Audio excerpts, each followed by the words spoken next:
Hello and welcome back. Today's video is all my prison content in one full-length video before we start the new content in the new year. Enjoy. And the first inmate we look at is Lauren Jessica. Jessica was born to Pauline and Graham Jameson in Lancaster. Graham Jameson is a mathematician at Lancaster University and both parents are active in the Baptist Church. Lauren had two younger twin brothers, one of whom had mental health issues and took their own life. Jessica went to Lancaster Royal Grammar School running on the cross-country team. They went on to Oxford University where they studied physics, gaining a first.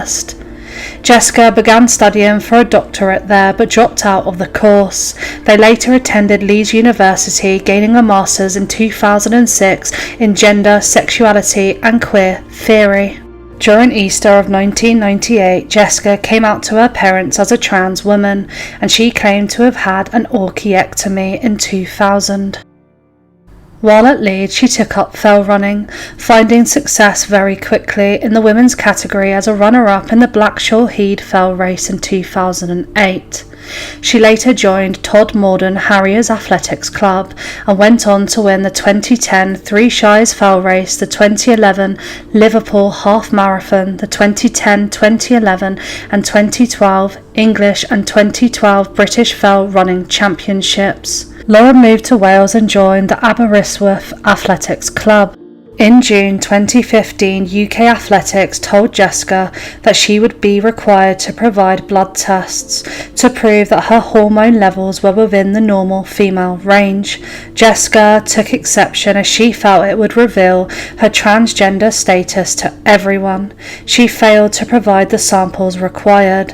In March 2016, she attacked Ralph Nibbs, a former professional rugby player and UK Athletics HR manager, with a weapon at Alexander Stadium in Birmingham. Jessica attacked Nibbs in the head and neck several times.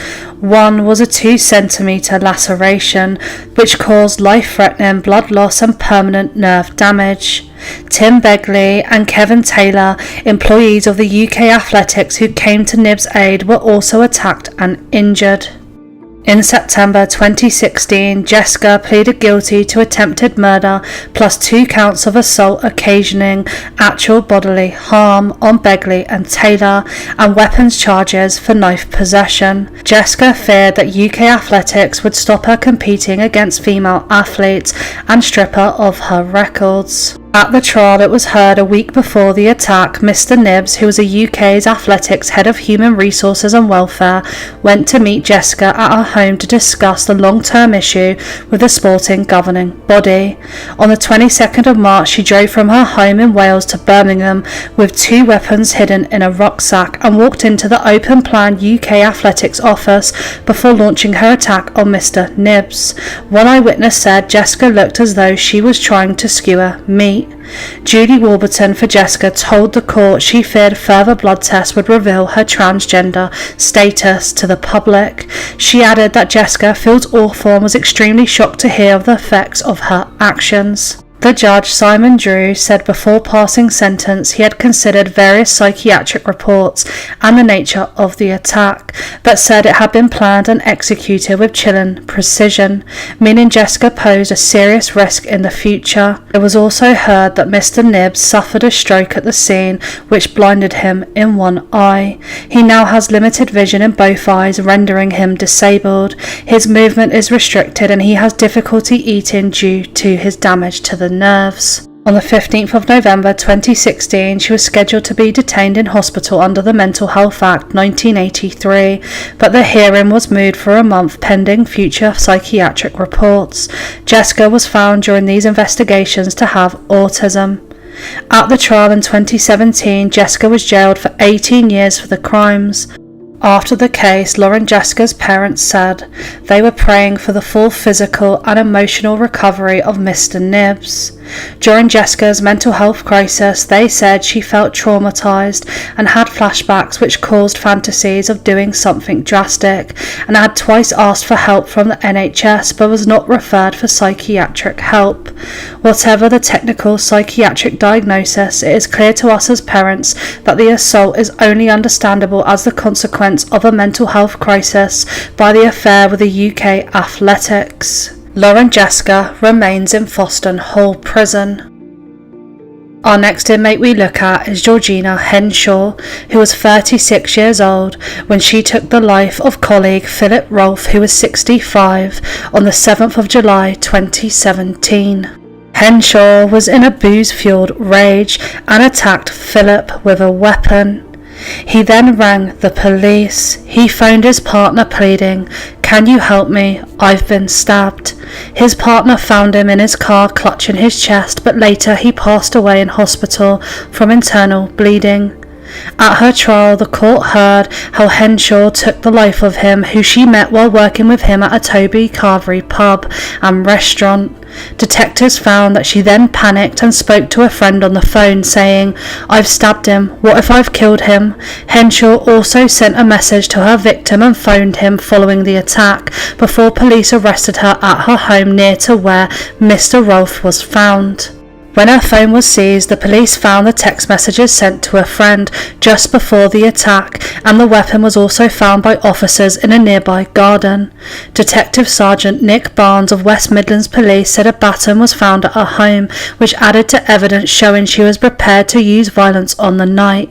He also said this was a calculated, premeditated murder, where the text messages recovered from the killer's phone clearly demonstrated her desire to murder him. She has never shown any remorse. The text messages were conclusive and damning evidence, which clearly helped the jury to come to the natural conclusion that she was the only person responsible. She was arrested around 3 hours after she had taken his life. At the time, she said she hadn't seen him that night. The detective said that was a lie, and the footage shows her pretending to be shocked and in disbelief at his death. This was all an attempt to cover up what she had done. Some of the messages that she sent to her friend are as follows. "I'm set up to commit murder, to be honest, 'cause my so-called mate put a knife to my throat the other night for absolutely no reason. Just went to the shop with my mum, and I want to kill Phil. I am full of anger and want to cush him to death. I'm gonna lure him over." At her trial, the court heard that Henshaw launched her attack in a drink-fueled rage after claiming Phil had put a knife to her throat in the days leading up to the killing. But the court also heard she had never reported this to the police and gave no further explanation as to why she had attacked him. Prosecutor Rachel Brand told the court, "It is interesting. The defendant didn't suggest to anyone in the immediate aftermath of the attack that Phil had done something to her that night. She simply said she had stabbed him. She didn't give any reason why. When she spoke to police later, she was busy denying having seen him, pretending not to know he was injured, pretending not to know how he had been injured." At the trial, Phil's partner, Barbara Bradley, who had been with him for 8 years, also gave evidence. She said on the night he died, he was working 12 p.m. until finish. He finished at 9 p.m. At 12:45 a.m. he phoned. I was in bed. He rang and I answered with, "Hello." He said, "Can you help me? I have been stabbed." I found his car and pulled up behind it. It was switched off. I could see Phil in the seat with his head back and his hand on his chest. I could see on the front of his shirt there was blood on it. I phoned 999. I got a towel out of my car and held it to his chest. His family also made a statement at the trial, saying, "On the 7th of July 2017, our lives changed forever when our father, grandfather and brother was suddenly taken from us by the evil action of Georgina Henshaw. Our father did nothing more other than to help her when she repaid him by stabbing him to death. We find some peace in the right verdict being reached in this court case, and the person responsible has been convicted of the crime she has committed. However, no sentence issued will bring our father, grandfather and brother back. Our family has been given the life sentence.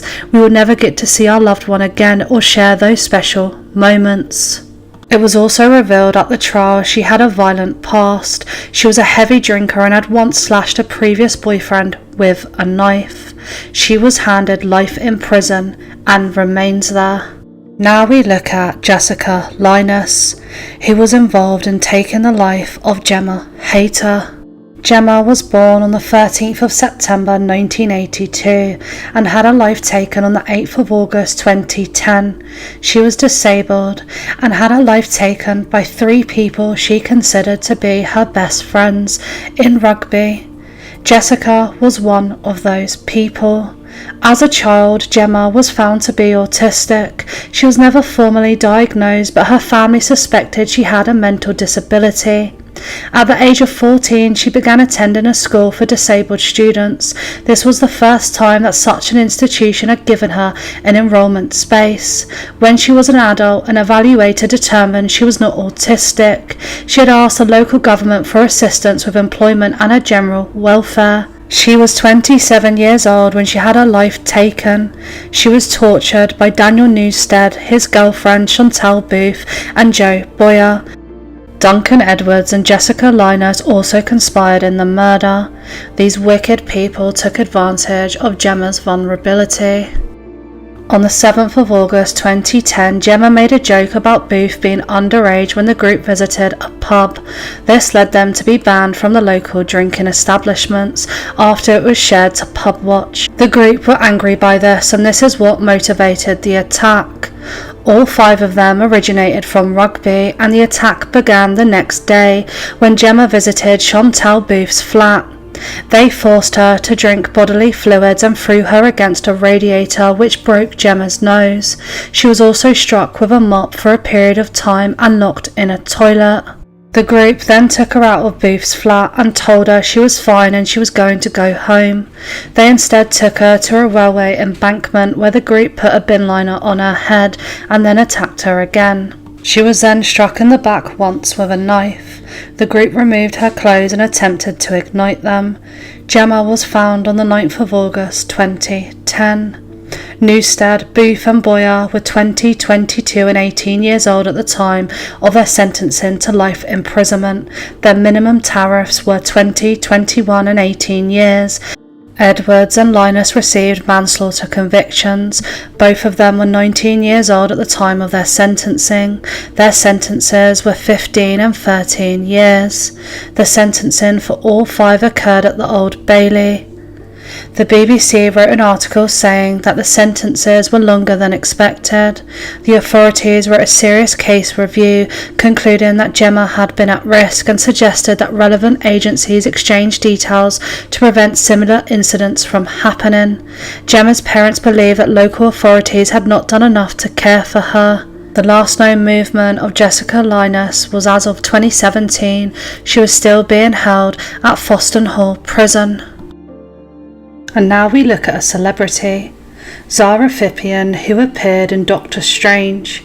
She essayed a 13-year-old girl together with her husband Victor Marquis between 2005 and 2008.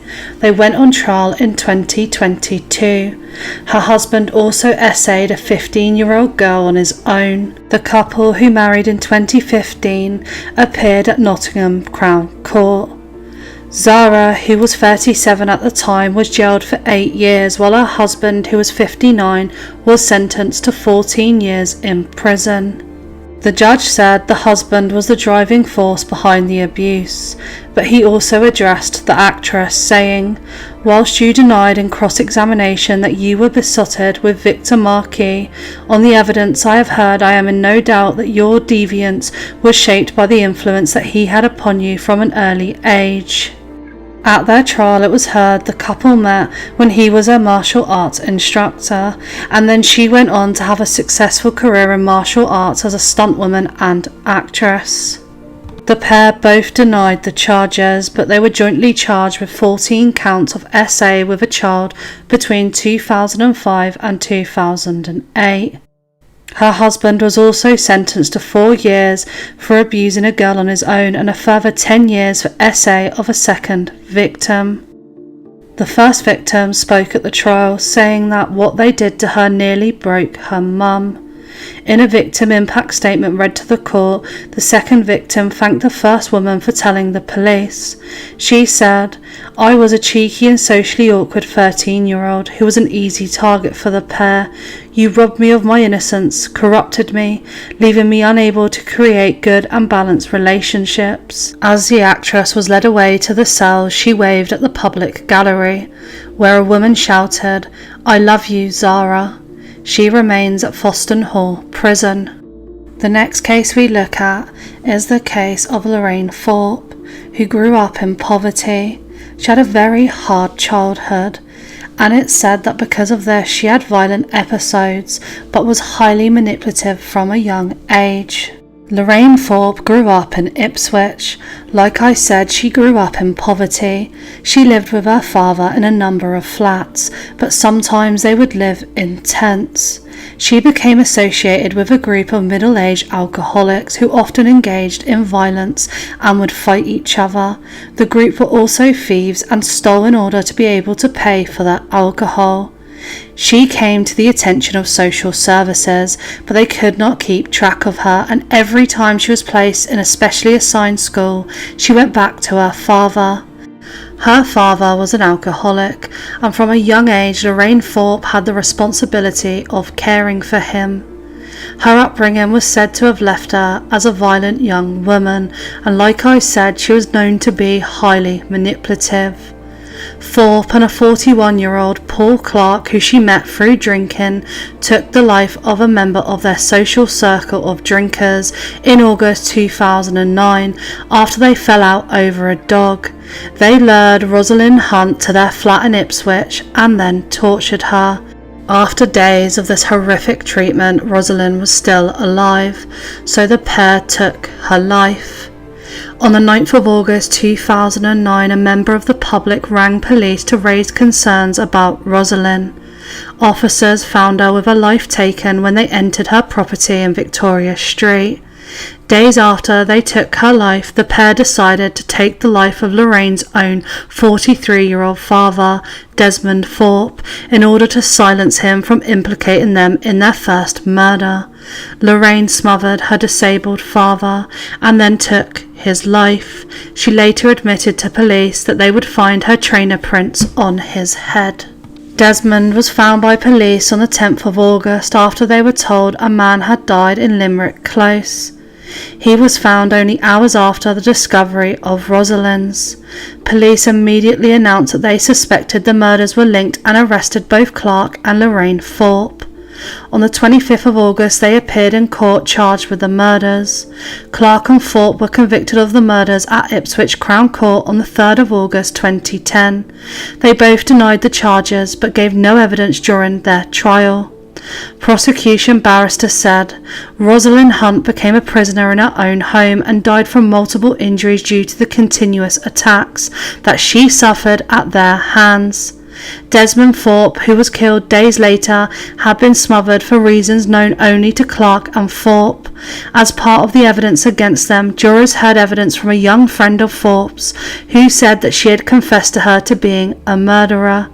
A fellow inmate also testified that Thorpe had spoken about her father's murder to them on the anniversary of his killing. Clark was sentenced to life imprisonment with a minimum term of 27 years, while Thorpe's sentences was delayed until September and was held at the Old Bailey, where she was sentenced to life imprisonment with a minimum term of 14 years.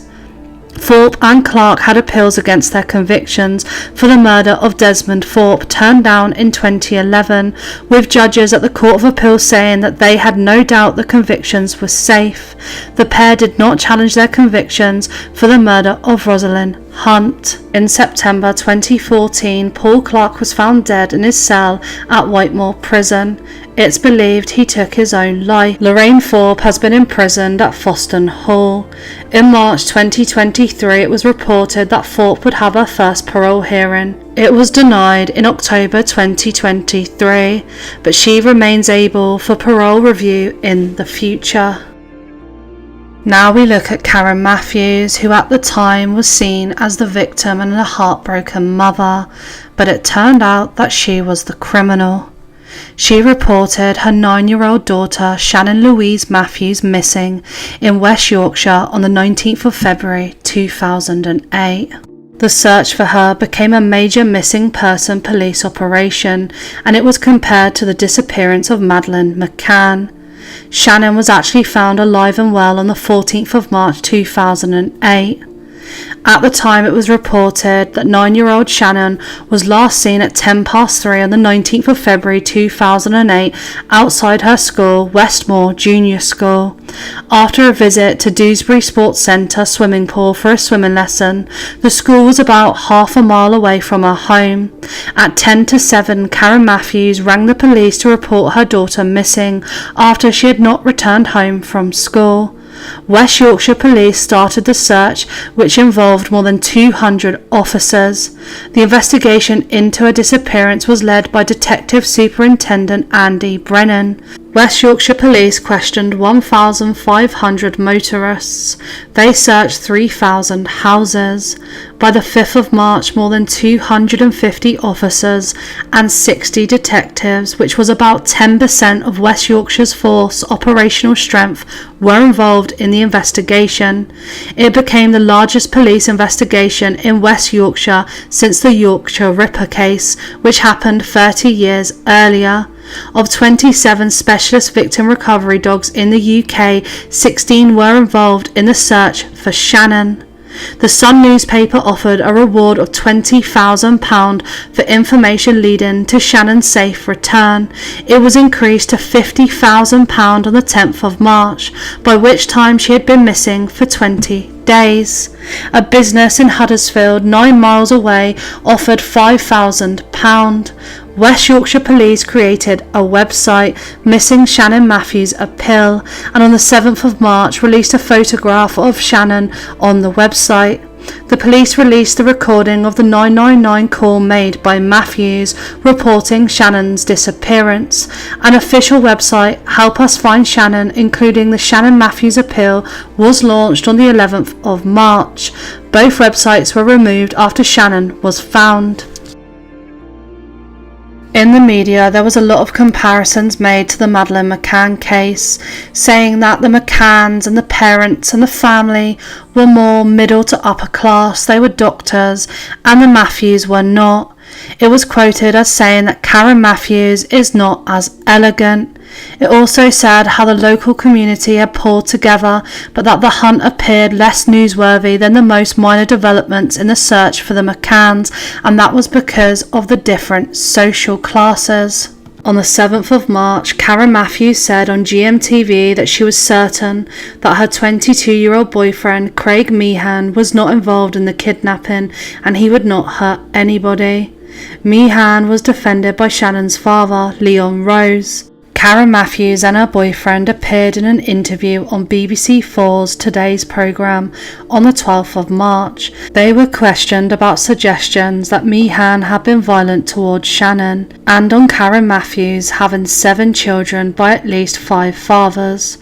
2 of the children were registered as having unknown fathers. Thankfully, Shannon was found alive by Yorkshire Police at 12:30 on the 14th of March 2008, 24 days after she went missing. She was concealed in the base of a bed in a flat in Lydgate Gardens.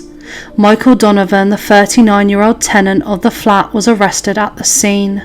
Shannon was placed under police protection and cared for by the local social services. The police protection stopped after 72 hours, but Shannon remained in the care of the Kirklees Family Services on a voluntary basis.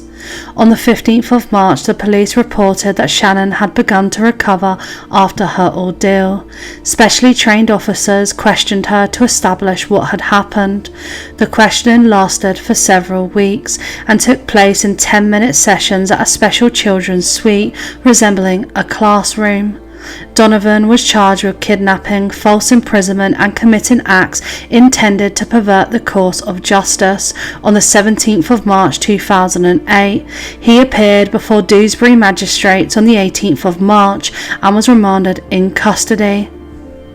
Meehan was arrested on the 2nd of April on suspicion of possessing indecent images of children after police had examined computers in the home. He was remanded in custody. At a hearing on the 3rd of April, he was charged with 11 offences of possessing indecent images.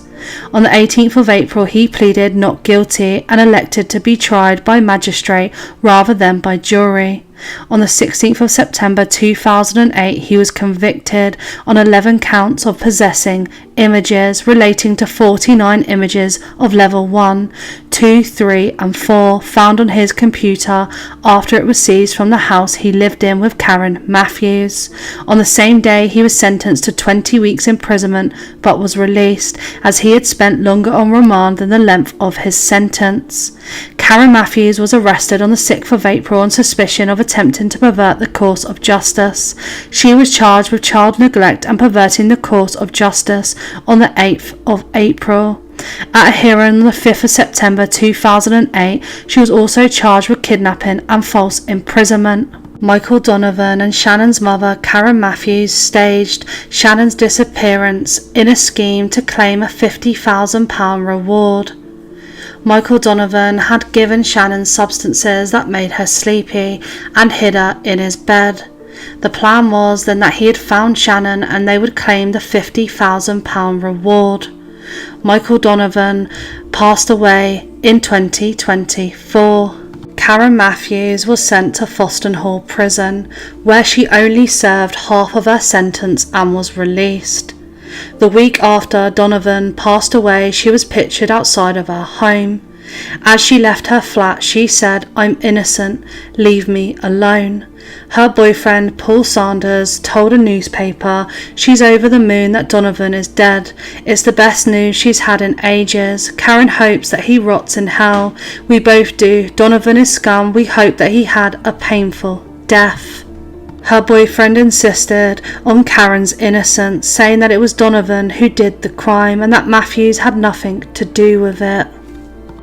Now we look at the case of a young mum who thought her children got in the way of her social life.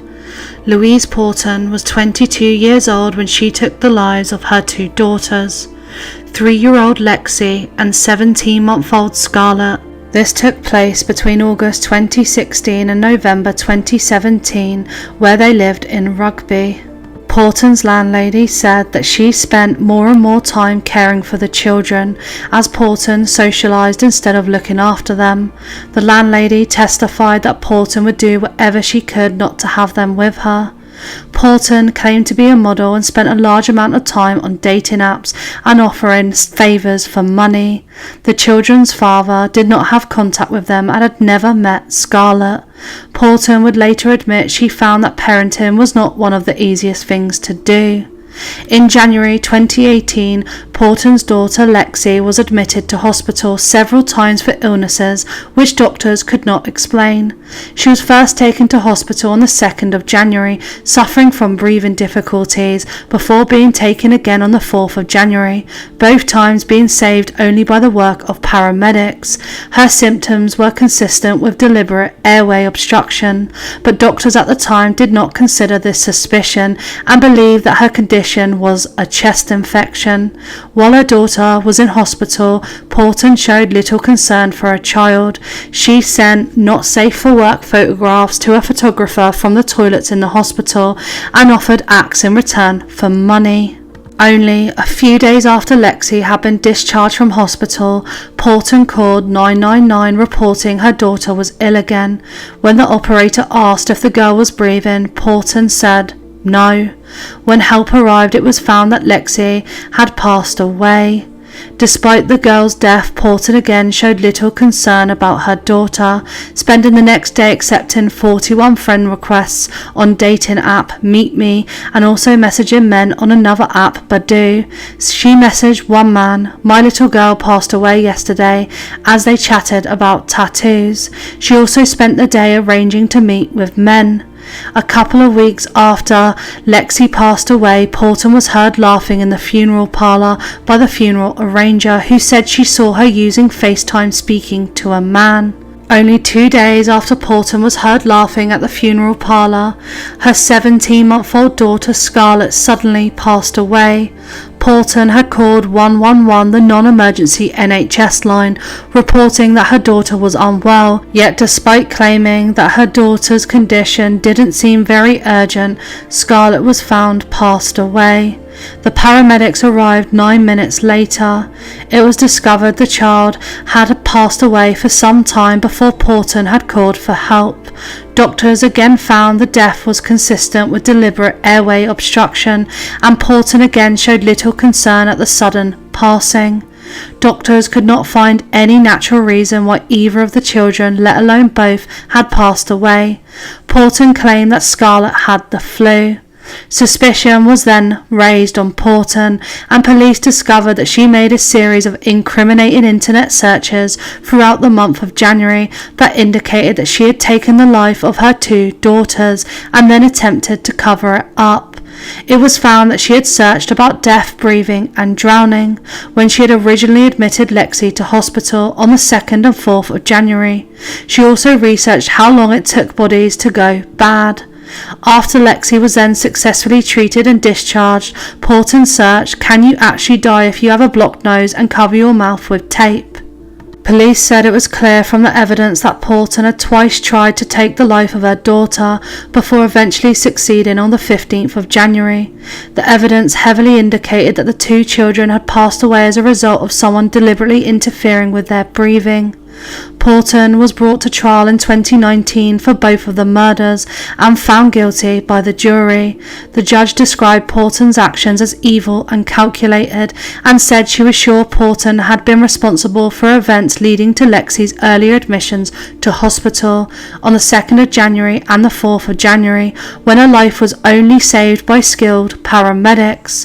The judge also noted that Porton had only called emergency services when she knew her daughters had already passed away, saying that, "I am left in no doubt that you delayed calling for an ambulance until you were sure they were dead and could not be resuscitated."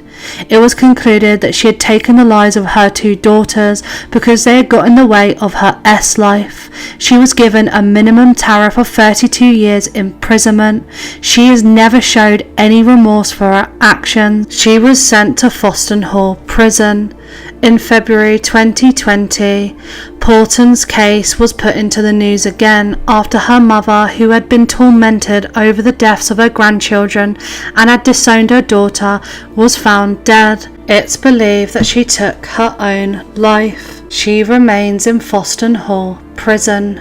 Tracy Andrews, who took the life of her fiancé Lee Harvey in 1996, then staged a false road rage story to cover it up. Her case shocked the UK and remains a chilling example of manipulation and domestic violence. She grew up in a turbulent household in England, marked by early emotional instability and family conflict, factors that may have shaped her later behaviour and relationships. Born in 1969, Tracy Andrews was the middle child of 3 siblings, with additional half-siblings from her parents' later relationships. Her parents had a volatile relationship, frequently arguing before separating when Andrews was just 6 years old. She grew up in the West Midlands, and while details of her schooling and early social life are limited, accounts suggest she struggled with emotional regulation and interpersonal conflict from a young age. Andrews had a history of intense and unstable relationships, often marked by jealousy and aggression. In October 1994, she began a relationship with a local man named Lee Harvey, moving in with him 3 months after they met. Their off-again, on-again relationship was marked by instability, with both being possessive and jealous of each other's relations with other men and women. The couple frequently argued, which sometimes escalated into violence and led to the police being summoned. Her relationship with Lee Harvey was described by friends and family as turbulent, with frequent arguments and emotional outbursts. Witnesses later testified to Andrews' controlling behaviour and mood swings. In the months leading up to Lee Harvey's murder, the couple had split and reconciled multiple times, with Andrews displaying erratic behaviour and making threats during arguments. Harvey had confided in both his friends and his own mother regarding Andrews' emotional problems. Police were called to the house in late October 1996, just over a month before Lee was murdered, after discovering that Andrews had bitten Harvey on the neck on one occasion. Harvey's mother told him that they should separate for the sake of his daughter. Other family members of Harvey warned against him pursuing a relationship with Andrews, and Andrews' mother also told her daughter not to continue their flawed relationship. On the night of the 1st of December 1996, Andrews stabbed Lee Harvey during an encounter on a quiet country lane. The attack was exceedingly violent. Forensic accounts and reporting described numerous wounds inflicted in a frenzied assault. Instead of immediately confessing, Andrews constructed a detailed story that Harvey had been the victim of a road rage attack by two men, and she publicly appealed for information about these supposed perpetrators. She claimed a car had followed her and Harvey, and that two men from the car had confronted and attacked them after stopping them on a country lane. In reality, Andrews had taken the life of Lee Harvey using a penknife and leaving him with 42 wounds. Harvey's sister later said she knew from the time she was told about the murder that Andrews had killed him.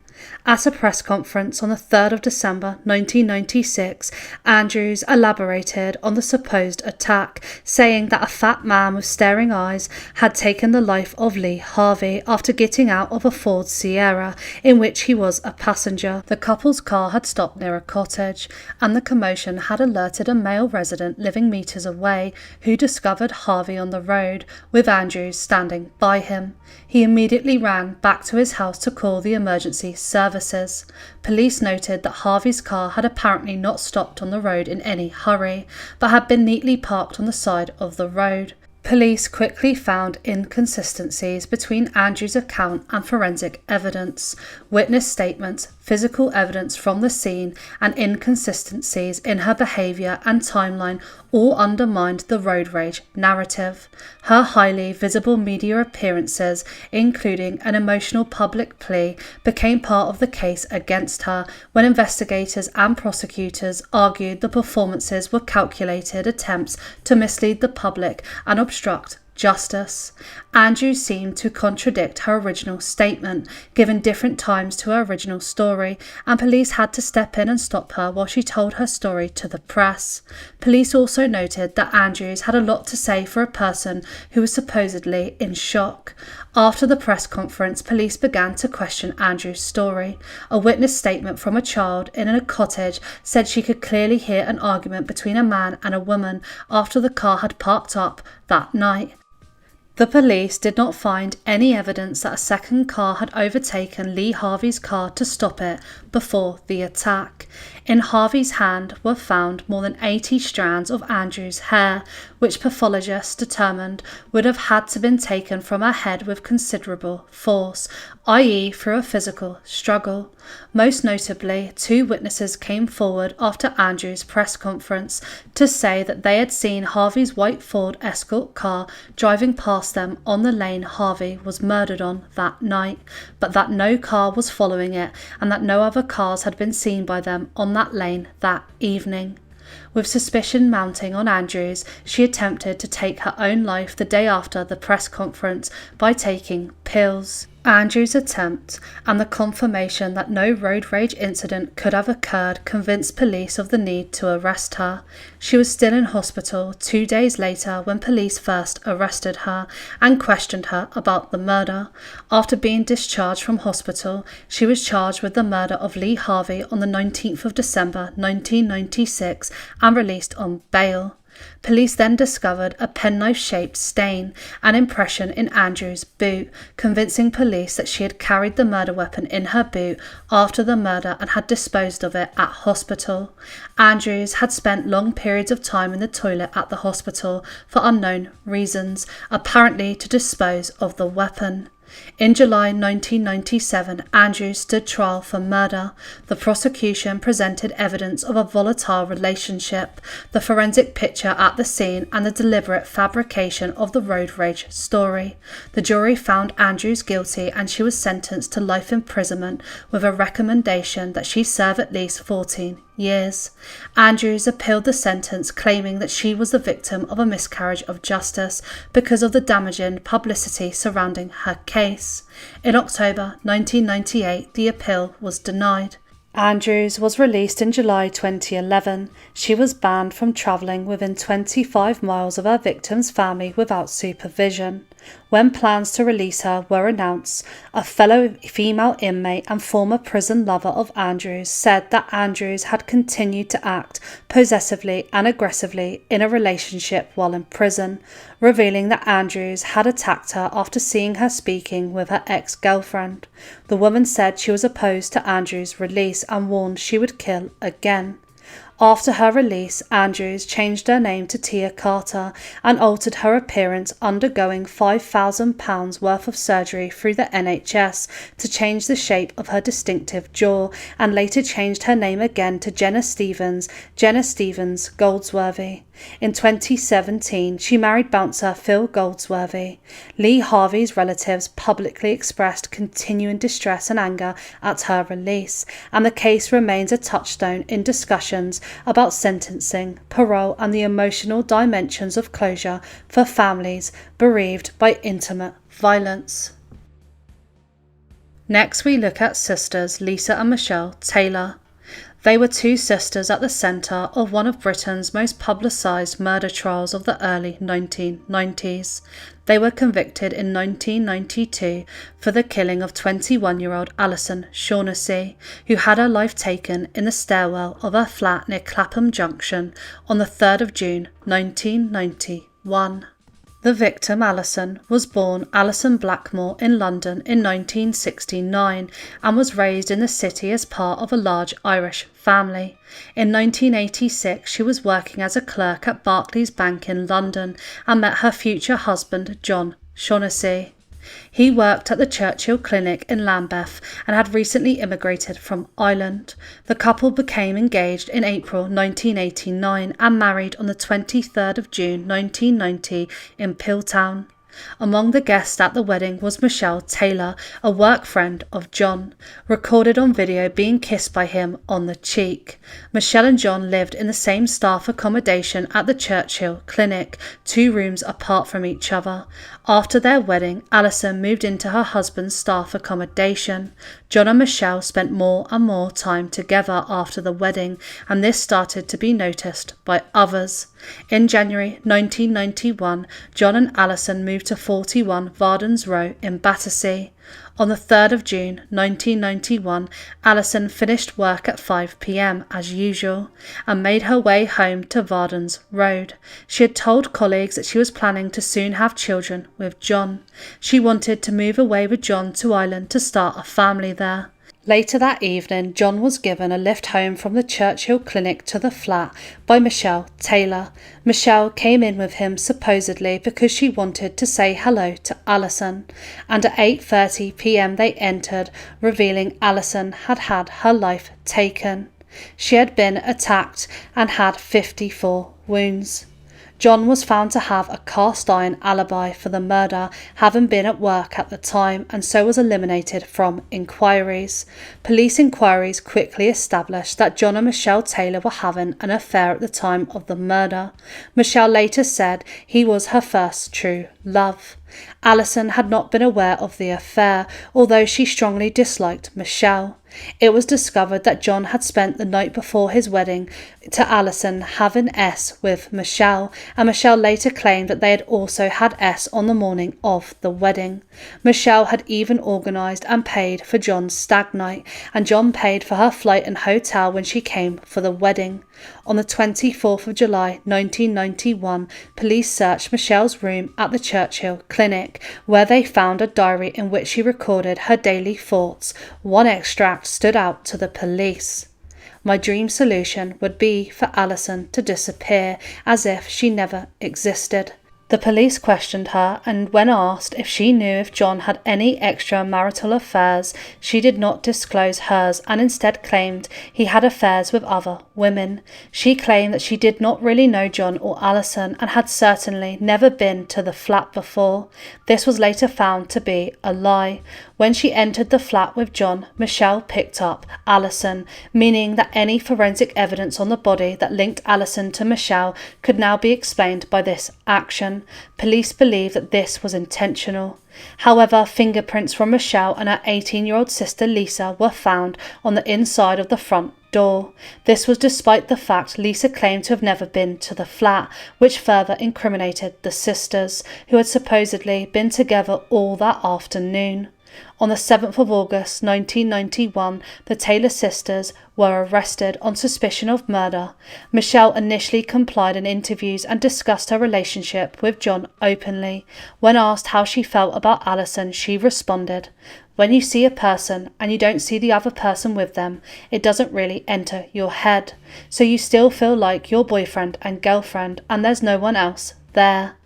Police believe Michelle had killed Alison as she knew she and John were about to move to Ireland to start a family together, and she wanted John to herself. Lisa Taylor answered no comment to every question asked of her in interviews. Michelle and Lisa Taylor were brought to trial at the Old Bailey in 1992.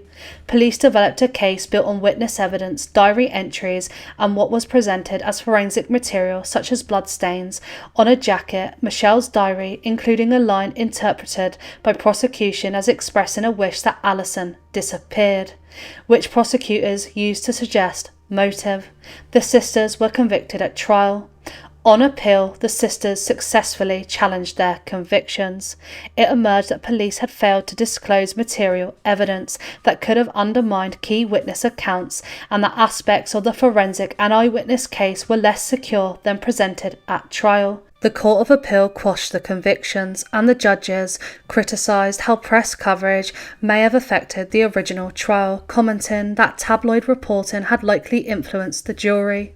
Lisa and Michelle Taylor's prosecutions and later release illustrate how complex criminal cases can be shaped as much by evidence quality and police procedure as by media storytelling.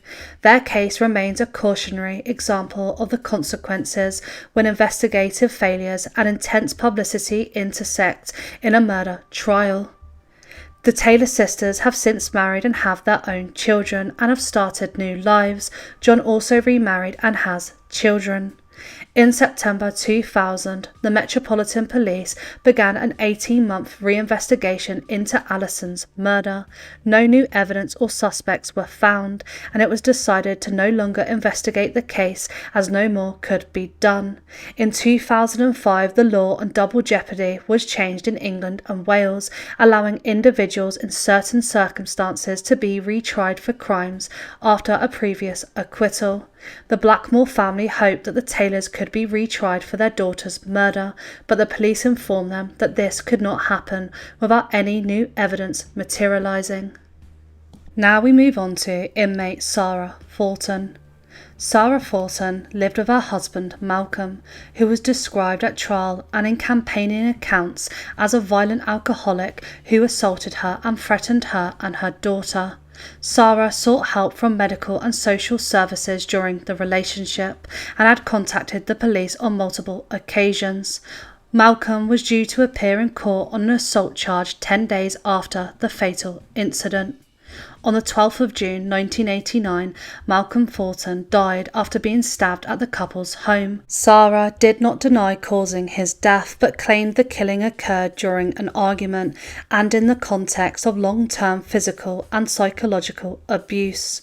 Prosecutors argued at trial that the act was committed for financial gain, while Sarah and her supporters argued it was a response to sustained violence and threats. In February 1990, she was convicted of murder and sentenced to life imprisonment, a conviction that galvanised campaigning groups and widespread public debate about battered woman defences. The case attracted sustained campaigning by women's organisations and legal advocates, who argued that the courts had failed to take adequate account of the effect of prolonged domestic abuse on victims' behaviour and decisions. Following persistent public pressure and legal review, Sarah's conviction was revisited. In a retrial at Oxford Crown Court in 1996, the jury convicted her of the lesser charge of manslaughter rather than murder, and she was released from custody. The retrial and the changed verdict did not produce a single legal formula for all similar cases, but it did force courts, lawyers and policy makers to grapple more honestly with how to handle cases in which long-term domestic violence is a central factor. Now we look at Sally Clark, who was an English solicitor who was wrongfully convicted of the murder of her 2 infant sons.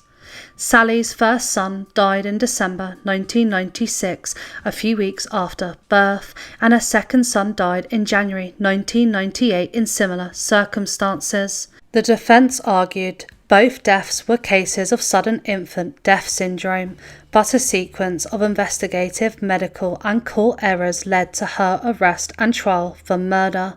Central to the prosecution's case was expert testimony from paediatrician Roy Meadow, who gave a low probability for 2 SIDS deaths in one affluent family, often quoted as 1 in 73 million. That statistical claim was presented to jurors as powerful evidence of murderous intent, yet it was flawed and misused. Meadows' approach treated dependent events as independent and ignored important medical context. During reveal and appeal processes, it emerged that important medical evidence had not been disclosed at trial. Fresh expert analysis showed that one of the babies had been suffering from an overwhelming infection at the time of death, a fact unavailable to the defence during the original proceedings. The Criminal Cases Review Commission found that this and other failings created a real possibility that the convictions were unsafe. Sally Clark's convictions were eventually overturned on appeal, but the personal and social costs were devastating. The case prompted legal and professional reforms and increased scrutiny of expert evidence in criminal trials. Lastly, we look at Sharon Louise Carr, who was born in December 1979. She is a Belize-born woman convicted in 1997 for the 1992 murder of 18-year-old Katie Ratcliffe in Camberley, Surrey. She is notable for being the youngest female murderer to be sentenced in modern UK legal history, having committed the killing when she was just 12 years old. Accounts of her upbringing describe a difficult home environment, poverty and family instability. Commentators and case summaries link these factors to a troubled childhood, but stress that definitive causal links to her later behaviour are not established in public records. On the 7th of June 1992, Katie was attacked as she walked home from a nightclub in Camberley. She later passed away of her injuries. The attack was apparently random, and the case went unsolved for a period until later events connected Carr to the crime. Carr came to police attention in 1994 after an unrelated violent incident at school in which she attacked another pupil. During subsequent questioning and investigation, she boasted to peers about the earlier murder, which together with forensic and witness evidence led to her arrest and charge for Katie's killing. Charged as a juvenile, Carr stood trial as an adolescent in March 1997. She was convicted of murder and sentenced to life imprisonment with a recommendation and minimum tariff of 14 years, later adjusted. While imprisoned, Carr has been reported as exhibiting violent and challenging behaviour and has been implicated in further assaults or attempts while in custody. Authorities have assessed her risk and she has been held in secure conditions, reporting on later attacks, and her containment continues to feed debate about managing dangerous juveniles in detention. Starting with Erwin James. Erwin James was a British former convict who transformed his life behind bars into a high-profile career as a journalist and campaigner on prison reform and education. He wrote the long-running Guardian column A Life Inside while still incarcerated, and after release continued to write, edit and campaign on criminal justice issues. James had a deeply troubled childhood, marked by school exclusion, truancy and early offending, receiving his first conviction shortly after his 11th birthday, and accumulating frequent convictions through adolescence and early adulthood. Born Erwin Monaghan in Somerset, England, to Scottish parents. His mother died in a car crash when he was 7. He was separated from his sister when she was 20 months old. Following the crash, his grieving father turned to alcohol and became a violent drunk, taking his troubles out on his subsequent partners and on the young Erwin.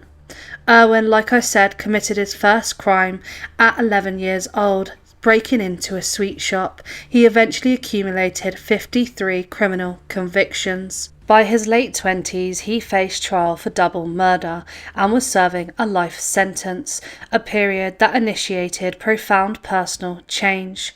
Erwin and his co-defendant William Ross, whom he had met in a squat in London, were convicted of murdering theatrical agent Greville Hallam and solicitor Angus Coachran in 1982.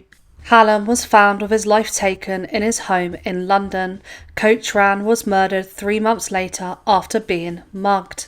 Following the murders, Erwin fled to France and joined the French Foreign Legion.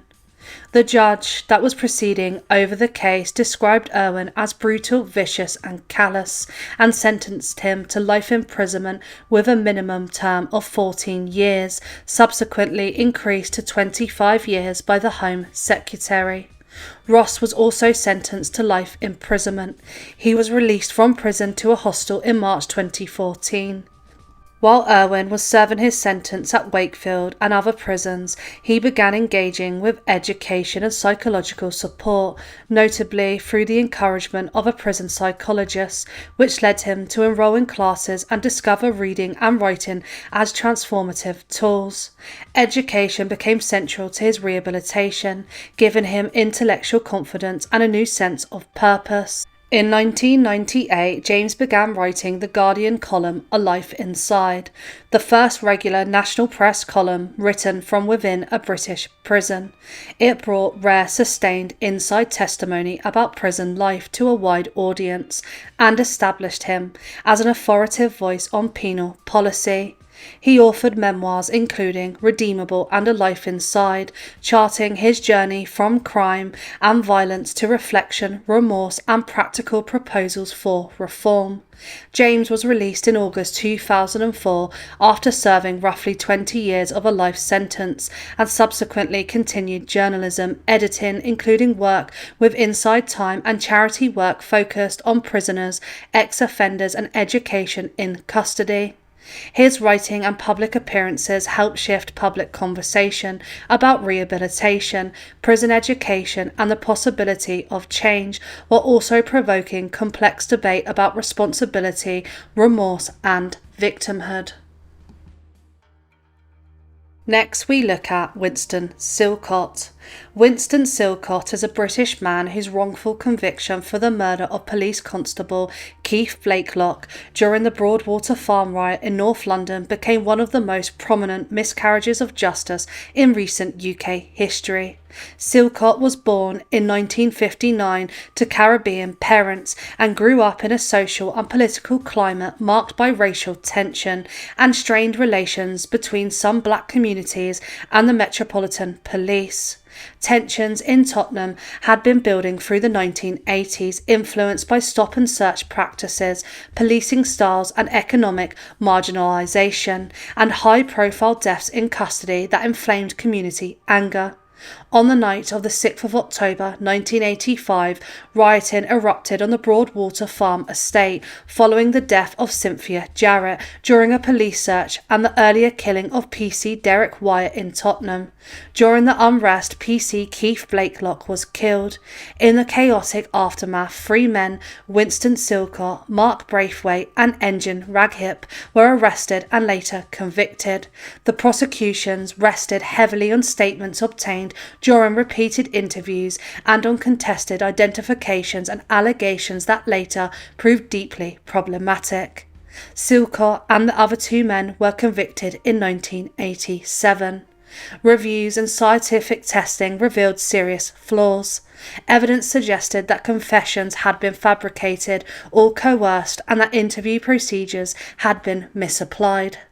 Their convictions were quashed by the Court of Appeal on the 25th of November 1991, after forensic and procedural re-evaluation undermined the reliability of the original case against them. Following the overturned convictions, Silcott brought civil claims against the Metropolitan Police. He received initial compensation for wrongful conviction and later a larger out-of-court settlement reported as £50,000 for malicious prosecution. Despite legal redress, public and media reaction remained polarised. Sections of the press continued to portray Silcott negatively, illustrating how reputational harm can persist long after legal exoneration. And our last inmate we look at is Satpal Ram, a British man of South Asian descent who was involved in a violent incident at a Bengali restaurant in Birmingham in November 1986. During an altercation that began after a dispute over music, Ram was attacked by a group of men. He later said he stabbed one attacker, Clark Pierce, after being assaulted with a broken bottle and suffering serious injuries. Ram was arrested and tried for murder in 1987. He was convicted and received a life sentence. The prosecution maintained that the stabbing caused Pierce's death, while Ram and his supporters argued the act had been in self-defence during a racially charged violent attack. The case attracted sustained public attention. Supporters, including musicians and anti-racist campaigners, argued that Ram had been the victim of a racist assault and that his conviction and later treatment in the criminal justice system represented a miscarriage of justice. Campaigners emphasised failings in how evidence, witness testimony and racial context were handled at trial and in prison procedures. Ram was released from Blantyre House on parole in June 2002. His initial release, as recommended by the Parole Board in 2000, was overturned by the Home Secretary at the time, Jack Straw. His release in 2002 resulted from a European Court of Human Rights ruling, which stated that the government executives, such as the Home Secretary, had no right to overrule a decision of a parole board. Our first inmate is Jimmy Boyle. In 1967, Boyle was sentenced to life imprisonment for the murder of another gangland figure, William Babs Rooney. He served 14 years before his release in 1980. Boyle has always denied killing Rooney, but has acknowledged that he was violent and sometimes ruthless moneylender from the Gorbals in Glasgow, which was one of the roughest and most deprived areas. He spent a lot of his time in the famous special unit in the prison, which focused on rehabilitation. He said he turned to art with the help of the special unit's art therapist, Joyce. He wrote an autobiography, A Sense of Freedom, in 1977, which was later turned into a film of the same name. In 1980, while still in prison, Boyle married psychiatrist Sarah. In 2017, his wife Sarah wrote Freedom Found, a book about her 20-year marriage to Boyle. In an interview after the book's publication, she stated that she had never felt unsafe with him. Although maybe not the most famous, his case is very important because it was a focus on a special unit in the prison. it showed that it could actually work. He was released from prison on the 26th of October 1981 and he moved to Edinburgh to continue his artistic career. He designed at the time the largest concrete sculpture in Europe called the Gulliver. In 1983, Boyle set up the Gateway Exchange with his wife and artist Evelyn Smith. This was a charity organisation so he could keep in contact with ex-prisoners. As part of his life licence, he wasn't allowed contact with them, so it was a front so he could navigate the legal system. The Gateway Exchange did also offer art therapy workshops to recovering drug addicts and ex-convicts. Through the project, there was secured funding from private sources, including Sir Sean Connery, Sir Billy Connolly, and John Paul Getty. In 1994, his son James, who was a substance addict, had his life taken in Oatlands neighbourhood of Glasgow. Boyle had published a book, Pain of Confinement, in 1984. He produced many other books. One was called Hero of the Underworld, and this was adapted for a French film. He actually won the Best Documentary Prize at the FIFA Montreal Awards in 2002. He then wrote a novel, A Stolen Smile, which was about the theft of Mona Lisa and how it ends up hidden on a Scottish housing estate. In 1999, he was named as a financial donor of the Labour Party. He currently divides his time between France and Morocco with his second wife Kate Fenwick, who is a British actress. He is 81 years old and has never returned to prison. Our second inmate we look at is Peter Manuel, who took the lives of at least 7 people between 1956 and 1958. Peter Manuel was born to Scottish parents in New York City. The family then moved to Detroit before migrating back to Scotland in 1932. During his childhood, he was severely bullied, and by the age of 10 he was known to the local police as a petty thief. At the age of 16, he committed a string of essays that resulted in him serving 9 years in Peterhead Prison. In 1955, he successfully conducted his own defence on an R charge. He first took the life of Anne Newlands on the 2nd of January 1956. He stalked her at East Kilbride Golf Course. He R-ed and then took her life. Although the police questioned him about the murder, he didn't confess it until 2 years later. Manuel escaped arrest when his father gave him an alibi. He was charged with this murder in 1958, but the case was dropped because of insufficient evidence. His next victims were Marion Watt, Vivian Watt and Margaret Brown. This happened on the 17th of September 1956 in Burnside. He used a firearm and took the life of Marion, her daughter Vivian and her sister Margaret in their home. At the time of the crime, Manuel was out on bail for housebreaking. The police did suspect him, but for some reason they focused their suspicion on Marion's husband, William, who had been on a fishing holiday, but was suspected of driving around 90 miles through the night, faking a break-in to his own house and then taking the life of his family and driving back. The men who worked on the boat claimed to have seen him on the boat during the night, although this was not the most direct route, and a motorist claimed to have passed him. The next victim was Sidney Dunn. Manuel used a firearm again and took the life of the taxi driver on the 8th of December 1957 in Newcastle, while Manuel was looking for work. Sidney was found in Moorlands in County Durham. By this point, Manuel had already left the area. He was actually never tried for this murder, but it's been concluded that he did take Sidney Dunn's life after a button found in his taxi matched to one of Manuel's jackets. He then took the life of Isabel Cook, who disappeared after leaving her Mount Vernon home to go to a dance on the 28th of December 1957. He stalked her, R-ed her, and then took her life and placed her in a nearby field. He would later lead officers to the spot where he had placed her. The same with Sidney. Cook's disappearance was not initially connected to Manuel. He then went on to rob a house and take the lives of family members Peter, Doris and Michael Smart. He used a firearm and took their lives in the early hours of the morning of the 1st of January 1958. After taking their lives, he stayed in their house for nearly a week, eating leftovers from their meal and even feeding the family cat. He then stole some brand new banknotes that Peter Smart had kept for a holiday, took the family car and dumped it nearby. Manuel gave a lift in his car to a police officer investigating Isabel Cook's disappearance, even telling him that he felt that the police were not looking in the right places. Lots of police officers suspected that he may be the culprit, but they were unable to prove his guilt until this last murder. They retraced the Smarts' family movements in the hours before their lives were taken. When 7 £5 banknotes Peter Smart was known to have withdrawn from his bank on New Year's Eve were found to be missing from his home. Manuel used these same banknotes to pay for drinks in several East End Glasgow pubs. After the police arrested his father, Peter Manuel confessed to 8 of the murders, but not Sydney's, and provided incriminating information only he could have known. Manuel was tried for these murders in a trial at Glasgow High Court.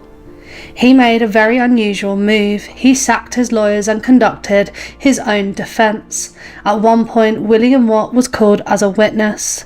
Recently injured in a road accident, he appeared on a stretcher, although the judge, Lord Cameron, admitted that Manuel conducted his defence with a skill that is quite remarkable.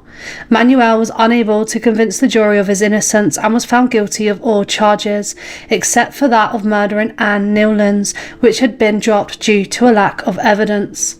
His defence in relation to the Smart killings contained some highly implausible claims, for example that Peter Smart had gone on a spree and taken the lives of his family and then himself, and that Peter Smart had been a friend of his who had given him the keys to the Smart house. On the 11th of July 1958, Manuel was sent to the gallows. His executioner was Harry Allen. His last words were reported to have been, "Turn up the radio and I'll go quietly." Next we look at inmate Ian Owens, who is a member of the Beastie Gang, which is one of Scotland's biggest paedophile rings. 3 victims under the age of 13 were subjected to SA and violence in a Glasgow drug den, which was named the Beastie House. This was over a 7-year period. Ian Owens, 46, Elaine Lannery, 40, Leslie Williams, 43, Paul Brannan, 42, Scott Forbes, 51, Barry Watson, 48, and John Clark, 49, were jailed for between 8 and 20 years and handed orders for lifelong restrictions. 2 girls and a boy were violently essayed on multiple occasions. This happened between 2012 and 2019. Their trial was held in 2024, and it heard that the gang would hold R nights and dance and S nights in this flat in Glasgow that was frequented by substance users. A girl was R'd by members of this gang. This little girl described the flat as dark and scary, the Beastie House, because she had been locked in a cupboard with a box that was full of spiders. The girl was also shut in a cooker and a fridge and was forced to eat dog food. An older boy and girl were also subjected to violence and SA. Members of the gang used Class A substances in front of the children and made them consume alcohol and these substances. The children first came into contact with social services in Glasgow in August 2017 and were deemed to be at risk in July 2018, but the allegations of violence and SA did not come to light until March 2020. Police were alerted by a man who got to know the children. One of the victims became hysterical when she mistakenly thought that she had been shut in a room. The man and his wife then documented details of what the children recalled happening at the hands of this gang. Owens, Lannery, Williams, Watson, Clark and Forbes, who was known as Scott the cameraman, all had previous convictions, but none were for any type of S crime. They all denied the charges but were found guilty in November after a 2-month trial at the High Court in Glasgow. Owens, Lannery, Brannan and Williams were found guilty of attempted murder. Charges related to causing the children to take part in seances and witchcraft were dropped during the trial. Owens was deemed the ringleader and was jailed for at least 20 years before he can apply for parole. Lannery for 17, Brannan for 15 and Williams for 14. Clark was sentenced to at least 10 years, Watson to 9 years and 6 months, and Forbes to 8 years. It was reported this year that members of this gang were housed in this Glasgow prison we are covering today, and lots of these have been moved out of this prison. It was reported that the Beastie House gang members, its ringleader Ian Owen, who was 46, are now in the jail's comfortable Letham Hall due to the overcrowding issues. A source said, "Nobody wants to be banged up alongside a filthy beast. Some of these prisoners are set for early release. They would jump at the chance to attack them." Letham Hall is more relaxed and boasts a nice garden, games area and welcoming spots where inmates can socialise. Some of these inmates on the wing have their own cell keys, while others have 24-hour phone access and PlayStation. A Scottish Prison Service spokesperson said, "We have been managing an extremely high and complex population for more than a year, with 9 prisons now at red risk status. Our staff have worked hard to maximise all possible space and ensure we continue to meet the risks and needs of those in our care. However, this has an increasingly destabilising effect on our establishments, with staff unable to do critical work of building relationships and supporting rehabilitation, and prisoners frustrated by the impact on their daily lives and opportunities." This is the most recent update, so it's assumed that Ian Owens, the ringleader, is in this more relaxed part of the prison. Now we look at Hugh Collins, who was a Glasgow gangland figure. He then became an author and was once considered one of Scotland's most dangerous prisoners. He emerged from prison in 1992. He served 16 years of a life sentence for the murder of a rival gang member, Willie Mooney. He admitted later that he carried the ghost of Willie Mooney on his back every day, saying he felt like a monster after the killing. Collins had spent almost 10 years in the young offenders institutions and jails before the life sentence, and he was out of control. He became Scotland's hardest prisoner. He would attack officers and was kept in isolation and underground cells for long spells. He was often beaten by the guards, but he was rehabilitated at the special unit. He then became an artist. He passed away in his sleep in 2021, just weeks after his 70th birthday. Now we look at Anthony Miller. He is known as a Scottish babyface killer. He was the last teenager to be sent to the gallows in the UK. He was only 19 when he was led to the gallows at Barlinnie prison. Their gallows are known as the Hanging Shed. This happened 3 days before Christmas in 1960. Miller had been convicted of murdering John Cremin at Queen's Park in Glasgow in April 1960. He was sent to the gallows on the 22nd of December 1960. His last words were, "Please, mister." It's said that they echoed around the room as he fell. Now we look at Dominic Devine. He was a British convicted ex-offender and serial R. He was known as the Beast of Ibrox.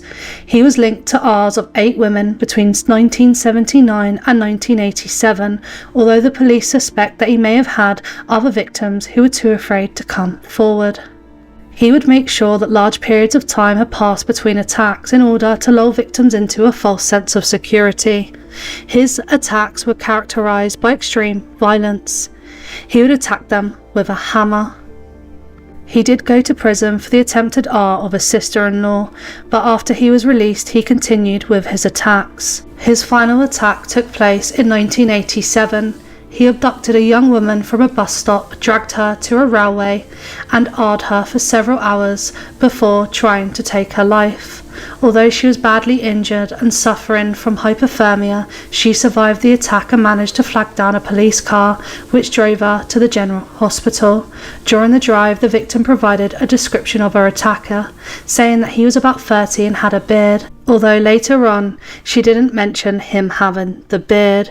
Based on her description, a facial composite was made, but it didn't have a beard. Police had not initially linked Devine's attacks to the same person.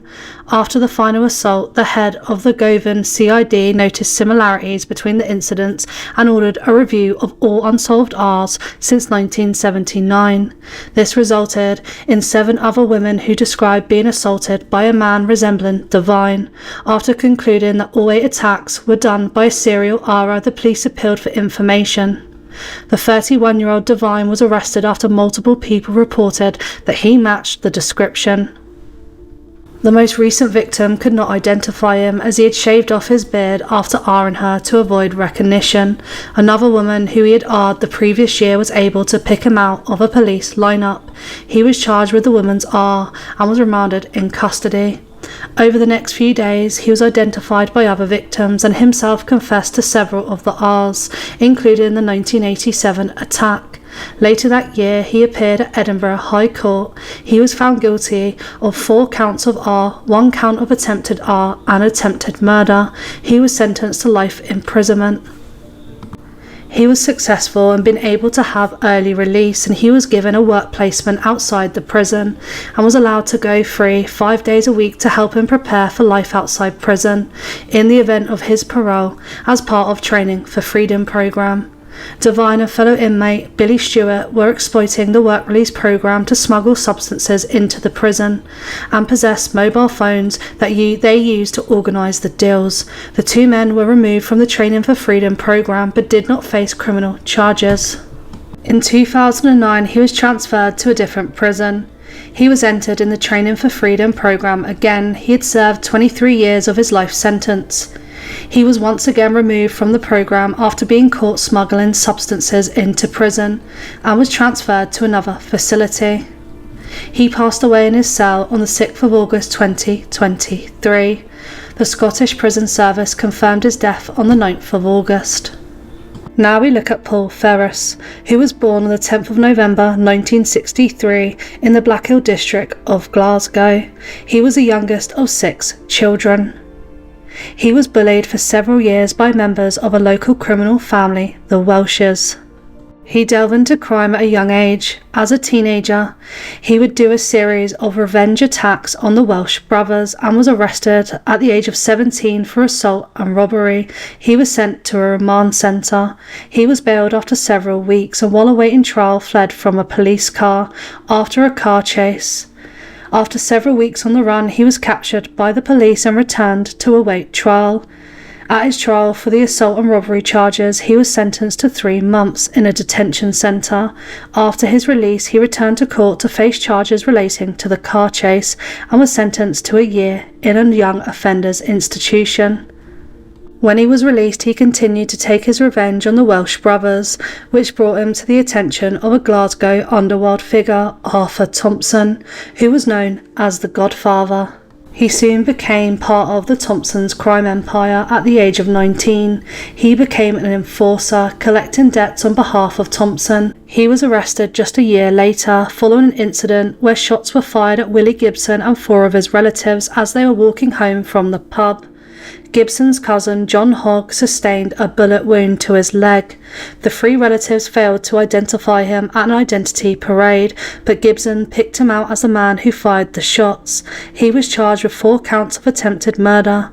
At his trial several months later, he was acquitted on all 4 counts with a not proven verdict. He was 21 years old at this point and he returned to his work as an enforcer for Thompson and was soon arrested again and charged with possession of weapons after a pickaxe handle and knives were found in his car. While awaiting trial, he was involved in an attack and fled to Thompson's holiday home. Within a day of arriving there, he was arrested by armed police and charged with various offences, including attempted murder and possession of Class A drugs with an intent to supply. He was then remanded at Barlinnie prison. He received an 18-month sentence for possession of offensive weapons. After being released from prison, he stopped working for Thompson and started a company that specialised in double glazing and conservatories, but still remained active in the underworld. In 1990, he attempted to take the life of Arthur Thompson Sr., his old boss, by repeatedly driving a car at him. On the 18th of August 1991, Thompson's son Arthur Jr., who was nicknamed Fat Boy, passed away after being shot outside his home. Ferris was arrested following the murder and was charged with the murder and remanded in prison. He went on trial in 1992 on the charges of murdering Arthur Thompson Jr., the attempted murder of Arthur Thompson Sr., threatening to murder William Gillan, conspiracy to assault Jonah Mackenzie, illegal possession of a firearm, supplying substances, and breach of the Bail Act. Over 300 witnesses were called to give evidence at the trial, which lasted 54 days and cost £4 million. At the time, it was the longest and most expensive trial in Scottish legal history. It ended with him being acquitted of all charges. After the trial, he returned to Glasgow and set up a car dealership, and also became a consultant for security firm Premier Security, which had a reported annual turnover of £6.2 million. He was arrested again in London in 1997 following a 2-year surveillance operation by the MI5. At his trial at the Old Bailey in July 1998, he was sentenced to 10 years imprisonment after being convicted of conspiracy to sell or transfer prohibited weapons, conspiracy to deal in firearms, and possessing explosives, although it was reduced to 7 years. While in prison, he wrote a book, and in 2002 he pledged to give up his life of crime. He released a second book in 2002. He was then sent back to prison for breaching the conditions of his parole after being released from Frankland prison, after being involved in a fight and alleged connection with a £900,000 shipment of substances. But this came out to be fictionalised by newspapers and the police. He was released again in June 2002 and he returned to Scotland. He started the company Frontline Security. In January 2004, Frontline Security were criticised when it was reported the company were guarding the Rose Park nursing home where 14 pensioners had passed away because of a fire. He released plenty of books whilst he has been free. He is also still involved in lots of businesses in Scotland.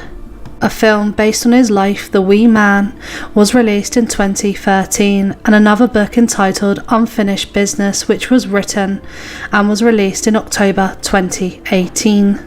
He spent years living in London, but most recently reported he said he returned to Scotland as all enemies are dead or retired.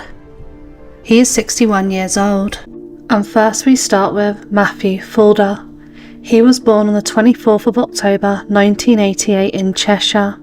He was from an upper middle class family and was well educated.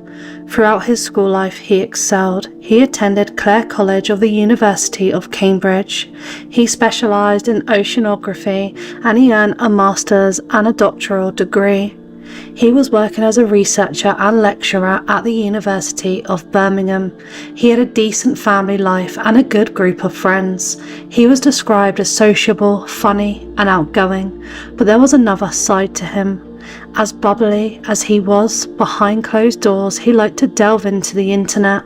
His social media profiles showed he loved baking, 3D printing and taking selfies, but this was all a mask. He spent a lot of time on the dark web using grotesque sites and forums. He was a pedo. He had a double life. As popular as he was to his friends and family, he was as popular to other users on these websites. This cult of wrongings were into something called hurtcore. They would look at and share images of extreme SA against women and children. He was very well liked by those other people on the forums because he would brag about how you could get these images. His use was the internet. He used many sites, especially buy and sell sites like Gumtree, as well as forums.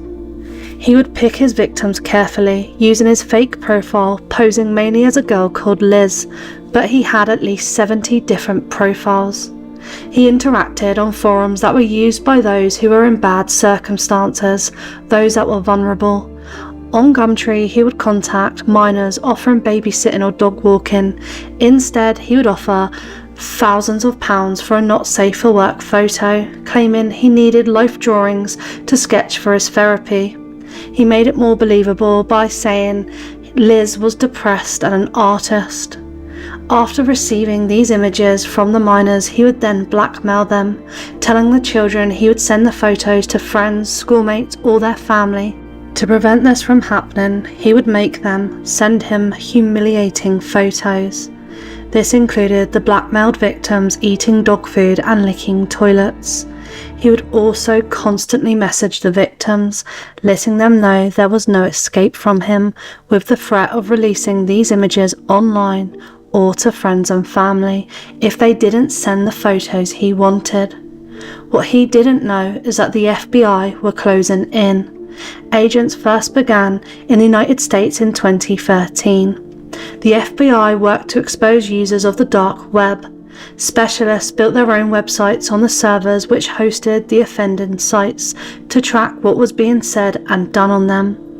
They were able to access the self-called hurtcore communities on the dark web. It was called Hurt to the Core. It was described by the NCA as the world's worst website. The users had many profiles, but his linked back to who he really was. His profile, In the Garden, posted blackmail pictures of a teenage girl. The user was tracked online and found to also post many other photos online, as well as use Gumtree. They found that this user had many different names, acting as a female, and had at least 30 different email addresses, encrypted via services which originated in Russia. The thousands of pounds that he promised for the not safe for work photos were never paid. Once he got the photos, the abuse started. Once he received these photos, he would then post on these forums where they could be seen by countless members of a global child SA network. They monitored him, investigating further, and saw him communicating under other profiles as well as with other people, suggesting they avoid using money but instead using vouchers to get kids to trust you.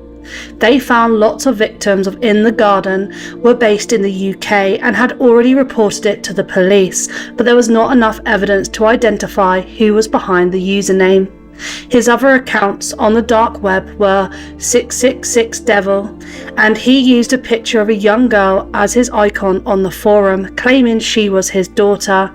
He had planned to do things to her and dubbed it Hell Week. He also requested ideas from other members of what he could do. They accessed his accounts and realised that the poster on these forums was the same person, 666devil, In the Garden, an evil mind, and that whoever they were, they had approached more than 200 victims worldwide, including victims living in America, the UK, Australia and Israel. Special task force involving the NCA, GCHQ, Homeland Security, the Australian Federal Police and Europol were set up to specifically enhance evidence gathering against the suspect. By the end of March 2017, intelligence linked a person of interest to an address in Birmingham. Fulda was identified as a suspect in April and placed under surveillance for 3 months. He was filmed on the train using his laptop and going to and from work. On the 21st of June 2017, plainclothes officers were deployed to arrest him.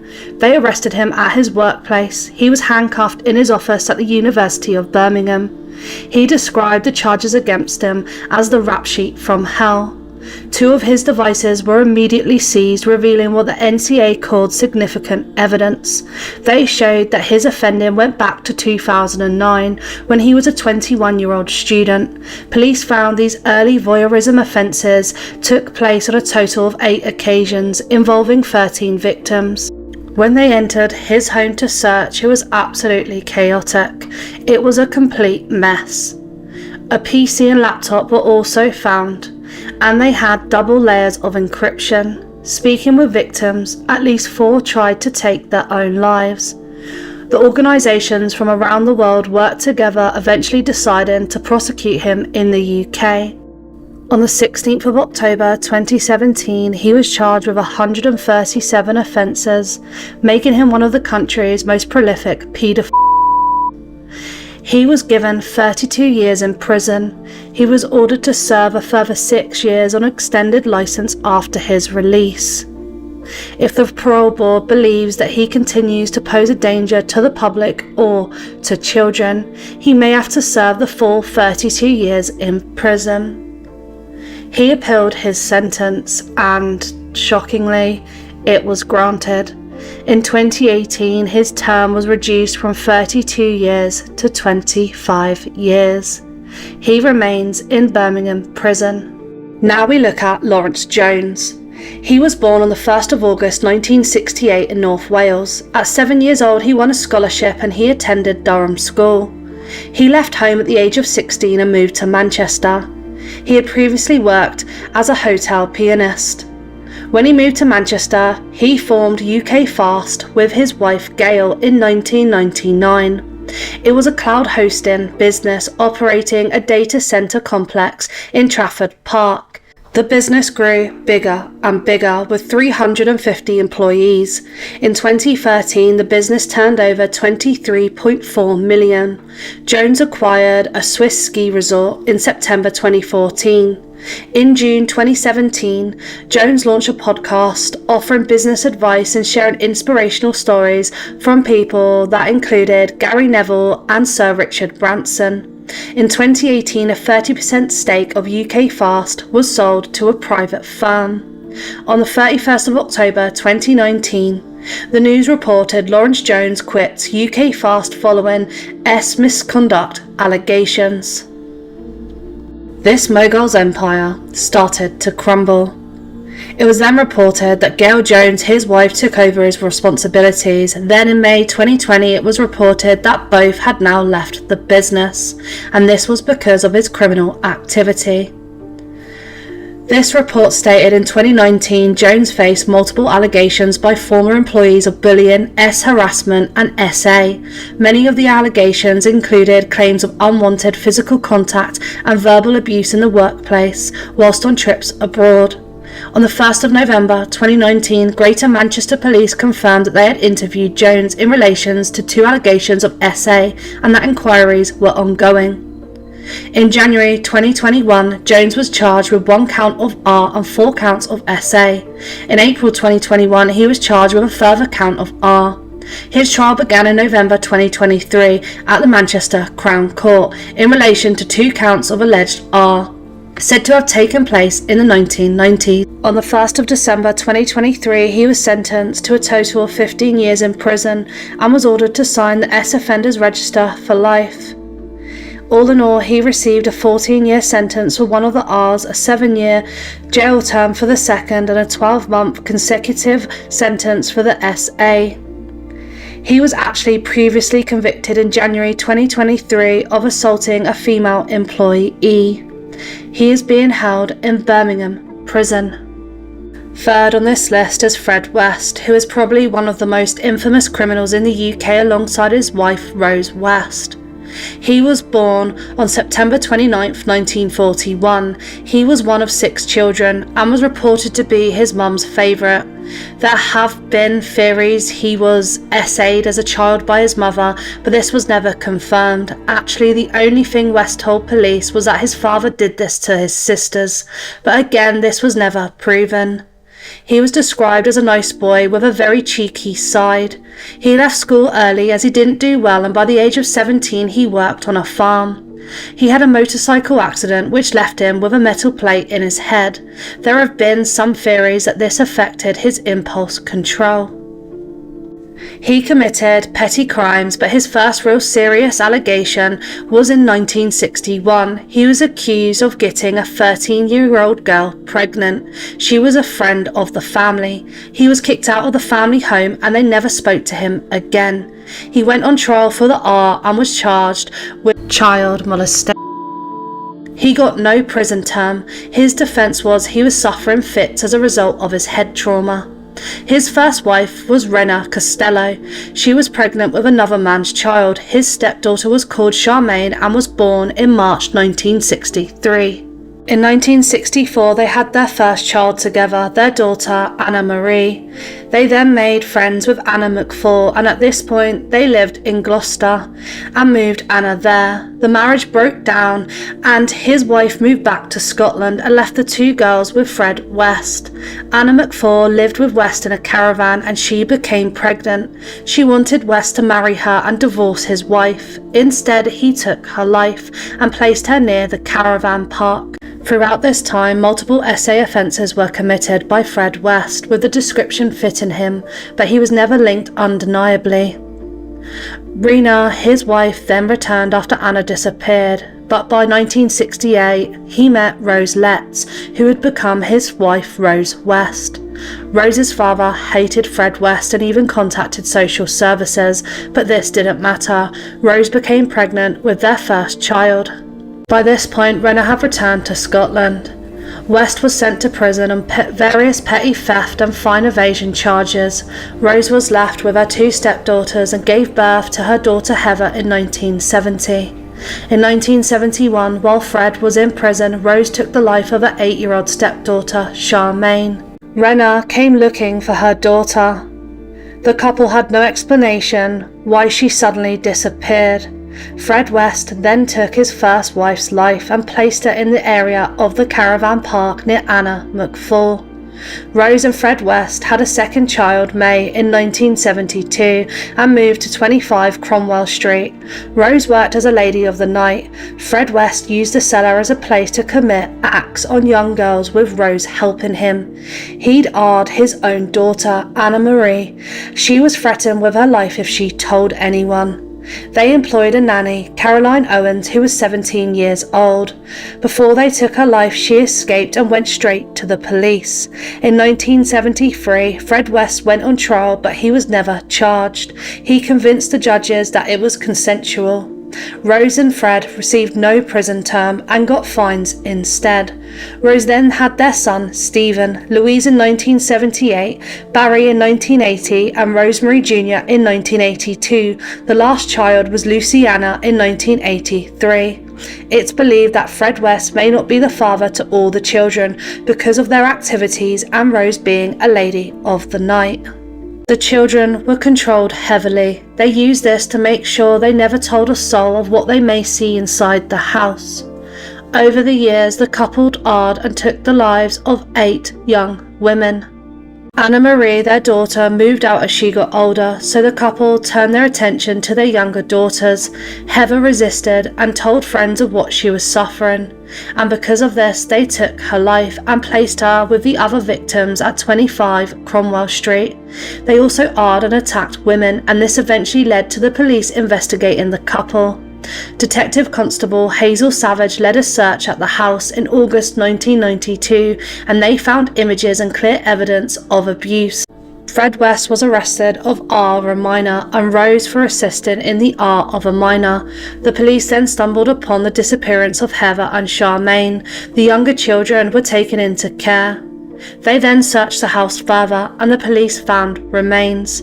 Fred West cooperated with the police, telling them the names of the victims as well as the 3 placed in locations outside of the home. Rose West claimed that she was also a victim, but the evidence showed that this was a lie. On December 13, 1994, Fred West was charged on 12 counts of murder and taken into custody at Birmingham prison. He never went to trial. He was found in his cell after taking his own life on the 1st of January 1995. Rose West was found guilty on 10 separate counts of murder on the 22nd of November 1995. She received a life sentence, having to serve a minimum of 25 years in prison. Next we move on to Charlie Wilson, who was born on the 30th of June 1932 in Battersea in London. He was a well-built man described as being very handsome. He fell hard into the criminal world. He was a thief who would buy shares in various gambling enterprises. He was in and out of prison for a small amount of time for petty crimes. His biggest crime was committed with his childhood friends, Jimmy Hussey, Tommy Wisby, Bruce Reynolds and Gordon Goody, as well as friends he met along the way, Buster Edwards, and 2 car thieves, Mikey Ball and Roy James. These criminals wanted the big money. Small thefts and little shares just wasn't enough, so they began planning the bigger crime. In 1960, Wilson began to work with Reynolds and planned to get into a criminal big league. In 1962, a gang led by Reynolds stole $62,000 in a security van robbery at London Heathrow Airport. They then robbed a Royal Mail train at Swindon, which netted £700. But this still wasn't enough, so they started to plan a train robbery. This is known as the Great Train Robbery.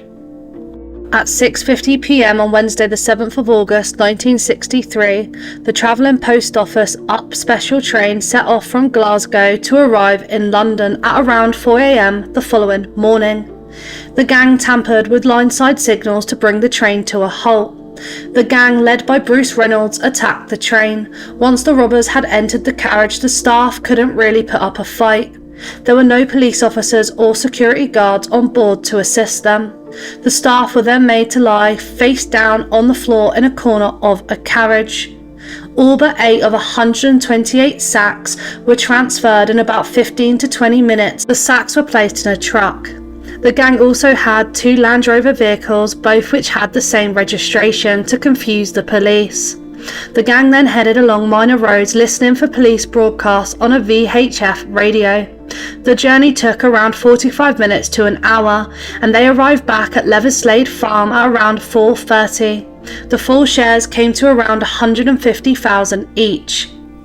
Following a tip-off from a herdsman who used a field which was next to the farm, a police sergeant and a constable called there on the 13th of August 1963, 5 days after the Great Train Robbery. They found fingerprints at the farm, and an informant then gave the police a list of names.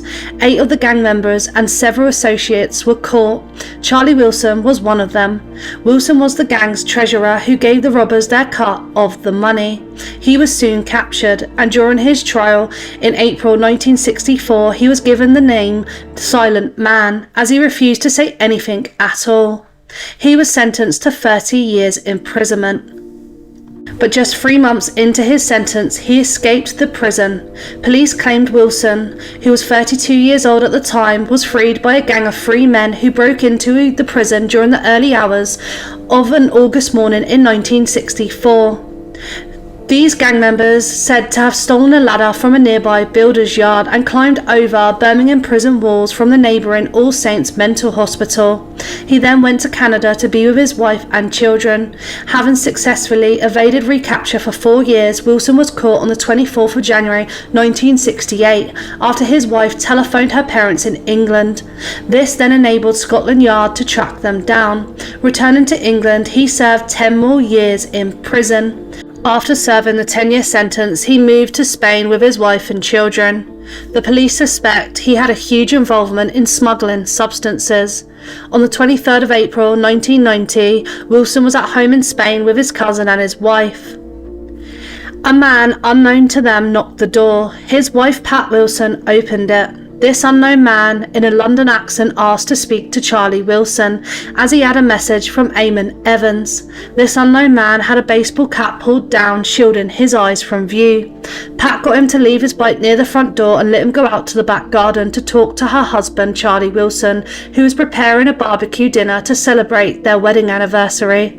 After 5 minutes of conversation, this unknown man attacked Charlie Wilson and took his life. This unknown man then jumped over the back fence and then escaped. The culprit has never been found, but it's believed to be because of smuggling of substances and criminal deals. It was planned very carefully to only take Wilson's life and leave his wife alive.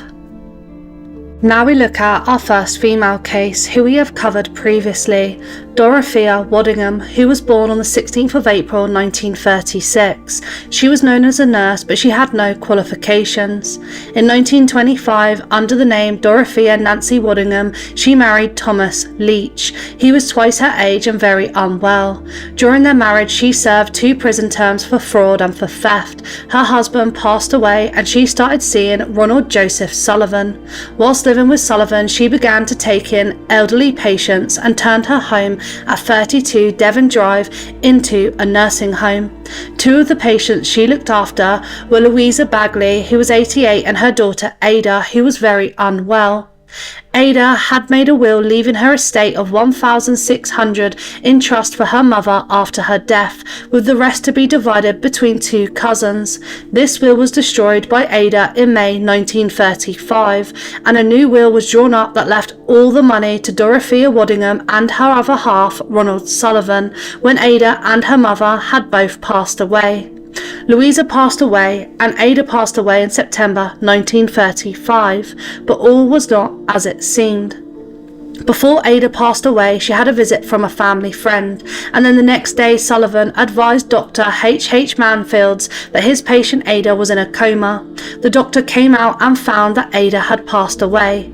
As this was suspected, the doctor was not suspicious, and after gaining further details from Waddingham, he filled out a death certificate. Ada had said that she wanted to be cremated. For this to happen, two doctors had to sign the death certificate. The man in charge of cremations was Cyril Banks, who was also the medical officer for Halford Nottingham. Banks had never thought highly of Dorothea's so-called nursing home and knew there was no state-registered nurse on the staff as there should have been. He became suspicious at the note from Ada that authorised cremation, and he ordered a post-mortem. This is when they found traces of morphine. They then exhumed Louisa and found the same. The couple were both charged with 2 counts of murder. Waddingham's first trial started on the 4th of February 1936. Sullivan was discharged for insufficient evidence, and she was found guilty on the 27th of February. This was despite a recommendation of mercy due to her being a mother of several young children. She was sent to the gallows on the 16th of April 1936. She had confessed the crime shortly before she was sent there. Her execution was carried out at Birmingham prison, and her hangman was Thomas Pierpoint. The case we look at next is a little bit different. There have been so many so-called celebrities who have served time at Birmingham prison. Ozzy Osbourne is one of them. He served 6 weeks after he was arrested for breaking and entering and theft in 1966. Ashley Blake, who was a television presenter for theft and driving offences. There have been many footballers. Lee Hughes was one of these, who spent 6 years there for drinking and driving, and another footballer is who we look at next. This case is a lot lighter than the other cases that we have already covered, but I wanted to include a celebrity as so many serve small prison terms at Birmingham prison. The footballer we look at is James Hirst. He was born on the 31st of January 1992 in the West Midlands. He came through the ranks at West Brom but declined to sign for them, and he instead got a scholarship in 2008 with Portsmouth. He never made a first team appearance for Portsmouth but did have a loan spell at a club in Iceland. He joined West Brom on a 2-year deal in September 2010, and he played for a various number of clubs. Most recently in May 2023 he signed for a lower division team. But in June 2020 he was remanded in custody by a court in Glasgow after pleading guilty to acting in a threatening or abusive manner towards police officers following a domestic incident. He coughed in officers' faces and told them he had COVID-19. He used bad language to describe a female police officer and shouted anti-Scottish abuse. He was sentenced to 160 hours unpaid community service. In August 2024, he received a 2-year prison sentence and a 5-month restraining order at the Birmingham Crown Court after he pleaded guilty to 1 count of stalking, 2 counts of harassment, and 2 of sending false communications. He remains in the prison today. And now we have covered one of the celebrities who has spent some time there, although very briefly. We now look at a very famous case of the Birmingham Six. This included Hugh Callaghan, Patrick Joseph Hill, Gerard Hunter, Richard McKennie, William Power and John Walker. They were all born in Belfast apart from John Walker, who was born in Derry. All 6 had lived in Birmingham since the 1960s. The Birmingham pub bombings took place on the 21st of November 1974 and were a tribute to the IRA. Improvised devices were placed in 2 central Birmingham pubs, the Mulberry Bush pub and tavern in the town. The explosion happened at 8:25 p.m. 21 people lost their lives and 182 people were injured. The men were travelling to Belfast to attend the funeral of James McDade, who was an IRA member whom they all knew. When they reached Lancashire, they and others were subject to a special branch stop and search. The men didn't tell the police of the true purpose of their visit to Belfast. This is something that was held against them. While the search was in progress, the police were informed of the Birmingham bombings. The men agreed to be taken to the police station for forensic tests. On the morning of November 22nd, after the forensic tests and questioning by the police, the men were transferred to the custody of West Midlands Serious Crime Squad Police Unit. Callahan was taken into custody on the evening of the 22nd of November. While the men were in the custody of the police, they were deprived of food and sleep and were sometimes interrogated for as much as 12 hours without a single break. Threats were made against them and they suffered abuse, punches, dogs being let loose within a foot of them, and a mock sending to the gallows. They then confessed. On the 12th of May 1975, the 6 men were charged with murder. 3 other men, James Kelly, Mick Murray and Michael Sheehan, were charged with conspiracy. The trial began on the 9th of June 1975. At the trial, circumstantial evidence about their association with IRA members was seen. A forensic scientist used a test to claim that Hill and Power had handled explosives, although 4 of the others all had tested negative, and there was no residue of explosives on them. The jury found the 6 men guilty of murder. On the 15th of August 1975, they were each sentenced to 21 life sentences. On the 28th of November 1975, the men appeared in court for the second time, after they had been remanded in custody at Birmingham Prison. All showed bruising and other signs of ill treatment. 14 prison officers were charged with assault in June 1975, but they were all acquitted. In March 1976, their first application for appeal was dismissed by the Court of Appeal. Their second full appeal was in 1991, and it was allowed. The Crown decided not to resist the appeals on the basis of new evidence of police fabrication and suppression of evidence. The successful attack on both the confession and the 1975 forensic evidence stated, "In light of fresh scientific evidence which at least throws grave doubt on the tests done, it does not destroy it altogether. These convictions are both unsafe and unsatisfactory." On the 14th of March 1991, the 6 walked free. In 2001, a decade after they were released, the 6 men were awarded compensation. First is Emma Humphreys, who was born on the 30th of October 1967 in North Wales. She had 2 sisters, and her mum and dad separated when she was 5. Her mother was an alcoholic and remarried. Her mother's second husband was reported to also have been an alcoholic. They relocated to Edmonton in Canada, and Emma began drinking, taking substances and having relations with men. In March 1983, she was sent to a treatment centre in Edmonton. She was then transferred to a local psychiatric ward because she harmed herself. In December 1983, she returned to Nottingham in England to live with her dad and his second wife. She later lived with her grandmother. On the 30th of August 1984, when Emma was 16 years old, she decided to move out of her grandmother's home and she began working as a lady of the night. Emma was soon approached by 33-year-old Trevor Armitage, who dealt and had previous convictions for violence. He wasn't a nice character. He was known to have relations with very young, vulnerable girls. But Emma moved in with him and continued working as a lady of the night, giving him part of her earnings. In January 1985, Emma was arrested and kept on remand as she assaulted a hotel manager. She was discharged on the 21st of February 1985. On the 25th of February 1985, Armitage and Emma Humphreys spent the evening in a pub with a few other people. On the way out of the pub, accompanied by his 16-year-old son, Emma and 2 other friends, Armitage said, "We'll be alright for tonight, we're gonna have fun." The group went to another pub and then back to Armitage's house. While Armitage was driving his son home, Emma retrieved a weapon from the kitchen and harmed herself. She then went to sit on the landing.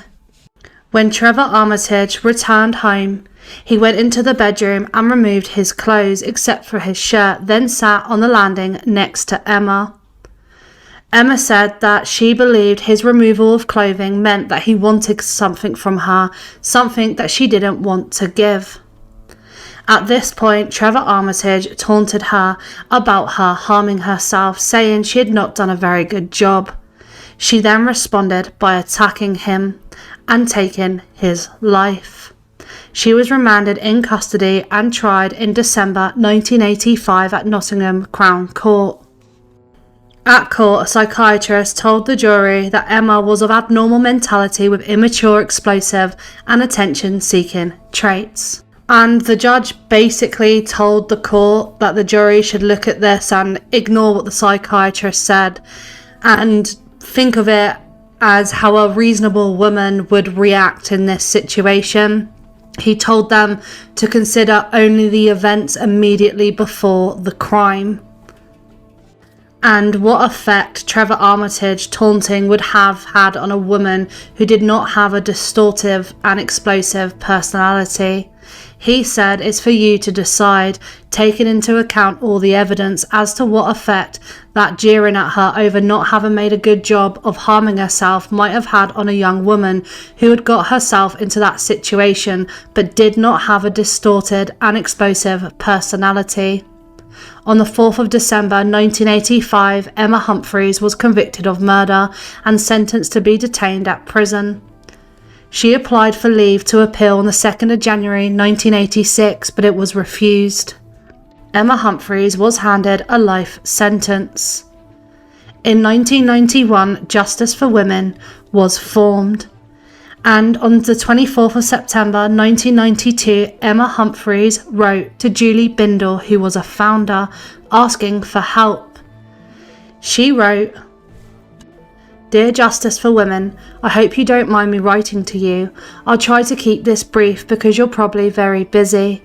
In December 1985, I was convicted of taking the life of my boyfriend, Trevor Armitage, who was 35. I had met him 6 months previously when I was 16. I was a lady of the night and he was a client. I was 17 at the time of his offence and 24 years old now. The night of the offence, I had taken a weapon in my hand because I harmed myself, because I wanted some kind of response from him other than physical or R. As I heard him coming, I panicked that maybe he could turn even worse and then turn the weapon on me, and I was cornered upstairs. He came and laid beside where I was sitting. He was undressed and I knew I was going to be R'd or attacked or both. I couldn't go through it again. I just wanted him to get away from me." After this, Justice for Women created a legal team which organised an appeal based on the defence of long-term provocation.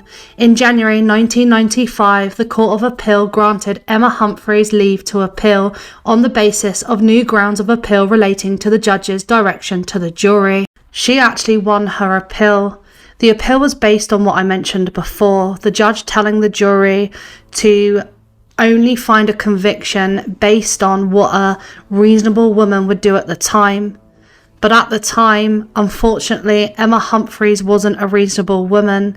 There was no consideration into what she had been through and her mental state. Her murder charge was changed to manslaughter and she was sentenced to time served.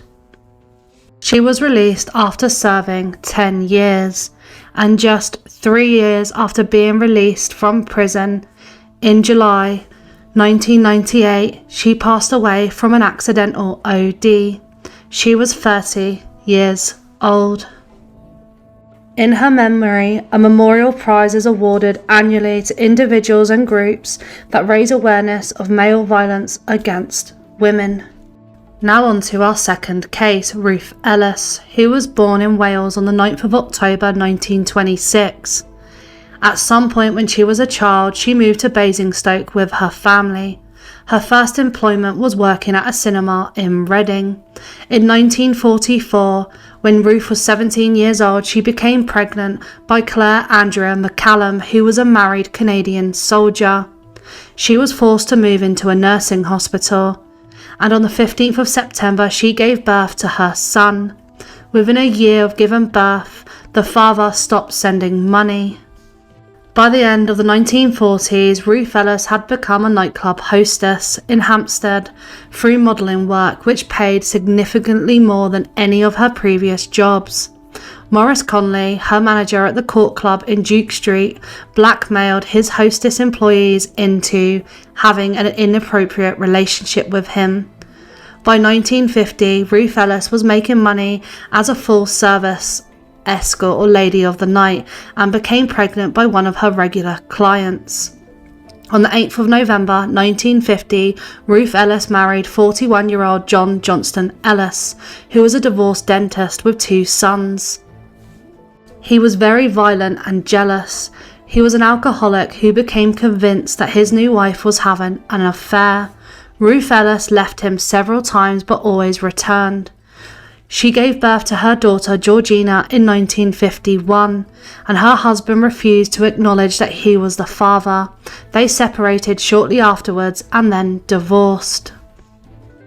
After divorcing, she moved into her parents' home with her daughter and began being a lady of the night again. In 1953, Ruth Ellis became the manager of the Little Club, a nightclub in Knightsbridge. At the time, she was lavished with expensive gifts by admirers and had a number of celebrity friends. Ruth met David Blakely, who was 3 years younger. She then met racing driver Mike Hawthorne. David Blakely was a racing driver, and he quickly moved into Ruth's flat above the club, even though he was engaged to another woman. Ruth Ellis then began seeing Desmond Cusson, who was a former Royal Air Force pilot. He had actually flown the Lancaster bombings during the Second World War and was now an accountant who was a director of a family business. While she was seeing him, she was still seeing Blakely. Blakely began to get increasingly violent towards Ruth because she continued to see other people. He offered to marry Ruth Ellis and she consented, but in January 1955, after an incident where he attacked her, they didn't. On Easter Sunday, on the 10th of April 1955, Ruth Ellis took a taxi to the home of 2 friends of David Blakely, where she thought he might be. As she arrived, David Blakely's car drove off, so she paid off the taxi and walked to the Magdala, which was a public house in South Hill Park. She found David Blakely's car parked outside. At around 9:30 p.m, David Blakely and his friend Clive Gunnell came out of the public house. David Blakely passed Ruth, who was waiting on the pavement, when she stepped out of the doorway of a newsagent's, which was next door. As David Blakely was searching around looking for his keys, Ruth Ellis pulled out a weapon and shot. The first time missed. David Blakely ran around the car. She shot a further 4 more times. He lost his life. She then looked at his friend and said, "Will you call the police, Clive?" She was arrested immediately by an off-duty policeman who heard her say, "I am guilty, I'm a little confused." Ruth Ellis was examined by the medical officer on 2 occasions, and both times it failed to find evidence of mental illness. On the 20th of June 1955, Ruth Ellis appeared in the Old Bailey. She was dressed in a black suit and a white silk blouse with freshly bleached blonde hair. Her defending counsel, Aubrey Melford Stevenson, supported by other solicitors, expressed concern about her appearance, but she did not alter it to appear less striking. The only question put to Ruth Ellis by prosecutor Humphreys was, "When you fired the weapon at close range into David Blakely, what did you intend to do?" Her answer was, "It's obvious what I intended to do." This reply guaranteed a guilty verdict, and she was given capital punishment. The jury only took 20 minutes to convict her. She was sent to Holloway prison. She told her mother that she did not want a petition to reprieve her from the sentence and took no part in the campaign. However, her relatives tried to change the charge, but it didn't work. In her final letter, which was to David Blakely's parents from her prison cell, Ruth wrote, "I have always loved your son, and I shall die still loving him." Ruth was buried in an unmarked grave within the walls of Holloway prison.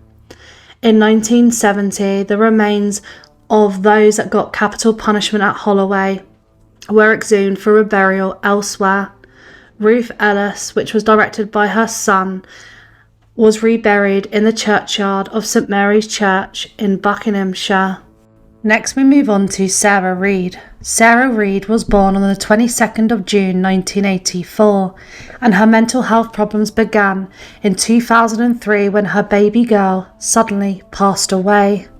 In 2012, Sarah was the victim of a severe attack from a white police officer, PC James Kiddie, and suffered 2 broken ribs. She was later convicted for the shoplifting offence. She was prosecuted and convicted of common assault in 2014. He was dismissed from the Met Police, but the officer also had 2 previous confirmed complaints lodged against him, the second for comments made in 2011. While in Maudsley Hospital in 2014, she told her family that she was essayed by an elderly male patient. Some reports say that this was the case of attempted R. After acting in self-defence, she was charged with GBH with the intent and held in Holloway prison on remand from 2015 for psychiatric assessment to determine whether she was able to plead at trial.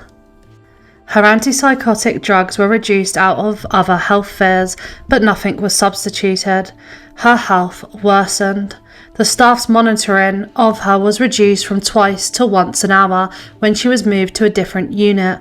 Although it was known she had harmed herself in the past, she was still considered low risk. On the 11th of January 2016, in Holloway's prison medical wing, she was found.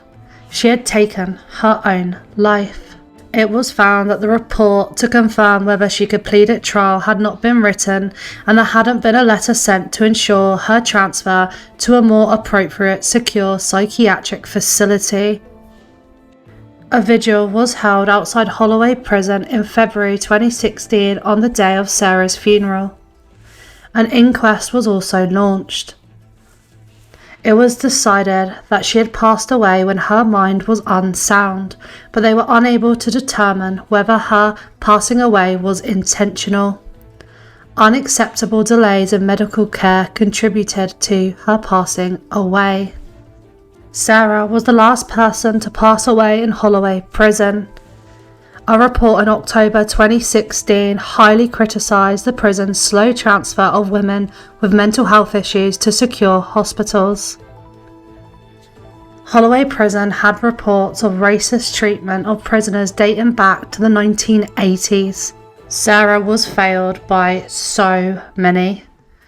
The Met Police, the courts, the prison service, probation. She really was just failed by all of it. And as I said in the intro, Holloway Prison had a really very bad reputation for how they handled women and their mental health. And unfortunately, because changes weren't made, things weren't more secure, she suffered racism from the Met Police, accusations within Holloway Prison, and because of this, she lost her life. And although it wasn't the main reason, it was one of many main reasons as to why Holloway eventually did close. Next we move on to sisters Michelle and Lisa Taylor. On the 3rd of June 1991, 21-year-old Alison Shaughnessy was found with her life taken in the stairwell of her flat near Clapham Junction. In 1986, she was working as a clerk at a Barclays bank in London and met her future husband, John Shaughnessy. He worked at the Churchill Clinic in London and had recently immigrated from Ireland. The couple became engaged in April 1989 and married on the 23rd of June 1990. One of the guests at the wedding was Michelle Taylor, who was a work friend of John.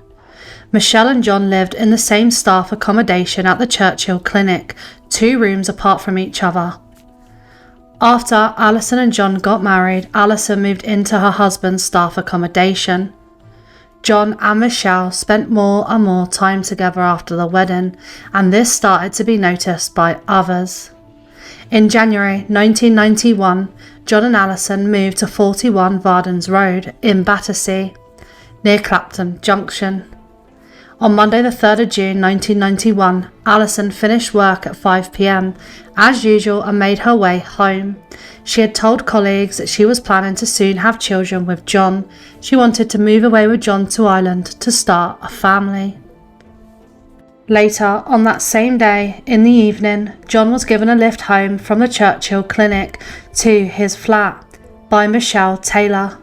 Michelle said she came in with him to say hello to Alison. This was at 8:30 p.m, and they found her at the top of the stairs with her life taken. The police were called.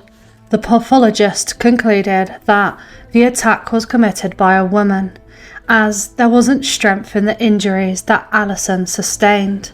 The attack would have not taken any longer than 2 to 3 minutes, and it appeared Alison had fought with the person after being attacked as she arrived home at around 5:37 p.m. Police believe that she had been attacked within minutes after entering the flat. There was no sign of a break-in, and she had time to pick up the post as she came in, suggesting to police that she felt comfortable with whoever did it. John had an alibi for the time of the crime as he was at work.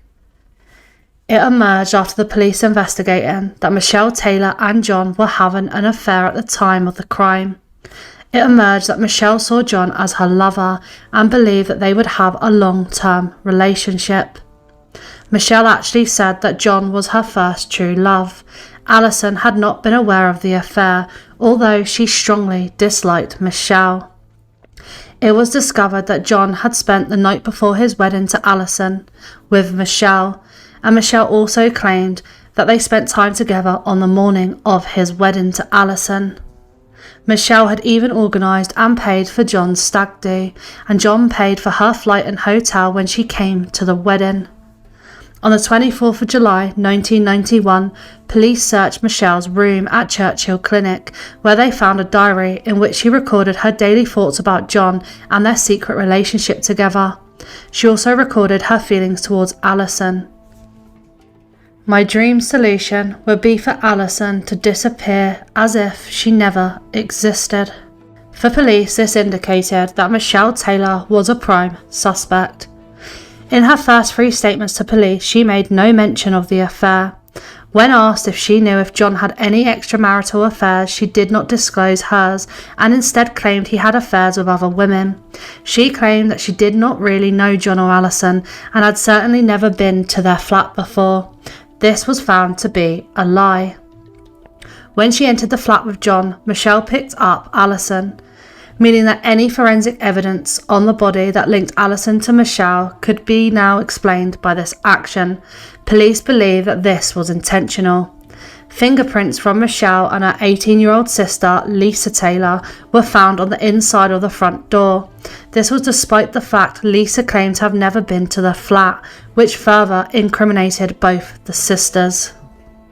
A neighbour also told police that they had seen 2 young women coming out of the flat at 5:45 p.m. while they were cycling past.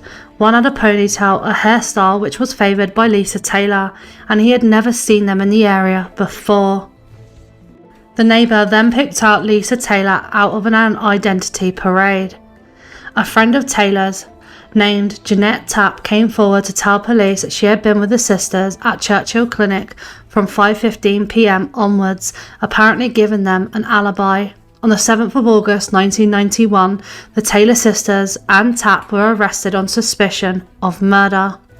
Michelle initially complied in interviews and discussed her relationship with John.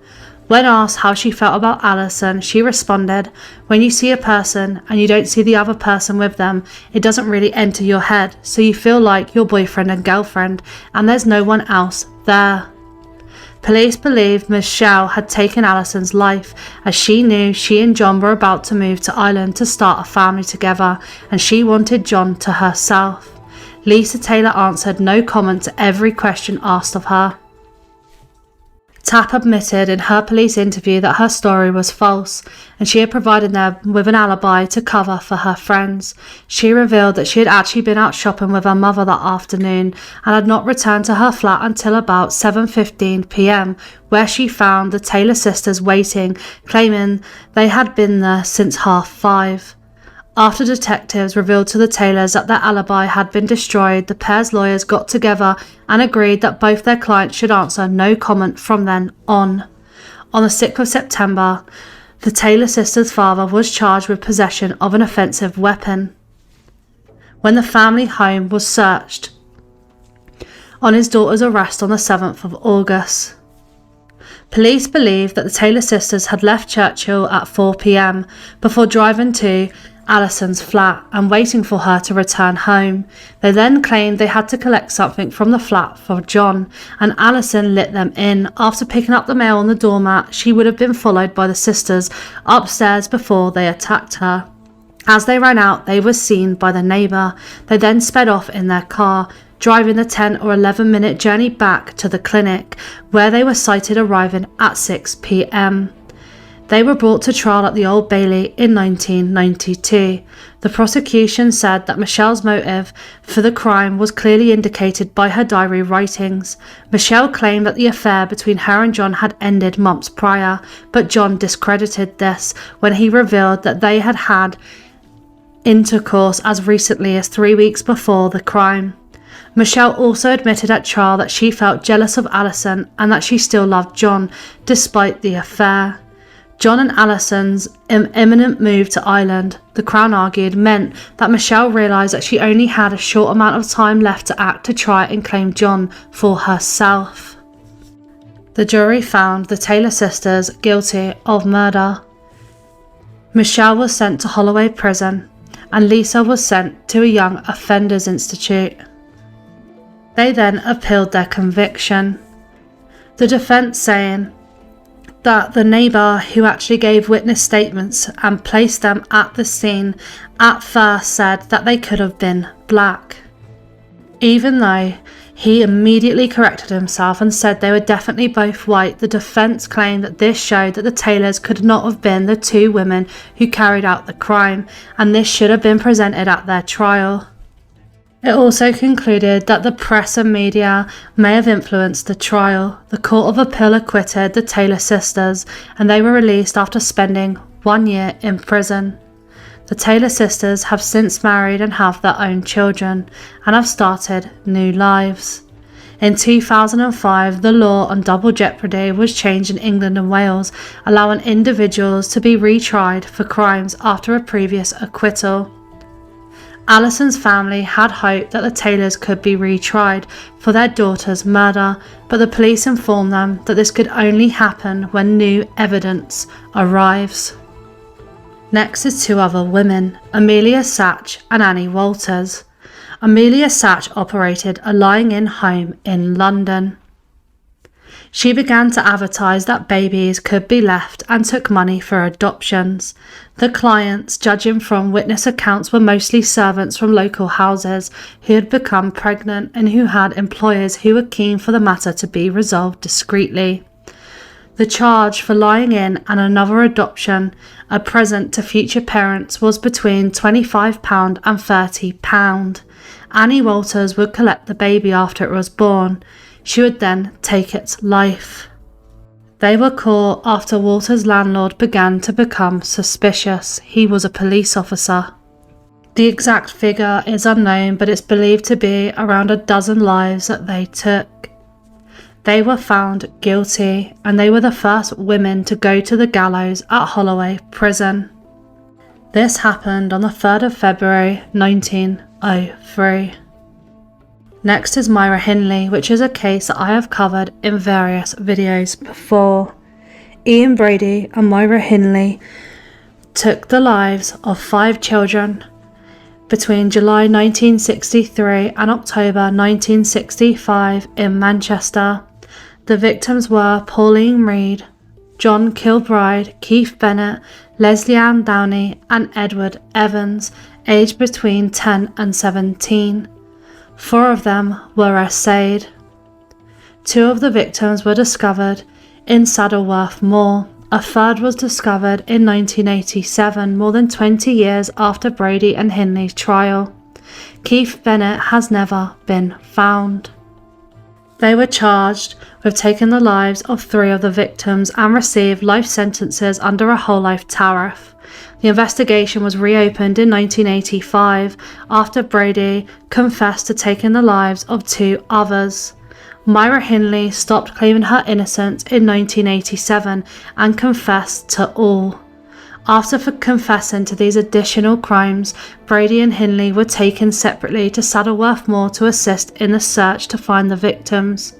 Brady was diagnosed as a psychopath in 1985 and was confined in the high-security hospital Ashworth. He made it clear that he wished to never be released and repeatedly asked to be allowed to die. He died in 2017 at the age of 79, having served 51 years. Myra Hindley served her time mainly in Durham prison and Holloway prison, but did get moved around sometimes. She passed away in 2002 at the age of 60 after serving more than 30 years. Next is Maxine Carr. Maxine Carr was the girlfriend of Ian Huntley, who took the lives of Holly Wells and Jessica Chapman in 2002. She provided Ian Huntley with a false alibi which saw her jailed for 3.5 years for perverting the course of justice. Ian Huntley was the school caretaker and he was jailed for 40 years for taking the girls' lives. Maxine served 21 months of her jail term in Holloway and was given a new identity when she was released in 2004, as there was concern she would be attacked. She is just one of 4 ex-UK prisoners who are protected. Robert Thompson, John Venables and Mary Bell are the 3 others. Reports say that she has rebuilt her life and she got married. Now, Tracy Connolly. Tracy is known as the mother of Baby P. Baby P, called Peter, passed away at 17 months old at his home in North London on the 3rd of August 2007. He had suffered more than 50 injuries. Despite being on the at-risk register and receiving 60 visits from social workers, police and health professionals over 8 months, at the hands of Connolly's partner Stephen Barker and his brother Jason Owen, he lost his life. At their trial in 2008, Owen and Barker were found guilty of causing or allowing the death of Peter, while Tracy Connolly pleaded guilty. Connolly admitted her offence and was handed a sentence of imprisonment for public protection with a minimum term of 5 years. She served this sentence at Holloway Prison. She was released in 2013 but was locked up again 2 years later after breaking her terms of sentence by selling lewd photos of herself. She has made 3 attempts to be set free in 2015, 2017 and 2019, but each was refused by the parole board. Now we move on to 2 more cases where they were handed capital punishment and went to the gallows at Holloway. We have already covered Ruth Ellis, Amelia Satch and Annie Waters, and now it's Edith Thompson.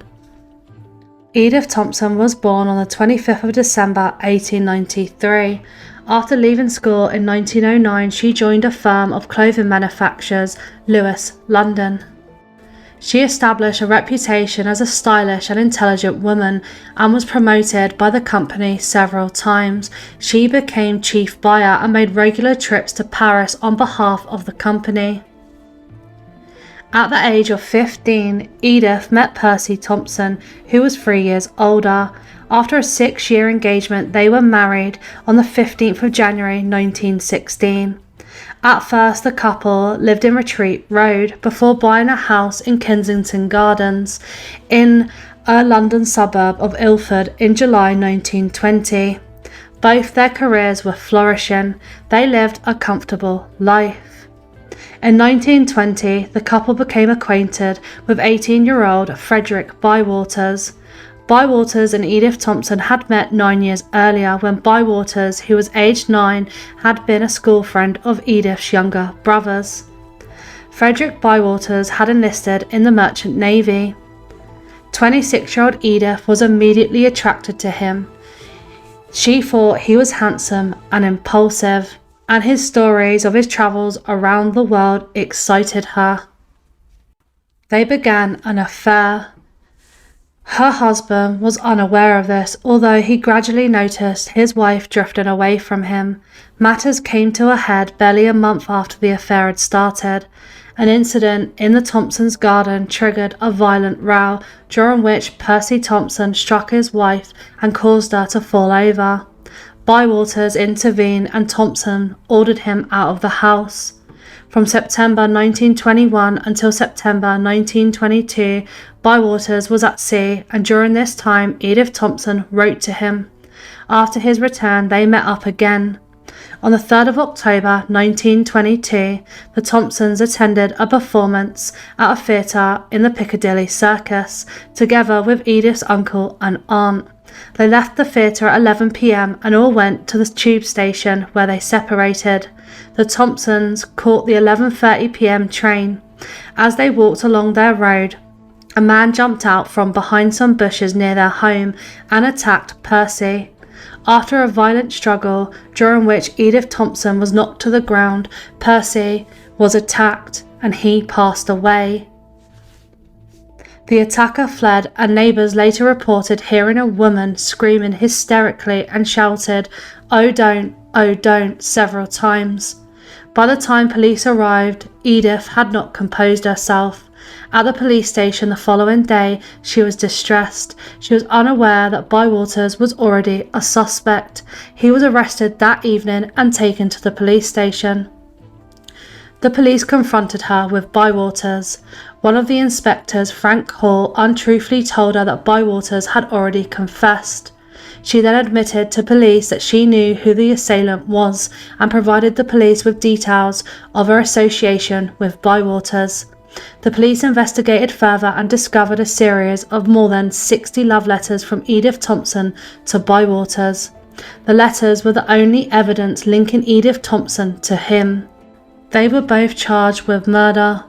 Edith Thompson's love letters were produced as evidence of incitement to murder.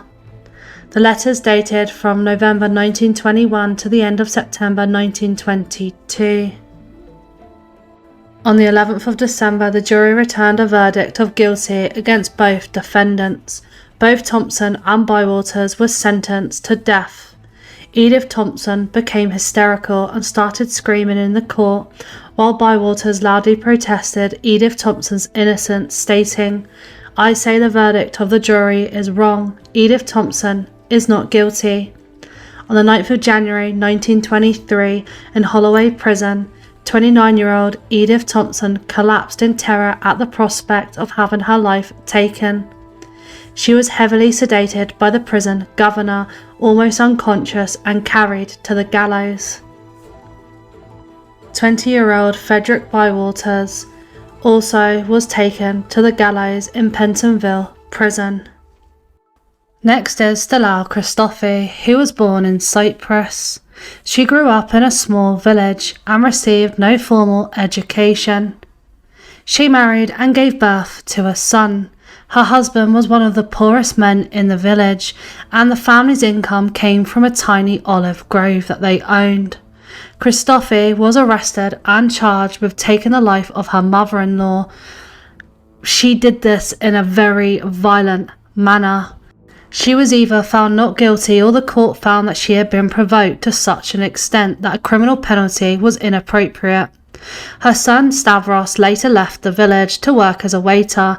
In 1941, after saving up enough money, he moved to the UK and settled in London and found a job as a wine waiter at Café de Paris. He married Hella Bleacher, a German-born fashion model, and the couple had 3 children.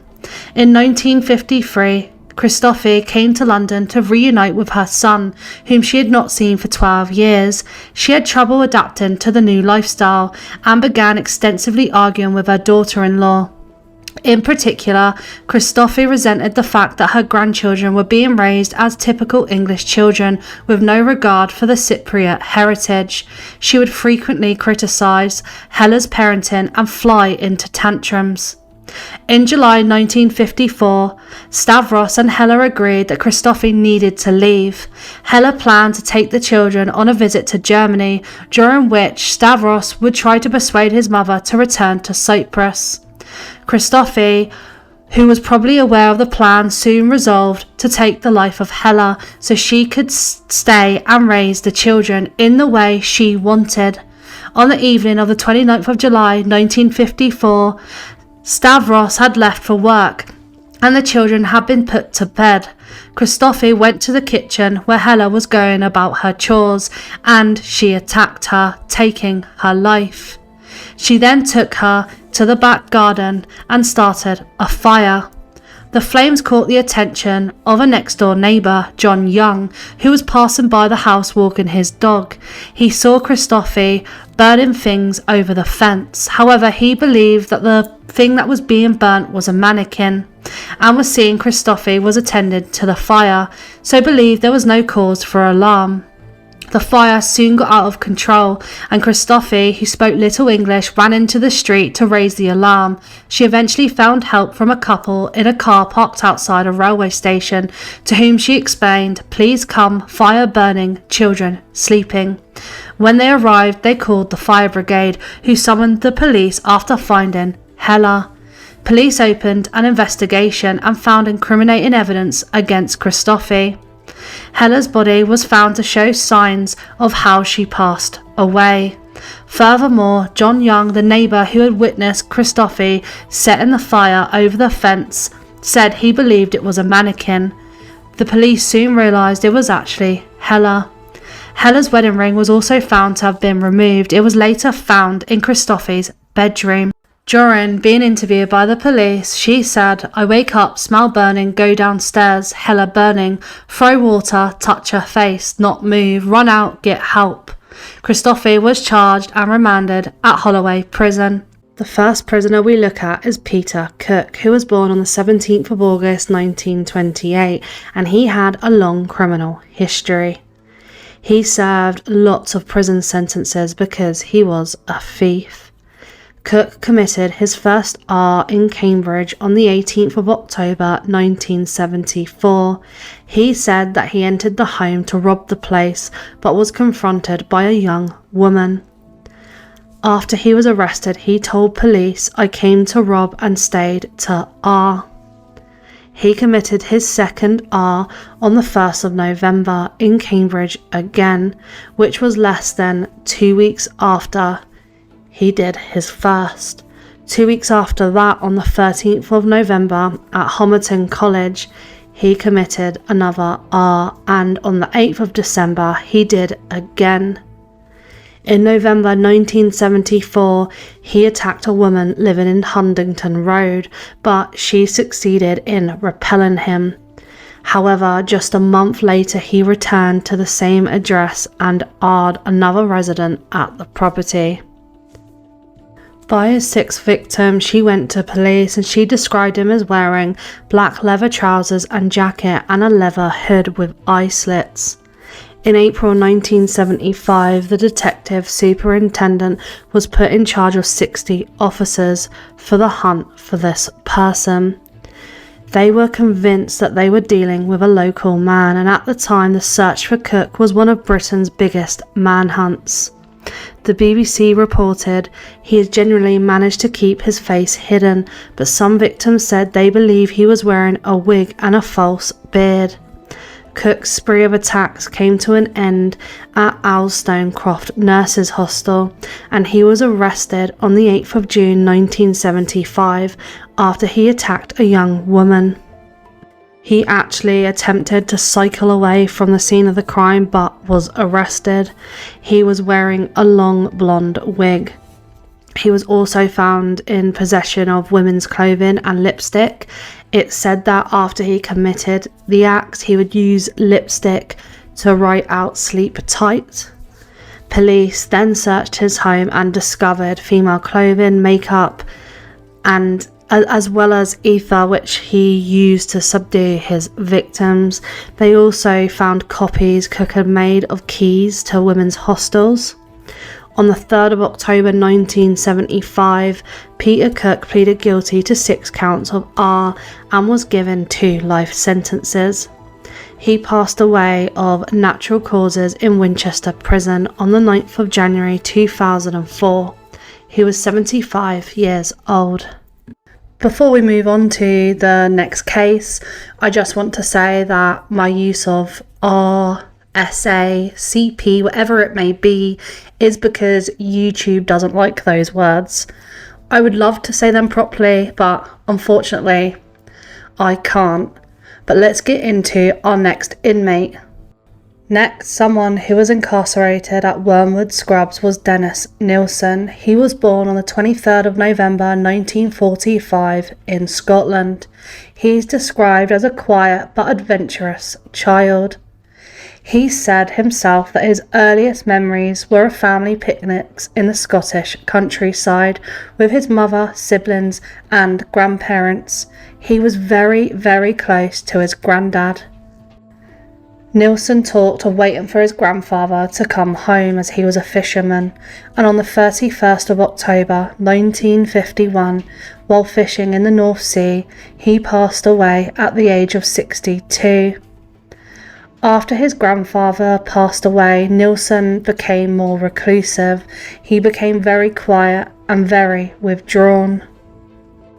At a young age, he also discovered that he was gay, and he said at first he was very confused and he felt ashamed of this. He did okay in school and then went into the army. In January 1971, he was reassigned to serve as a cook for a regiment in the army. He was in the army for 11 years and then decided to leave. He lived in Scotland for a little bit but then moved to London. This is where he joined the Met Police. He did this for a little while but didn't really enjoy the job. He missed working with others and the social side of the army. He left the Met and then got a job as a civil servant in May 1974. Nilsen worked in a job centre where his role was to find employment for unskilled labourers. At the workplace, Nilsen was described to be quiet, but he was active in the trade union movement. His attendance record was okay, but he volunteered to work overtime, and it led several colleagues to suspect he was something of a loner as he had so much time. In 1982, he was transferred to a job centre in Kentish Town. He also started to rent a ground floor flat at 195 Melrose Avenue. He had many partners through the 1970s. He formed brief relationships with other young men, but none of the relationships lasted more than a few weeks, and none of the men expressed any intention of living with him on a permanent basis. By 1978, he really was a loner. He had 3 failed relationships in the last year, and he actually confessed to having developed an increasing conviction that he was unfit to live with. It really affected his confidence in himself. He started to put all his hours into working, going to gay bars on his own, and in the evenings spending time by himself in his flat drinking. But this need to not be alone turned into something very sinister. On the 30th of December 1978, 14-year-old Stephen Holmes was trying to get alcohol from Cricklewood Arms pub. Nilsen encountered him and said He could come back to his place and they could drink alcohol together and listen to music. They both drank alcohol and they both fell asleep. The next day, Nilsen said that he didn't want him to leave his flat. He liked the company, so he took his life. He placed him under the floorboards before putting him in a bonfire in the garden. On the 11th of October 1979, he attempted to take the life of a Hong Kong student named Andrew Ho, who he met at a St Martin's Lane pub and lured him to his flat. Nilsen attempted to take his life and he managed to flee and reported the incident to the police. Nilsen was actually questioned in relation to the incident, but the student decided not to press charges. On the 3rd of December 1979, Nilsen met 23-year-old Canadian student Kenneth Ockenden. He had actually been in England visiting relatives. They drank at a pub and said for him, as usual, to come back to his home, where he took his life. Martin Duffy was 17 years old and had actually travelled to London by hitchhiking without his parents knowing from Merseyside. He slept rough in London, and this is how Nilsen met him. Nilsen met him on the 17th of May 1980 and took his life. He went on to take the lives of 5 young boys. He attempted to take the life of one other. Only one of these young men were identified, and that was 26-year-old William Sutherland. William Sutherland was 26 years old. His final victim to have their life taken was 23 years old and called Malcolm Barlow. He was actually slumped against a wall outside Nilsen's home on the 17th of September 1981. Nilsen inquired as to Barlow's welfare. He was informed the medication Barlow was prescribed for his epilepsy had caused his legs to weaken. He then took his life. In the mid-80s, the landlord where Nilsen was living decided to renovate Melrose Avenue and asked Nilsen to get somewhere else. Nilsen then moved to another residence. He moved to Cranley Gardens, and on the 26th of January 1983, he took the life of 20-year-old Stephen Sinclair. Many complaints were made about the plumbing, so 2 men were sent out to check out what was going on. They lifted a drain cover and discovered victims. The police were called and obviously searches were conducted. In the drains they found bones. It was learnt that this was being flushed by the top floor flat, which belonged to Nilsen. Police knocked on his door and inquired about why there was blockage in the drains from his flat. Nilsen asked why the police were interested in his drains, but let the 3 officers into his home. When they walked in, they all noted immediately they could smell something vile. He was interviewed on the 10th of February and he confessed that there were other people in a tea chest in his living room, and he also said that in December 1978 he had taken the lives of 12 or 13 men at his former address 195 Melrose Avenue. He also admitted to unsuccessfully attempting to take the lives of 7 other people. The next day, on the 11th of February 1983, he was charged with murder of Stephen Sinclair. On the 26th of May, Nilsen stood trial at the Old Bailey on 5 counts of murder and 2 of attempted. He pled guilty to each charge. On the 24th of October 1983, he was charged with 6 counts of murder and 2 of attempted. He pleaded not guilty on all charges this time. On the 3rd of November 1983, the following day, the jury returned a majority verdict of guilty on 6 counts of murder and 1 of attempted murder. He was sentenced to life imprisonment with a recommendation that he serve a minimum of 25 years. He was attacked multiple times in prison and appealed his sentences.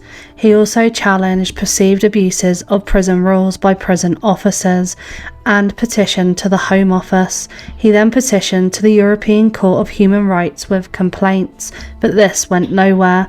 He was filtered throughout the prison system, moving from one to the other.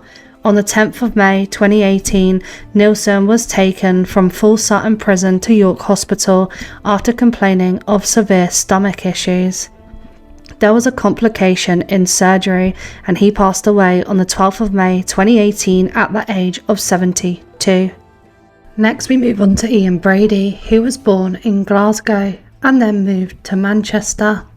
In January 1959, he worked in Millward's merchandising. He was regarded by his colleagues as quiet and punctual, but very short-tempered. Myra Hindley was born on the 23rd of July 1942. Her father was an alcoholic who was very violent towards her other siblings and her mum. The family home wasn't very good, and in 1961, 18-year-old Hindley also joined Millward's as a typist, and she became obsessed with Brady. She went on other dates with other colleagues, but they began talking and they fell deeply in love. They went to the cinema and then they went back to Hindley's house to drink wine. Brady would give Hindley reading material and the pair spent their work lunch breaks reading aloud lots of accounts of works and philosophies he believed in. In her own words, she said, "Within months, Brady had convinced me that there was no God at all. He could have told me that the earth was flat, the moon was made of green and cheese, and the sun rose in the west. I would have believed him, such as his power of persuasion." Brady started to talk about committing the perfect crime. Hindley's sister, Maureen, married David Smith on the 15th of August 1964, and the pair became friends with Hindley and Brady. And remember Hindley's sister and David Smith because they will come back into this case later on. Hindley and Brady got their own home and became really friendly with a neighbour, Patricia Hodges, who was 11 years old and lived next door to them. She actually went on trips to the moors with them, but the couples never harmed her, as Brady knew if they did, it would be too easy for them to get arrested for it. On the 12th of July 1963, Hindley was in a van and Brady on his motorcycle following her behind. They were searching for a victim, and they came across 16-year-old Pauline Reed, who was a schoolmate of Hindley's sister, Maureen. Hindley offered to give Pauline a lift. Hindley told Pauline that they needed to go to the moors because she had lost a very expensive glove, and she agreed to help them. Brady arrived on his motorcycle and they took her life. On the 23rd of November 1963, they were out looking for their second victim, and they met 12-year-old John Kilbride at a market. They offered him a lift home and said that they would give him a bottle of sherry. Again, like the last, telling them that they had lost an expensive glove up the moor and whether he would help them search for it, which he did. They then took his life. On the 16th of June 1964, 12-year-old Keith Bennett was on his way to his grandmother's house when the couple saw them. They said that could he help them unload some boxes and then they would drive him home. Hindley drove to a lay-by on the moor and Brady went off with Keith, again saying that they needed to look for a lost, expensive glove. He then took his life. On the 26th of December 1964, the couple visited a fun fair and noticed Leslie Ann Downey, who was 10 years old and was by herself. They approached her and dropped shopping and asked her if they could help them take the shopping to the car. They then took her back to their house, where they took her life. On the 6th of October 1965, Hindley drove Brady to Manchester Central Railway Station, where he was going to pick out the next victim. He returned with 17-year-old Edward Evans, and they went back to the couple's home where they drank some wine. Hindley then, by demands from Brady, went and got her brother-in-law Smith. He came to the home and watched Brady take his life. Brady then asked Smith to help him with taking Edwards to the moor. Smith arrived home at 3 a.m. and asked his wife Maureen Hindley to make a cup of tea, which he drank before being very sick, and he told his wife what he had witnessed. At 10 minutes past 6 in the morning, they waited for daylight and armed themselves with screwdrivers in case Brady was planning to intercept him, and Smith called the police from a phone box on the estate. He was picked up by a police car from the phone box and taken to Hyde Police Station, where he told officers what he had witnessed the previous night. Brady and Hindley were both charged with taking the lives of Evans, Downey, Kilbride. Both Brady and Hindley entered pleas of not guilty. On the 6th of May, after it took just a little over 2 hours, the jury found Brady guilty of all three and Hindley guilty of the murders of Downey and Evans. The death penalty had actually been abolished 6 months earlier, so the judge passed a sentence that it would be life imprisonment, which was the highest that they could. Brady was sentenced to 3 life sentences and Hindley was given 2, plus a 7-year term for harbouring Brady in the knowledge that he had taken the life of a victim. Brady was moved to Durham prison, where he asked to live in solitary confinement. He spent 19 years in mainstream prisons before being diagnosed as a psychopath in 1985. Hindley lodged an unsuccessful appeal against her conviction immediately after trial, which was declined. She wrote with Brady until 1971, which is when she ended their relationship. Myra Hindley passed away on the 15th of November 2002, aged 60, and Brady passed away on the 15th of May 2017, aged 79. Keith Bennett has never been found. Next we move on to Paul Blackburn, who was accused and convicted of the attempted and attempted murder of a 9-year-old boy that took place on the 25th of June 1978.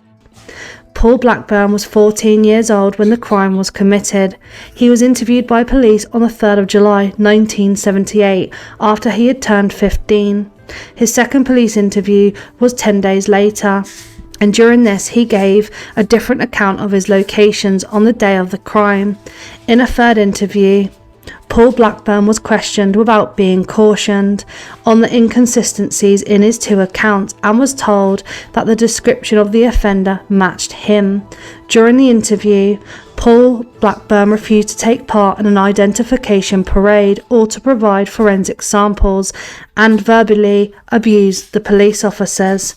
2 of his brothers, Fred and Harry, were also interviewed by the police. Paul Blackburn then confessed to the crime during another really lengthy interview, but later retracted his confession. The total length of this interview was 4 hours and 20 minutes, and there is no record of any breaks being taken. 3 hours and 10 minutes of the interview consisted of questioning by 2 senior police officers, and it was only at the end of this period that Paul Blackburn made his confession. During this interview, he did not have the services of a solicitor, and he wasn't accompanied by a parent or guardian.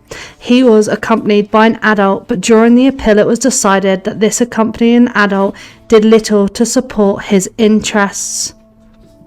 Paul Blackburn wasn't the only suspect for the crime. He wasn't even the only suspect who confessed. His older brother Fred confessed but retracted his confession. 2 other young boys also confessed but also retracted. Paul Blackburn was convicted on the 18th of December 1978. He was given a life sentence and was released in March 2003. He actually got extra time on his prison sentence because he kept denying that he ever did it. In August 2004, his case was reviewed by the Criminal Cases Review Commission and was referred to the Court of Appeal. This appeal was heard in the Royal Court of Justice in London, and his conviction was ruled to be unsafe and was therefore overturned on the 24th of May 2005, which was 27 years after he was initially convicted. Next we move on to Maurice Cohen, who was born in New York City on the 2nd of July 1910. He was from a Jewish immigrant family. His father had immigrated from an area near Ukraine. In the mid-1940s, Cohen was drafted into the US Army and served in Europe. He was discharged from the Army in November 1945 and returned to the United States, where he resumed his work for the Soviet Union. British security officials arrested him on January 7, 1961 for his part in the Soviet network known as the Portland Spy Ring that had penetrated the Royal Navy. Him and his wife were convicted of this and sentenced to 10 years in prison. Maurice and Lona, his wife, served 8 years in prison in Wormwood Scrubs because they were subjects of a prisoner exchange. In 1967, the Soviet Union admitted that the Cohens were spies, and in July 1969, Britain exchanged them for Gerald Brooke, who was a British subject held in the Soviet Union. It was Archibald Hall. His criminal career began at the age of 15 as a thief. He then progressed to housebreaking. He was convicted for trying to sell jewellery in London and got a sentence. After leaving jail, he studied antiques and took lessons to soften his Scottish accent. He returned to Scotland and began working as a butler to Lady Hudson. He would steal items from her. He then combined stealing items and racketeering while working as a butler to 82-year-old Walter Scott Elliott and his 60-year-old wife Dorothy. Scott Elliott had been the Labour MP from 1945 to 1950, was wealthy and had a high-up Scottish background. Hall's plan was to rob the couple of their money and retire, but this went wrong and he took the lives of both of them. Dorothy Scott Elliott walked in on Hall and Michael Kitto as they were discussing the plan. They then took the lives of the couple and drove them to 2 different locations where they buried them. Mary Coggle, who was the couple's housekeeper, actually helped the 2 men do this. She then started to wear the jewellery and clothes of the deceased, and this brought too much attention, so the 2 men also took her life. The next victim was actually Hall's half-brother, Donald. He had recently been released from prison because of crimes with children, and Hall hated him. They told him that their next robbery was going to be a tie-up job, and tricked him into letting them practice on him. Once Donald was tied up, Hall took his life. They put Donald in a boot of a car and drove him up to Scotland. They replaced the car's number plate, which meant the tax disc and the number plate didn't match. It was very wintry weather and it made driving really dangerous, so on reaching up near Scotland, they decided to check in to a house hotel on the north side of a high street overnight to lessen their chances of being in an accident. However, they made shifty movements and that made staff suspicious. They were worried about whether the pair would pay for their stay, so they called the police. When the police arrived, they realised the tax disc and the number plate didn't match and took them both in for questioning. They then took the car to the police station, where they made the discovery of Donald in the boot. Kitto was arrested, but Hall escaped through a lavatory window. He was captured by the police a short while after. They linked the car to the address of Hall's in London, where they found lots of items. They then charged him with all 4 murders. Hall tried and failed to take his own life while in custody before revealing the whereabouts of all the victims. He was convicted at the courts in London and Edinburgh of all 4. He was ordered to lie on file and sentenced to life imprisonment. In Scotland, it was recommended that he serve a minimum of 15 years, and in England, the judge handed down a recommendation that he should never be released. He published an autobiography, A Perfect Gentleman, in 1999. He passed away from a stroke in Kingston Prison, Portsmouth in 2002 at the age of 78. He was one of the oldest of more than 70,000 prisoners in British prisons and the oldest to be serving a whole life tariff. The next person may be someone you recognise, Leslie Grantham. He was born on the 30th of April 1947. He's best known for his role as Dirty Den Watts in BBC's EastEnders. He joined the army as a teenager in the mid-1960s and he was posted to West Germany. He found himself in debt to army colleagues. He resorted to criminal activities in his attempt to clear his debt. On the 3rd of December 1966, he attempted to rob a taxi driver, Felix Rees. He threatened him at gunpoint and demanded money. In a struggle between the two men, Leslie Grantham shot Rees. He passed away. Grantham was arrested soon afterwards and charged with murder. In his statement to the police following his arrest, he said that he did not know the gun was loaded and it had gone off during the struggle, which would have resulted in a conviction for manslaughter had a jury believed this version of events.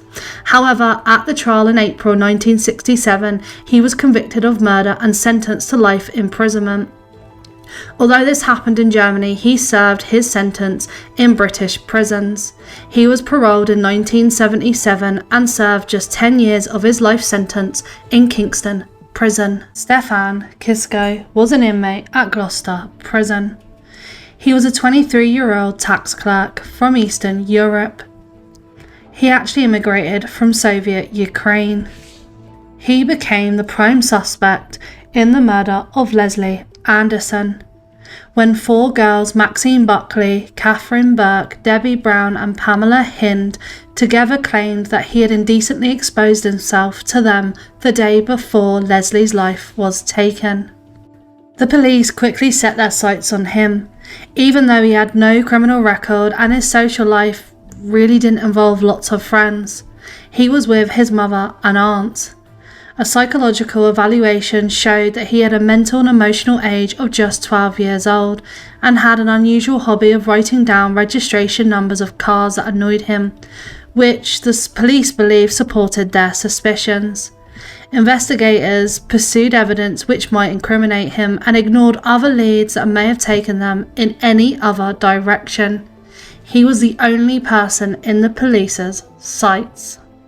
They searched his home and his car and found a bag of sweets and a girly magazine. They arrested him on the 21st of December 1975. During questioning, the detective seized upon every apparent inconsistency between his varying accounts of relevant days, which further demonstrated his likelihood of guilt. He confessed to the crime after 3 days of intensive questioning. He believed that by doing so he'd be allowed to go home and that the investigations would prove him innocent after his confession was proved false. He requested to have his mother present while he was being questioned and was refused, and crucially the police didn't caution him until long after they had decided he was the prime suspect, actually the only suspect. After admitting to the murder to the police, he was charged with taking the life of Leslie on Christmas Eve 1975. On the first morning of trial, it was clear that his defence team made major and consistent mistakes throughout the whole court proceedings. He remained adamant that he never had met Leslie before, and he didn't take her life. He said he was tending to his father's grave with his aunt at the time of the murder, before visiting a garden centre and then going home.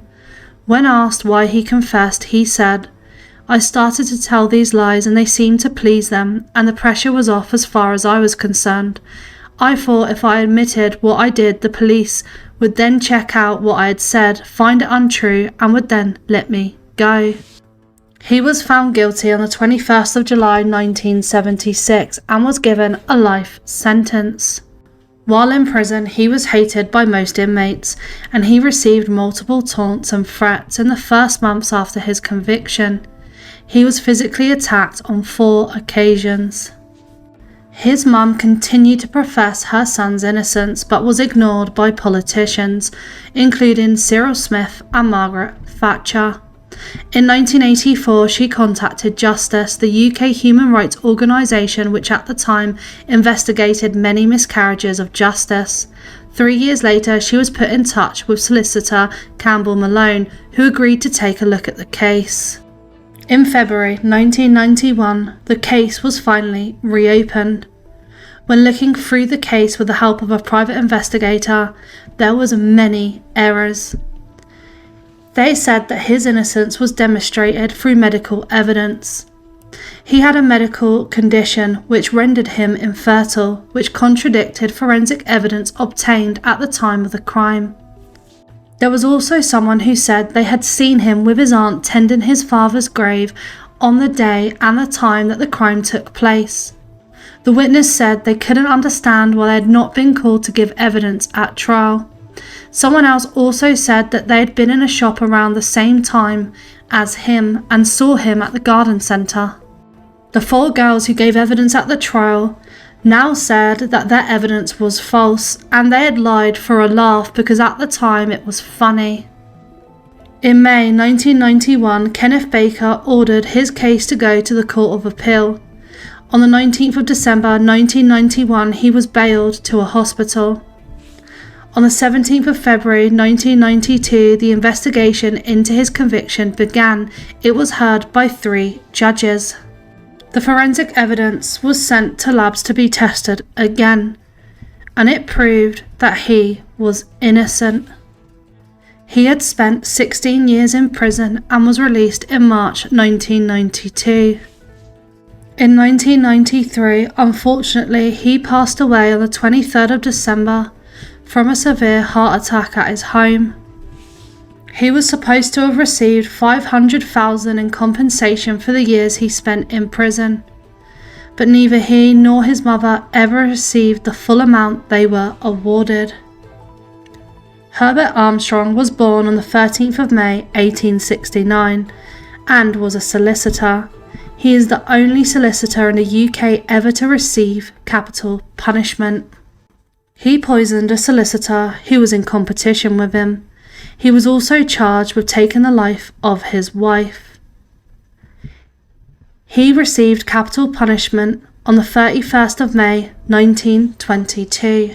Harry Roberts was one of the inmates here. He was involved in crime from a young age, helping his mother sell items of jewellery on the black market.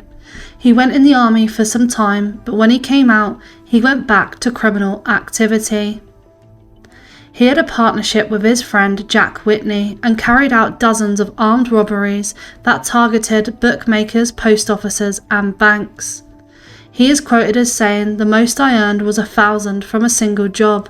Whitney was the eldest, the boss. He knew the best places to rob. John Duddy joined us later." Police attempted to arrest Roberts in Shepherd Bush.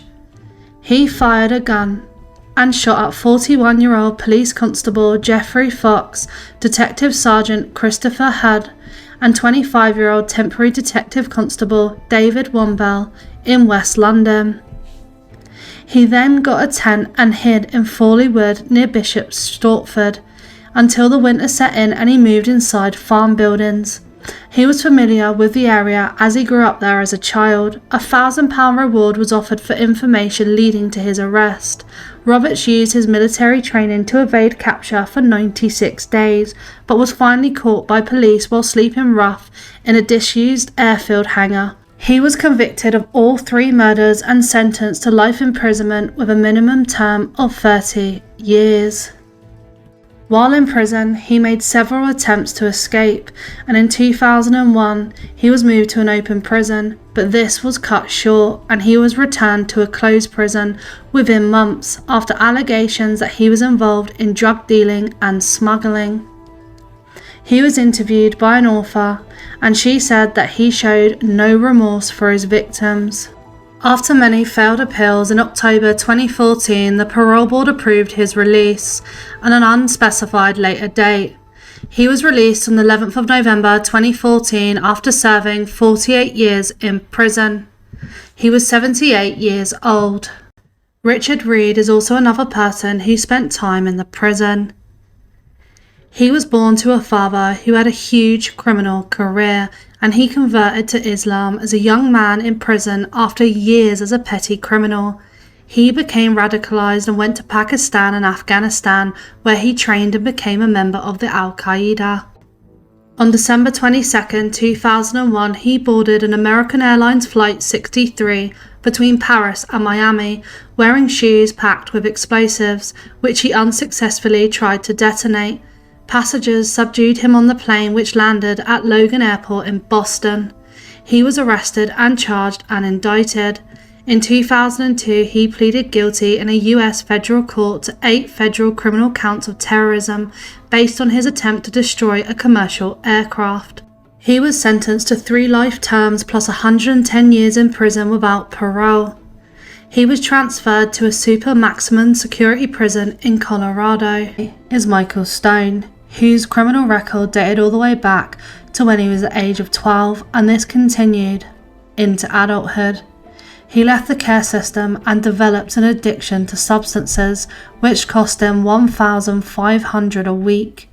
He served 3 sentences in the 80s and 90s for robbery, burglary, grievous bodily harm, and assault occasioning actual bodily harm. He was known to carry weapons and squirted things in his victims' eyes using a lemon bottle.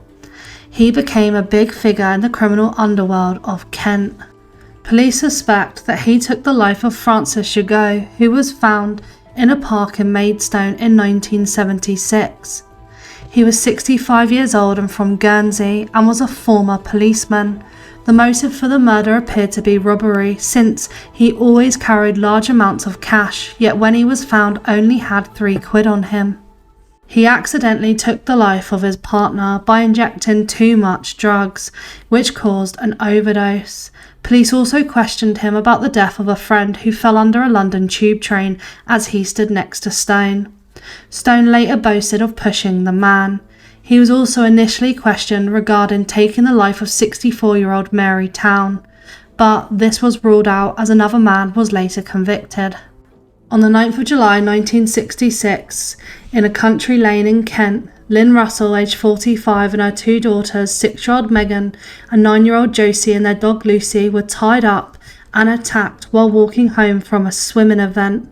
Lynn, Megan and their dog Lucy had their lives taken during the 15-minute attack, but Josie survived and made a recovery.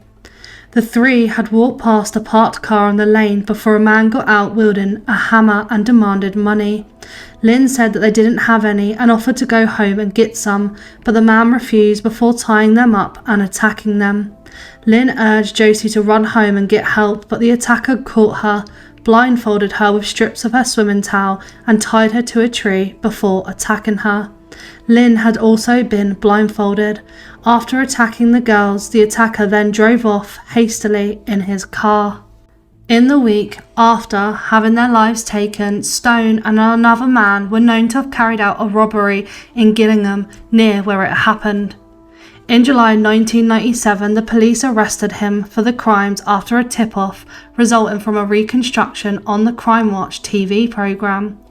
A psychiatrist called to report his suspicions of Stone, and another 2 nursing staff called, also naming Michael Stone. These medical workers had worked with Stone before the crime. They reported that by the 4th of July, 5 days before the crime, Stone was becoming increasingly enraged and had aggressively threatened to take the lives of people and their families. When questioned, he had no alibi for the day of the crime, saying he couldn't remember where he was as he'd been taking too many substances, and because more than a year had passed.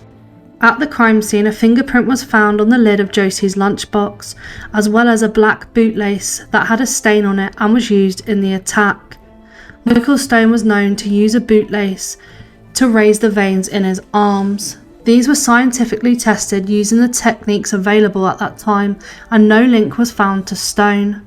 Stone pleaded not guilty at his original trial in 1998, but his conviction was based on a testimony from a witness, Damien Daly, who claimed that Stone had confessed to him while in prison during a conversation through a heating pipe at the back of their cells. 2 other prisoners also came forward and testified that he said he was involved in the crime. The court also heard that Stone was unable to present any of the clothes he was wearing at the time for analysis, as he said he had burnt them because he was too fat. On the 21st of December 2006, a judge decided that Stone should spend at least 25 years in prison before being considered for parole, meaning he is likely to remain in prison until at least 2023. The judge had said that imposing a whole life order was appropriate, but that 25 years was the longest tariff he was legally entitled to impose. In the October, the CCRC announced that it was conducting a fresh review of Stone's case. It was going to perform new forensic testing on some of the evidence in the Russells case, using a technique that had not been discovered at the time of Stone's conviction. Stone remains with his innocence, saying that his conviction is a miscarriage of justice, on the grounds that the evidence against him came from another prisoner, who was described as a career criminal who would lie when it suited him. Stone's legal team actually argued that Levi Belfield could be responsible for the crime. However, Belfield's partner at the time, Joanna Collings, has insisted that she was with him on the day that the crime took place, as it was her birthday. In 2017, it was reported that Levi Belfield had actually confessed to taking their lives to a fellow prisoner. He then denied making any such confession.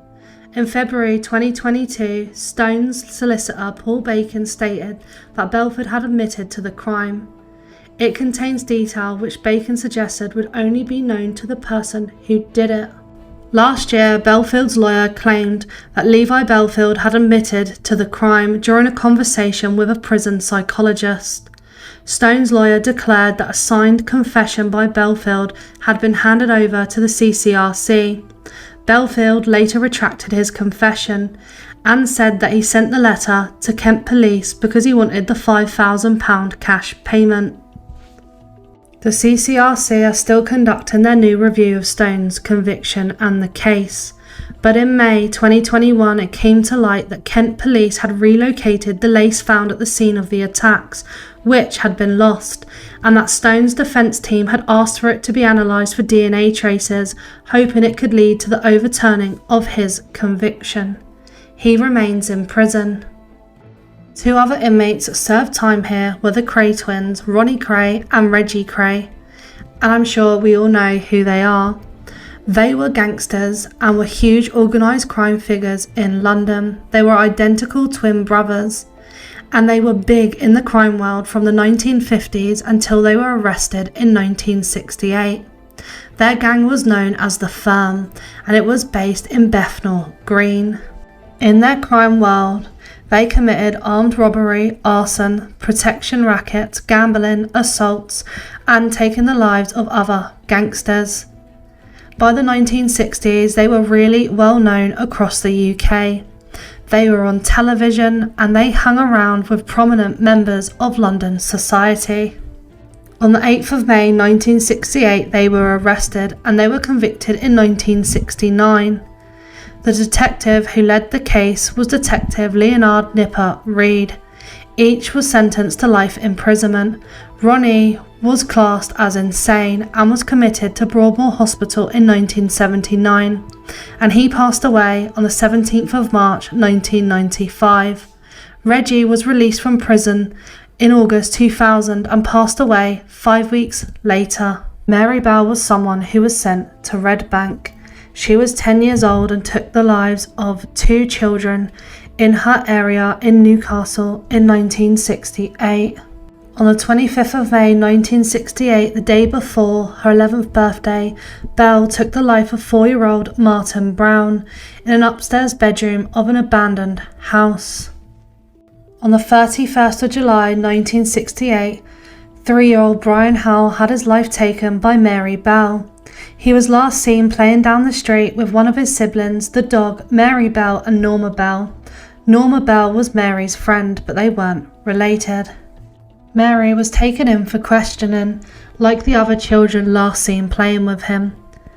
Whilst being questioned, she said she remembered he had a small pair of scissors. This confirmed to the police that she was the person who took his life, as only the police knew about the broken scissors found at the crime scene. She then confessed to taking the lives of both boys. She was convicted of manslaughter in December 1968. She was 11 years old.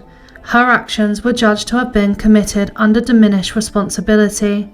She's actually Britain's youngest female killer and was diagnosed with a personality disorder prior to her trial. Her friend, 13-year-old Norma Joyce, was acquitted of all charges. Bell was released in 1980 at the age of 23. Another person who served time at Red Bank was John Venables. On the 12th of February 1993 in Merseyside, Robert Thompson and his friend John Venables, who were 10 years old, abducted and took the life of 2-year-old James Bolger.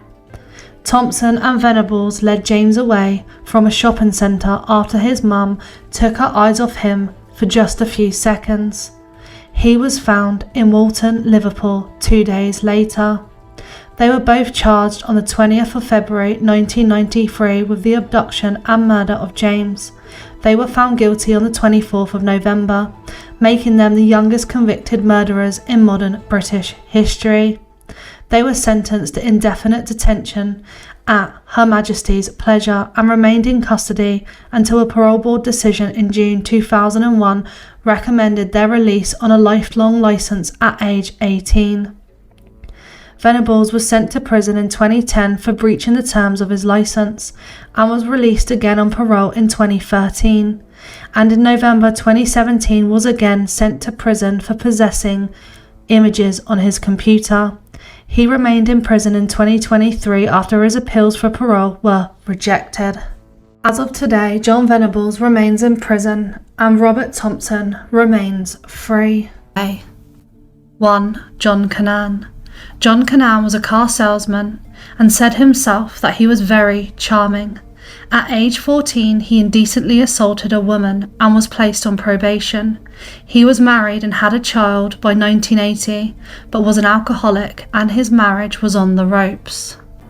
Around this time in the West Midlands, a number of R's took place.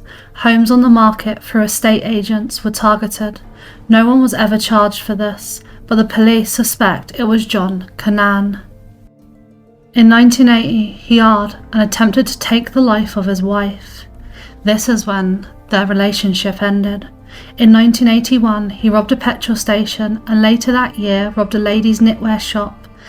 John Cannan arred shop assistant Jean Bradford, and at court on the 26th of June 1981, after he pleaded guilty, Cannan was sentenced to 5 years imprisonment and 3 years for 2 counts of robbery. He served 5 years of his 8-year sentence. The latter of his sentence he served in an open prison and had day release. In 1987, he abducted 29-year-old Shirley Banks while she was out shopping in Bristol. It was a huge missing person investigation. Just 2 weeks later, Cannan was arrested for an assault on a woman in a dress shop. 2 members of the public chased him down and phoned the police. They found him with blood and a knife. They searched his car and found a bag with rope in it. They then did further searches and found Shirley Banks' car tax disc. They also found her Mini Clubman painted blue in a garage of his flats. When arrested, he had no alibi for the day and claimed he bought the Clubman at an auction. Witnesses came forward and the police linked a thumbprint of Shirley's in Cannan's flat. 6 months after her disappearance, she was found in a stream. Cannan's trial began on the 5th of April 1989. He was charged with the murder of Shirley Banks and a further 8 charges including burglary, kidnap, attempted abduction, indecent assault. He was found guilty of all charges with a life sentence and a min term of 35 years. He is also linked to 2 other cases. Sandra Court, who had her life taken in Bournemouth in 1986. Cannan denied the murder and even being in Bournemouth, but this was disproved by a parking ticket. Second, Susie Lamplugh, a 25-year-old estate agent who went missing in 1986. She was declared dead in 1993. Cannan was released from a nearby prison 3 days before Lamplug's disappearance and is the only suspect in the murder of Lamplugh stated by the police. While in prison, Cannan studied for an Open University degree. In September 2023, Canaan faced a parole hearing after serving his min-term of 33 years and 214 days. The board refused to release him or put him in an open prison. The 69-year-old remains in full Sutton and still proclaims his innocence. 2. Stephen Griefson. Stephen Griefson is also known as the Sunderland Strangler. On the 26th of November 1993, Griefson murdered 18-year-old Thomas Kelly.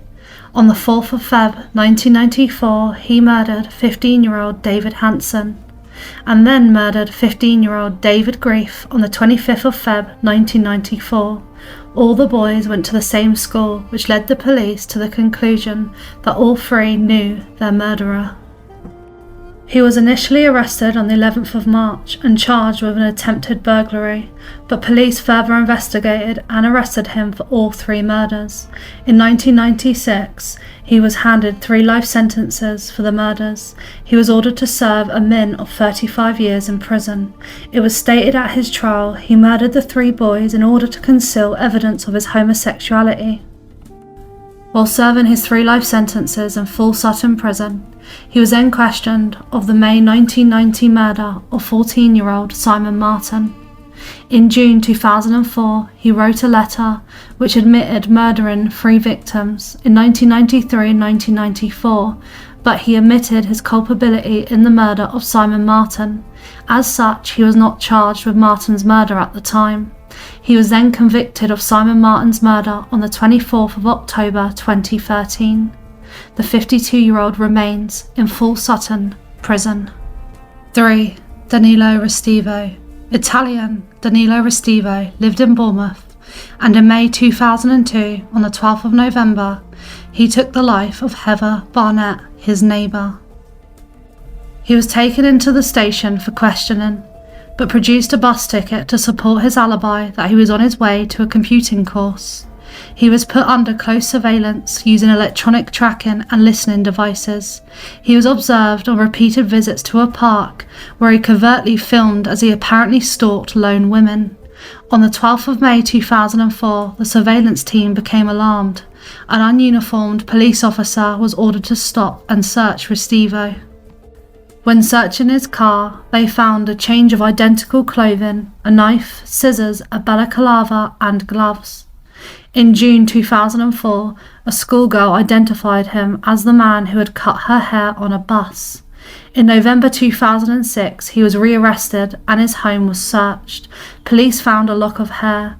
Trainers he had on the day of the murder had internal traces of blood, but it could not be identified due to having been soaked in bleach. In 2008, new techniques revealed a blood-stained towel left at the murder scene had DNA matches for Restivo, but he claimed to have left it on the visit to the home of Barnett on the 6th of November. In May 2011, Restivo was found guilty of murdering his neighbour Heather Barnett. He was given a life sentence with a min-term of 40 years. He had also been linked to the 1993 disappearance and murder of Alyssa Claps in Italy. She had gone missing after leaving church, and he shortly after moved to the UK. In March 2010, a body was found in the church.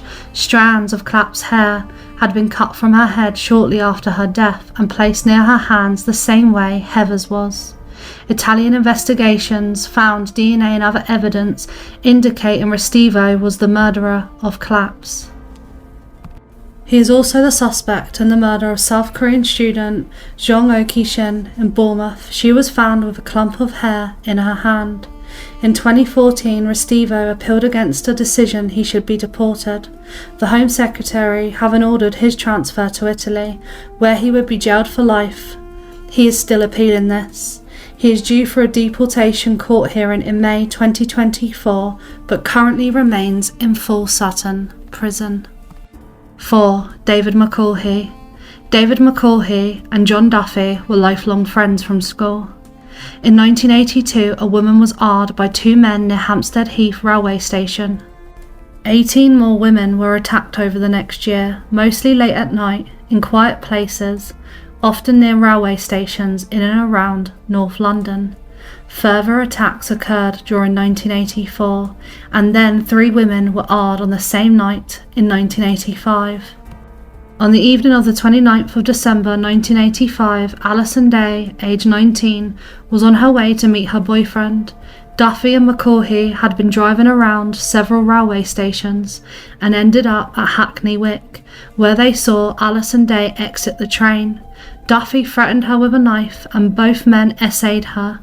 They then took her life. They then abducted 15-year-old Dutch schoolgirl Marcia Tambuza from a railway station in Surrey.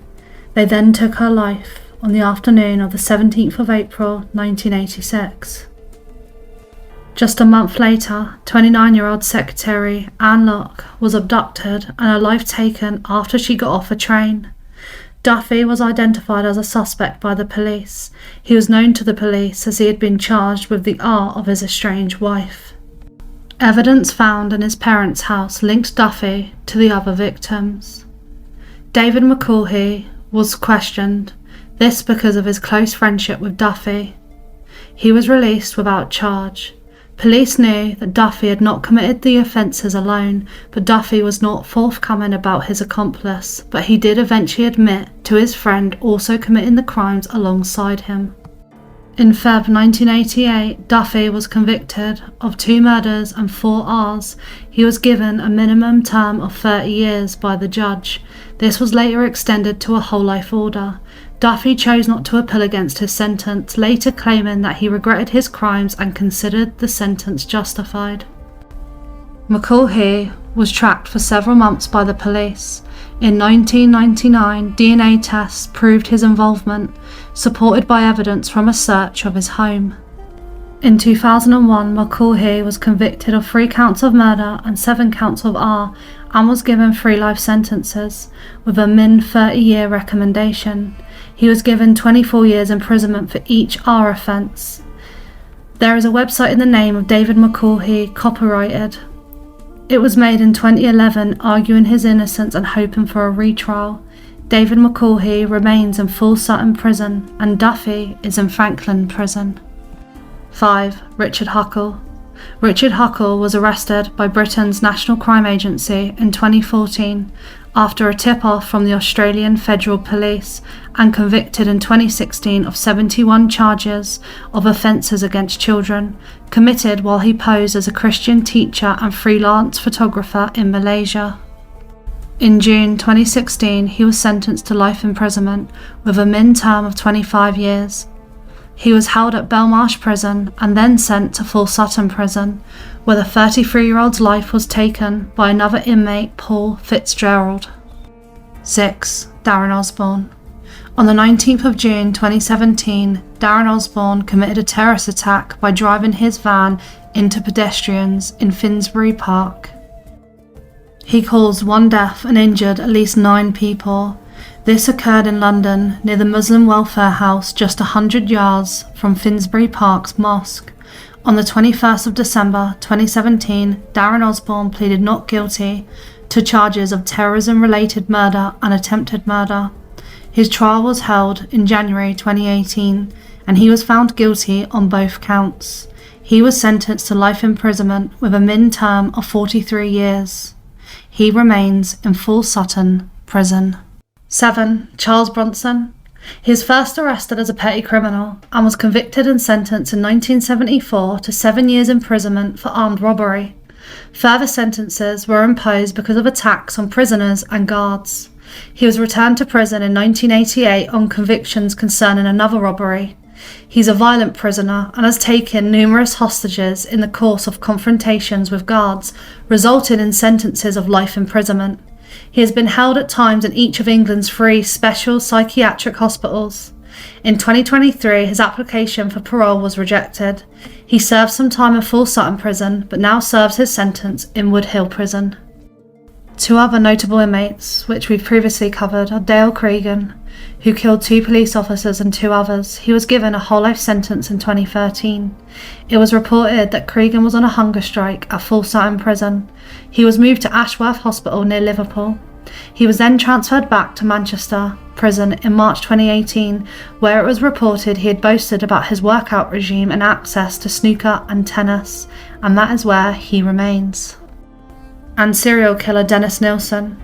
who murdered at least 12 young men and boys between 1978 and 1983. He was convicted of 6 counts of murder and 2 attempted murders.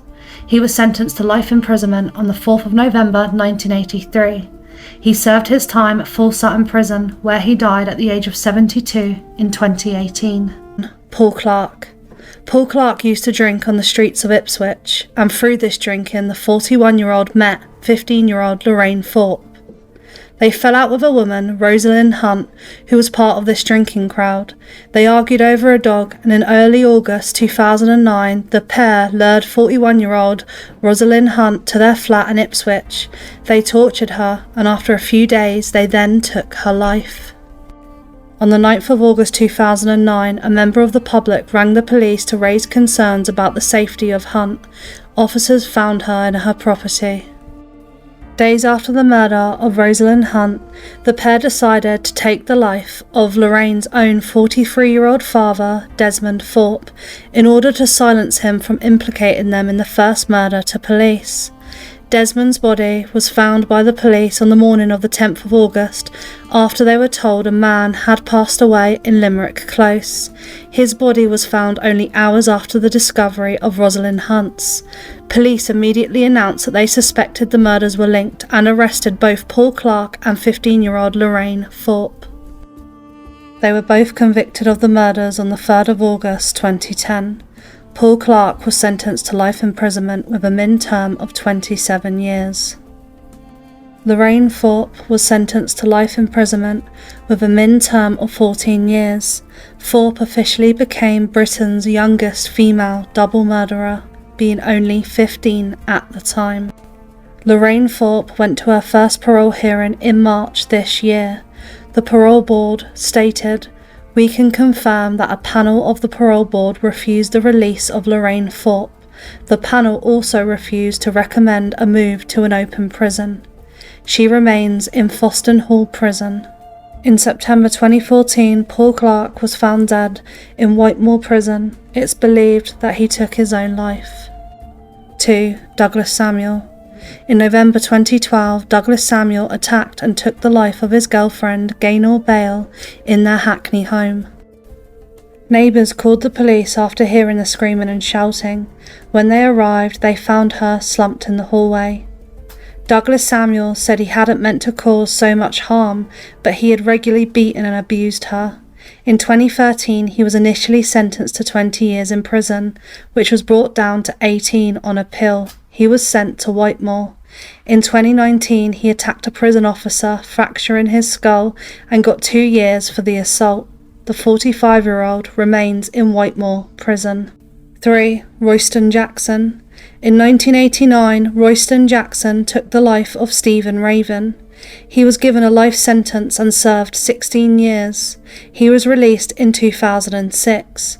On the 3rd of October 2008, he took the life of convicted ex-offender Gordon Boone.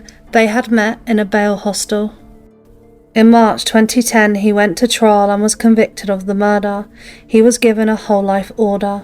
He first served at Long Lartin prison, but in 2016 he attacked another inmate, Nathan Matthews, who was serving 33 years for the murder of his stepsister. Royston Jackson poured boiling hot butter on his head. He was then moved to Whitemoor prison, where he died in March 2019 of cancer at the age of 52. 4. Mark Fellows. On the 26th of July 2015, Paul Macy, known as Mr. Big, who was a very well-known figure in Manchester, was shot dead outside his home on Manchester Road in Clifton. It's believed Paul Macy threatened Mark Fellows as he was selling in his area. The Greater Manchester Police offered £50,000 reward for information pertaining to the killing. Mark Fellows was arrested for Paul Macy's murder, as well as a second murder of John Kinsella, which is believed to be gang-related.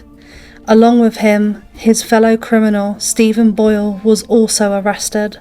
Boyle was described as Fellows' brother-in-arms and was accused of acting as a spotter, watching the victims and providing assistance to the gunman, Mark Fellows.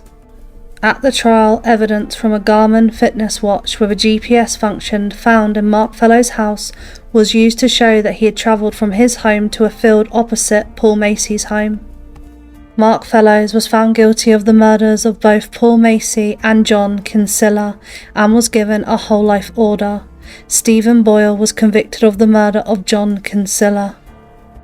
While serving his time in Whitemoor prison, in Feb 2019, Mark Fellowes was seriously injured when he was slashed by another prisoner. He was airlifted to hospital. He was moved from Whitemoor prison to Wakefield, where this year he was stabbed by a fellow inmate. He remains in Wakefield prison. 5. Kamal Bourgas. Kamal Bourgas is an Algerian terrorist who was imprisoned for his involvement in a 2002 terrorist plot. It's alleged that Kamal Bourgas, along with several others, planned to attack the London Underground using poison. He was charged with conspiracy to commit public nuisance by the use of poisons and sentenced to 17 years in prison. He was also sentenced to life imprisonment for the 2003 murder of Detective Constable Stephen Oak. Officer Stephen Oak went to a property that Kamal Bourgas was at with the intent of arresting others due to terrorism-related offences. Kamal Bourgas got spooked by this, as he had only arrived in the UK on the back of a lorry 3 years before. He got a kitchen knife and took Officer Stephen Oak's life. Kamal Bourgas serves his sentence at Whitemoor Prison. He has spent several months in segregation there. His mid-term is 20 years and he is having a parole hearing for release next year. He remains in Whitemoor Prison. 6. Kenneth Noy. Kenneth Noy was acquitted in 1985 of the murder of a police officer in the grounds of his home, but was convicted in 1986 of conspiracy to handle stolen goods from the Brinksmat robbery. He was sentenced to 14 years. He served 8 years. While on licence, he murdered Stephen Cameron during a road rage incident. He fled to Spain but was arrested a few years later. In 2000, he was sentenced to life imprisonment with a min term of 16 years. He served his time in Whitemoor Prison. The 72-year-old Kenneth Noy was released on licence in June 2019 after serving just 20 years. 7. Michael Still. On the 6th of December 1995 in Essex, drug dealers Tony Tucker, Patrick Tate and Craig Rolfe were shot dead in a Range Rover on a small farm track. They were found the morning after by a farmer and his friend. The key witness was a police informant, Darren Nichols from Braintree, Essex, who gave evidence against his former friends, 2 men, Jack Arthur Williams of Brockford and Michael John Still. They were convicted of the murders on the 20th of January 1998 and sentenced to life imprisonment with 25 years min. Questions were raised over the reliability of the mobile phone records used to corroborate this informant's testimony. In the 2 decades after their sentence, the pair unsuccessfully challenged their convictions. On the 25th of January 2021, after a parole board hearing, it was announced that Jack Williams would be released from prison on licence after serving 23 years.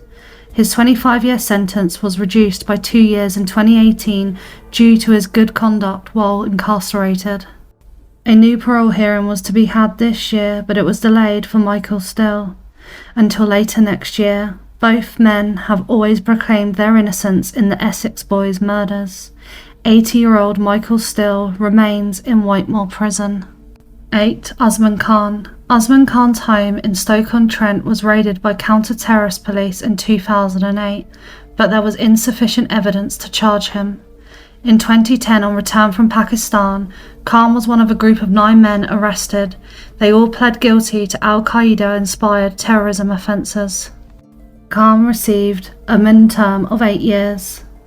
Khan was to remain in prison for as long as it was necessary to keep the public safe.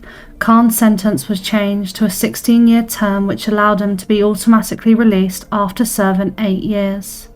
He was released from Whitemoor Prison in December 2018 on licence and completed the Healthy Identity Intervention Programme, which is designed to address the root causes of terrorism.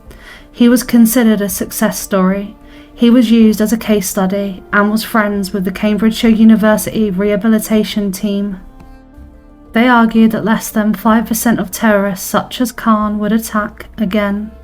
The terms of Khan's temporary release licence did not allow him to travel to London. Special permission would have been needed for him to participate in Cambridge University's Learning Together 5-year celebration. In 2019, he was given the special permission to celebrate with the university who had rehabilitated and helped him. Khan sat quietly during a celebration event, attending storytellings and writing workshops, even giving feedback on one. He then stabbed 2 Learning Together organisers in the chest, killing them and injuring 3 others. He was wearing an electronic tag and a fake suicide jacket when he was shot by the Met Police. Stephen Wright was previously in the Navy and then was a lorry driver and barman. He had a small criminal record. He had gambling and alcohol addictions and was charged with theft in 2001. From 2006 in Ipswich, a series of murders took place. 25-year-old Gemma Adams was found on the 2nd of December 2006. 6 days later, Tanya Nichols was found, who was a friend of Gemma Adams. On the 10th of December, 24-year-old Annalie Alderton, who was pregnant, was found. On the 12th of December, 2 more women were found, 24-year-old Paula Clennell and 29-year-old Annette Nichols. The police linked the murders and a huge investigation was launched. At a press conference, the police issued a warning to the public saying not to work on the streets while they hunt for the killer or killers. Around 200 police officers were involved in the investigation, and they were receiving over 200 calls a day. On the 18th of December, they arrested a 37-year-old man on suspicion, but no more inquiries were needed and he was let go. On the 19th of December, the police announced they arrested their second suspect, 48-year-old Stephen Wright. The police went through CCTV and made many interviews with women in the same trade. They followed tips they were receiving from the many phone calls from the public. The breakthrough came when the DNA linked back to Stephen Wright, who was on the police database for the theft he committed in 2001, his one previous conviction. He was charged with all 5 murders on the 20th of December. At his trial, Stephen Wright pleaded not guilty. The main evidence was DNA. He was linked via DNA evidence to 3 of the victims, and to the 2 other victims he was linked by fibre evidence.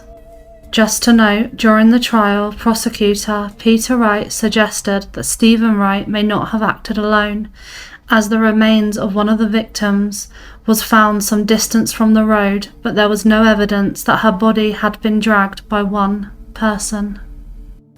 On the 21st of February 2008, Stephen Wright was convicted of 5 counts of murder and given a whole life tariff.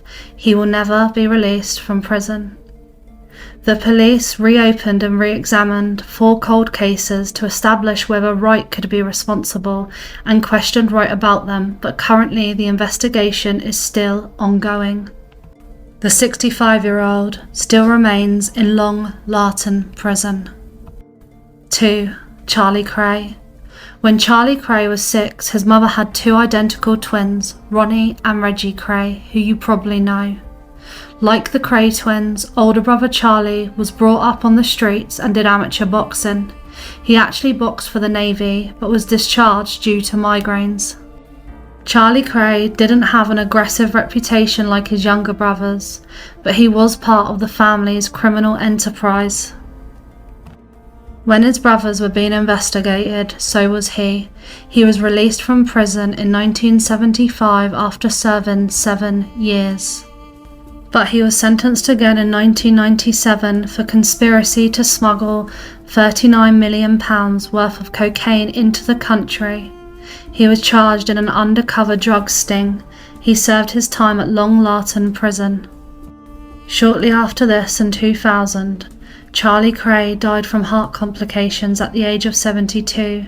Surviving brother Reggie was allowed out of prison to attend Charlie's funeral. 3. Jake Farry. Jake Farry had a criminal history of robbery and assault. In 2004, he was given a 9-month referral order for gang robbery of a schoolboy in Greater London. In 2005, he was given 12 months supervision for a robbery of an adult in London, and then in 2006 he was given an 18-month supervision order for an unprovoked assault on a girl in the street and a burglary in London. Jimmy Misen's family had run-ins with Farry previously. He had punched Jimmy's younger brother Harry and demanded money. The parents of the Misen boys told the school that Jake Farry attended. There was another incident between Jimmy's younger brother Harry and Jake Farry. Farry saw Harry and asked him why he was a grass. He then threatened him and punched him in the chest. The police visited Farry's home on the 7th of May 2003 and gave him a harassment warning. This led to a devastating crime. On May 10th, Jimmy and his younger brother Harry were in a bakery in South London. It was the day after Jimmy's 16th birthday. Jake Farry, 19 years old, entered the bakery and an altercation began when Jimmy stood up to the threats being made against him and his younger brother Harry. Jake Farry offered Jimmy to go outside, but Jimmy refused. This enraged Jake Farry. Farry hit Jimmy with 2 plastic bottles and a fight started. The brothers defended themselves and they all fell into a cake cabinet before Farry was thrown out of the bakery. Farry then re-entered with an advertisement sign and started attacking Jimmy. Jimmy continued defending himself. That's when Jake Farry reached for a 12-inch hot glass dish from the counter and threw it at Jimmy. Jimmy staggered at the rear of the bakery and into a cupboard to shield himself from the possibility of Jake Farry returning, where his elder brother Tommy, who was 27 at the time, found him. Jimmy collapsed in his older brother's arms and was so afraid of the attack that when his brother tried to open the cupboard door, he held it closed, thinking it was Farry. Unfortunately, Jimmy passed away. Witnesses said Jake Farry left the bakery with a smug grin on his face. Farry handed himself into the police custody 3 days after the attack. He told police, "Someone has died because of me. I didn't mean it. I didn't mean to kill him." On the 11th of March 2009, the trial began. Farry admitted to throwing the glass, but not of the murder. Farry was sentenced to life imprisonment with a min term of 14 years. He served his time at Lartin prison, and on November 2nd, 2009, Farry was stabbed by Sean Mercer, the murderer of Rhys Jones, while in prison. Farry was taken to hospital and survived the attack. Farry served 14 years at Lartin prison and was granted parole in May of this year. The parole board stating, "We can confirm that a panel of the parole board has directed the release of Jake Farry following a hearing." 4. Jordan McSweeney. McSweeney had a history of violence and abuse, and a restraining order was taken out against him in 2021. McSweeney had been convicted 28 times for 69 earlier offences, including 9 separate spells in prison. On June 26, 2022, Zara Alina was walking home in London when she was essayed and had her life taken away. She was discovered on a driveway. McSweeney had been thrown out of a bar for harassing staff and had subsequently approached several other women, but he came across the path of Zara. It was soon found out that the murder of Zara occurred 9 days after McSweeney was released from prison on licence. Concern had been raised on the 22nd of June, 4 days before the murder, after McSweeney failed to show up for 2 appointments. 2 days later, the Met Police attempted to arrest him, but he was not at the address on the records. The probation services said being unable to access McSweeney was down to a lack of staff. In December 2023, Jordan McSweeney, who refused to attend his trial, was handed a life sentence with a min term of 38 years before consideration, which he serves at Lartin prison.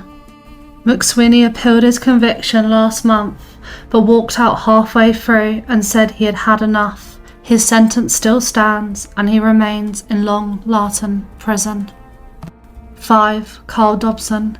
40-year-old Carl Dobson was an MC in the grime scene. He was known as Crazy Titch. In the underground scene of grime music, he was very well known. He worked with various others in the field and featured in films. Dwayne Mahon, known as Dirty Goods, is his half-brother and is also an MC in the grime scene. In November 2005, Dobson and his stepdad Anthony Green were sentenced to life imprisonment for the murder of 21-year-old Richard Holmes in joint enterprise laws. Despite the judge acknowledging that he was not the actual murderer, he was given a min-term of 30 years. His half-brother Dwayne was acquitted and released a mixtape, Letter to Titch. While incarcerated, Dobson released a second mixtape in 2010. In 2017, Titch appeared in an interlude on Stormzy's album, and in 2020, a lyric video called Voldemort was released on YouTube with new audio from him. Titch's family launched Justice for Titch petition after calls for him to give in a retrial after they claim a combination of injustices happened. Titch himself said, "There was things I was asking that wasn't happening that could easily prove my innocence or disprove some lies that was being told in court." Titch himself revealed that his solicitors were shut down by the Law Society just weeks before his trial. On Titch's petition, they state the reasons for a retrial being, "We believe that the conviction came about because of a combination of injustices, character assassination, unreliability of eyewitness evidence, failings in representation. The evidence in this case is unsafe and must be challenged again. An eyewitness failed to pick Titch out on an identification parade, but 6 months later the same witness attended another parade and picked him out. He then admitted that he had seen a photograph of Titch." Titch's family saying, "Everyone deserves a fair trial." For more information, please visit change.org Justice for Titch. He currently still remains in Long Lartin prison. I'm now going to briefly touch on other notable inmates who have served or are still serving at Long Lartin prison. Ben Geen. Ben Geen was a nurse at Horton General Hospital in Oxfordshire between 2003 and 2004. He was charged with taking the lives of 2 people and grievous bodily harm of 15 other people. He would inject his patients with lethal doses. It is thought that the number of victims is between 12 and 15. He was convicted of life imprisonment with a min-term of 30 years. His latest appeal was in 2020 and it was rejected. The 43-year-old remains in Long Lartin prison and still proclaims his innocence. Vincent Tabak. In October 2011, Vincent Tabak was sentenced to life imprisonment with a min-term of 20 years for the murder of Joanna Yates and 10 months for indecent images. He lived in the same building as Joanna but had no affiliation before. He took her life. The 45-year-old remains in Long Lartin prison. 58-year-old Stephen Port is serving 3 whole life sentences in Belmarsh prison. Port would meet his victims on social media platforms, Grindr specifically. On his social media platforms, he would create fake bios about himself, mainly his occupation, and pretended he was more accomplished than reality. His first victim was 23-year-old Anthony Walgate. On June 17, 2014, Port met up with Anthony and then drugged him. He proceeded to take his life. He placed Anthony's body outside of his own flat and rang an ambulance, giving no name, saying there was a young man who seemed drunk lying on the pavement. Any evidence linking Port to Anthony's murder was missed by the police. Port did tell the police many different stories relating to the crime and was charged with perverting the course of justice in 2015. He was given 8 months and was released and put on tag. He had 3 other victims. Gabriel Kovari, 22, had moved to London from Slovakia and briefly lived with Port. 21-year-old Daniel Whitworth from Kent and 25-year-old Jack Taylor from Dagenham. Port used social media to contact them and drugged all of them. Port placed a fake note alongside the body of Daniel Whitworth that suggested he was responsible for taking the life of Gabriel Cavari, and that Daniel Whitworth had OD'd himself out of guilt. All the victims were found around the area of Stephen Port's flat. The Met Police launched no murder investigation and did not connect the murders, as they believed all had died of an OD. A policeman who had no experience in investigation went on to look at CCTV, and that's where he saw Stephen Port with Jack Taylor. It was due to family and friends of the victims constantly pushing the police to investigate that made the police finally catch Port, although there was glooming evidence in the first place. Stephen Port denied all charges, but at the Old Bailey on the 25th of November 2016 he was sentenced to life imprisonment with a whole life order. In total, 11 men were found to be victims of Port, and the Met Police gave compensation to the victims' families because of their poor handling of the investigation. In July 2020, it was announced that a fresh inquiry was set to take place to examine all 4 murders and probe into any police failings. Stephen Port has appealed his conviction, but they have been rejected. The 48-year-old remains in Belmarsh prison. 2. Richard Huckle. Richard Huckle was arrested by Britain's National Crime Agency in 2014 after a tip-off from the Australian Federal Police, and was convicted in 2016 of 71 charges of offences against children. Richard Huckle posed as a Christian teacher and a freelance photographer in Malaysia, where these offences were committed. In 2016, he was sentenced to life imprisonment with a min term of 25 years. He first served his time at Belmarsh, but was then moved to Full Sutton prison, where his life was taken by another prisoner, Paul Fitzgerald. 3. Michael Adebolajo. On May 2013, British Army soldier Lee Rigby was attacked and killed by Islamic terrorists Michael Adebolajo and Michael Adebowale. They informed public at the scene that they murdered Lee Rigby to avenge Muslims killed by the British military. On the 19th of December 2013, both of the murderers were found guilty of Lee Rigby's murder. In Feb 2014, they were sentenced to life imprisonment. Michael Adebolajo was given a whole life order, and Adebowale was ordered to serve at least 45 years. He appealed his sentence, but it was rejected. He still serves his time in Belmarsh today.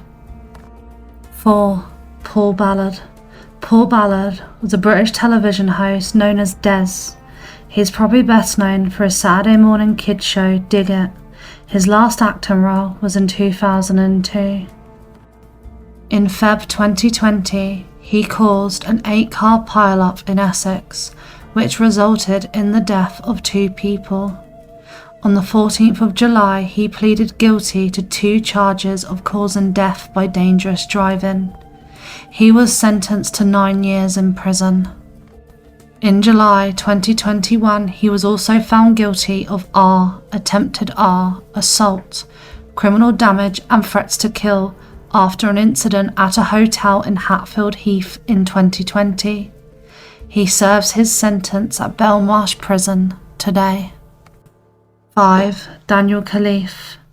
Daniel Khalif was a British Army soldier. He was a network engineer serving with the Royal Corps of Signals. In 2021, he was arrested for terrorism offences. He left canisters with wires, and he accessed the Joint Personnel Administration to elicit personal information about soldiers. The police stated, likely to be useful to a person committing or preparing an act of terrorism. In January 2023, he was charged with terror and explosive offences. While awaiting his trial, he was placed in Category B Wandsworth Prison. On the 6th of September 2023, Khalif escaped from the prison in southwest London where he is being held. He had been working in the prison kitchen and was wearing a chef's uniform. The Met Police believe that Khalif escaped by hiding beneath a food delivery van, using a material which was made from bedsheets with clips at each end. By 7:50 a.m. they had locked down the prison. At 8:37 a.m. police stopped the food van in East Putney and discovered strapping possibly made from bedsheets beneath the vehicle. This clearly sparked a huge police search and additional security checks at British airports and ports. The Met Police said that 150 officers were involved in the search, in addition to police from other forces and members of the border force. On the 8th of September, a reward of up to 20,000 was offered for information leading to Khalif's arrest. He was eventually found on the 9th of September, being pulled off a bike by plainclothes police. He was found in Northolt, West London. Khalif pleaded not guilty to escaping from lawful custody. He still denies those offences and is due to stand trial this month. He was moved to Category A prison, Belmarsh, and that's where he remains today.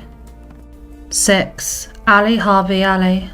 On the 15th of October 2021, Sir David Amess, a British Conservative Party politician and Member of Parliament, lost his life after being stabbed multiple times.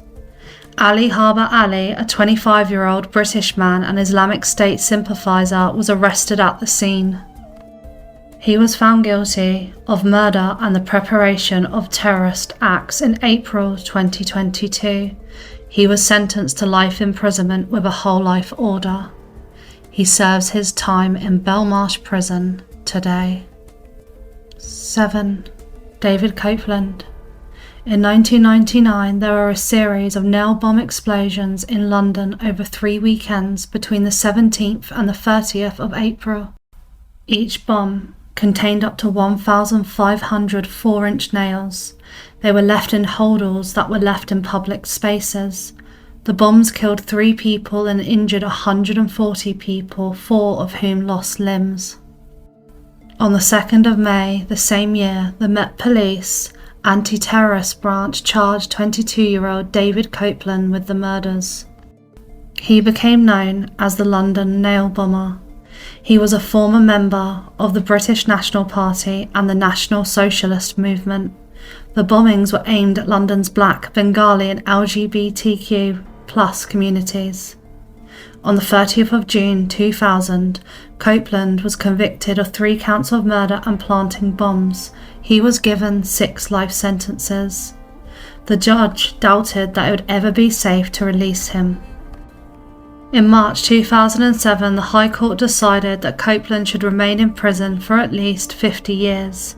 He appealed in 2011, but this was rejected. In 2014, Copeland attacked a fellow inmate at Belmarsh prison with an improvised weapon. In October 2015, he pleaded guilty to wounding with an intent and was sentenced to a further 3 years in prison. He will serve 18 months on top of his 50-year sentence. He remains serving his time in Belmarsh prison today. 8. Louis de Soysa. He was arrested on the 25th of September 2020 for drug offences and possession of ammunition and taken to the Croydon Custody Centre in a police vehicle. Sergeant Matt Ratana approached the suspect to assist in a search. De Soysa shot him before being tackled to the ground. Sergeant Matt Ratana was taken to hospital but died from his gunshot wounds. No police firearms were discharged during the incident. A non-police revolver was recovered from the scene, which had been missed in the initial pat-down. He had previously been referred to the PREVENT programme, an anti-extremism programme developed by the government in an attempt to prevent individuals from joining extremist groups and carrying out terrorist activities. On the 27th of July 2023, he was sentenced to life imprisonment with a whole life order. He still remains in Belmarsh prison today. Other infamous inmates include David Carrick, a former Met Police officer, who was sentenced in 2023 to life imprisonment for multiple counts of R between 2002 and 2021. Sarah Everard murderer Wayne Cousins, who was given a whole life order but moved to Frankland prison, who was also another Met Police officer. Ian Huntley, who murdered Holly Wells and Jessica Chapman, he was later moved to Frankland prison. Delroy Grant, who was given a life sentence for serial R-ing between 1992 and May 2009. 1. Ian Watkins. 46-year-old Lost Prophets frontman Ian Watkins was sentenced to 29 years in prison for offences involving children. He used his celebrity status to talk with fans. He then turned these fans into his victims. Recently, 3 inmates held him hostage before violently attacking him. He was left in a critical condition. He still remains in Wakefield, where he serves the rest of his sentence. 2. Mark Bridger. 57-year-old Mark Bridger was sentenced to a whole life tariff for murdering 5-year-old April Jones. April was playing outside her house when Mark Bridger kidnapped her and then murdered her. It was the largest missing person search in UK history. In July 2013, Mark Bridger was attacked by another inmate in Wakefield prison. He received face and throat injuries. He requested a transfer after this attack, but it was denied, and he still serves his time at Wakefield prison. 3. Harold Shipman.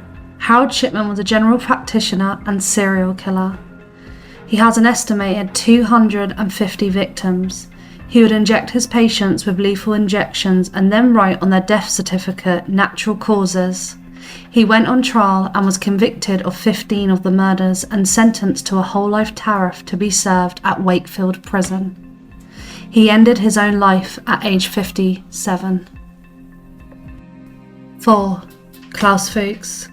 Klaus was a German atomic spy who gave information from the British, American and Canadian Manhattan Project to the Soviet Union during World War II. If you've seen the Oppenheimer movie, he is in it, and this is played by Christopher Denham. He was charged with breaking Official Secrets Act, sharing information with possible enemies. Based on Klaus's confession, he was sentenced to 14 years. He served 9 years in Wakefield prison and then went to Germany, where he continued to be a scientist. 5. Roy Whiting. 64-year-old Roy Whiting was convicted of the kidnapping and murder of Sarah Payne. Roy Whiting was a known offender, and when the police were questioning local men on the register, they investigated Roy. They found Sarah's clothes in his van, which linked Roy to the murder. He was sentenced to a whole life tariff in Wakefield prison. In 2011, he was stabbed in the eyes by a fellow inmate, and also in 2002, he was attacked by an inmate using a razor. In 2014, Roy was attacked by 2 other inmates with a makeshift weapon. He was beaten and stabbed. He is still in Wakefield, serving his time. 6. Mick Philpott. 67-year-old Mick Philpott is a mass killer. Before he committed the mass murder, he was in the media a lot because of his lifestyle while on benefits. On May the 11th, 2012, Mick's home went up in flames. 5 children, Jade 10, John 9, Jack 7, Jesse 6 and Jaden 5, who had been asleep upstairs, all died at the scene, while their half-brother Dwayne, 13, died in hospital 2 days later. Petrol was found in the letterbox. Witnesses said Mick was acting very strange. It was actually neighbours who went into the house to try save the children, and not Mick himself. Even through media appearances and police appeals, he acted strange, and so did his wife, wiping away tears when there were no tears at all. The police bugged Mick's hotel room and gained evidence that Mick and his wife Meriad were guilty of starting the fire that killed their children. They had lost custody of their children, and they didn't intend to kill the children in the fire. The fire was to pin on the person who had custody, so they could get them back and claim the benefits for them. On the 4th of April, Mick Philpott was sentenced to life imprisonment with a minimum tariff of 15 years, while his wife was sentenced to 17 years, of which they would need to serve at least half before any release on licence. His wife has actually been released. He still serves his time at Wakefield Prison.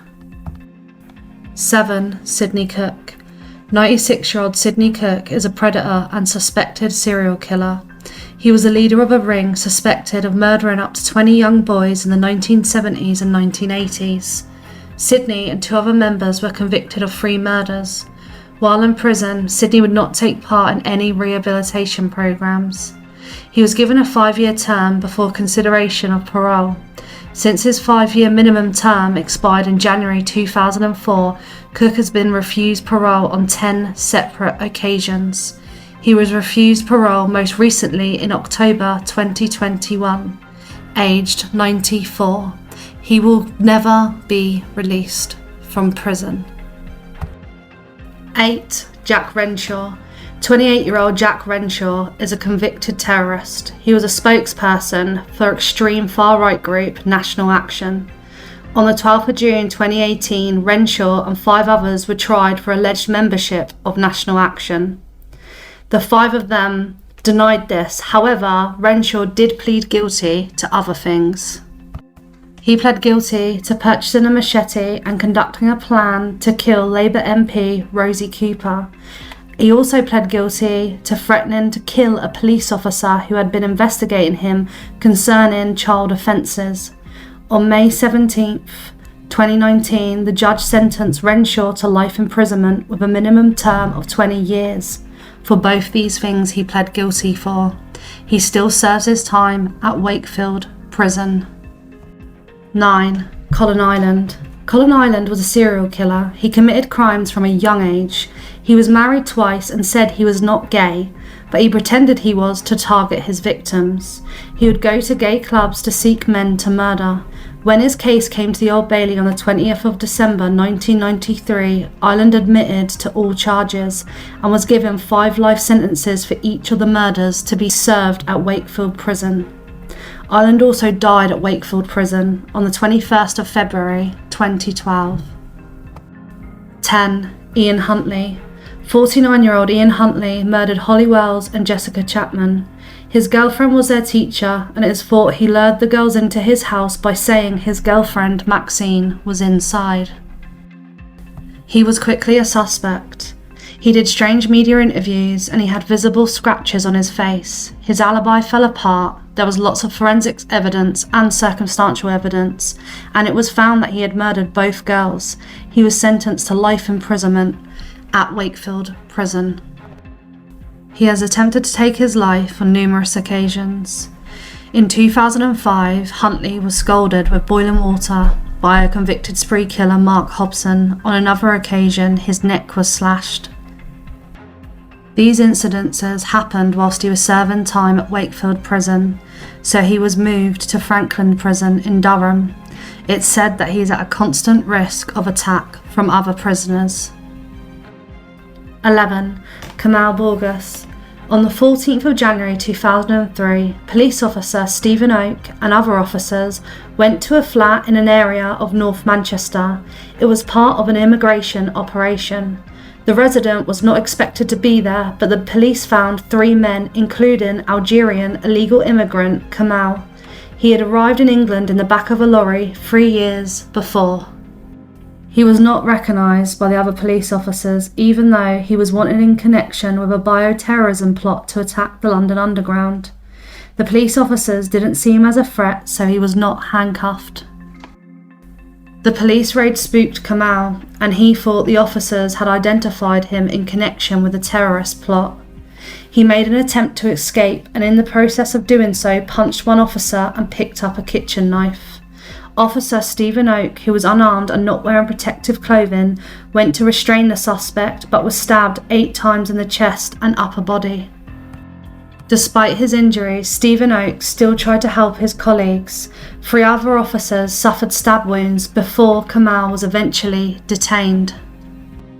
Kamal was convicted at the Old Bailey on the 29th of June 2004 for the murder of Stephen Oak, of the attempted murder of 2 other officers, and of wounding another. He had claimed he killed Oak out of fear, but was sentenced to life imprisonment with a min term of 22 years plus an additional 15 years for attempted murder charges. He is currently serving his time in Wakefield prison, but originally he was in Frankland prison. He was moved to Wakefield as inmates set fire to his cell. It was reported that in 2009, Kamal was recruiting fellow extremist prisoners to communicate with undercover Al-Qaeda operatives in London.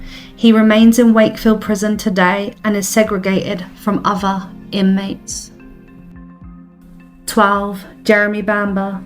62-year-old Jeremy Bamber is convicted of the murder of his mother, father, sister and her 2 sons in 1985. Convicted mass murderer Jeremy murdered his family in their residence, White House Farm, to get the family's inheritance.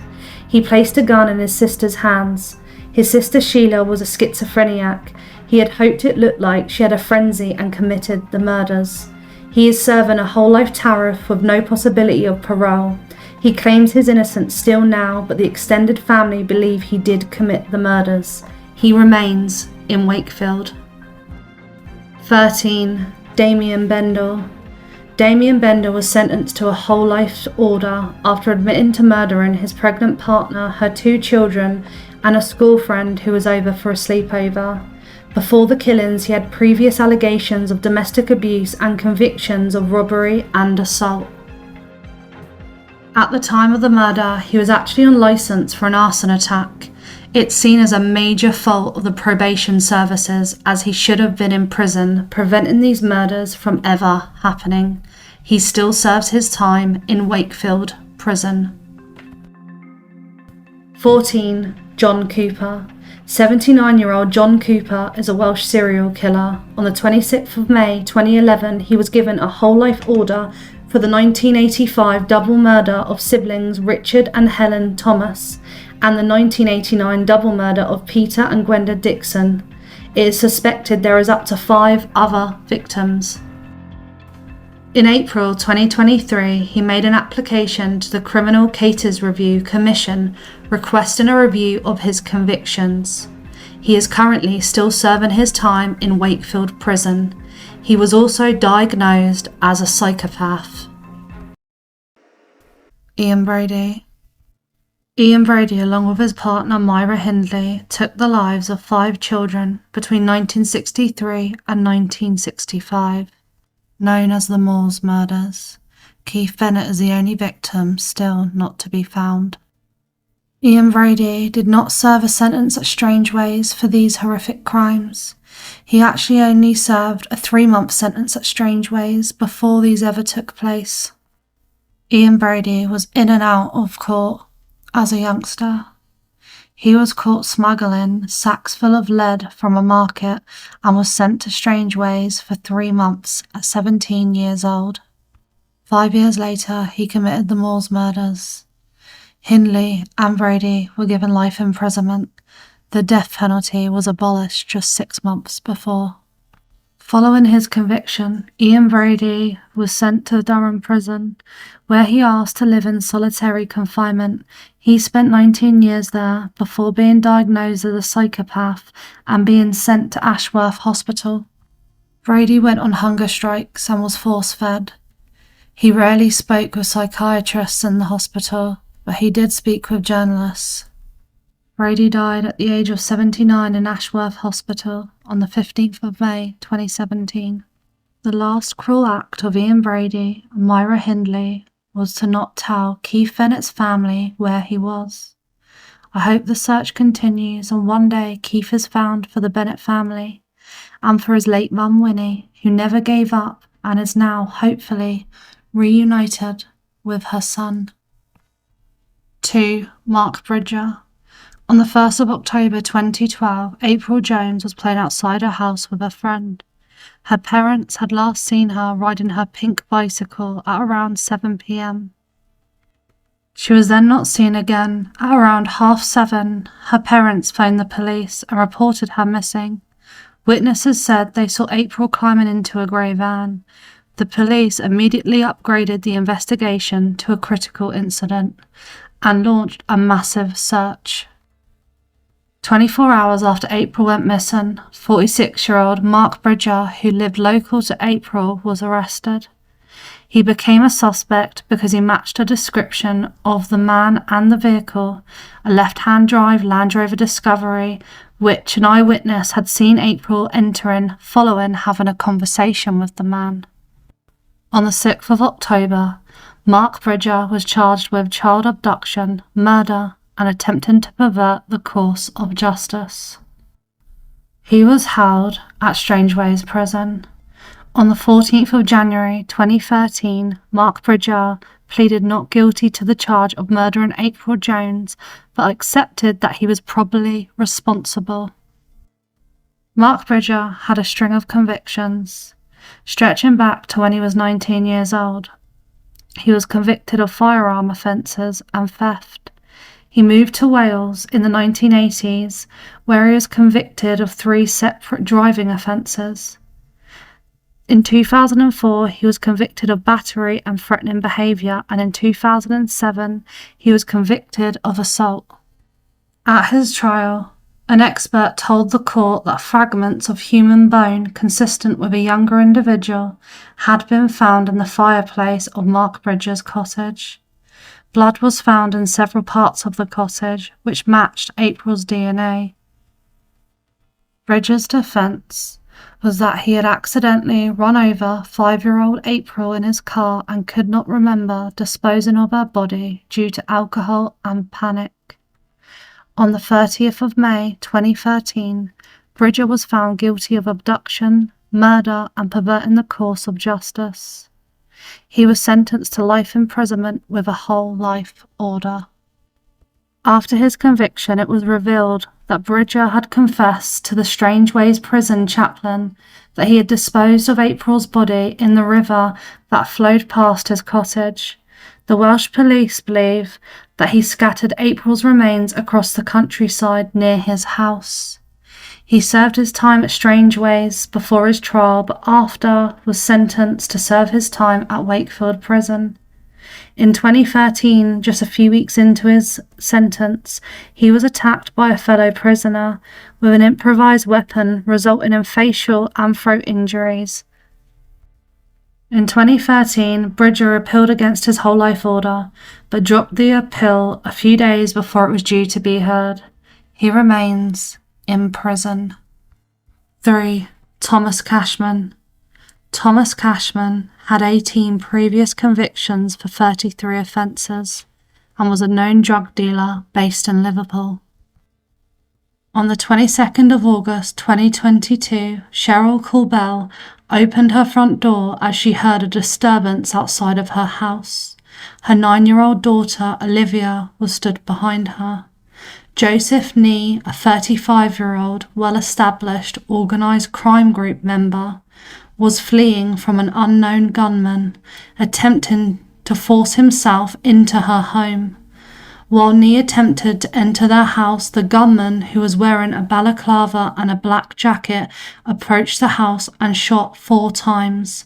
One of the bullets went through Cheryl's wrist and into her daughter Olivia's chest. Olivia lost her life. Nee, the intended target of the shooting, was a convicted drug dealer and burglar. He had been released on licence in 2021 and was halfway through his sentence. Nee ran away after the incident and got into an escape vehicle, a black Audi. The next day he was arrested for breaching his licence conditions and was returned to prison. On the 1st of September 2022, Merseyside police released footage of the gunman, and on the 4th of September, one man was arrested on suspicion of murder and attempted murder, and 2 others were detained. By the 10th of September, 9 men were arrested. Cashman was apprehended due to a former partner speaking to police. She said that he came to her address shortly after the murder. He was in a panicked state. He also asked for a change of clothes. These clothes showed residue on them from the gun used. He was also seen on CCTV multiple times. Thomas Cashman was held at Strangeways prison. but on the 3rd of April 2023 he was sentenced to life imprisonment for Olivia's murder. For the attempted murder of his intended target Nee, he was ordered to serve a min of 42 years before being considered for parole.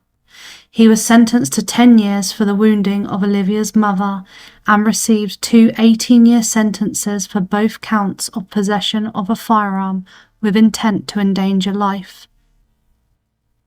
He will be eligible to be considered for parole on the 22nd of March 2064, at which time he will be in his mid-70s. In late April 2023, Cashman was to appeal to have his sentence reduced. In July 2023, he was refused permission to appeal his sentence. He still serves his time at Strangeways prison. 4. Connor Chapman. On the 24th of December at around midnight, at the Lighthouse pub in Wallasey, patrons rang the police after gunshots were heard, firing into the entrance of the pub. 26-year-old Ellie Edwards lost her life and 5 others were injured. The police started a murder inquiry using CCTV and eyewitnesses. They believe the gunman left in a Mercedes. By January 2023, the police had received 150 tips from the public. They had arrested 4 people and 1 was recalled to prison. But on the 13th of January, 22-year-old Connor Chapman was arrested. Thomas Waring was also arrested in connection to Ellie Edwards' murder. At their trial in June 2023, CCTV footage showed Connor Chapman leaving the car park and opening fire. 2 of the people injured in the shootings were his targets. He fled the scene in his friend Thomas Waring's stolen Mercedes. They explained at the trial the shooting was due to ongoing retaliation and tension between 2 rival gangs. Chapman denied murder, 2 counts of attempted murder, 3 of wounding with intent, and 1 of both possession of a firearm and possession of ammunition. Warren denied possession of a prohibited weapon and assisted an offender. They were both found guilty. On the 7th of July, Chapman was sentenced to life imprisonment with a min term of 48 years. Waring was also sentenced to 9 years in prison. Just a few weeks into Chapman's sentence, he was caught with a phone. He still serves his time at Strangeways prison. 5. Harold Shipman. Harold Shipman is considered to be one of the most prolific serial killers in modern history. It's estimated he has around 250 victims. GP Harold Shipman would target elderly patients and give them lethal amounts of drugs. His crimes were committed between 1975 and 1998. He was given life imprisonment with a whole life order. While waiting for his trial, he was held at Strangeways prison. He was then sentenced to serve his time at Wakefield prison. On the 13th of January 2004, at the age of 57, he took his own life in his cell. 6. Ray Terrett. Raymond Terrett was an English radio DJ. He was active from the 1960s to 2012. He was also close friends with fellow DJ Jimmy Savile. In December 2014, Terrett was convicted of an indecent assault and was sentenced to 25 years in Strangeways prison. He served 6 years of his prison sentence. He died in May 2021 at the age of 79. 7. Dale Cregan. On the 18th of September 2012, Dale Cregan phoned the Manchester police reporting a burglary. 2 police officers showed up, Nicola Hughes and Fiona Bone, and when they arrived, Dale Cregan opened fire at them and threw a grenade. They both lost their lives. He was arrested and charged with their murders. He originally pled not guilty, but on the 12th of Feb 2013, Dale Cregan changed his plea to guilty. 3 months later, he admitted to carrying out 2 separate murders in 2012, which were linked to a gangland feud in Manchester. On the 13th of June 2013, he was sentenced to life imprisonment for the 4 murders with a whole life order. While awaiting his trial, he served his time at Strangeways prison. He was then sent to Sutton prison. He was moved to Ashworth Hospital in September 2013 because he went on a hunger strike. 1. Joanna Dennehy. Joanna Dennehy went on a killing spree for 10 days in Cambridgeshire in 2013. She stated the reasoning behind this killing spree was because she liked how it felt. She had a partner in crime, Gary Richards. She stated her goal was to take the lives of 9 men with his help and for them to be famous like Bonnie and Clyde. She was first arrested in 2012 for theft and then admitted to a hospital for psychiatric treatment. During this time, she was diagnosed with antisocial disorder and obsessive-compulsive disorder. She was released and her first victim of her killing spree was Lucas Slabosawicki. She had met him a few days before and he had told his friends he was going to meet up with his new girlfriend. They were drinking together and then she took him to another house that her landlord owned and blindfolded him. She then got a knife and took his life. She left him in a dumpster. Just 10 days later, she took the life of her housemate, 56-year-old John Chapman, and on the same day, a few hours later, she took the life of her landlord, 48-year-old Kevin Lee, who she had been having an affair with. 47-year-old Gary Richards, who was previously mentioned, and Leslie Layton, aged 36, helped Dennehy transport and dump the victims. Once they had placed the bodies, they drove to Hereford, looking for more people for Dennehy to murder. They came across 2 men who were walking their dogs. Dennehy stabbed one in the shoulder and chest and then stabbed the second man over 40 times. It was only because of quick medical help that these 2 were able to be saved. Kevin Lee's family reported him missing. The police noted Joanna Dennehy as a person of interest and they soon arrested her. She laughed when she was taken into police custody. While waiting for her trial, they found her diary and a plan of how to escape by attacking a police officer, so she was held in solitary confinement. Gary Richards was sentenced to life imprisonment with a min term of 19 years and Leslie Layton got 14 years. Joanna Dennehy was given life in prison with a whole life order. While in Bronzefield prison, she met girlfriend Hayley Palmer, who was inside for robbery. The lovers tried to take their lives in a failed pact. Hayley Palmer has since left prison, and Joanna Dennehy was moved to Low Newton in 2019 because of her aggressive behaviour. Very shortly after arriving in Low Newton prison, Joanna Dennehy threatened to take the life of fellow serial killer Rose West. Rose West was moved due to concerns about her safety. It's reported that Joanna Dennehy is now dating Emma Aitken, who we will cover in this video. Joanna Dennehy remains in Low Newton prison. 2. Bernadette McNeely. 16-year-old Suzanne Capper had spent time babysitting Glyn Powell's 3 children before and had stayed at his house overnight. In December 1992, 16-year-old Suzanne entered the house. When entering, she was grabbed by 16-year-old Anthony Dodson and Glyn Powell. They shaved her head and her eyebrows and made her clean it up and then beat her. She was then moved to the house of 24-year-old Bernadette McNeely, who was supposed to be Suzanne's friend. The prolonged amount of things that this group did to Suzanne is unimaginable, and before a session would start, McNeely would say, "Chucky's coming to play," from the group's favourite movie. On December 14th, they forced Suzanne into a car and took her to a woods in Stockport. She had petrol thrown over her and then they set her alight, with Bernadette McNeely sickly singing "Burn, Baby Burn." They left and Suzanne managed to crawl enough to where a driver spotted her. Suzanne suffered 80% burns on her body and died in hospital on December 18th, 1992. She was strong enough to give the names of the 6 people involved in her abduction and torture. The 6 people named were arrested, and it was found that the motivation for this sick crime included a row over a pink duffel coat and head lice. All 6 got sentences between 15 and 25 years.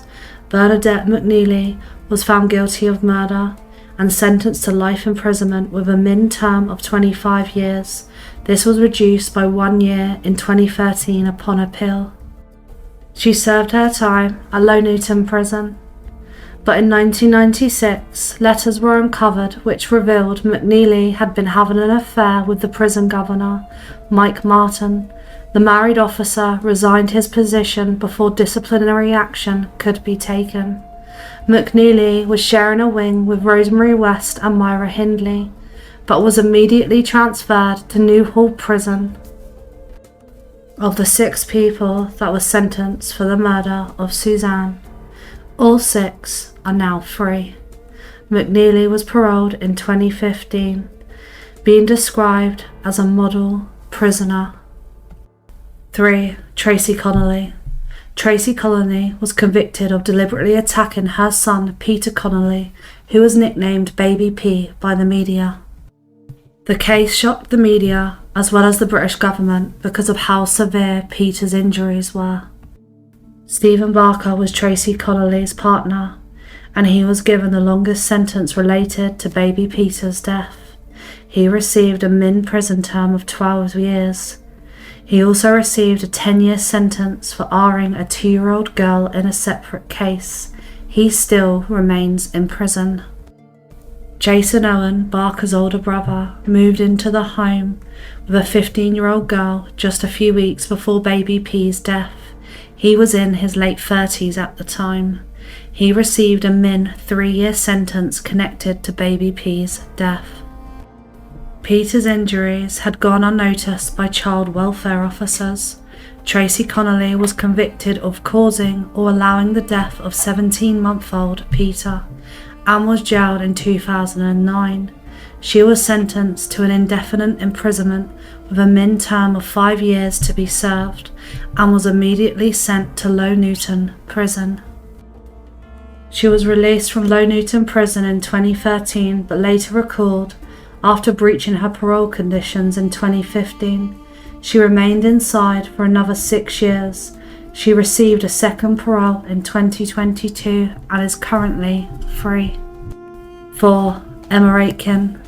Barry Smith had an argument with Vincent Aitken's wife and Emma Aitken's mother, which made her resign from Kilburn Welfare Social Club. His body was then found outside of the social club. Vincent Aitken, his daughter Emma Aitken, and her 19-year-old boyfriend Nathan Doherty got revenge and took Barry Smith's life. Emma Aitken was found guilty alongside the others and sentenced to life with a min term for 12 years for the murder of Barry Smith. She was first held at Bronzefield Prison but was deemed too risky to be kept at that location and was moved to Low Newton Prison. She is Joanna Dennehy's girlfriend. The 25-year-old remains in Low Newton Prison. 5. Lucy Letby. Lucy Letby is the most prolific child killer in British history, convicted of killing 7 infants and attempting to murder another 6 while working as a nurse. Letby was handed 14 whole life orders after her trial at Manchester Crown Court.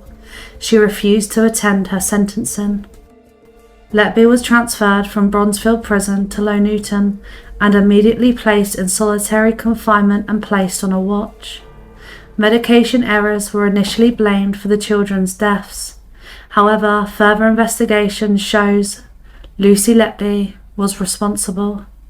The British government has commissioned an independent inquiry into the circumstances surrounding the murders, and she remains, like she will for the rest of her life, in Low Newton Prison. 6. Rose West. Serial killer Rose West collaborated with her husband Fred West in the murder of at least 9 young women between 1973 and 1987. She also murdered her 8-year-old stepdaughter Charmaine in 1971. Rose West and Fred West were given whole life orders. Fred took his own life. Rose was held at Bronzefield Prison and was then moved to Low Newton. She served her time predominantly there, but Joanna Dennehy and another inmate made threats to her life, so she was moved to Newhall, where the 70-year-old remains. 7. Barbara Salisbury. In Leighton Hospital, Barbara Salisbury worked as a nurse and had an open disdain of elderly near end of life taking up beds on the wards. On the 23rd of March 2002, 88-year-old May Taylor died. 2 other nurses made a complaint about Barbara Salisbury's conduct. She was suspended and an investigation was launched. She was then arrested on suspicion of the attempted murder of 2 patients. The second patient was 92-year-old Frank Owen. She told nurses to lay him on his back so his lungs will fill with fluid and he would die. She injected him with medication even though he showed no signs of pain. She was found guilty of the attempted murders of May Taylor, aged 88, and Frank Owen, 92, in March 2002. She was sentenced to 5 years. She served her sentence at Low Newton and was released. This is a divided case. Some people believe there may be many more patients, but there is also calls that is a miscarriage of justice. During the court case, Barbara's defence team put it to the jury that the whole case came about from gossip, which had spiralled out of control. It was clear, for whatever reason, Barbara was not liked on the ward. 8. Sharon Carr. At age 12, Sharon Carr murdered 18-year-old Katie Ratcliffe after picking her out at random as she walked home from a nightclub in Camberley. The murder initially went unsolved until June 1994, when Carr attacked and stabbed another pupil at school for no apparent reason. She then repeatedly boasted about the murder to friends and family, and also made diary entries that were found. She was convicted of the murder in 1997. She was ordered to serve at least 14 years imprisonment, but remains imprisoned long after her min-term expired due to her disruptive behaviour in prison. She has continued to regularly attack and attempt to kill staff members and fellow inmates. She has also expressed her desire to kill others. She first served her time at Holloway prison. She then spent some time in Broadmoor Hospital. In 2018, she was moved to Low Newton prison, but was quickly moved back to Bronzefield after a violent incident with another inmate in August 2019. She appealed to the parole board for release. 1. Kieran Patrick Kelly. Kelly was born in Ireland and at 18 joined the British Army. He was discharged. He moved back and forth from Dublin to London. By 1960, he decided to stay in London. He married and had children and worked in construction, but his marriage broke down and he then became homeless. Kieran Kelly suffered with mental health issues and alcoholism and spent some time at Broadmoor Hospital. He was arrested for petty theft in 1983 and, while in a police holding cell, attacked another homeless man, William Boyd, and took his life. In taped confessions to London police, Kelly claimed to have taken the lives of a dozen people over the course of 30 years, using some methods such as pushing them in front of trains. If Kelly's claims were to be true, he would have been one of the most prolific serial killers ever active in the United Kingdom, and one of the few known or claimed Irish serial killers. In 1984, Kelly was convicted of the 1983 manslaughter of William Boyd and the murder of another homeless man in 1975, Hector Fisher. He served his time in Frankland prison, but he was moved to Durham prison, a Category B, where he died in 2001. 2. Peter Sutcliffe. Peter Sutcliffe, also known as the Yorkshire Ripper, was an English serial killer who was convicted of murdering 13 women and attempted to murder 7 others between 1975 and 1980. In January 1981, he was arrested for driving with false number plates. He was then questioned about the murders. Sutcliffe confessed, saying that the voice of God had sent him on a mission to kill. At his trial, he pleaded not guilty on the grounds of diminished responsibility, but he was convicted on a majority verdict. The way the West Yorkshire Police handled this investigation was critiqued heavily. Peter Sutcliffe was interviewed 9 times in the course of their 5-year investigation. In 1984, Sutcliffe was transferred from prison to Broadmoor Hospital. In August 2016, it was ruled that he was mentally fit to be returned to prison, and he was transferred to Frankland Prison. Age 74, Sutcliffe died from diabetes-related complications in 2020. There is one officially suspected murder and plenty of other cases that the police are investigating that could link back to Peter Sutcliffe. 3. Michael Stones. 63-year-old Michael Stone was convicted of the 1996 murders of Lynn and Megan Russell and the attempted murder of Josie Russell. Stone's criminal history goes back to when he was a child. He was in the care system, and once he left, he became an addict. He served time in prison for drug offences, burglary, and assault. He became a known person in Kent's criminal underworld. He was sentenced to 2 years imprisonment for attacking a man, and then received a 4.5-year sentence for attacking a friend while they slept. He served a 10-year sentence for robbery, the motive being that the things he stole he would sell for his addiction. He was released from prison in 1993 but suffered with mental health issues and was under supervision from the National Probation Service.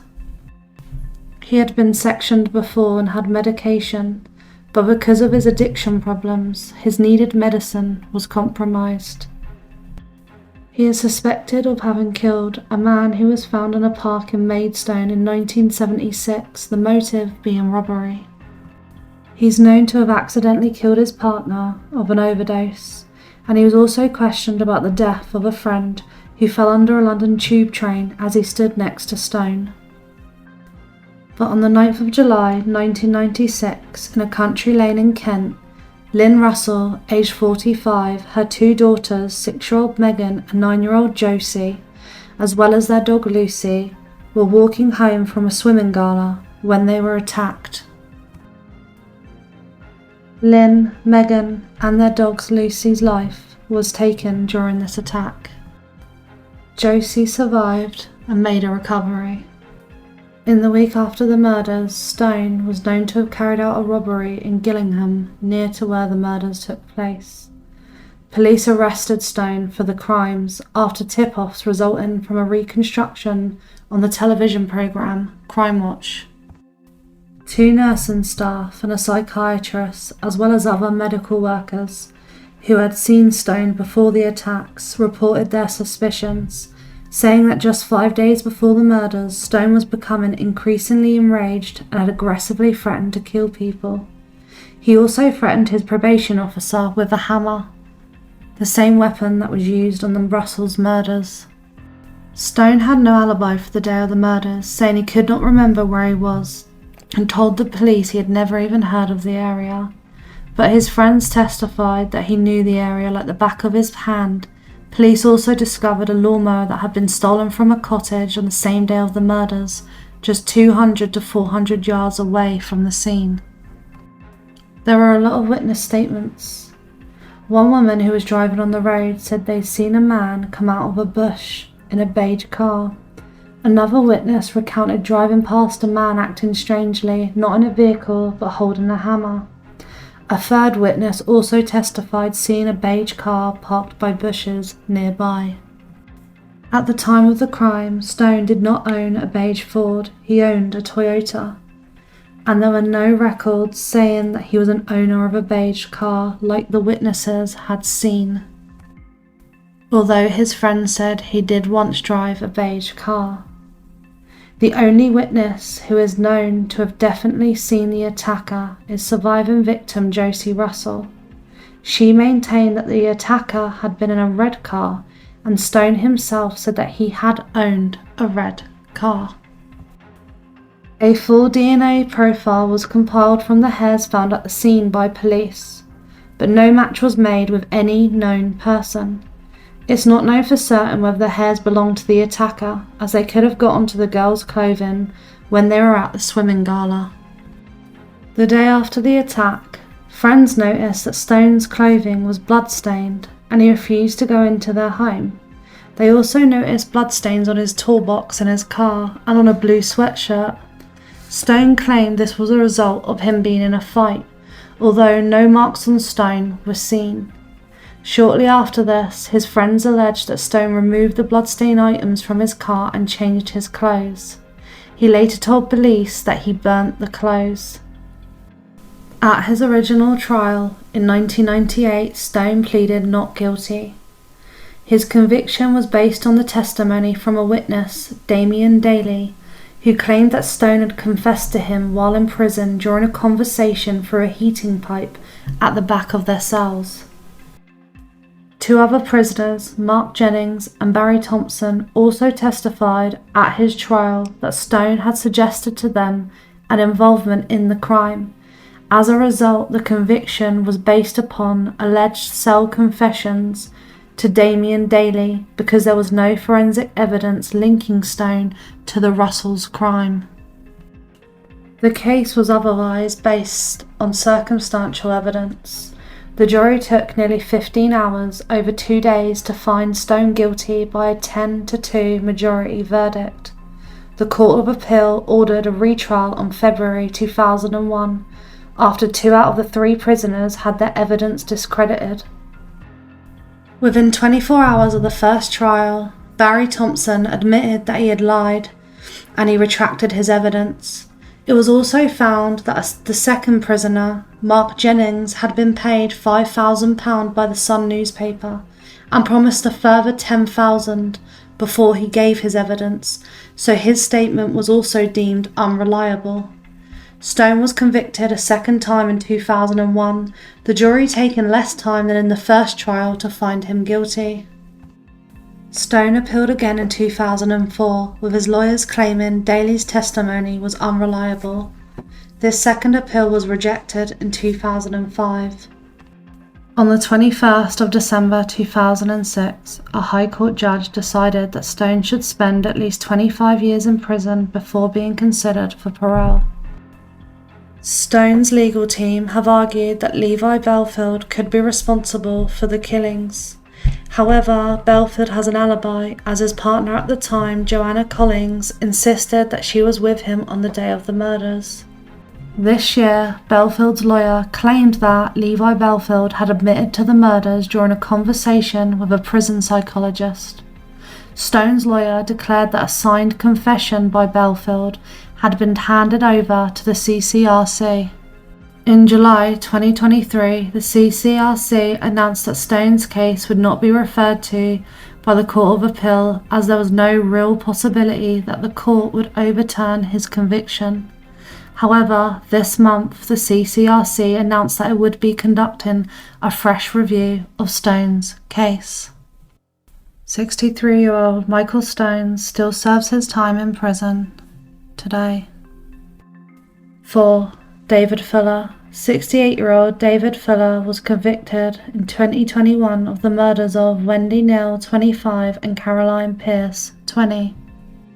In 1987 in Kent, months apart, he broke into their homes and took their lives. They were known as the Bedset murders. The killer's DNA had been known since a cold case review in 2007, and an analysis of the samples in the 2 cases later proved that the murders were committed to the same unidentified person. Fuller was identified in 2020 when a match was made between his DNA and the samples from the cases.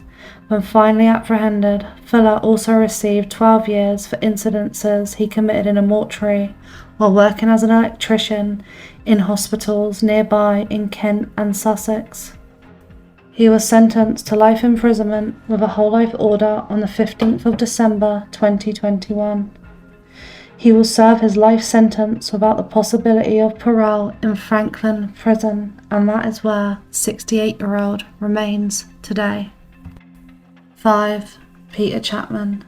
46-year-old Peter Chapman was first investigated at the age of 15, and 4 years later he received a 7-year prison sentence for R-ing 2 women. He was released in 2001 and had eventually fallen off the police's radar. Chapman used a fake Facebook profile impersonating a teenage boy to befriend Ashley Hall, who was 17 years old. He was actually a 33-year-old man living in his car. She met him on the 25th of October 2009. According to the prosecution, when she met him on the 25th of October, he kidnapped her and then took her life. He posed as Peter Cartwright. He had tried to meet a 15-year-old before, but she fled when she saw him. This time he told Ashley his dad was picking her up, and unfortunately, this worked. He drove around for hours after taking Ashley's life, but was arrested for having no insurance. Once in the cells, he confessed. After the case, it was found he was on the register, but the police didn't check in with him. He never informed them of his whereabouts and roamed around the country freely. He was charged with the murder and sentenced to serve at least 35 years, and that is where he is now. The 46-year-old serves his time in Frankland prison. 1. Mark Dixie. 53-year-old Mark Dixie's first conviction came in 1986 for a violent robbery. He served 6 weeks for this. In 1988, he was charged with indecent assault and given 2 years probation. And in the same year, while on probation, he was charged with assault and had to do 80 hours of community service. He lived in Australia from 1993 but overstayed his visa. He was deported in 1999 after being convicted of an offence for which he was fined. By 2005, Dixie worked as a chef in Surrey. On the 25th of September 2005, 18-year-old Sally Ann Bowman was walking home from a night out with her friends. Her life was taken, she was hard, and she was robbed. Police had initially treated Sally Ann's boyfriend Lewis as a suspect, as he was the last person to see her alive, and admitted that they argued just before she left. Lewis was arrested, but DNA evidence eliminated him as a suspect within a few hours. This came after police discovered a DNA link to the murder. They had taken a DNA swab from Dixie when they arrested him 2 weeks earlier for allegedly being involved in a brawl at the pub where he worked as a chef. It took nearly 9 months to identify Mark Dixie. He denied the murder. Mark Dixie's defence was that he spent the night drinking and taking other substances. He went out to get more, and that's where he came across the body of her, but he did not take Sally Ann Bowman's life. Mark Dixie was found guilty of Sally Ann Bowman's murder on the 22nd of February 2008 after 3 hours of jury deliberation. At the Old Bailey later that day, the judge sentenced Dixie to life imprisonment with a minimum term of 34 years, meaning he would not be eligible to apply for parole until 2040. In October 2006, Dixie's DNA was sent to Western Australia to be tested against that of DNA evidence in the Claremont serial killer case, which happened between 1996 and 1997. As it's believed he was in the area at the time of the murders. The DNA ruled him out. In 2017, he was convicted of 2 Rs and was given 2 life sentences. He appealed his conviction, but they were rejected both times. In 2015, he confessed to taking Sally Ann Bowman's life. After many attacks on Mark Dixie in prison, he was moved twice. He now serves his sentence in Frankland prison. 2. Colin Pitchfork. 63-year-old Pitchfork has a long criminal record. In 1979, Pitchfork essayed a 16-year-old girl. On the 21st of November 1983, 15-year-old Linda Mann took a shortcut home from babysitting, but she never made it home. She was found the next morning. The police used forensic science techniques that were available at the time and had a sample taken from her body, which was from a person with type A blood and a profile that only matched 10% of males. With no other leads or evidence, the case was left open. Just 2 years later, in October 1985, Pitchfork essayed another 16-year-old girl.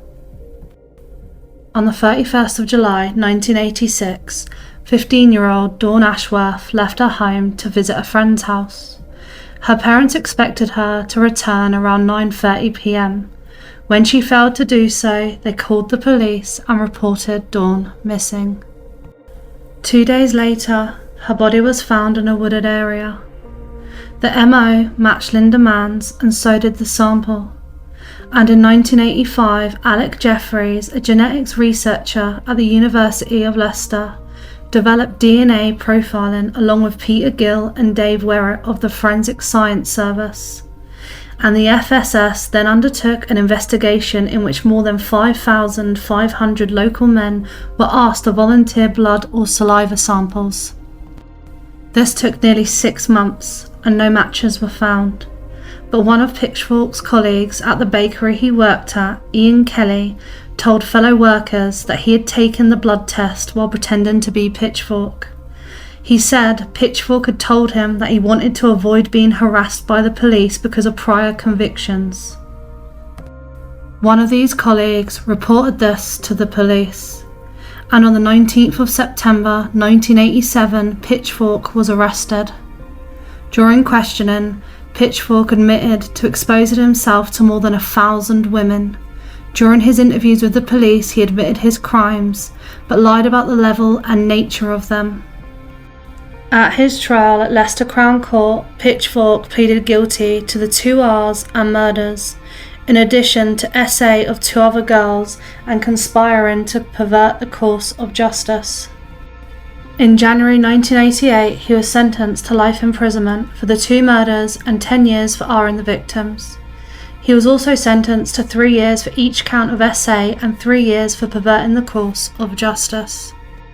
He was sentenced to a min term of 30 years to be served at Frankland Prison. Pitchfork's minimum term was reduced on appeal to 28 years. On the 22nd of April 2016, the Parole Board for England and Wales heard Pitchfork's case for early release, but it was rejected. He was moved then to Belmarsh Prison, and at some point prior to the 8th of January 2017, Pitchfork was moved to an undisclosed open prison. On the 7th of June 2021, Pitchfork was granted release on conditional licence. But in November 2021, Pitchfork was recalled to prison for breaching his licence conditions by approaching young women while on walks from his bail hostel. In June 2023, it was announced that Pitchfork would again be released under parole. The Lord Chancellor intervened and ordered that the board reconsider their decision after a huge public outcry, particularly since Pitchfork breached his licence conditions mere weeks after his initial release. Pitchfork's new parole hearing took place this month on the 2nd and 3rd of October, but this has been moved to the 6th of November as there was not enough time to hear all the evidence. Before or on the 20th of November, within a month, we will find out their decision whether he remains in prison or is released again. 3. Colin Norris. 47-year-old Colin Norris had been a qualified nurse for just a year. He worked at Leeds General Infirmary and St James University Hospital in Leeds. Suspicions were first raised when Norris predicted the death of one patient, Ethel Hall, saying to another nurse, "I predict at 5:15 a.m. as being the time Ethel will become unwell, since he had a feeling about her." This was despite there being no medical indications of an impending illness, and Ethel only been on the ward for a fractured hip. Norris complained that he would have to fill out the paperwork. Ethel fell ill that morning around 5 a.m. and she passed away some weeks later. A doctor raised concerns and ordered blood tests, and her blood was found to contain massive amounts of insulin. She had believed the incident to be suspicious. No medical staff member had prescribed her this drug, and she had no condition that required it. The amount of insulin in Ethel's blood was about 12 times the normal level, and it had been injected into her system. The results of the tests led the hospital to contact the police. It was discovered after Ethel's death that insulin had also been taken from the storage fridge, and Norris later admitted that he was the last person to have accessed the fridge before Hall had been injected with insulin.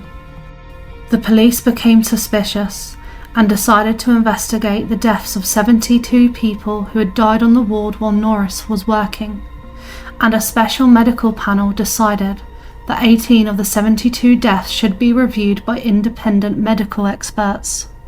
The medical experts confirmed police suspicions. 3 women's deaths were a result of lethal injections of insulin. They also identified 2 more victims, one who had also died of insulin poisoning and another who had survived a massive injected overdose. None of these women were diabetic. Norris was questioned, and he said he seemed to have been unlucky over the last 12 months. The police then started a massive investigation. Police analysed medical staff rotas, phone records and personnel files to determine who had access to the ward's insulin and who was on the wards at the time. It was found that all staff members except Norris could be ruled out. Norris was suspended from his job while being fully paid as the police still continued their investigation. After he was first arrested, Norris immediately left Leeds and went back to Scotland, before leaving the UK 8 more times to go abroad, including to Tenerife for a 6-month holiday. During police interviews, Norris acted aggressive and arrogant. He challenged detectives and became physically angry. Sometimes he had to be restrained. On the 3rd of March 2008, he was convicted for the murder of 4 women and attempted murder of a 5th. The following day, he was sentenced to life imprisonment and ordered to serve a min term of 30 years. Norris had acted particularly aggressive throughout the trial. He banged on the windows of the judge and attacked members of the press while departing the court. After the trial, detectives said that they believed Norris was responsible for up to 6 other deaths at the hospital, but they did not have enough evidence to pursue. There have been claims of innocence by professors in the field, but currently he still serves his sentence at Frankland Prison. 4. Stuart Morgan. Céline Fugard from France went missing on the 19th of December 1995. She accepted a lift from a lorry driver, but had never arrived at her destination. Following an appeal for information on her whereabouts and police inquiries, she was then discovered on the 29th of December.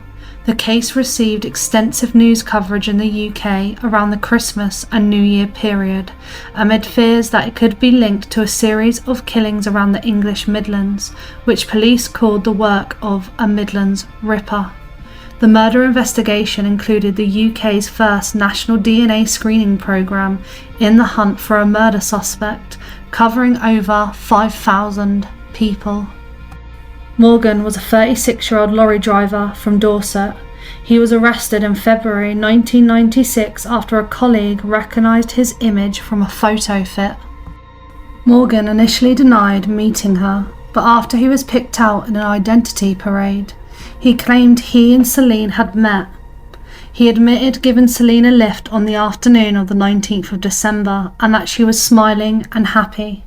He said he didn't come forward after the police appealed for the details of the driver who had given her a lift because he did not want his wife to learn of his infidelity. He claimed that Céline's photographs and other belongings were in his possession because she had left them in his truck, and the mattress that was stained with blood was because a man had laid on it after gashing his leg while the vehicle was on loan to another driver in 1994. On the 16th of October 1994, Morgan was convicted with life imprisonment without the possibility of parole. In 1998, he appealed his sentence, but this was rejected. His latest appeal was in 2022, and that was also rejected. Rose West. Alongside her husband, Fred West, they took the lives of at least 9 young women between 1973 and 1987. Rose was found guilty of 10 murders, one murder including that of her stepdaughter, Charmaine West. She was given life imprisonment. She first served her time at Bronzefield prison, but then was moved to Low Newton prison, where she was on the same wing as fellow serial killer Myra Hindley. In 2019, she was transferred to Newhall prison, and that's where she remains. 2. Jane Andrews. Jane Andrews was a royal dresser for Sarah Ferguson, the Duchess of York. In September 2000, Jane Andrews and her boyfriend, Thomas Cressman, went on holiday to Italy, where she assumed her boyfriend would propose to her, but instead he told her he had no intentions of marrying her. By the 17th of September, they had returned home to their flat in London. They had a heated argument. Thomas Cressman called the police to say that somebody is going to get hurt, but no police came to the flat. While Thomas was sleeping, later that night, Jane Andrews hit him with a cricket bat and attacked him with a knife, taking his life. Shortly after taking Thomas Cressman's life, Jane Andrews fled. She contacted her ex-husband and sent out text messages to friends inquiring about where Thomas was. She proclaimed she had no involvement in his death and he was being blackmailed. She went AWOL for 4 days until police in Cornwall found her OD'd in her car, but she survived. After the police interviewed her, Andrews was arrested and charged with Thomas Cressman's murder. At her trial, she talked about her relationship with Cressman being abusive, and that was the reason she took his life. She was sentenced to life in prison. She served most of her time at Bronzefield prison, but was then moved to Southport prison in Kent, where she escaped. She was found 3 days later in a hotel room with her family. She was not charged with anything for this. She appealed plenty of times for an earlier release, but they were denied as she was still considered a danger to the public. But on the 19th of June 2015, she was released on licence. In 2018, she was accused of harassing an ex-boyfriend. Her licence was revoked and she was recalled to prison. The police investigation found no evidence of the harassment and she was re-released from prison on the 8th of August 2019. 3. Karen Matthews. On the 19th of February 2008, Karen Matthews reported her 9-year-old daughter Shannon missing in West Yorkshire. The search for Shannon was massive. The police questioned 1,500 motorists and searched 3,000 houses. By the March, 250 officers and 60 detectives were involved in the investigation. That's about 10% of West Yorkshire's police force.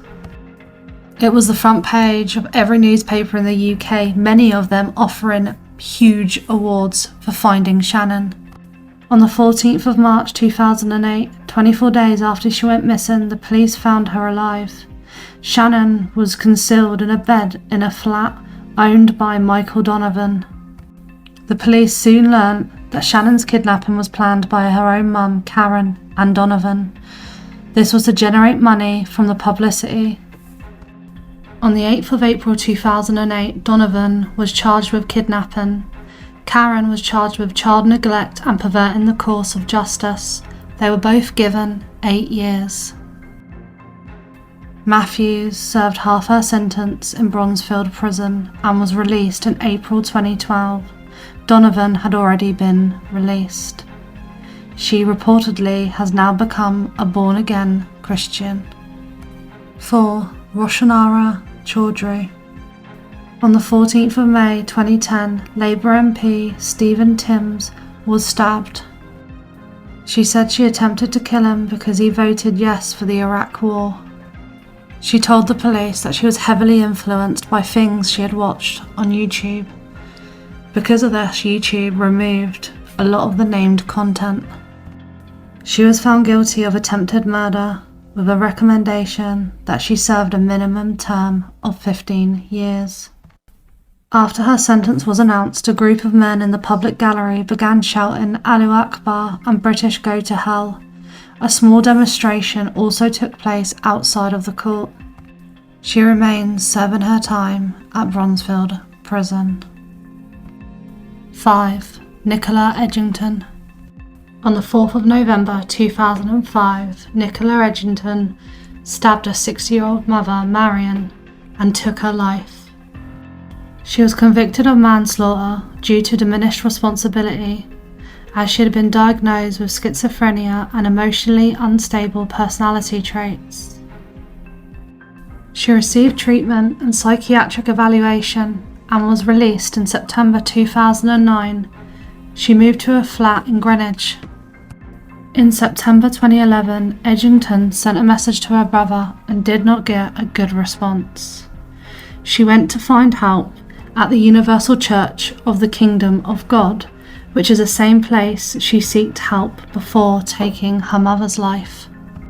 On 3 separate occasions, in the first 2 weeks of October, she contacted the police several times, by phone and once in person, reporting that people were making death threats against her. She then reported that 2 drug users were refusing to leave her flat.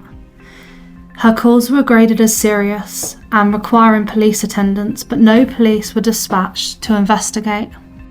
On the 10th of October 2011, she rang the police and local mental health services to physically detain her under their legal powers. She felt that she was having another psychotic breakdown. She told them she had killed someone before and that the more scared she became, the more dangerous she could be. The police dropped her off at the hospital and left before she was even securely admitted. The psychiatric staff decided they were only going to admit her on a voluntary basis, even though she had a high-risk profile, and there was a care plan in place in her psychiatric file. On the same day, she left the hospital through a door that should have been locked while she was waiting to be admitted. She took 2 buses and then went into Asda and bought a knife. She tried to attack 22-year-old Kerry Clark. She survived and a member of the public took the knife of her. She then stole a knife from a butcher's shop and attacked 58-year-old Sally Hodkin, who unfortunately passed away from her injuries. She was arrested shortly after, and on the 4th of March 2013, she was charged with the attempted murder of Kerry Clark and the murder of Sally Hodkin. She was given a min tariff of 37 years. She still remains serving her time in Bronzefield prison today. 6. Sophia Amira Sheikh, formerly Michelle Ramsden, was convicted of plotting to bomb St Paul's Cathedral in London. She's thought to be the first solo female ISIL bomb plotter ever in the UK. She was given a life sentence with a non-parole period of 14 years. She serves her sentence at Bronzefield prison. 7. Jennifer Johnson. Jennifer Johnson was the girlfriend of Russell Bishop, who was responsible for the Babes in the Wood murders in Brighton that he committed in 1986. He took the lives of Nicola Fellows and Karen Hathaway. In May 2021, she went on trial for perjury and perverting the course of justice. Bishop was acquitted of the murders of Karen Hathaway and Nicola Fellows in 1987 after Jennifer Johnson lied on oath to protect him. She admitted lying at her boyfriend Russell Bishop's first trial because he was violent, but the jury found her guilty of perjury and perverting the course of justice. She was handed a 6-year prison sentence to serve at Bronzefield prison, where she remains today. Russell Bishop was found guilty of the murders in a second trial on the 10th of December 2018. He died at the age of 55 in Frankland prison on the 20th of January 2022. And first we start with Neville Heath. Neville Heath was born on the 6th of June 1917 in Essex, and he came from a lower middle class background. Despite this, his dad enabled him to go to a grammar school. in Merton Park in London Rutledge School. He joined the Royal Air Force in 1937 but was dismissed for going absent without leave. He then started to get into crimes. He was caught obtaining credit by fraud and 6 months later was sent to a bookstore for housebreaking and forgery. At this point, to do his fraud, he was using a number of different names: Lord Dudley, Lieutenant Armstrong, and at the beginning of the Second World War, Heath joined the Royal Army Service Corps and he was posted to the Middle East. After less than a year, he was shipped home but escaped the guard during the journey and went to Johannesburg. He then joined the South African Air Force and he rose to the rank of captain. Heath then got married and had a son, but at the end of the war, his wife divorced him. He was also court-martialed for wearing medals to which he was not entitled to. Heath returned to the UK in February 1946, and a few months later he had a dinner date with South African actress Maura Lister. He also had a date with Scottish actress Molly Ware. On Sunday the 16th of June 1946 he took a room at the Pembridge Court Hotel in Notting Hill. He used his real name but added the rank of Lieutenant Colonel. He was with a woman, Yvonne Simmons, who she said was his wife. They had actually only just met, but he had promised Yvonne that they would get married, so she spent the night with him and returned home the next day. Just 4 days later, on the 20th of June, he then spent the evening with Marjorie Gardner, who was 32 years old. She was an artist and a film extra. She had separated from her husband who had substance abuse issues. She had a young daughter, but she was living alone in Earl's Court.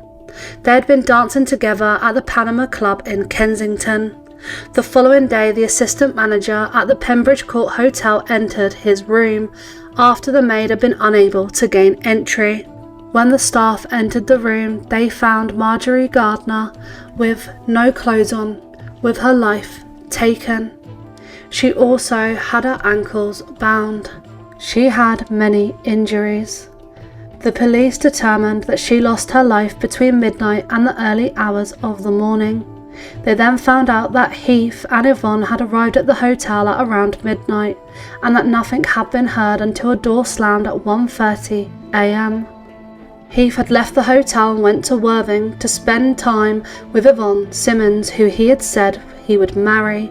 Her parents were very impressed with him, especially because he was a lieutenant colonel, but he left when his name appeared in the newspapers. He then went to Bournemouth and took a room at the Tollard Royal Hotel under the name Group Captain Rupert Brooke. He then met Doreen Margaret Marshall, who was staying at the Norfolk Hotel in Bournemouth. Doreen was born in Brentford in 1924. She had served in the Women's Royal Navy Service during the war and had been discharged on the 27th of June 1946. She had gone to Bournemouth for a holiday and met Heath on the 3rd of July. He introduced himself as Group Captain Rupert Brooke. She was very impressed with Heath's looks and manners and accepted his invitation to take afternoon tea at his hotel. They spent the afternoon together.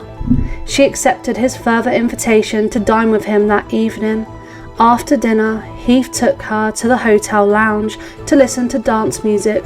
He made constant advances to Doreen and she began to feel uncomfortable.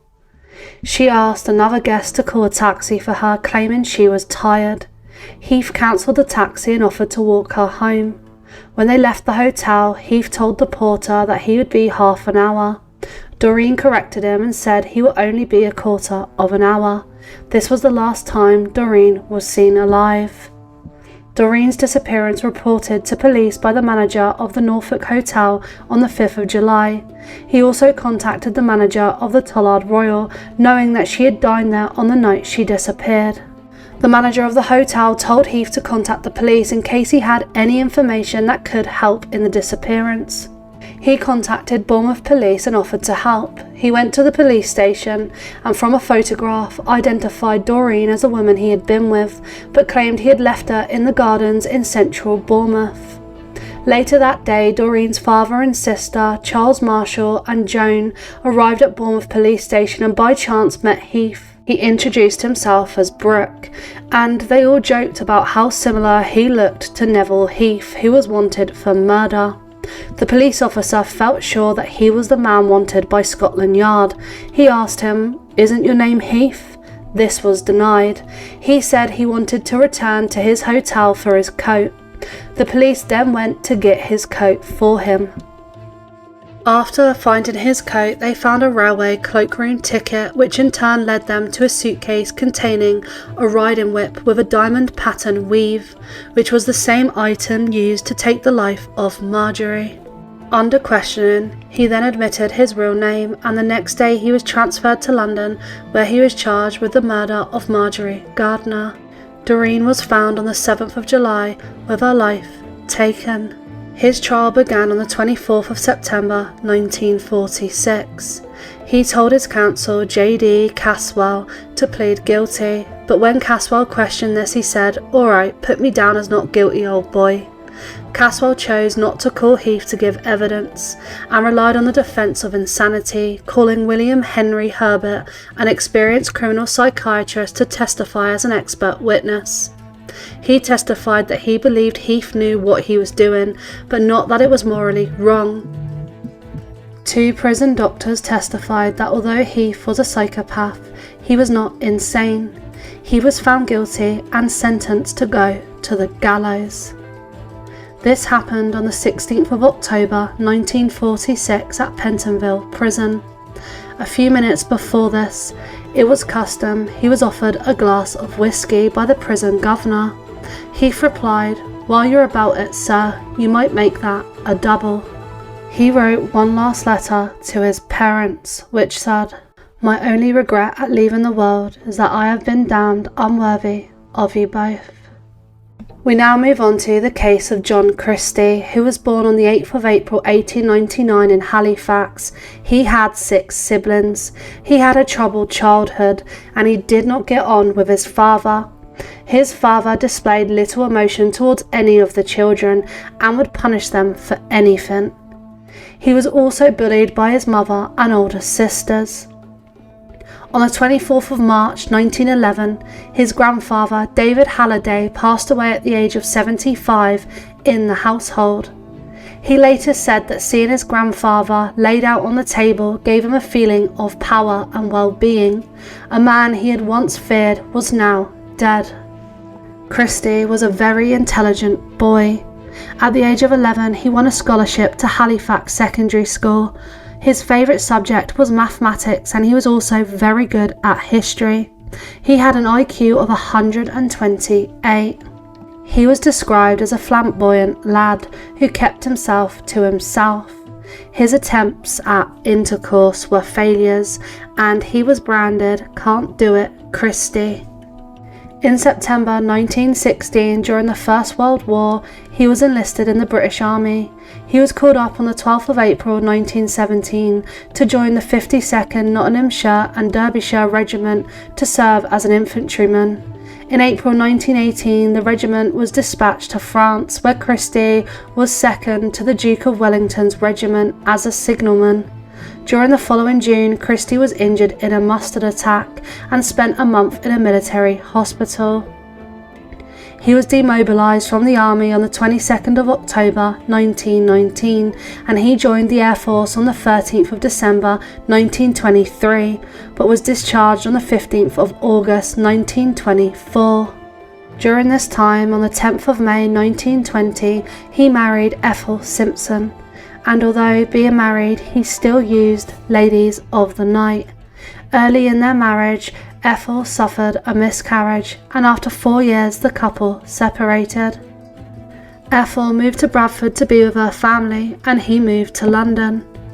He was in and out of prison during the early years of their marriage and for the next 10 years. He got a job as a postman on the 10th of January 1921. His first conviction was for stealing postal orders. He received 3 months imprisonment. He was also convicted on the 15th of January 1923 of obtaining money on false pretences and of violent conduct, for which he was found guilty and sentenced to probation for 12 months. He then committed 2 further crimes of larceny during the 1924 and received sentences of 3 and 6 months imprisonment. On the 13th of May 1929, Christie was working as a lorry driver and was convicted of assaulting Maud Cole. He was sentenced to 6 months hard labour. In 1934, after he was released from prison, Ethel and Christie decided to try and make it work again, but he continued to visit ladies of the night. They moved into a top floor flat in Notting Hill, London, and they later moved into a ground floor flat in December 1938. At the beginning of the Second World War, he applied to join the War Reserve Police and was accepted, as they failed to check for any existing criminal record. He was assigned to Harrow Road Police Station, where he met a woman called Gladys Jones. They began an affair. This lasted until mid-1943, when the woman's husband returned from the war. Ruth Furus was a 21-year-old Austrian who would act as a lady of the night to supplement her income. Christie met her while she was soliciting clients in a snack bar in Ladbroke Grove. On the 24th of August 1943, he invited her to his home to engage in activity. His wife Ethel was visiting family. Afterwards, he took her life. He burned all evidence in his garden. At the end of 1943, he resigned as a police officer. He then found work as a clerk at Acton Radio Factory, and he met Muriel Amelia Eady. On the 7th of October 1944, Christie invited her back to his flat with the promise that he had a special mixture that could cure her bronchitis.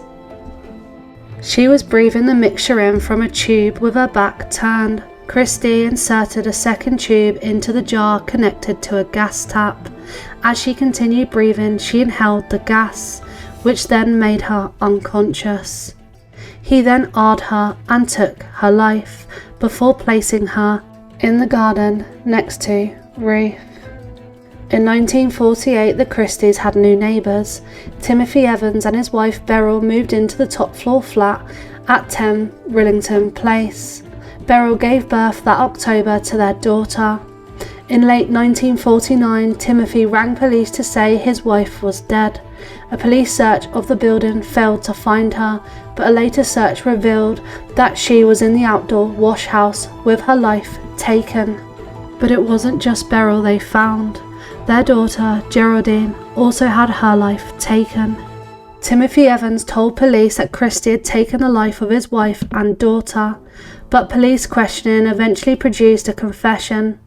The alleged confession may have been fabricated by police, as the statement appears artificial. After being charged, Evans withdrew his confession and once again accused Christie. On the 11th of January 1950, Evans was put on trial for the murder of his daughter. The prosecution decided not to pursue a second charge of murdering his wife. Christie was a witness for the Crown. He denied Evans' accusations and gave detailed evidence about the quarrels between him and his wife. The jury found Evans guilty despite the revelation of Christie's criminal record of theft and violence. Evans was originally due to be hanged on the 31st of January, but it was appealed. After his appeal on the 20th of February had failed, Evans got sent to the gallows at Pentonville prison on the 9th of March 1950. On the 14th of December 1952, Christie took the life of his wife Ethel. She had last been seen in public 2 days earlier, and to prevent any further inquiries, Christie wrote to her relatives. He told her family that Ethel had rheumatism and couldn't write herself. He told neighbours that she was visiting relatives in Sheffield, and told another that she had gone to Birmingham. On the 26th of January 1953, he forged Ethel's signature and emptied her bank account, and on the 27th of February, he sold some of his wife's clothing and her wedding ring.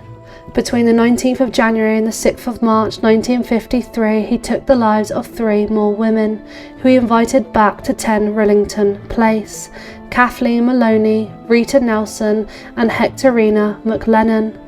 All 3 were ladies of the night, and once they went back to his flat, he released gas into the kitchen, which made his victims drowsy.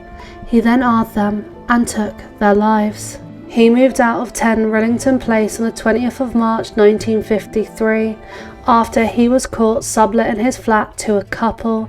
The landlord visited that same evening and told him that he would have to leave first thing in the morning. The landlord allowed the tenant above to use the kitchen. When this tenant needed to put brackets in the wall, he pulled back the wallpaper. This is where Kathleen Maloney, Rita Nelson and Hectorina McLennan were found. He was arrested on the 31st of March near Putney Bridge. The police officer searched Christie and they discovered an old newspaper clipping about Timothy Evans. He only admitted to taking the lives of 3 women and his wife during police questioning, but when he was informed that others were found in the back garden, he admitted responsibility for all. On the 27th of April 1953, he confessed to the murder of Beryl Evans, which Timothy Evans had originally been charged with. His trial began on the 22nd of June 1953. He pleaded insanity, with his defence describing him as mad as a March hare, and claimed to have a poor memory of the events. A doctor from Brixton Prison who evaluated Christie was called as a witness by the prosecution. He testified that Christie had a hysterical personality but was not insane. The jury rejected Christie's plea and after deliberating for 85 minutes found him guilty, and he was sentenced to the gallows. This happened at 9 a.m. on the 15th of July 1953 at Pentonville Prison. His executioner was the same one Timothy Evans had. Next is Hawley Harvey Crippen. He was born in Coldwater, Michigan, America, and had 1 son. He attended university and then medical college. His first wife, Charlotte Jane Bell, passed away of a stroke in 1892, and Crippen gave his son to his parents to look after in California. He started work in New York City as a doctor and married his second wife, Corinne Turner. By 1987, Crippen and his wife worked for James N. Munyon, who was a prominent homeopath, and they moved to London to work at the branch there. When arriving in the UK, he found that his medical qualifications that he attained from the United States were not sufficient to allow him to practice as a doctor, so he worked by distributing medicines, while his wife tried to have a stage career, which ultimately failed. He was sacked in 1899 and he worked for another patient medicine company. He was hired as the manager. He then hired Ethel Leneve, a young typist, in 1900. By 1905, they had an affair. Crippen lived with his wife in number 39 Hilldrop Crescent in Holloway.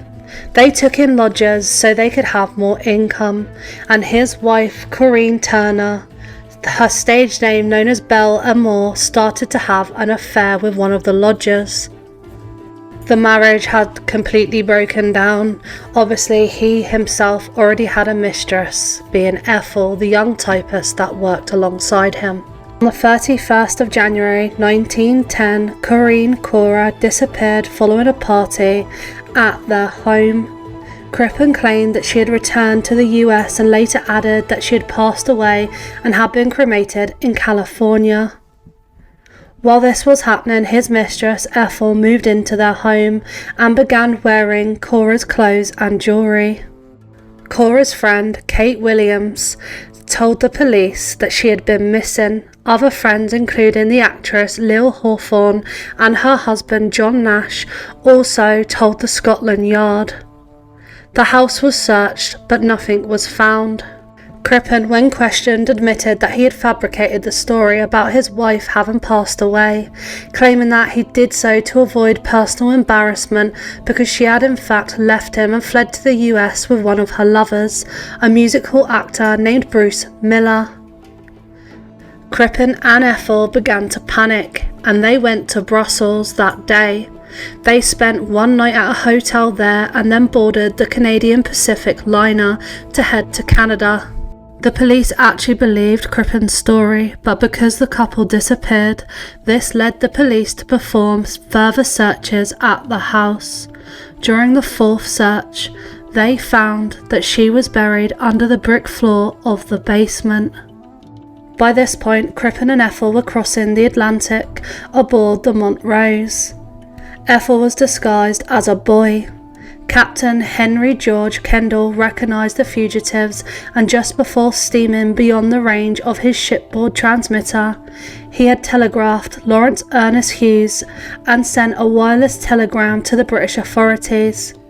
This read, "Have strong suspicions that Crippen, London cellar murderer and accomplice, are among salon passengers. Moustache taken off, growing beard. Accomplice dressed as a boy, manner and build undoubtedly a girl." As the ship entered the St. Lawrence River, Officer G from the Scotland Yard came aboard disguised as a pilot. If Crippen and Ethel got to America as an American citizen, he couldn't have been arrested. Instead, there would have had to been extradition proceedings to bring him back to the UK to go on trial. Kendall, the captain, invited Crippen to meet the pilots as they came aboard. Dew removed his pilot's cap and said, "Good morning, Dr. Crippen. Do you know me? I'm Chief Inspector Dew from Scotland Yard." After a pause, Crippen replied, "Thank God it's over. The suspense has been too great. I couldn't stand it any longer." He then held out his wrists for the handcuffs. They were both returned to the UK. Crippen was tried at the Old Bailey on the 18th of October 1910, and his trial lasted for 4 days. Crippen's defence maintained that Cora, his wife, had fled to the US with Bruce Miller, and that Cora and Hawley had been living at the house only since 1905, suggesting a previous owner of the house was responsible for the replacement of what was found in the cellar. At his trial, he showed no remorse for his wife. His only concern was that Ethel's reputation was protected. The jury found Crippen guilty of murder after just 27 minutes. Ethel was charged with being an accessory after the fact and acquitted. He was handed the death penalty, and this happened at Pentonville prison at 9 a.m. on Wednesday the 23rd of November 1910. He always said he was innocent. Ethel left and went to the USA and then went to Canada, finding work as a typist. She returned to Britain in 1915 and passed away in 1967. Crippen was buried with a photograph of Ethel. Before he went to the gallows, he wrote a letter to Ethel, and it read, "Face to face with God, I believe that facts will be forthcoming to prove my innocence." There has been lots of research into this case, and in October 2007, Michigan State University forensic scientist David Ferran claimed that DNA evidence showed that the remains found in Crippen's cellar were not those of his wife. Researchers used genealogy to identify 3 living relatives of Cora Crippen. Researchers were able to compare their DNA with that extracted from a microscope slide containing a sample from the person in Crippen's cellar. All the research that has been done also has been disputed, with the methods these forensic teams are using not being 100% in the eyes of other people. In December 2009, the UK's Criminal Cases Review Commission reviewed the case and declared that the Court of Appeal will not hear the case to pardon Crippen. Now I'm going to go through some of the actors, politicians, sportsmen, sort of celebrities and politicians that have gone through Pentonville prison. Not on huge sentences, maybe a week, maybe a couple of months, and they're definitely not the most notorious, but I think it's interesting to know some of the people that have spent time at Pentonville prison. And we start off with, in 2010, George Michael, and that was for driving offences. In 2017, Noel Ranger, who was an English footballer, and he was put in there for money laundering and fraud. Fenner Brockway was a British peace campaigner, and he later turned and became a politician. He was imprisoned in Pentonville after refusing to pay a fine imposed for publishing seditious material. You have Arthur Costello, who was detained for 6 weeks after arriving in England without papers. His novel, Darkness of the Noon, was actually published in England while he was still serving his sentence in Pentonville prison. Pete Doherty, who is the frontman of the Libertines and Baby Shambles, spent 4 nights in Pentonville in February 2005 while unable to make bail on charges that were actually dropped. And he wrote a song about the prison named Pentonville, which is on the Baby Shambles album Down in the Albion. He spent 6 weeks in Pentonville in 2011 for substance possession. Boy George spent time in Pentonville prison in 2009 for the assault and false imprisonment of a male escort, and in 1984 the football player George Best spent 7 days imprisoned in Pentonville for driving under the influence as well as assault. Now we move on to Frederick Seddon, who was born on the 21st of January 1872 in Liverpool. He married Margaret Ann on the 31st of December 1893, and the couple had 5 children. In 1909, Seldon bought a 14-room house at 63 Tollington Park near London Finsbury Park area and worked as a superintendent of collectors for a national insurance company. He was absolutely obsessed with making money. He ran a second-hand clothes business in his wife's name and also sort of dabbled in real estate. At some stage, he wanted to swindle somebody. He wanted to make as much money as he could, and he was ruthless. He and his wife advertised to let out the second floor of their London home. A neighbour, Eliza Mary Barrow, who was 47 years old and was also a spinster, responded to the advert and moved in on the 26th of July 1910 with her ward, Ernest George Grant. He was an 8-year-old orphan whose parents had been friends with Barrow. She had previously lived with her cousin Frank, but she had hoped that moving in with him and that family would be a lot cheaper for her and Ernest. She was easily led and was also keen on making money.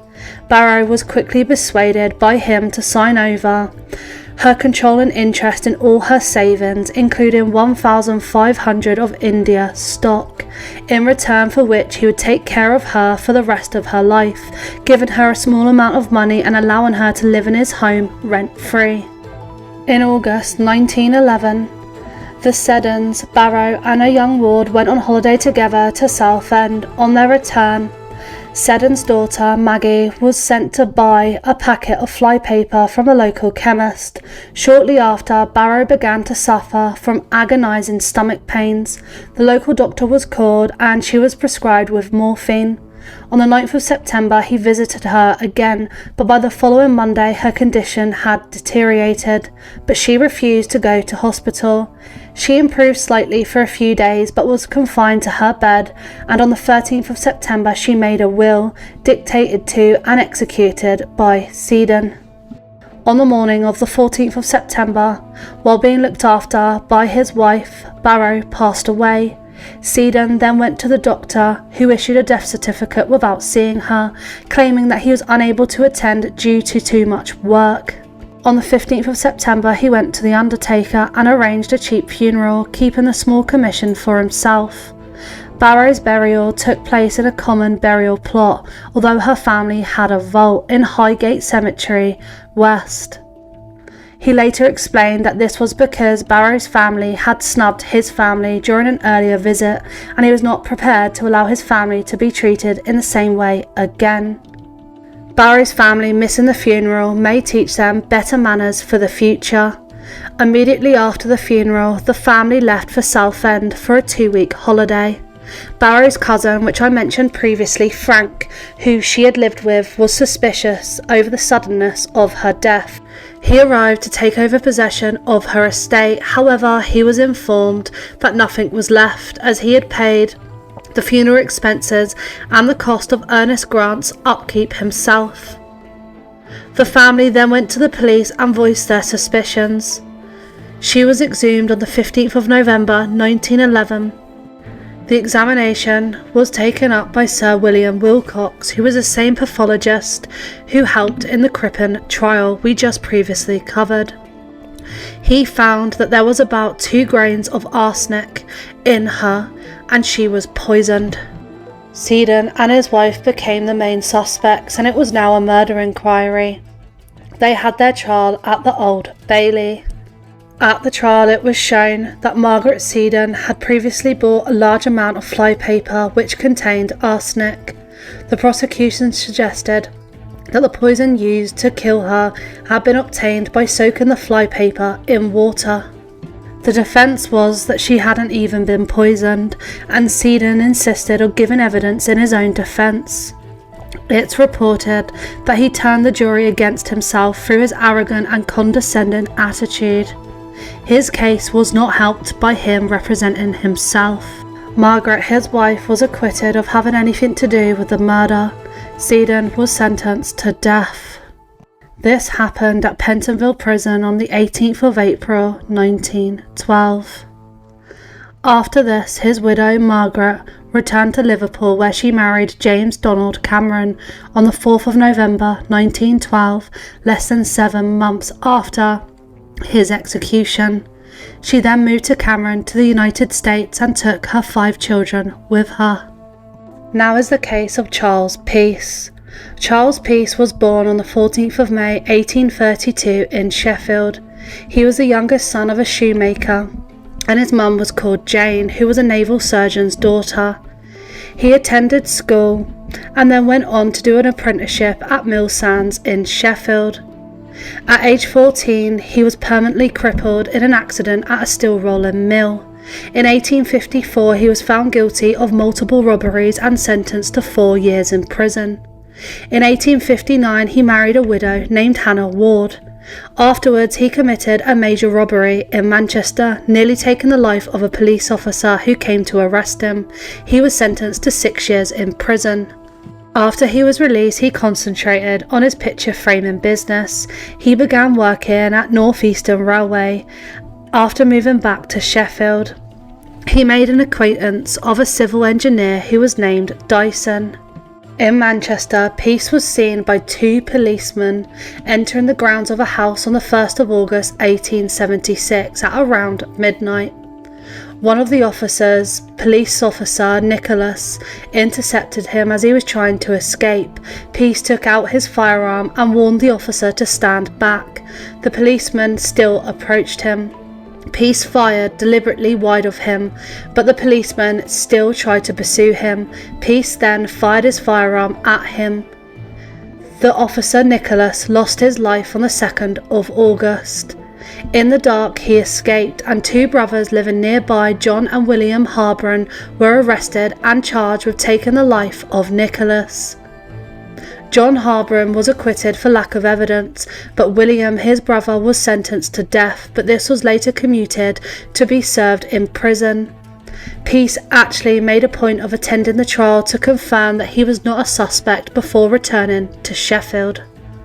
Peace had also developed an obsession of Dyson, his friend he met on the railway line's wife. In June 1876, Dyson threw a card into the garden of Peace's house reading, "Charles Peace is requested not to interfere with my family."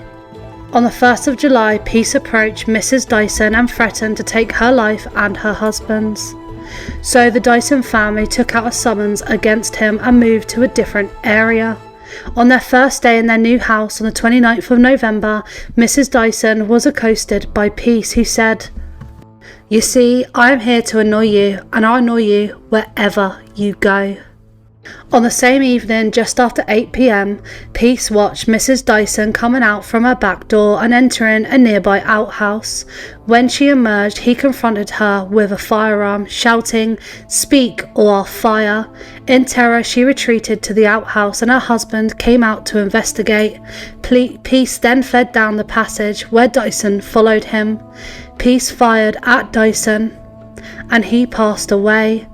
Mrs. Dyson cried "Murder," and Peace escaped and made his way by train to Hull. He returned to his wife who lived there, but then left again. The police put £100 on his head. The police had actually issued inaccurate descriptions of him that had to be altered, and he was changing his appearance. He was concealing his missing finger with a prosthetic arm and moving around the country to try and avoid detection. He met Mrs. Sue Thompson when he arrived in Nottingham. She became his mistress and actually betrayed him and told the police of his whereabouts. They denied her the £100 reward on the grounds that her evidence did not lead directly to his conviction. In 1877 he moved to London, and he sent for his wife and his son Willie to join him in Peckham. He loved living in London because there was an affluent suburb of Blackheath where he would rob. On the 10th of October 1878 at around 2 a.m, a Constable Robinson saw a light appear suddenly in a window at the back of a house in St John's Park. With two colleagues he approached the house and they rang a bell. Peace tried to escape through the garden and fired at Robinson, but he still closed in on him and managed to hold him down even though he had damage to his arm. Peace was remanded for a week in which he refused to give his name, but he wrote a letter to a business colleague who decided to cooperate with police. He was tried at the Old Bailey for robbery and the attempted murder of P.C. Robinson. He was found guilty and was sent to Pentonville prison. He was then taken to Sheffield, where he appeared before the courts and was charged with the murder of Dyson. This happened on the 25th of February 1879 at Leeds prison. On the morning he ate eggs and salty bacon and calmly awaited the coming of the public executioner. Whilst being walked to the gallows, the prison chaplain was reading aloud from the Consolations of Religion about the fires of hell, and Peace's last words were, "Sir, if I believed what you and the Church of God say that you believe, even if England were covered with broken glass from coast to coast, I would walk over it, if need be, on hands and knees, and think it's worthwhile living just to save one soul from an eternal hell like that." First we look at Nicholas Prosper. He was born on the 18th of December 2005. His mother was called Juliana and his father Ray. He had 3 siblings, his sister Giselle and his brother Kyle. He also had an older sibling that cannot be named because of legal reasons.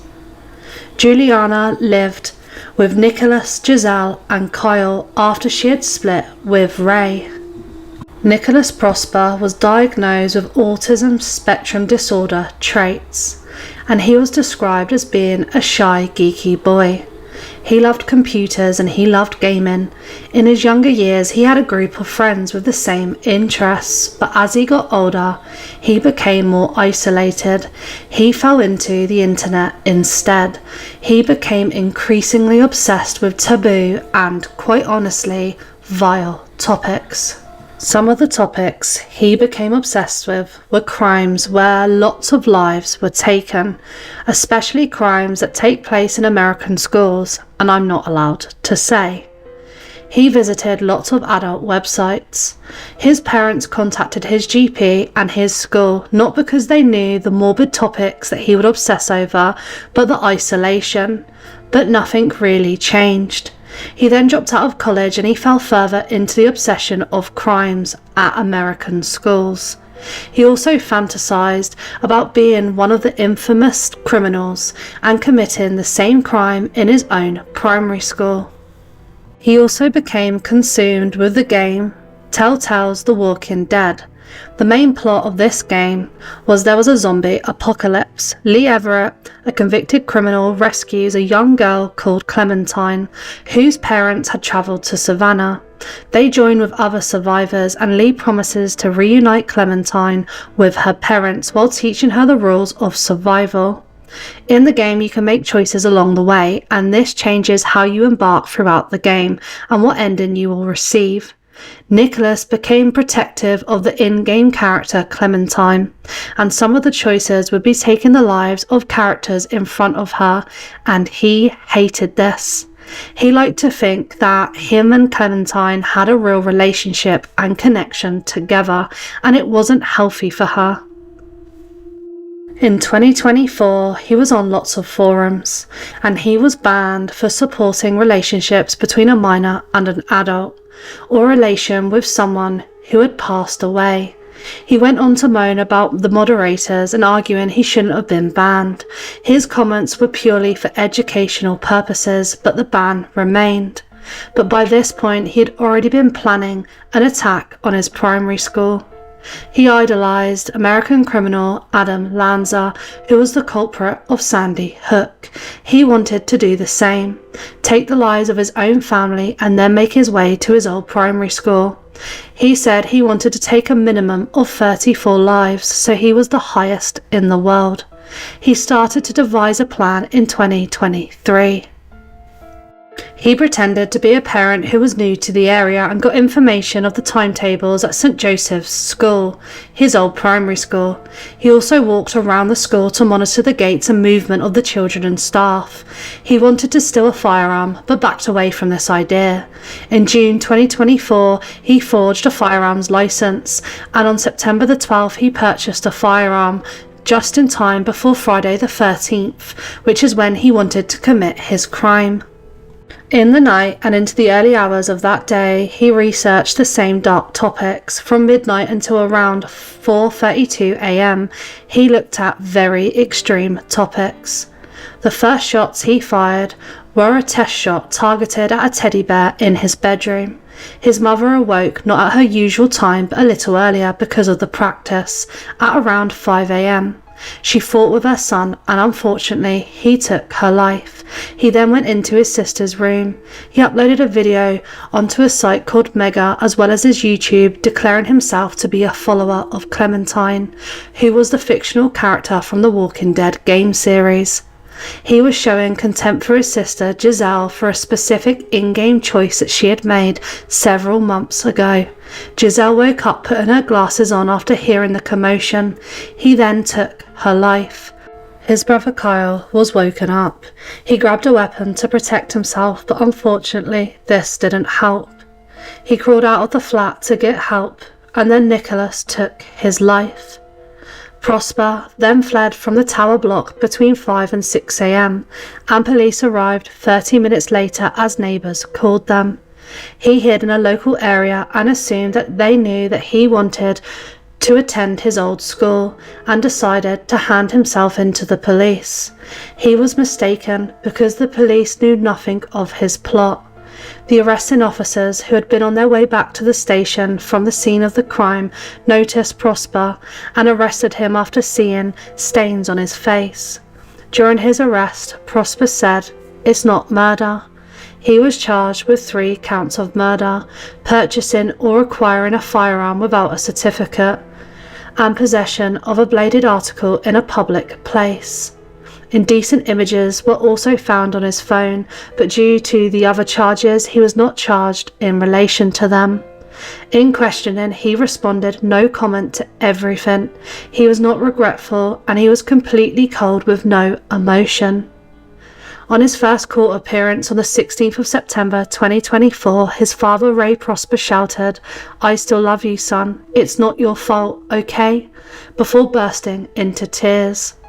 On the 24th of February 2025, Nicholas Prosper pleaded guilty to 3 counts of murder at Luton Crown Court, along with all other charges. Through his writings and conversations in prison, Prosper stated that he regretted not being able to take the lives of more people. He was sentenced to life imprisonment with a minimum of 49 years to be served. Our next inmate is Chris Dennings, who maybe some of you recognise. He was born on the 10th of May 1941. He grew up in Oxford and was an only child. He has said that he was a rent boy from the age of 13 and remained so until the age of 18. His first radio experience was on a shortwave station in the United States as a teenager before travelling to Kenya to work on British Forces Network. He then returned to the UK in time to become the first announcer heard on BBC Two when it began broadcasting in 1964. He then worked for Radio Luxembourg and Radio London before presenting the Saturday afternoon programme Where It's At with Kenny Everett. He then became one of the original DJs on BBC's Radio 1, where he continued presenting Where It's At. Dennings was gay and he said he was out when he was working at Radio 1. Dennings left Radio 1 in 1969 and worked for Decca Records for 2 years. He then became the number 2 producer at Bell Records and was involved in developing the careers of the Bay City Rollers and Gary Glitter. The next radio appearance was in 1997 when Radio 1 did a reunion with him, Terry Wogan and Tony Blackburn, but he spent the majority of his career running his own music and production business. But throughout his career he had a run-in with the law, and this eventually caught up with him. In 1959 he was jailed in Germany for sending images. His first conviction was for gross indecency and indecent assault. This was in 1974 and he was convicted at the Old Bailey, although he was not imprisoned.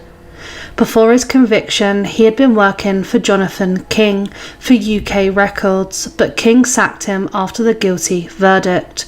Jonathan King eventually went on to be charged with SA of a child. During the 1970s, he was part of a group of offenders based around a disco for young people. It was called the Walton Hop. Other people that were included in this group were Tam Patton, the manager of the Bay City Rollers. He was later convicted of offences on children, as well as Jonathan King. They all became suspects in Surrey Police's Operation Arundel, an investigation focusing on offenders, which led to convictions against King and Denning. In 1985, he was imprisoned for 18 months for gross indecency with a minor, and in 1988 for 3 years for indecent assault on a 13-year-old boy, as well as possession of photographs. In March 1996, he was imprisoned for 10 weeks for publishing photographs. The following year, he was held in a prison in Prague. He was awaiting his trial in 2000, which convicted him of being an offender against 7 boys under the age of 15. He was released in 2001. After his release, he was wanted for questioning by Surrey Police, but an extradition attempt by British authorities in the Prague City Court failed because the alleged offences fell outside of the Czech Republic's statute of limitation of 5 years, but Dennings was ordered to leave the country. He was arrested in August 2005 at Heathrow Airport after returning to the UK from Austria. He admitted to 5 charges of indecent assault of boys under the age of 16, dating back to the 1970s and 1980s. At the same time, a European arrest warrant was issued in December 2007, and in 2008 he was sent from the UK to Slovakia, where he was jailed in October for 5 years for producing images. These offences dated back to 2002 and 2003. He served his time and returned back to the UK. In June 2013, he was arrested in East London as part of Operation U-Tree. He was re-arrested and bailed out in September of 2013. In May 2014, as a result of the investigation, he was charged with 41 offences. In August 2014, he admitted to 29 of the charges in relation to offences committed against boys. In November, he pleaded guilty to a further 11 charges. In all, he pled guilty to 40 offences committed in the period of 1967 to 1987, relating to 26 male victims. The youngest was 9 years old at the time of the offence. In December 2014, the judge sentenced him to 13 years in prison. He was charged with another 6 offences from Operation Ravine on the 7th of June 2016. On the 22nd of August 2016, he pleaded guilty to another 21 offences between 1969 and 1986 against 11 boys. The youngest was 8 years old. On the 7th of October 2016, he was sentenced to another 13 years in prison. Denning passed away while in prison custody in Bedford Hospital on the 24th of June 2022 as a result of a bone infection. The prison investigated his passing. They found that when clinical readings first showed that he needed emergency care, he was not transferred to hospital for treatment. He was 81 years old. Now we look at Shahid Nazir, Ahmed Awan and Savraz Ali. They took the life of Ross Parker. Ross was born in 1984 to Davina and Tony Parker. His mother worked as a waitress and his father ran a car bodywork repair business. He was one of 2 children. He was an avid football fan and completed a GNVQ in business studies at school. He hoped to join the police force when he was 18. He was nicknamed Half Pint because he was 5'5" and had twice broken his leg. Parker lived in the Westwood area of the city and worked part-time as a bar support at a local public house where he had met his girlfriend, Nicola Toms. On Friday the 21st of September 2001, he finished work early. He met his girlfriend Nicola and they walked to visit her friend's house. At around 1:15 a.m. they were confronted by a gang of around 10 British Pakistani youths. Some of them were wearing face coverings. They had planned to find a white male to attack simply because he was white. At the time of the crime, there was a lot of hostility in Peterborough because of the attack that happened in New York. A lot of younger white residents of the city had real anger against the Asian community. This is obviously what was reported. They warned Parker he had better start running, but then blocked his path and quickly sprayed him in the face with a CS gas. He was then attacked with a weapon. His girlfriend Nicola ran to a nearby petrol station for help, and a man there gave her his mobile phone to call the police. While making the call, she twice heard Parker cry. By the chance, she spotted a police car passing. She entered the car and guided the officers to the scene. Although Nicola had only been away for a few minutes, unfortunately, he had lost his life. At that point, the gang had run away. It was reported that after the crime, the 4 of the gang returned to a garage which they used as their headquarters. Ahmed Awan held the weapon and exclaimed, "Cherish the blood."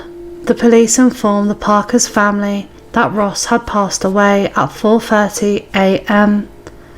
It revealed that he had passed away as a result of wounds inflicted by a bladed instrument.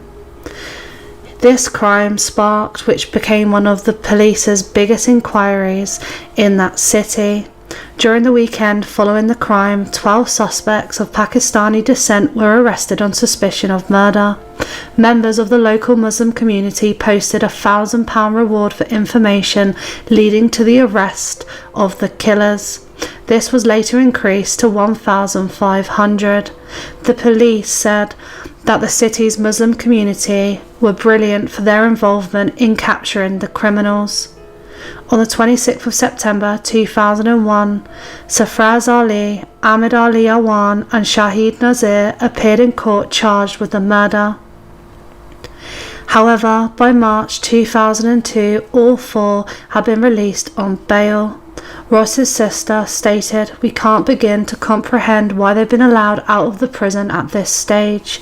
They were concerned about the decision and they wrote a letter to complain to the Home Secretary." The Home Office refused to comment on the case and the men remained free on bail. On the 7th of November 2002, Awan Nazir Ali and another, Mal Rad, stood trial for the murder at Northampton Crown Court. Awan was 22 years old and ran a recruitment company. He had previously attended the city's Deacon School. He was also an unofficial police informer. The court was told that he thought of himself as a gangster. He knew Nazir, who was 22 years old. They were close friends. He was married the month prior to the crime and had a son. Ali, who was 25 years old, was also married. Although his wife left him during the trial, he ran a takeaway business. At the trial, the Conservative Deputy Mayor of Peterborough and the Labour Party councillor gave a reference saying that they knew him to be caring and responsible. DNA evidence was found, as well as recordings being played of the four discussing the crime. On the 19th of December 2002, Nazir, Awan and Ali were all found guilty of murder, with the judge concluding, "You put your heads together with the purpose of arming yourselves and attacking an innocent man you might find by chance simply because he was of a different race to yourselves. A racist crime must be one of the gravest kinds." All three received life sentences, with them to serve a minimum of 18 years. After the trial, it was revealed that Nazir had previously been cautioned for threatening behaviour in 1999 and fined for resisting arrest. The two politicians who wrote a nice statement were later jailed themselves for forgery in relation to vote rigging. And now we look at James Hamratty, who was born on the 4th of October 1936 in Kent. He was the eldest of four. By 1937, the family had moved out of Kent. As a child, he was described as slow and a pathological liar. His parents refused to accept that he was slow and successfully resisted attempts to have him placed in a special school. After leaving school in 1951 at the age of 15, he was illiterate and joined the public cleansing department of Wembley Borough Council as a refuse sorter. After falling off his bicycle and being unconscious for around 10 days, he then went to Brighton, where he obtained casual work on the road. 8 weeks later, he was found semi-conscious in the street, having collapsed from either hunger or exposure. He underwent a surgery and a diagnosis of the brain revealed that he had a hemorrhage, but no precise diagnosis was offered, and it's been suggested that he suffered from either epilepsy or another kind of syndrome. He was sent to an aunt's home in Bedford, a place he and his brother Michael had visited as children on holiday. He found a job there driving a mechanical shovel for a company called Green Brothers, which made breeze blocks, and remained with the firm for 3 years. At around 1954, he became attracted to Soho, where he frequented various clubs. On the 7th of September 1954, he was 17 years old, and this is when he first lived a criminal life and was charged. He was placed on probation for taking a motor vehicle without consent and for driving without a licence or insurance. Afterwards, he began psychiatric treatment as an outpatient at a clinic. In October 1955, by that point he was 18 years old, he appeared again in court. He was sentenced to 2 terms of 2 years imprisonment for housebreaking and theft.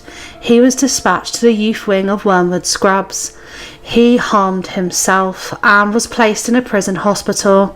He was declared a potential psychopath. After his release, his father resigned his job as a dustman in Wembley Council to start a window cleaning business with his son in an attempt to keep him away from the criminal world. On the 3rd of July 1957, at the age of 20, 5 months after his release from Wormwood Scrubs, he was sentenced at a Brighton court to 6 months imprisonment for a variety of motoring offences. This included theft of a motor vehicle and driving without a licence. He was sent to Walton Prison in Liverpool. He was diagnosed as a psychopath. His crimes continued. At the age of 21, he was sentenced to 3 years corrective training at Wandsworth Prison and then to Maidstone Prison.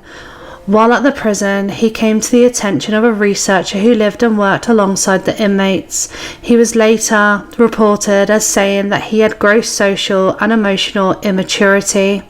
After a failed escape, he was transferred to Camp Hill Prison on the Isle of Wight. He attempted to escape that facility as well and was sent to Strangeways Prison in Manchester and then transferred briefly to Durham Prison.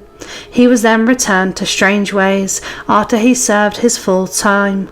He was released in March 1961 at the age of 24, but these crimes were only the start, and these crimes led to more serious offences. At 6:45 a.m. on the 23rd of August 1961, Michael John Gregston was discovered in a lay-by near the Bedfordshire village of Clophill by John Kerr, who was conducted a traffic census. Lying next to him was a semi-conscious lady, Valerie Jean Story. Gregston had been shot twice. Story had been arred and then had been shot with the same weapon, but thankfully she survived. The police were alerted and they flagged down 2 cars and asked drivers to call an ambulance. The car Gregston and Story had been using at the time of the attack was a grey 4-door 1956 Morris Minor. It was found behind Redbridge Tube Station in Essex later that evening. The car had been jointly owned by Gregston's mother and aunt and lent to the couple who, according to Valerie, were planning to attend a car rally. Gregston was a scientist at the Road Research Laboratory in Slough. Valerie was an assistant at the same laboratory and had been having an affair, although this didn't come to public knowledge until it came out in an article written by Valerie. Valerie told police late in the evening of Tuesday the 22nd of August 1961 they were sitting in the car. A man tapped on the driver's door, and when the window was wound down, a large black firearm was thrust into her boyfriend's face, and then a Cockney voice said, "This is a hold-up. I am a desperate man. I have been on the run for 4 months. If you do as I tell you, you will be all right." The man got into the back of the car and told her boyfriend to drive further into the field and then to stop. At 11:30 p.m. the man said he wanted food and told her boyfriend to start driving. The gunman knew the Bear Hotel. He then was ordered to stop at a milk vending machine and sent into a shop to buy cigarettes and then to stop at a petrol station for more fuel. Although the couple offered to give him all their money and the car, the man appeared to have no plan and seemed to want to just stay with them. They drove around North London for a while. The journey continued when the gunman mistakenly insisted that they go to Watford. At around 1:30 a.m. on Wednesday the 21st of August, the car was on the A6 travelling south when the man said he wanted a kip.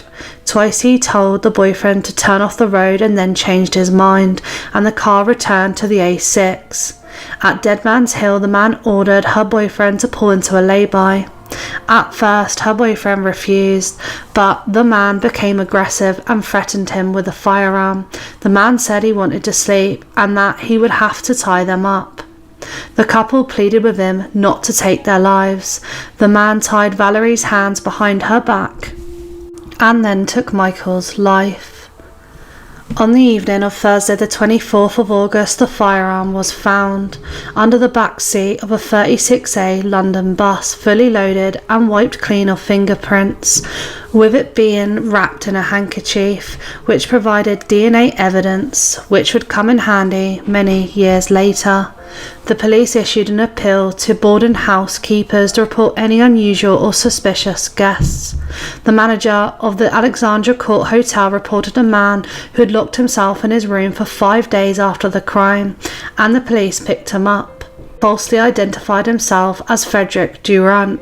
He was actually Peter Lewis Alphen, a drifter surviving on inheritance and the proceeds of gambling. He was the son of a senior figure at Scotland Yard. He claimed he had spent the evening of the 22nd of August with his mother and the following night at the Vienna Hotel. The police quickly confirmed this and he was struck off of the investigation. On the 29th of August, Valerie and another witness, Edward Blackhall, who had seen the driver of the Morris Minor, created an identikit picture which was then released. On the 11th of September, 2 cartridge cases were found in the guest basement bedroom of the Vienna Hotel, which were matched with the firearm that took Michael's life. The hotel manager, William Nuds, made a statement to police naming the last occupant of the room as James Ryan. After investigating, Ryan turned out to be James Hamratty. He was 25 years old at this point. The police knew him as a petty criminal with 4 convictions for car theft and robbery. He had phoned Scotland Yard several times saying he had fled because he had no credible alibi for the date in question, but repeated each time that he had nothing to do with the crime. The police arrested him in Blackpool. On the 14th of October, Valerie identified him in an identity parade. After each of the men in the parade had repeated the phrase used in the crime, "Be quiet, will you? I'm thinking," he was charged with the murder of Michael. His trial began on the 22nd of January 1962 and lasted 21 days. He initially said that he had been in Liverpool on the day of the crime, but then halfway through the trial he changed his part of the story, claiming that he had actually been in North Wales. At that time there was no conclusive evidence to connect him to the car or to the crime scene. He also had no convictions that were violent. It was also said by Valerie that the criminal who committed this crime was a very bad driver. Actually, Hamratty was a very experienced and good driver. No defence on the basis of mental history was raised at his trial. He claimed that he was staying with friends in Liverpool. Despite the lack of any evidence, he was found guilty. He was sentenced to be sent to the gallows. A petition signed by more than 90,000 people was dismissed. He went to the gallows at Bedford Prison on the 4th of April 1962. His executioner was Harry Allen. He was initially buried in the grounds of the prison, but on the 22nd of February 1966 he was exhumed. He was moved to Watford, which was later shared with his aunt. In June 1999, the investigation was reopened. They used a handkerchief that the weapon was found in and took DNA from that and used that from his mother and brother. It was actually thought that this would clear him of the charges, but actually the results from the testing found a very high chance that it matched, although people still contest this conclusion. And now something a little bit different. We are now going to look at Lincoln Prison. If you want to skip to the most notorious inmates, the timestamps are all in the description. But let's get into a little bit of history of the prison. Lincoln Prison opened as a local prison in 1872 to hold remand and convicted prisoners. It replaced Lincoln Castle. Between the 1900 and 1961, a total of 18 inmates were sent to the gallows. In October 2002, inmates set fire to parts of the prison and seized control of at least one section of it. This was the largest riot in Lincoln Prison. The disturbance started when a prison officer was attacked by an inmate. A number of prisoners then jumped on the officer, assaulted him and dragged him into a cell and took his keys. It took prison officers 8 hours to bring the riot under control. In March 2003, the Prison Reform Trust issued a report claiming that the prison was unstable and suffering from inconsistent leadership. The trust also labelled the prison as the nation's most overcrowded prison. Its operational capacity as of April 2023 is 650 inmates. The Independent Monitoring Board conducted a report on Lincoln Prison in 2020. Within this report, it said prisoners incarcerated work in tailors' shops, gardens, the hospital, and as cleaners. They can enjoy vaping and can use the gym. There's also qualification level 2s that are available in bricklaying, painting and decorating, catering, maths and English.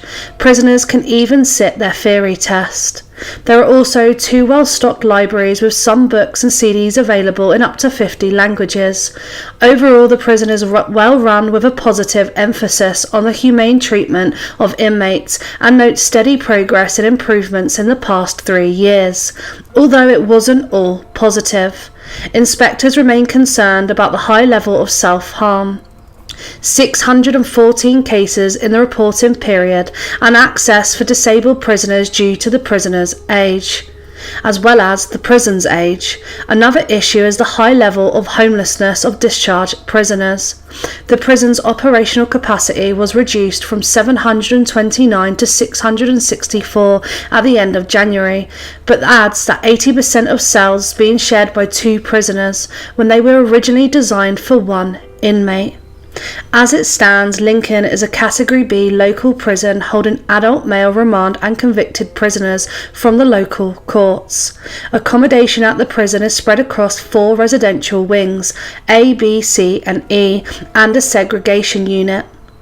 Now that the little bit of history is done, let's get into the 2 cases we are going to look at. And first we start off with John Haig. He was born on the 24th of July 1909 in Stamford.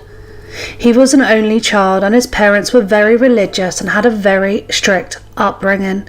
He was good at school and loved music. He joined the cathedral and was a choir boy. At a young age he dismissed his religious upbringing, and after school he went on to be an apprentice at a firm of motor engineers. After a year he left that job and took jobs in insurance and advertising. At the age of 21 he was dismissed after being suspected of stealing from a cash box. He began to swindle. He would create insurance scams and do petty theft. He was convicted of fraud and spent some time in prison. He sold shares of a non-existent company by copying handwriting. He had become a well-established con man. On the 6th of July 1934 he married 23-year-old Betty Hammer. The marriage soon collapsed. The same year he was jailed for fraud. Betty gave birth to a baby girl while he was in prison, and she placed the baby for adoption and left him. His family then never spoke to him again. By 1950 the petty crime just wasn't enough. A chauffeur to William McSwan. William was a wealthy owner of amusements arcades. He also maintained the machines. He then left this job and then pretended to be a solicitor named William Admonson with offices in London, Guildford, Surrey and Hastings. He sold fraudulent stock shares. He also took from estates of deceased clients at below market rates. He received a 4-year prison sentence for this fraud. He believed the reason he was caught was because he left the people he was scamming alive and began to read up on different criminals who took the lives of their victims by using acid. He looked at George Alexandre Sarant, who was French and committed his crimes around Paris. This criminal used acid. He then started to experiment with mice and would note down the time it would take to dissolve. While living in Kensington, he would chat to Olive Deacon, who was 69 years old. She was a wealthy widow of solicitor John Deacon and a fellow resident at the Onslow Court Hotel. He made sure to become friends with her, and she told him about her business idea. This idea was artificial fingernails. He called himself an engineer and told her he was interested and his company would be willing to invest and help her with this business, so he invited her to his workshop. On the 18th of February 1949, Olive went to his workshop on Leopold Road in her Persian fur coat. She never returned to the Court Hotel. Once in the workshop, he used a firearm and took her life. He then placed her in a barrel with acid. He left her in there and went to the pub, then came back to finish the crime and clear the crime scene. She didn't turn up the next morning, so fellow residents at the hotel were concerned. He pretended to care. He said she never turned up to his workshop and hadn't seen her. He then went to the police with the other residents. He was the first one who was a suspect, so they searched his workshop. They found barrels of chemicals, but they were empty. They also found a firearm and a passport to no one who was related to him. They found a receipt from a cleaner's in London for a black fur coat. This coat was the one owned by Olive. He was brought in for questioning straight away, where he admitted he had used acid. He said the sludge was outside his workshop. He then told police he had used this method before, and Olive was not his first victim. William Swan was the first victim. As I previously mentioned, Haig worked for Swan and then was imprisoned for fraud. After he came out of prison, he bumped into William in a Kensington pub. William introduced Haig to his parents Donald and Amy. William worked for his parents by collecting rents on their London properties, and Haig became very jealous of this lifestyle. On the 6th of September 1944, William disappeared. Haig admitted to the police he had lured William into a basement and hit him over the head. He then put him in a barrel with the acid. 2 days later, finding that William had mostly dissolved, he emptied the drum into a manhole. He told William's parents that their son had gone into hiding in Scotland to avoid being called up for military service. He then began living in William's house and collecting rent for his parents. They became curious as to why their son had not returned, as the war was coming to an end. On the 2nd of July 1945, he lured the parents to his workhouse by telling them their son was back from Scotland for a surprise visit. There he took their lives. He used the same method. He then stole the pension cheques and sold the parents' properties for around £8,000, which would be about £440,000 in 2025. He then moved into Onslow Court Hotel in Kensington. He was a gambler, and by 1947 he was running short of money. To solve his financial troubles, he found another couple to take their lives and rob: Archibald and Rose Henderson. Rose had been married to a German inventor, Rudolf Ehren. After finding interest in a house that they were selling, Haig was invited to the Hendersons' flat by Rose to play the piano for their housewarming party. While at the flat, Haig stole Archibald Henderson's firearm, planning to use it in his next crime. He rented a small workshop at Leopold Road in Crawley, West Sussex. He moved acid and drums there from his other workshop. On the 12th of February 1948, he drove Archibald Henderson to his workshop, saying that he was going to show him an invention. When Archibald arrived, he then took his life. He then lured Rose Henderson to the workshop, claiming that her husband had fallen ill. He then took her life. He did the same method and put them in oil drums. He then forged a letter with their signatures and sold all of their possessions for £8,000, except for their car and dog, which he kept. These passports and documents were found at his workshop when police were investigating the disappearance of Olive. During the interview with the police, he said, "Tell me, frankly, what are the chances of anybody being released from Broadmoor?" He then admitted to taking the lives of 3 other people: a young man called Max, a girl from Eastbourne, and a woman from Hammersmith, although the police never found any evidence of these 3 people. He tried to claim insanity to reduce his murder charges and not be sent to the gallows. He went on trial on the 18th of July 1949. He pleaded not guilty. His defence said he had committed the crimes, but he was insane and he needed to be in an asylum. The defendant didn't know what he was doing and didn't know what was wrong. 3 psychiatrists examined him and only one thought he was insane, saying he had paranoia and delusion. The jury thought differently. He destroyed evidence and had profited, showing he knew what he was doing, and he was found guilty and sentenced to death. He was sent to the gallows on the 10th of August 1949. His executioner was Albert Pierpoint, and this happened at Wandsworth Prison. Our last inmate we look at is Frederick Nodder. This crime changed the English law in a huge way. The murder of Mona Tinsley was a prime case study cited in English law. The principle of no body, no murder was removed because of this case. The principle was simply meaning a murder conviction couldn't be obtained without a body. This was overturned in 1954. Mona was the main case study.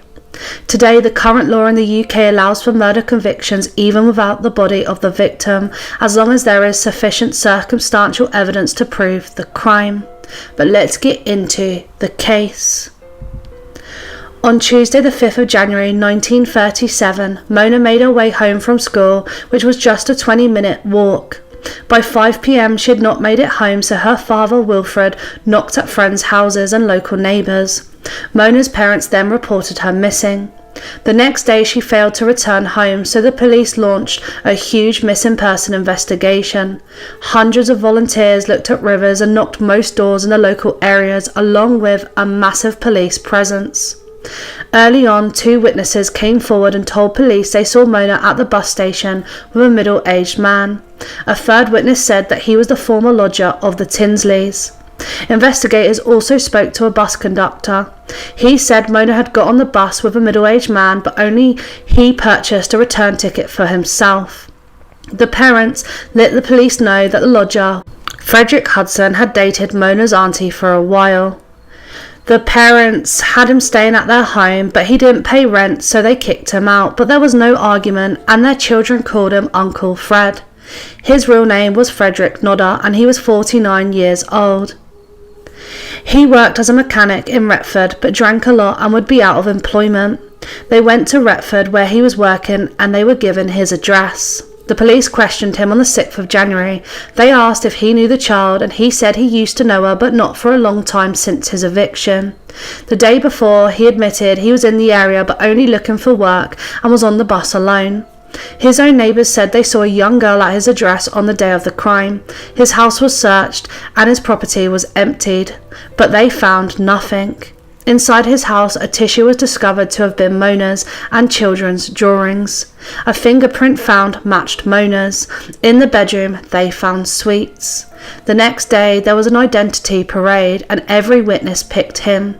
He was confronted and then said he did see her outside the school saying, "Hello, Uncle Fred," and then Mona asked him to take her to Sheffield to see her auntie, and he agreed. He let Mona stay at his home and changed his mind and gave Mona a shilling and told her to go to her aunt's. Mona's aunt used to date Nodder.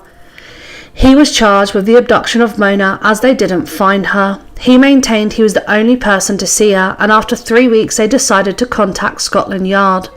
The police came from London to help discover her. They then resurfaced ponds, rivers again, but they didn't find Mona. Nodder went to trial and was charged with the abduction. Nodder didn't testify and said she only spent 1 night. As Mona wasn't found, it was the only charge he could be on trial for. He was sentenced to 7 years imprisonment. The investigation continued as they wanted to charge him with murder. On Sunday the 6th of June 1937, a family were boating on a river when they spotted an object. Unfortunately, they discovered Mona. It was only 12 miles downstream from where Nodder lived. The post-mortem revealed that she had her life taken. On Monday the 28th of June, he was charged with her murder. His second trial was on the 22nd of November 1937. It was the same defence. The witnesses testified again, but this time they had found Mona. It lasted just 2 days and he was found guilty of murder, and there was no recommendation of mercy. He told the court he was innocent. The judge said, "Justice has slowly and surely taken over you." Frederick Nodder never confessed to taking Mona's life. He did launch an appeal against his sentence, contesting that the evidence presented against him at trial was purely circumstantial and not conclusive of guilt. His appeal was heard on the 13th of December before 3 judges. This was dismissed, with Robert Mohn along with Thomas McCulloch. First I will talk on their 2 original crimes and then go on to talk about the further crime they committed together while both in the state hospital. Robert Mohn was born in 1948 in Dundee and grew up with his parents and two sisters. He was severely bullied by his father, and claims have been made that he was awed by a family friend when he was 12 years old. He became severely depressed when his grandfather passed away and lived with his grandmother for a long while. In 1964 he was expelled from St John's High School. St John's High School is actually the location where Robert Mohn went on to commit his awful crime. Once he was expelled from high school, he joined the Gordon Highlanders and served in the British Army. He was located in Germany. On the 1st of November 1967, Mohn dressed in his army uniform and was armed with a gun. He then went back to his old high school he was expelled from. He entered 26-year-old Mrs. Hanson's class of 11 girls aged between 14 and 15. Mohn told the girls to barricade the doors and herded them into a fitting room. He fired several rounds at the classroom door. Police brought Mohn's grandmother, who unsuccessfully asked him to stop. Mohn then requested that an acquaintance, 18-year-old nurse Marion Young, be brought to the school.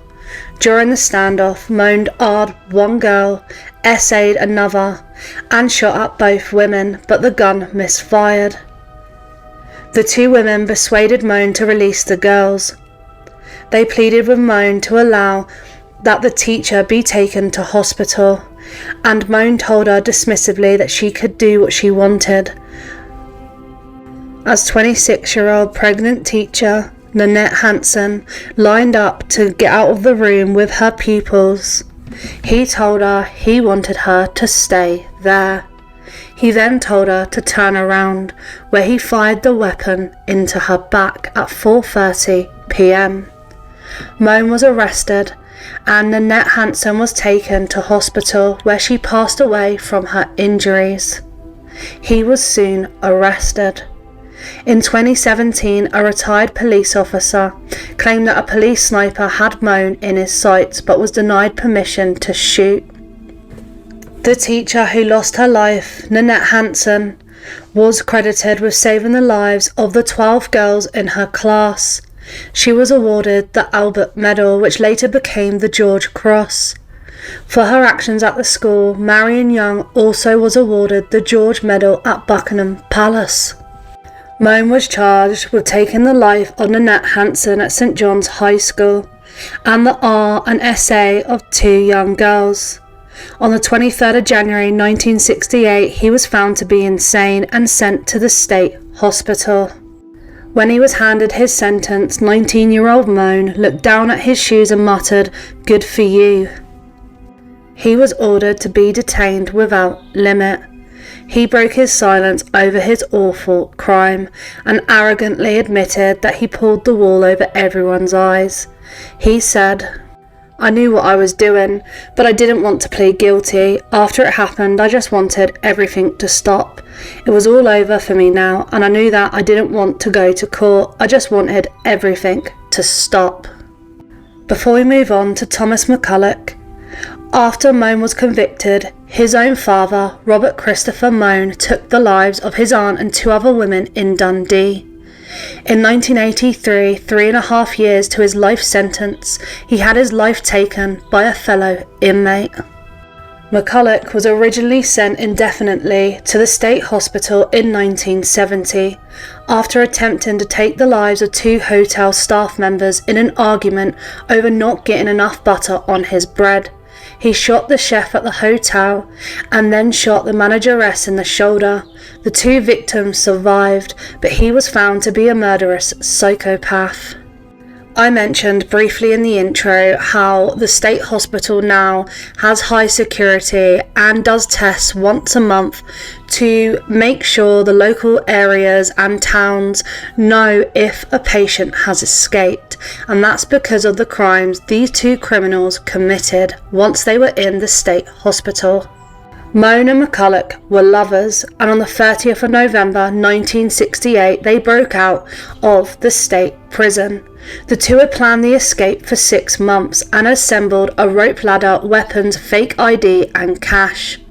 They took the life of another patient, Ian Simpson, and a nursing officer, Neil McLeland, then climbed a barbed wire fence. They then took the life of a police officer, George Taylor, and stole his Panda car. The hospital authorities took 40 minutes to raise the alarm. They were both captured in northern England, having changed to an Austin after a high-speed chase down a motorway. 4 Scottish police vehicles were joined by reinforcements, and they forced the fugitives onto a slip road of a motorway where they crashed. Despite the police presence, they tried to seize a car that had stopped at the crash before being restrained by the police, 3 of whom were awarded a Queen's Medal. In 1977, Mohn pleaded guilty to taking the life of George Taylor, and McCulloch pled guilty to all 3 murders. They were both imprisoned for life, with a recommendation that they never be released. Mohn was transferred to a prison. In May 1981, Mohn mounted a rooftop protest over his conditions in Her Majesty Prisons, Perth. Mohn had 6 months added to his sentence in 1995 for assaulting a fellow prisoner. In 2002, his sentence was reduced to 25 years under the provisions of the European Convention on Human Rights. In 2007, when he was allowed out on day release, survivors of his crimes and politicians argued that he should never be released, with politicians saying that the European Convention on Human Rights had crippled the justice system. He was sent back to a high-security prison in 2008 following fears that he was planning another escape. Thomas McCulloch also used European legislation to have his minimum term fixed at 30 years from his original sentence, meaning he could apply for parole after this period. He was put into open prisons and then was released in 2013. Mohn remains in prison and is one of Scotland's longest-serving prisoners. Now we move on to James Dunlevy. He was 41 years old when he took the life of his 66-year-old mother, Philomena Dunlevy. He took her life following an argument at his flat in Edinburgh in spring 2013. She was found by a cyclist on a hill. He stood trial for murder but was found guilty of culpable homicide on the grounds of diminished responsibility. He was ordered to remain in the state hospital while psychiatrists continued to assess his condition. He denied the charge. His mother from Dublin had been visiting her son at the time. He had been working as a labourer on the Edinburgh tram project. He was also found guilty on a second charge which stated that he had attempted to defeat the ends of justice by trying to cover up his crime and destroy evidence. He had pretended his mother was unwell and returned back home. Instead, he put her in a suitcase. He also vacuumed and washed his flat to remove bloodstains and set fire to a bed and mattress. The court heard that the 66-year-old suffered from a number of medical problems and had been badly affected by a stroke, had a habit of wandering without telling anyone where she was going, but by early July her family in Dublin were beginning to wonder where she was. He had phoned on the 2nd of May to say she was on her way home, but his mother never arrived. A call was made to police in Edinburgh following by a call on the 3rd of July from himself. Police visited him the following day. 4 days later, he was charged with her murder. Witnesses also said at the trial that he had described hearing voices and had told a friend, "I might be evil." 2 months after his arrest, his legal team arranged for his transfer from prison to the state hospital. 3 psychiatrists told the trial that he clearly had problems, although it was too early to say exactly what. Paranoid schizophrenia was suggested as a possibility. The trial also heard that after she was discovered, the family refused to help the police investigating her murder. He remains in the state hospital. Tobin Salvatore took the lives of his grandparents Dennis and Mary Fell at their home in Livingston on Boxing Day in 2021. Legally, he changed his name in 2016 from J. Fell in a tribute to fictional brothers from the TV series The Vampire Diaries. At court, it was told that he bought the sharp weapons just 2 months before committing the crime, claiming he intended to take his own life. He used these weapons to take the lives of his 73-year-old grandparents after a row over a Christmas hamper he had taken up to his room.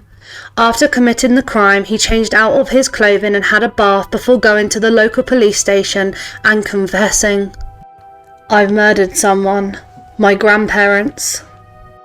Police charged him and soon forced entry into the couple's home, where they found them with their lives taken. He later told psychiatrists that he attributed a voice he had heard before the crime to the woman in black character from a horror film he had viewed multiple times. He also stated, "I believe if my grandparents died, they would be resurrected. All of your dead loved ones will be resurrected." The consultant psychiatrist who had been treating him at the state hospital was called to give evidence at the hearing. He told the prosecutor it would be in his best interest and the interests of the general public that he be made subject to a compulsion order and restriction order. The doctor said that he had schizophrenic condition and would remain a significant risk without the necessary treatment. His defence told the court, for the benefit of him and those who have an interest, it is clear at the time of these tragic events he was suffering from a major mental illness. He will receive treatment. I can already see signs of positive improvement. He is aware that he faces a long journey ahead. The judge sentenced him and said, "You have pleaded guilty to the culpable homicide of your grandparents, who appear to have provided you with a loving, caring home. The Crown have accepted that your mental state at the time was such that you acted with diminished responsibility." He was ordered to be detained without limit of time at the state hospital under compulsion and restriction orders. Michael Porchetta was a substance abuser and took the life of Amy Cannon, who was 26 years old, at her home in May 2022. He had been due to stand trial but was deemed unfit as a result of a cognitive impairment. A judge concluded he had carried out the vicious attack beyond reasonable doubt and that he had tried to cover up his tracks. He was handed an indefinite compulsion order, meaning he will remain at the state hospital. The judge said she was defenceless as you were armed with weapons. It is clear from some of her defensive injuries that she fought for her life. You deviously tried to cover up your tracks. You got rid of Amy's mobile phone and tried to clean your shoes and clothes. Two psychiatrists also gave evidence during the trial. They stated that he was a high risk. He was found to have a low IQ, mild learning disabilities, documented incidences of violence, and that he had also tried to harm himself. He had also developed a chronic substance habit and financial troubles. Psychiatrists had said he had been using so much substances all the time, and that at times he was more interested in these substances than food. He remains in the state hospital under maximum security. Neil Cumming took the life of his wife Jane at their family home in July 2011 before deliberately crashing his car into a lorry at 100 miles per hour. He was found not guilty of murder at the High Court by reason of insanity, and he remains in the state hospital. It emerged at the trial that doctors wanted to admit Cumming to a mental health facility the day before the crime, but could not as beds were not available. He had a long history of mental health problems, having been diagnosed with persistent delusional disorder in 1999, believing his wife was poisoning him. He had been admitted to many mental health units, and he was admitted to one in the February before the crime, and at one point also thought he was being spied on at his work. A community psychiatrist nurse who met the couple on Thursday the 14th of July concluded that Cumming's paranoia was obvious and wanted to admit him to the unit to review his medication, but found no beds were available. The following morning he attacked and took his wife's life. Tests later showed he had a cocktail of substances in his system at the time, and he was arrested after lying unconscious in intensive care for several days. He was ordered to be detained without limit of time at the state hospital. John Johnstone had many run-ins with the law, and before he was charged with his crimes, he had been questioned about the unsolved murder of Lady of the Night Jackie Gallagher, and about 19-year-old Lucille Campbell, who disappeared in 1997 after last being seen with him. At his trial in 1990, it was found not proven at the High Court. He was also cleared of attempting to murder another man, but was jailed for 3 years for serious assault. His victim was 27-year-old Lizzie Duffy. He went to her flat in a tower block and had intercourse with her. Security captured that he then pushed the terrified woman out of her 6th floor window. Johnstone told his friend who had been in another room that she had jumped out. A few minutes later, the video cameras filmed Johnstone and his friend leaving.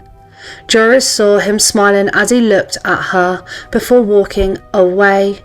He was originally charged with taking her life last year, but the prosecution then accepted his responsibility was diminished by the way of mental impairment and accepted a plea of guilty to the reduced charge of culpable homicide. His wife Hazel said, "Every time there's a murder, police come hammering on our door trying to lay the blame on John. Since he was a child, he has been in and out of mental hospitals and is completely institutionalised. He needs help, and I begged the doctors to keep him in the state hospital because I knew he was a potential danger, but they released him into the community." He was detained without limit of time in the state hospital. In the other 2 cases, police say they believe Lucille Campbell, who was a patient at a hospital, had her life taken and was buried within the hospital grounds, although she has never been found. He was also a patient at the hospital and said to police that he saw her walk away and never saw her again.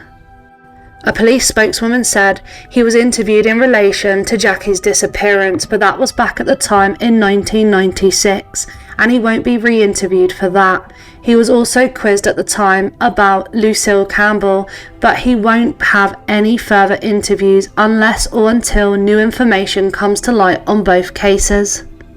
Alexander Reid took the life of Angela McCabe in her back garden in Glasgow in 1967. He was a man seeking to do odd jobs around the street. It was a hot day and Angela had gone to fetch him some cold lemonade while he sharpened her gardening tools. When she returned, he attacked her and took her life. He also helped himself to her purse, which contained £15. He admitted that he took her life and was admitted to the state hospital and to be kept under conditions of high security. He has appealed many times. He was diagnosed as suffering from a mental disorder, but this is now classed as an untreatable personality disorder.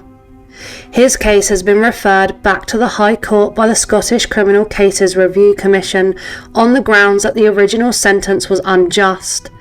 His lawyers have presented new clinical evidence that appears to show that Reid was not actually suffering from a mental disorder when he took Angela's life, which means his tariff for the crime would have been in the 25 to 30 years range, and he would have been released a few years ago.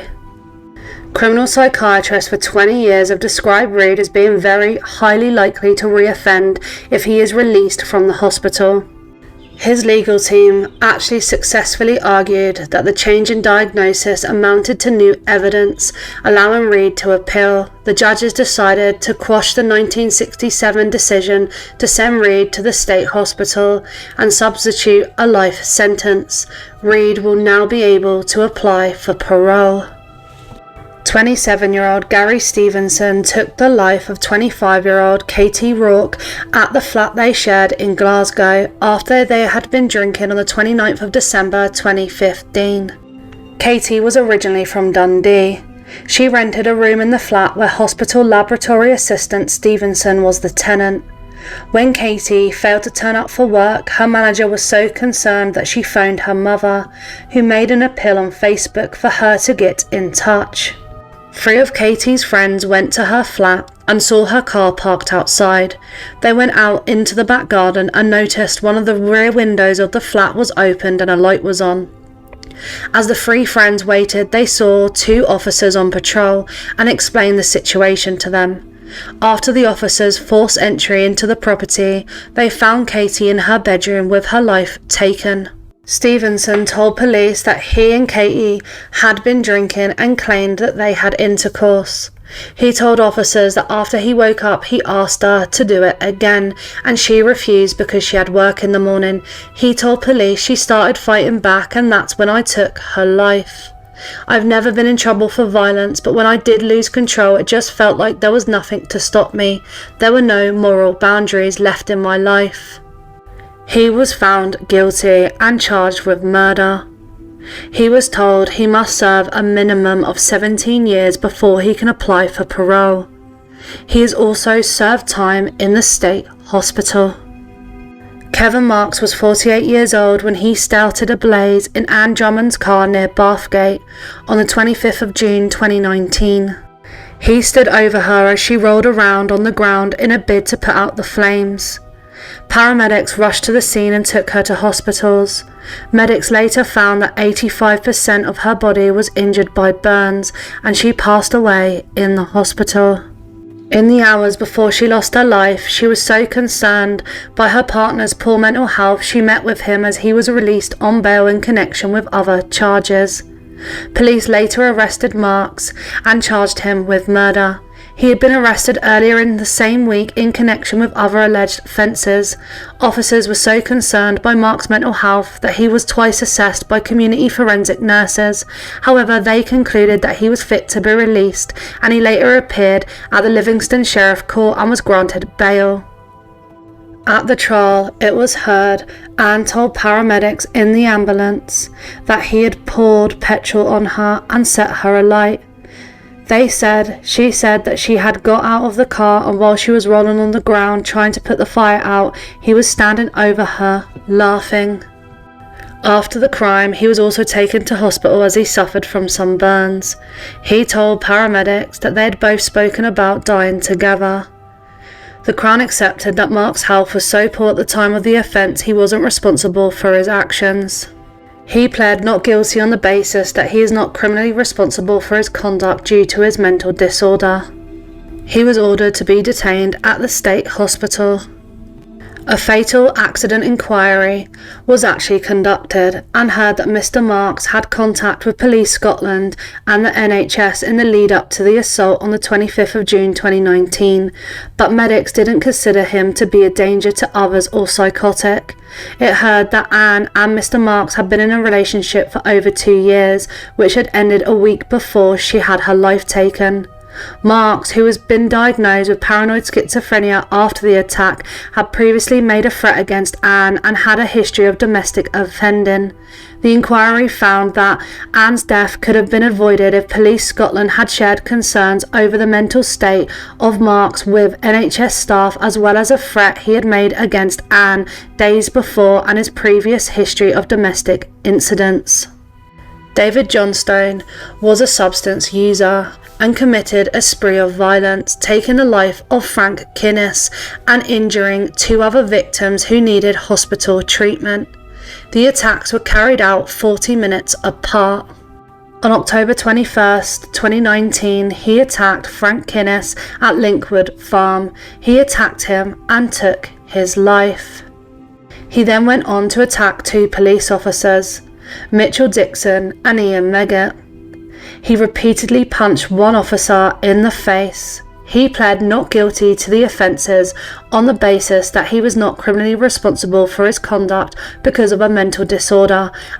He was charged with the murder, and he was ordered to be put in the state hospital to be required under hospital conditions of special security.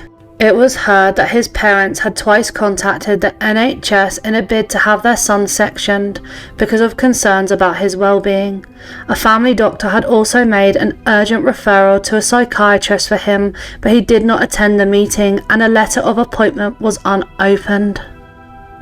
Andrew Fisher was jailed for life in 1990 after taking the life of his 23-year-old wife Michelle at their home whilst their child slept. He was released in 2001 and spent 12 years in the community with only one driving conviction. In 2012, he then took the life of Craig Mackenzie. Craig Mackenzie had also had a previous conviction for murder, and they met while they were both in prison. They were both carrying out voluntary work with the same charity when he was attacked and had his life taken. Fisher returned home to his partner Sandra White after his apparent charity work. The following day, he called her on the phone and said he had done something bad. He told her that he had taken Craig's life and claimed he had been involved in giving him substances and R-ing him. Minutes later, he called the emergency services, and when police arrived, he waved to the officers to attract their attention and told them, "I've killed a guy called Craig. I don't want to go on any longer." At court, it was heard it would be concern to the public that a man who had a conviction for murder had been released and gone on to commit such an offence. The public will be protected for many, many years if he is ever released by the parole board.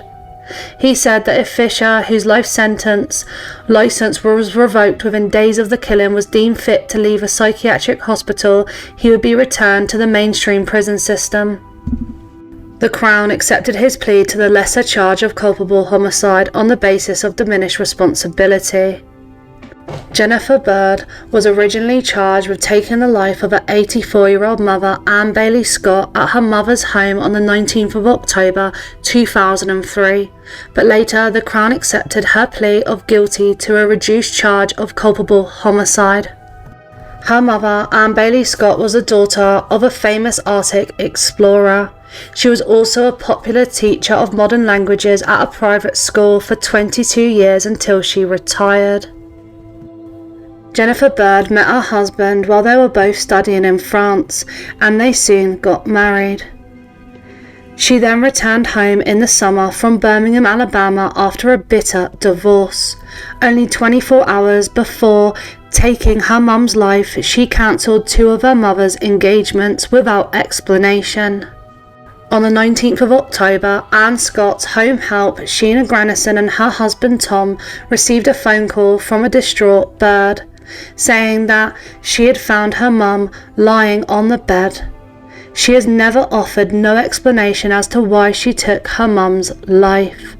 She is being held at the state hospital. Ewan MacDonald was previously jailed for attempted murder in 2016 and has also spent time in solitary confinement while in prison. He then went on to attack prison officers, staff and other prisoners. He faced a total of 13 charges, including attempted murder. The attacks were said to have occurred at 3 different prisons between July 2017 and March 2018. At court, it was heard how he created a weapon out of a TV aerial and a toilet brush. He then started attacking prison officers as well as other prisoners. One prisoner needed a 6-hour operation and hundreds of stitches after being attacked. The court was then told he is now said to suffer from a delusional illness. After hearing evidence, the judge said she found MacDonald carried out the acts in 11 of the charges. He is now being held in the state hospital when he was deemed unfit to stand trial. Sam Glass was ordered to be detained indefinitely in 1967 after he took the life of a 5-year-old girl. He took the life of Jean Hamilton near her home in Glasgow in 1967. She was found in a disused rail tunnel. Glass lived nearby, would dress up in uniform and play in that tunnel. He abducted her from a courtyard where his mother lived before carrying her to a disused railway tunnel. He was then aged 20 and he was ordered to be detained at the hospital without limit of time. After being held in the hospital for 47 years, prison chiefs decided to move him from the high security state hospital to Rowanbank in Glasgow ahead of a potential release in a few years. His lover was already at this prison. Clifford Lyons was locked up in 1990 for R-ing a 10-year-old girl. Sources say Glass had previously struck up a relationship with Clifford Lyons, who is in Rowanbank, and Lyons had been telling everyone that his pal is on the way. They were very, very close in at the state hospital, and sometimes the staff used these friendships to help a new patient settle in. Glass never ever was released. At 71 years old, he had served time in secure hospitals for 51 years and suffered from a brain tumour. He passed away in 2015. He had saved £50,000 while behind bars collecting benefits. Robert Gemmell had been held for 8 years in the maximum security state hospital. He had been just 16 when he was sent to a remand home for assaulting a girl. A year later, he was packed off to a psychiatric hospital after assaulting a younger girl and an older woman. After being freed from there, he attacked a pregnant social worker and was ordered by a court to be detained in the state hospital again. Doctors then decided he was cured and released him. After staying with his family, he moved out and was working at a hotel in 1978 when Michael Walters and his family, who were millionaire supermarket owners, went to the hotel. Also in attendance was Michael's daughter Linda Jane. When her parents went off to visit an ancient burial ground, Linda Jane chose to stay behind, going for a walk in the hotel grounds, from which she would never return. Hotel helped police and volunteers search for her. They were joined in the hunt by Gemmell. Detectives quickly focused their inquiries on the 32-year-old after checking a hotel staff list and uncovering his background. He was originally accused of murdering Linda Jane, but after hearing from psychiatrists about his mental state, the Crown agreed to reduce the charge to culpable homicide. He claimed he was innocent and had found her after hearing screams. He said he had spotted a stranger in black hurrying away holding a weapon, but was so horrified by his discovery he was unable to tell anyone, and he said police had coerced a confession. The jury took just 15 minutes to find him guilty. A psychiatrist told the court that his condition was virtually untreatable, and although he suffered from a personality disorder, he was still sane. And first we look at patient Sandra Riley, who took the lives of all her children. Sandra Riley had a troubled early life herself. She was abandoned by her parents at 2 months old and was known to go through the social service system. In 1973, she gave birth to a girl who she decided to give up for adoption. The next year, she gave birth again, this time to a boy.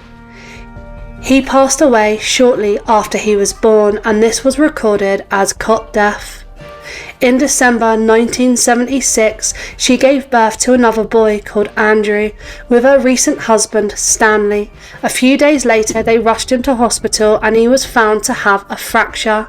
Authorities thought it was accidental, but to be sure, he was placed on the at-risk register to keep an eye on things for a little while. 3 years later, Andrew was taken off the risk register, and a few months later, in January 1981, she gave birth again to another son called Christopher. Christopher was just a month old when Sandra Riley took his life, but this time she admitted it, and while she was being questioned, she also admitted to taking her first son's life, Anthony Riley. She was charged with 2 counts of infanticide, but experts concluded that she was not at risk to her other son Andrew or any other children, so she was given a 2-year probation order. Her husband allowed her to move back in with them, as it was claimed that there was no psychiatric indications that she would harm Andrew. Her husband said that this decision haunts him. In April 1985, while still on probation, Sandra Riley was left alone to care for Andrew. She took his life. She was committed to Moss Side Mental Hospital indefinitely. This then later merged into Ashworth Hospital. As you probably noticed, unlike other cases, there's not a lot of photos I can put along with the audio. There's a few newspaper clippings, but even information is quite hard to come by.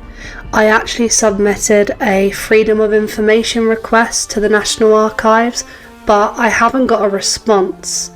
Her case is currently closed and its opening date is on the 1st of January 2053. But let's get on to our second patient. Robert Sutton was a 22-year-old clerk. His crimes took place in Monkseaton in Tyne and Wear on the 30th of April 1989. He took his father's shotgun and climbed into a car outside his parents' home at around 11:40 a.m. Witnesses described how he fired randomly at people. Judith Rose was driving along nearby. As she drove along, she noticed a figure dressed in black. She then noticed the gun. The man was pointing it at her. The first shot shattered the windscreen while the second shot struck her hand. The man then walked calmly down the road. Lorraine Noble, who was 39, was chatting to Frank Roberts when they both spotted the gun. Lorraine ran to her house but was shot and badly injured. Frank threw himself to the ground. Joan Kernaghan and her husband James and a neighbour, William Dack, were all shot as they stood chatting in the street. Kenneth McIntosh was then shot and had his life taken. Once up close, the gunman shot him twice in the back. Robert Wilson was 38 years old and was looking for his girlfriend. Sutton shot him. Robert was peppered with around 60 pellets. The next victim was Kathleen Lynch, who was looking out through her window. Sutton fired, injuring her shoulder. On Eastleigh Avenue, Sutton then shot Brian Thomas, who was 39 years old. Vera Burrows, who was 75, spoke with him at her door on Eastfield Avenue and asked him what he was doing. He replied, "It's me. I am killing people. I am going to kill you." But when he pointed the gun at her, he continued, "Oh, you are old. I won't kill you," and just walked away. William Reynolds was shot in the back. Husband and wife Peter and Jean Bergen were the next victims when Sutton shot them in their car. Kathleen Miley, who was 64 years old, was then shot after she left the church. Ernest Carter was shot next. Roy Brown was injured when Sutton fired through the windscreen of his car, and 69-year-old Jean Miller was in her garden on Brantwood Avenue when Sutton shot her. After firing his final shot, Sutton got into his car and drove to Whitley Bay. Unarmed police officer Danny Herdman was in an unmarked police car and had heard a radio call about the shootings.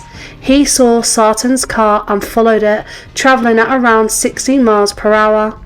Sutton parked at the car park and emerged from the car without his gun. Herdman then arrested him. The frenzied attack lasted 15 minutes. It later emerged that he was suffering from acute schizophrenia. In 1990, he was charged with taking the life of Kenneth McIntosh and also charged with 16 counts of attempted murder, but because of his mental state, the case did not go to court until 1996. He pleaded not guilty to all charges, but he was deemed to be suffering from a schizophrenic illness so severe that he has never been fit enough to face trial. He was sent to Ashworth Hospital. Next is Mark Corner. In 2003, Mark Corner took the lives of two vulnerable young women in his flat in Everton. The two victims were Pauline Stephen and Hanan Parry. 25-year-old Pauline Stephen left her home at around 11 p.m. to work the streets of Everton. She was a lady of the night. She had actually been a lady of the night for just a year. Just 6 days after Pauline was reported missing, her mother gave a press conference where she said she feared her daughter was dead. Pauline was 25 years old and a mother herself. 9 days after she went missing, police teams searched around the area. Her car was found abandoned, and they found clothes that Pauline had last been seen wearing. Just yards away, she was found in a bin bag. Post-mortem examinations confirmed that there were two victims, the second victim being 19-year-old Hanan Parry.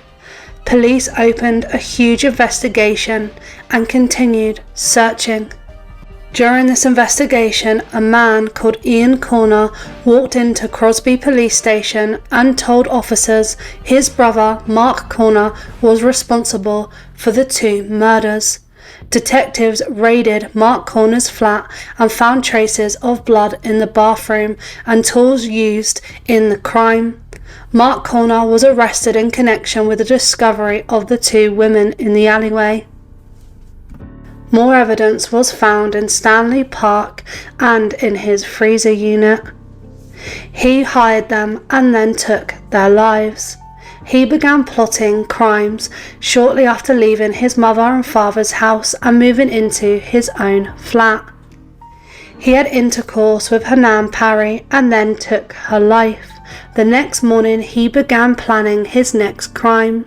He bought tools and saws from a DIY shop. He approached Pauline Stephen in the red light area close to his flat. He had intercourse and then took Pauline's life. He pleaded guilty to manslaughter of taking the lives of Pauline and Hanan on the grounds of diminished responsibility at Liverpool Crown Court in October 2003. He denied murder. On the 10th of December, he was detained indefinitely at Ashworth Hospital under the Mental Health Act. The court heard that Corner, who believed he was on a divine mission to take the lives of ladies of the night. He suffered hallucinations and was delusional. He had violent and sadistic thoughts. It was claimed that Corner was embarking on a modern-day Jack the Ripper spree when he was caught. Next is Valdo Callacane. Callacane took the lives of Grace O'Malley Coomer and Barnaby Webber, who were both 19 years old and university students, as well as Ian Coates, who was 65 years old and a school caretaker. It was a rampage through Nottingham in the early hours of the 13th of June 2023. He then stole Ian Coates' van and drove into 3 pedestrians who were seriously injured.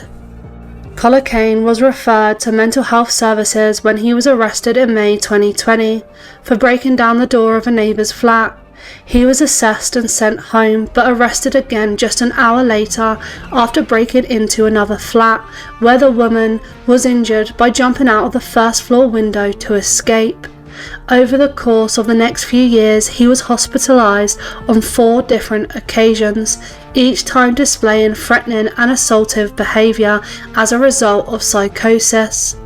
His CQC report says that he frequently provided misleading information and showed little understanding or acceptance of his condition, and evidence showed he was not taking his medication at his home. The report says that his family repeatedly contacted the trust to share concerns about his deteriorating mental state, but this was not always acted upon. In July 2020, a psychiatrist noted, "There seems to be no insight or remorse, and the danger is that this will happen again, and perhaps Valdo will end up taking someone's life." He was discharged from mental health services to his GP in September 2022 due to a lack of engagement 9 months before the crime, and on the same day an arrest warrant was issued over his assault of a police officer while being sectioned. In January 2024, he was given an indefinite hospital order after pleading guilty to 3 counts of manslaughter on the grounds of diminished responsibility due to a diagnosis of paranoid schizophrenia, which experts concluded had caused him to carry out the killings. The families of the victims were further traumatised when they learned that police did not detain him after he attacked a police officer a year before. They found out that prosecutors dropped murder charges and he instead admitted manslaughter and received a hospital order because of his mental condition. Justice Secretary Shabana Mahmood said there had been cause to review how diminished responsibility should be reflected in the classification of homicide offences, after he was handed an indefinite hospital order for the attacks instead of a jail sentence. This is currently now being reviewed and has been pushed by the victims' families. Next is Barry Williams, who was an unmarried foundry worker. He lived at 14 Andrew Road in the West Midlands with his elderly parents. His parents owned and ran a metal polishing business in Birmingham. He liked firearms and he held a valid certificate, which allowed him to possess a single semi-automatic weapon. He used this weapon at approved gun clubs for sports shooting at targets, but he had erratic behaviour. He would shoot dummies dressed in wigs and modified his bullets to make them more powerful. This actually led him being expelled from one club in Telford. His nickname there was the Cowboy. Members of another gun club where Williams was a member had expressed concerns that he was stealing bullets. In the 1970s, he had many disputes with his neighbours, especially the Burkett family who lived next door. It was the noise of their television that annoyed him, and their record player. He said that it disturbed him and his parents, but this didn't stop and became an obsession. He thought his neighbours were mocking him. On one occasion, during a row about noise, he told Philip Burkett, "I'm going to exterminate you." On the evening of the 26th of October 1978, around a week after his threat, George Burkett and his 20-year-old son Philip were working on Philip's car in the front of their house. At around 7 p.m, annoyed by the noise they were making, William shot them both with a pistol. George passed away where he fell, and Philip ran into the house. Williams followed him, shooting him again and taking his life. He then took the life of George's wife, Iris. The Burkett's 17-year-old daughter was hit 4 times, but luckily survived. 2 other neighbours, a married couple who had witnessed the attack on the Burketts, also survived. The injured were treated at Birmingham General Hospital. After discharging around 23 rounds, Williams fled the scene by car, firing a further 6 shots from a second pistol. In Stanhurst Way, he shot at 2 boys aged 10 and 11 who were playing football, and at a woman, but missed them all. He passed through Wednesbury. He shot through the windows of a barber shop and 2 houses. In one of these, a 9-year-old girl was hurt by glass. He stopped for petrol and drove off without paying. Williams then took the lives of another married couple, Michael and Lisa Demere, after stopping to use the petrol filling station which they ran. Lisa passed away immediately and Michael died later in hospital. Williams slept rough in some woodland and was arrested the next morning in Spring Gardens, Buxton, after a 30-mile car chase at high speed. After his car was involved in a collision, he pulled a gun and attempted to hijack one of the police cars which had been following him. He was overpowered without firing his gun by the unarmed officers who had been pursuing him. He later said he wanted the police to shoot him. The police found ammunition, weapons and several homemade bombs. He was charged with 5 counts of murder and 2 counts of attempted murder. In March 1979, he pleaded not guilty to murder, but instead pleaded guilty to manslaughter on the grounds of diminished responsibility. This plea was accepted by prosecution. Psychiatrists gave evidence that he had an active paranoid psychosis. He was given an indefinite sentence at Broadmoor Hospital and at Ashworth Hospital. His parents described him as a quiet boy and said they had no idea of what he was preparing to do. Williams, who was diagnosed with schizophrenia, was released in 1994 once doctors and a mental health tribunal decided that he was no longer a risk to the public. Once released, he changed his name to Harry Street. A statement by the Mental Health NHS Foundation Trust said, Harry Street was released on a conditional discharge, subject to specific conditions, in 1993 by a mental health tribunal, an independent body, after careful consideration of the medical evidence presented to them. On release, he was actually allowed to live in a bail hostel only 5 to 6 miles away from Andrew Road where he committed his crimes. This resulted in various complaints and he moved to Wales. He married in 1996 and had a child the same year. The family moved to Hazelville Road, Hall Green in Birmingham in 2005. In October 2013, allegations were heard that he had waged a campaign of harassment against his next-door neighbour. William's home was searched by West Midlands Police as part of their investigation, and he was found to be in possession of an improvised bomb, 50 homemade bullets, a revolver and 2 pistols. At Birmingham Crown Court in October 2014, he pleaded guilty to 3 charges of possessing a prohibited firearm, to putting a neighbour in fear of violence, and to making an improvised explosive device. He was again ordered to be detained. He passed away on the 24th of December 2014 from a suspected heart attack. The next 3 patients are 3 that I have covered before in other videos, so I will do a quick run through, but they are needed to be mentioned. Ian Brady. He committed crimes with his girlfriend Myra Hindley in and around Manchester between July 1963 and October 1965. The 5 children were Pauline Reed, John Kilbride, Keith Bennett, Leslie Ann Downey and Edward Evans. They were all aged between 10 and 17. At least 4 were SA'd. The bodies of 2 of the victims were discovered in 1965 in Saddleworth Moor. Another was discovered there in 1987, more than 20 years after Brady and Hindley's trial. Keith Bennett's body is also thought to be buried there, but despite many searches, it remains undiscovered. They were both charged for taking the lives of 3 of the children and received life sentences under a whole life tariff. The investigation was reopened in 1985 after Brady was reported as having confessed to taking the lives of the 2 other children.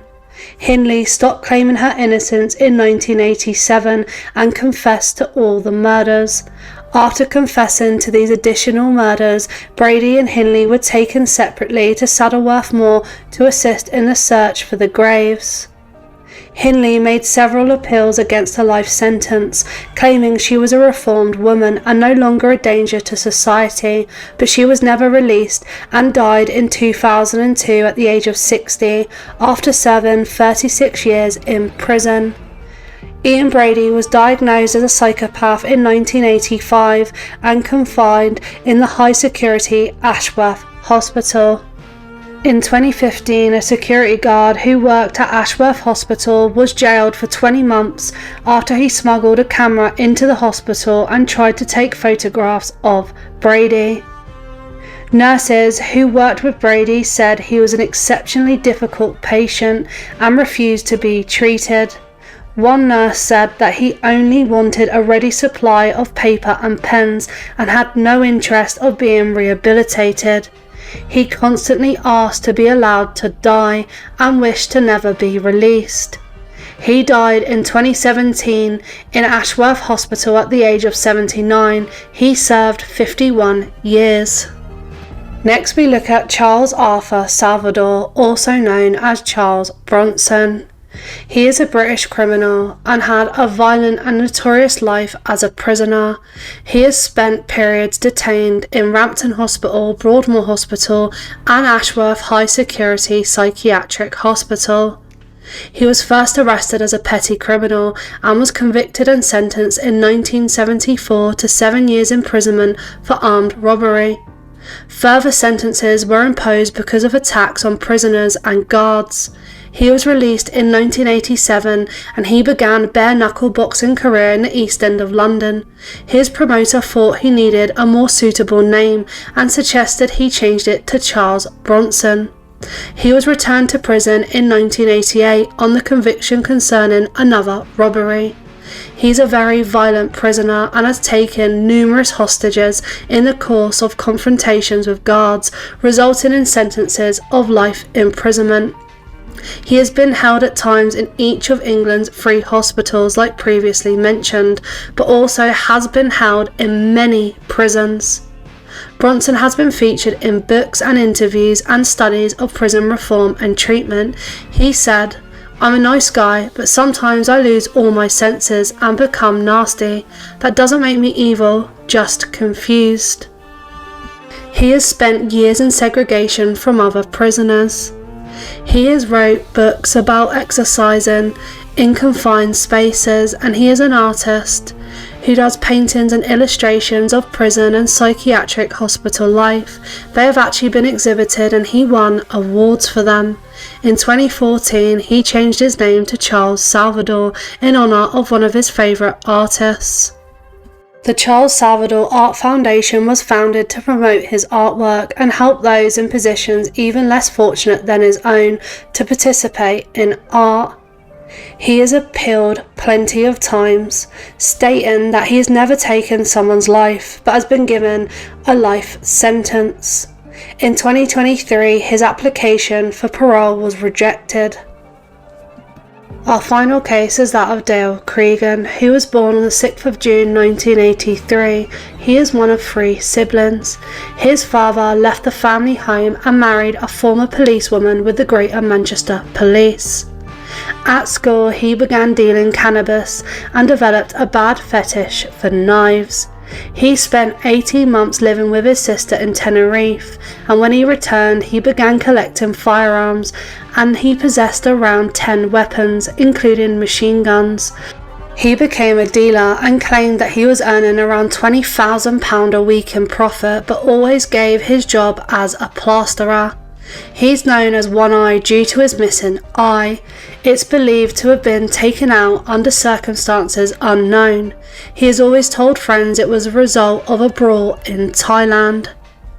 On the 25th of May 2012, Mark Short, who was 23 years old, was shot in the Cotton Tree pub, and his father, David Short, who was 46, was also shot in a gun and grenade attack at his home on the 10th of August 2012. Cregan was on bail after being arrested in June 2012 for the questioning over the murder of Mark Short. Greater Manchester police officers Fiona Bone, who was 32, and Nicola Hughes, who was 23, were on a routine patrol on the 18th of September 2012 when they were sent to Abbey Gardens in Greater Manchester at about 11 a.m. following a report of a burglary. This was a result of a 999 emergency telephone call from a member of the public. It was later found out that this telephone call was made by Dale Cregan, who had led the officers into a trap. After arriving at the house where the crime had been reported, the officers came under attack, with 32 gunshots being fired at them in 31 seconds and 1 hand grenade being used. Fiona Bone passed away at the scene, and Nicola Hughes was badly wounded and later passed away in hospital. Cregan then walked into a police station saying he had done 2 coppers because police were hounding his family. Cregan stated that his only regret was that he killed 2 female police officers. On the 21st of September 2012, Cregan appeared in Manchester Crown Court via a video link from Strangeways prison. On the 24th of September, he was further remanded. Cregan pleaded not guilty to the murders of police officers Nicola Hughes and Fiona Bone, as well as the murders of Mark Short and David Short. He changed his plea to guilty for the murders of the 2 police officers on the 12th of February 2013 and pleaded guilty on the 22nd of May 2013 to the murders of father and son David and Mark Short. The murders of David and Mark Short were actually gang related, and it was a decade-long feud between 2 criminal families in Manchester, the Shorts and the Atkinsons, with whom Cregan was friendly with. He was sentenced to life imprisonment for the 4 murders with a whole life order. In August 2013, it was reported that Cregan was on a hunger strike at Full Sutton prison. He was moved at age 12 in June 1992 in Surrey. Sharon Carr picked out Katie Ratcliffe for no reason, just at random, when she saw Katie walking home from a nightclub. Sharon Carr took 18-year-old Katie Ratcliffe's life. With help, she moved her body. The police had no leads and the case went unsolved until 1994. when Sharon Carr attacked 13-year-old fellow pupil Anne-Marie Clifford with a knife for no apparent reason again. Carr was arrested, where she told officers she liked violence to animals too. They sent Sharon Carr to a medical assessment centre where she tried to strangle 2 members of staff. She was charged with 2 counts of bodily harm for this in addition to the charges for her attack on Clifford. She was held in multiple psychiatric units but continuously assaulted females.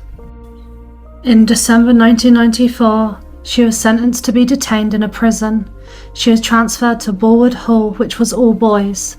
She then began talking of taking the life of Katie Ratcliffe and bragging about it on the phone to her family and also in her diaries. Staff alerted the police and detectives questioned her on the murder. She confessed to the killing. On the 25th of March 1997, Carr was convicted of murder. This meant that Carr was officially Britain's youngest ever female murderer.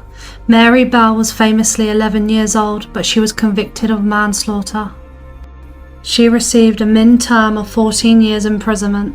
She was held at Holloway prison but was transferred to Broadmoor Hospital in 1998. She continued to attack staff and other patients and admitted to wanting to kill again. In 2004, Carr's defence team appealed, with Carr wanting her murder conviction to be replaced with one of manslaughter on the grounds of diminished responsibility. However, the appeal was dismissed. In 2007, Carr was moved to medium secure Orchard unit, but was sent to Bronzefield prison in 2015 as a restricted prisoner, as she was presenting a risk to patients, prisoners and staff. As a restricted prisoner, it stated that she no longer required treatment or that no effective treatment could be given.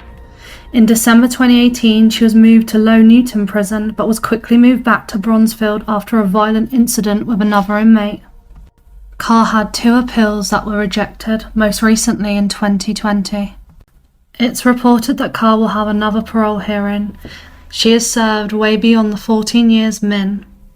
The 43-year-old Carr remains in prison and will until she can provide significant evidence that there is a reduction in risk. 2. Graham Young. Graham Young is also known as the teacup poisoner. From a very young age, he had a fascination with chemicals and poison. On November 1961, Graham Young served his sister a cup of tea. She only took 1 swig as it tasted sour, but she soon started hallucinating and feeling unwell. The doctors said that she had somehow been poisoned. She survived, but Graham Young's father checked his room and gave him a warning to be careful with those bloody chemicals. On Easter Sunday in 1992, Graham Young's stepmother passed away. It was assumed from injuries resulting in a road accident, but Graham Young eventually admitted to poisoning her. At his stepmother's wake, he laced a jar of mustard pickles. His father and a male family member became very unwell. This is when people started to get suspicious. Vials of poison was found in his room, and when questioned by police, he confessed to poisoning his father's stepmother's sister, other family members and a school friend. A psychiatrist recommended that Young should be detained at Broadmoor Hospital. Young pleaded guilty to 3 charges of poisoning his father's sister and school friend and was convicted of a malicious administration of a noxious thing to inflict grievous bodily harm. 14-year-old Young arrived at Broadmoor. Soon after his arrival, John Berridge, a fellow inmate, died of poisoning. Young was suspected of this. Young was released from Broadmoor in 1971 after being in there for 8 years. He lived in a hostel and made friends with 34-year-old Trevor Sparks. Trevor Sparks was also poisoned, but thankfully survived. Young got a job at a store, Hadland, and this is when he started poisoning his co-workers. He killed 2 co-workers and made 2 other co-workers seriously ill. This was all put down to a mysterious bug, but other co-workers began to be suspicious when Young was the only person who was unaffected by this bug. Young was arrested, The police found poison where he was living, and also Young's diary, where he had wrote who he was going to keep alive and who he was going to let survive. Young was charged with 2 counts of murder, 2 counts of attempted murder, and 4 counts of administering poison with intent to injure. Young pleaded not guilty, but he was found guilty and sentenced to life imprisonment. He asked that he went to a conventional prison. While at Ashworth Hospital, Young befriended Moore's murderer Ian Brady. He was later moved to Parkhurst Prison, where he died at the age of 42. He was found in his cell. His cause of death was related to heart issues. As Young had no history of heart disease, it's been speculated that he either took his own life or was murdered by prisoners or prison staff who did not feel safe around him. 3. Barry Williams.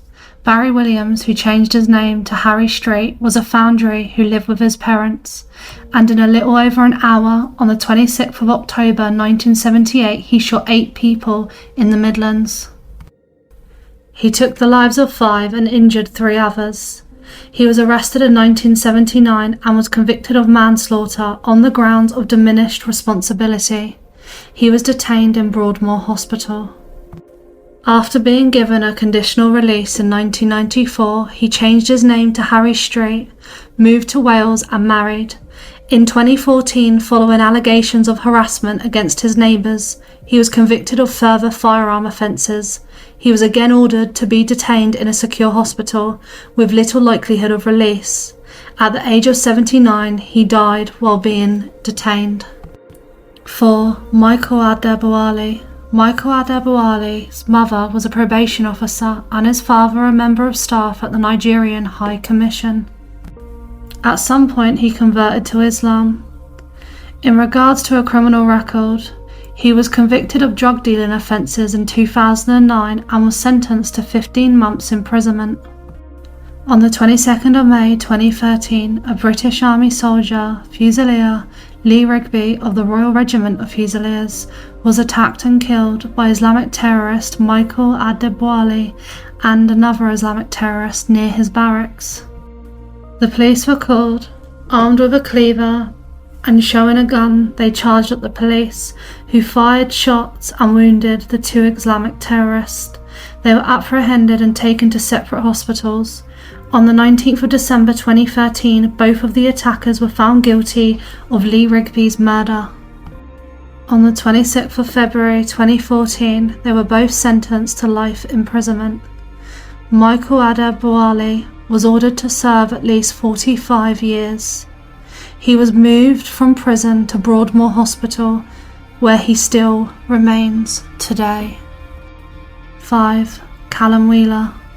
On the 21st of April 2021, 22-year-old Callum Wheeler attacked and took the life of off-duty police community support officer Julia James when she was walking her dog. At his trial, he admitted to taking Julia's life. He had no previous convictions. Wheeler exposed himself to female officers when in police custody and tried to pleasure himself in front of them, telling one member of staff Miss James deserved to die and that his case was different because she was a copper. He admitted to the police that he would go back to the woods and take the life of another woman if he was released. In June 2022, he was sentenced to life with a min term of 37 years. He still serves his time at Broadmoor Hospital. 6. Daniel Gonzalez.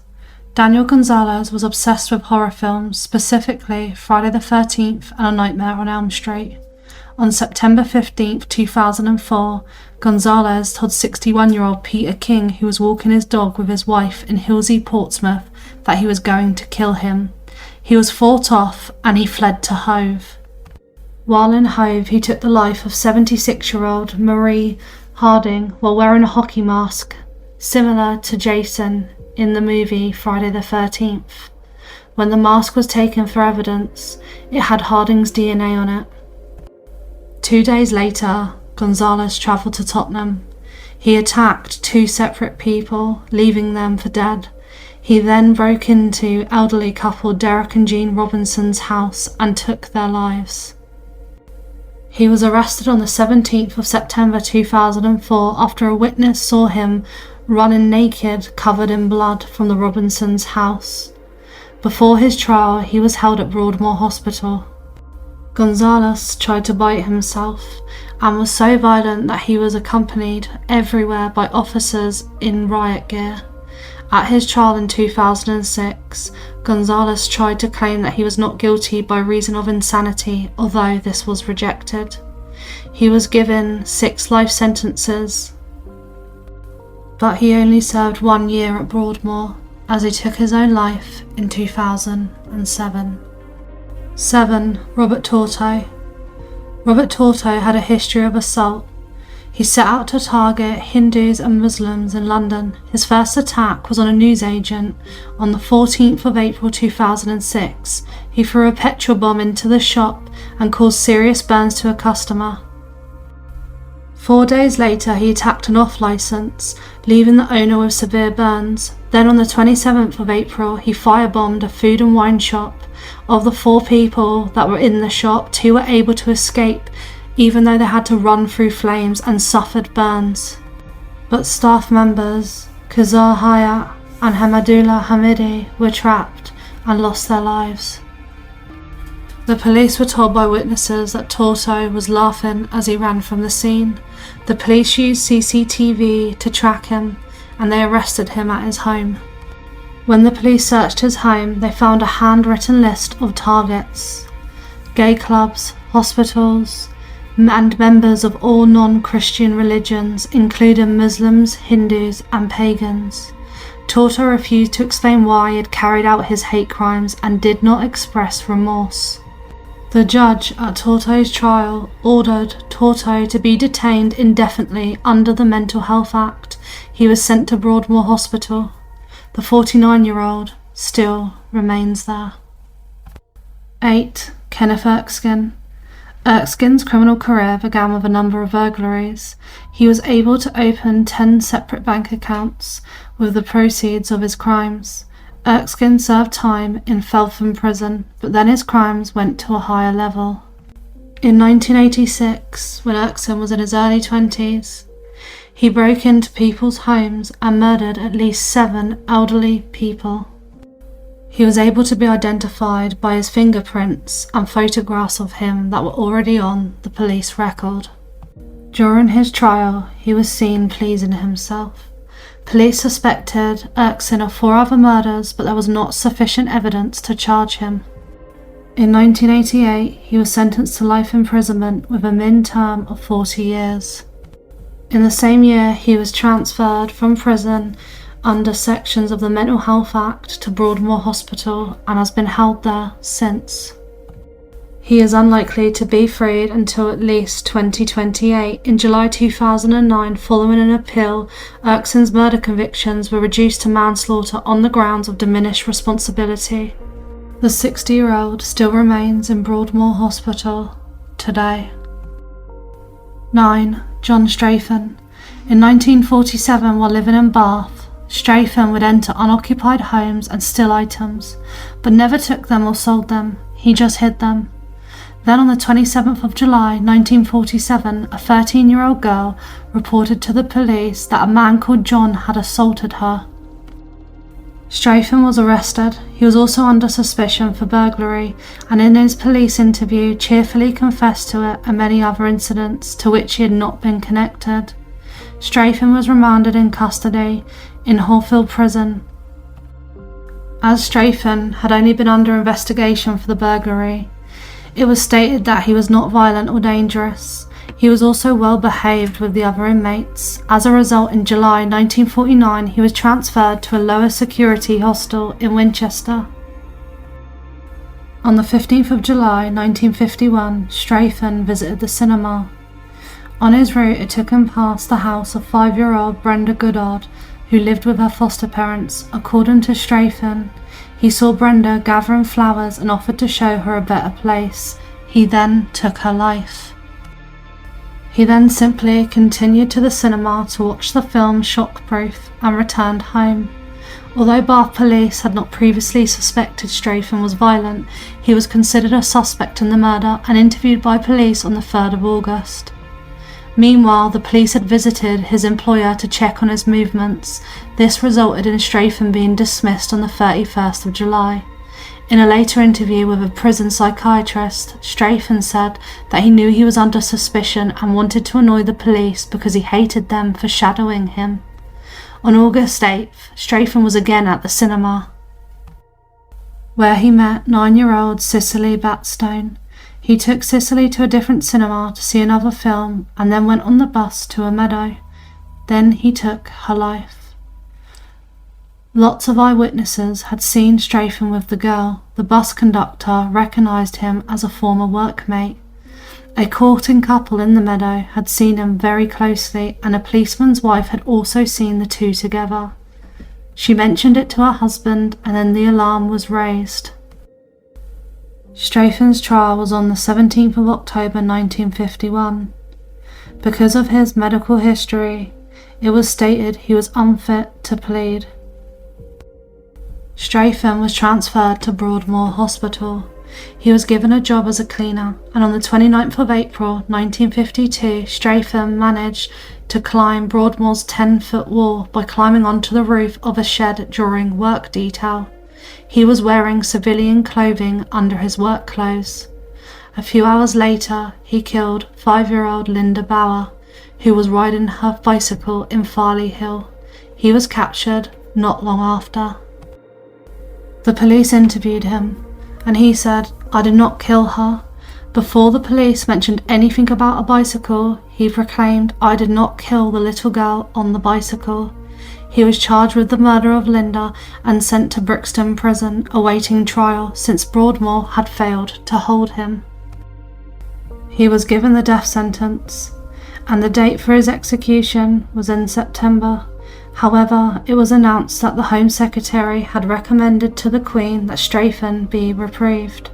After he was reprieved, Strafen was moved to Wandsworth Prison. In 1956, Strafen was moved to Wakefield Prison after officers discovered an attempt to escape by Wandsworth prisoners. In May 1968, Strafen was moved to Durham Prison. He was placed in the top security wing. He was joined by another child killer, Ian Brady. Strafen died in Frankland Prison on the 19th of November 2007 at the age of 77. He had served 55 years, 20,206 days.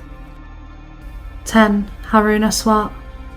He's a British terrorist who has been linked to the 2005 London bombings. American officials say that he has ties to Al-Qaeda. The United States want him to be extradited, which is supported by the British government. He was detained in Broadmoor Hospital in 2008, and in 2010 the European Court of Human Rights blocked efforts to extradite him due to concerns over the conditions of his potential imprisonment in the United States. This decision was upheld on the 11th of September 2013, meaning that he cannot be extradited while under treatment for paranoid schizophrenia. He still remains in Broadmoor Hospital. 11. Peter Bryan.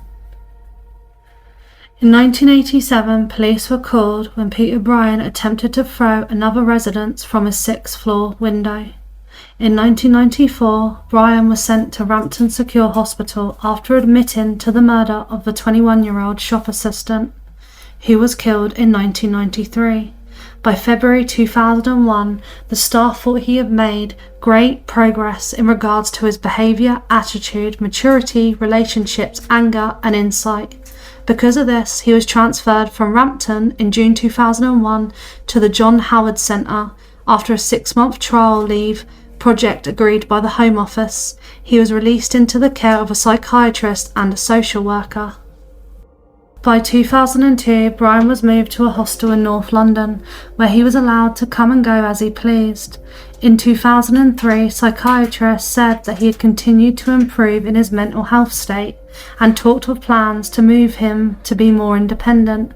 In January 2004, social workers applied for the transfer of Brian to be low support accommodation.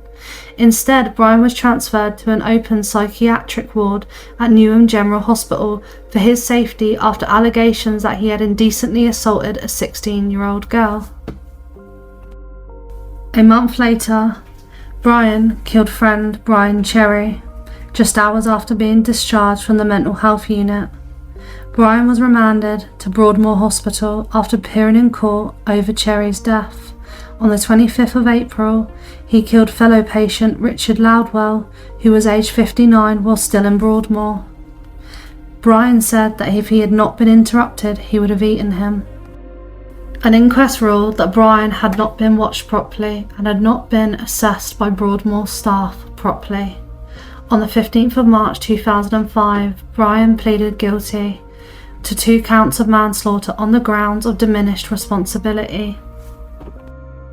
In 2006, Brian's whole life sentence was overturned, but it was said that he is unlikely to ever be released. The sentences were changed to a min of 15 years. Brian was committed to Broadmoor Hospital for treatment, and that is where he remains. Other infamous patients include Ronald True, who was convicted in 1922 of murdering a 25-year-old girl named Gertrude Yates. Peter Sutcliffe, who is known as the Yorkshire Ripper, who murdered 13 women. He died aged 74 in November 2020. Nicholas Salvador, who was convicted of murdering 82-year-old Palmyra Silva in London in 2014. He received indefinite psychiatric detainment and still remains in Broadmoor Hospital. Damien Rezazoki, who killed 6 people including 4 members of his family on the 14th of August 2011, Jersey. He was found guilty of manslaughter with diminished responsibility and sentenced to 30 years in prison for each victim. He was detained in Broadmoor but then moved to Full Sutton Prison. In March 2018, he took his own life. David Esquibus is currently held in Rampton. He is originally from Lithuania and came to the UK for a second time from his home country on the 20th of July 2022, and 6 days later was seen buying a weapon from a Wilkinson's in Boston town centre. He was born on the 8th of December 1999 and worked as a fruit picker. He had entered the UK in 2020 before returning to his native country of Lithuania. He had re-entered in July, as I said. He suffered from psychiatric illnesses and schizophrenia and had a history of previous mental illness. Lilia Valatutia was 9 years old, and on the 28th of July 2022 at around 6:20 p.m. she was playing with her sister. They were playing hula hoops outside an embroidery shop on Fountain Lane in Boston. They were playing outside the shop where their mother worked. David Esquibus had approached them and increased his pace as he got closer to them. Lilia actually moved off the road and onto the pavement to move out of his way before he pulled out a weapon and attacked her. Their mother was just yards away when the attack took place and heard someone screaming, "Mum." She went outside to find her younger daughter standing just meters away from her big sister.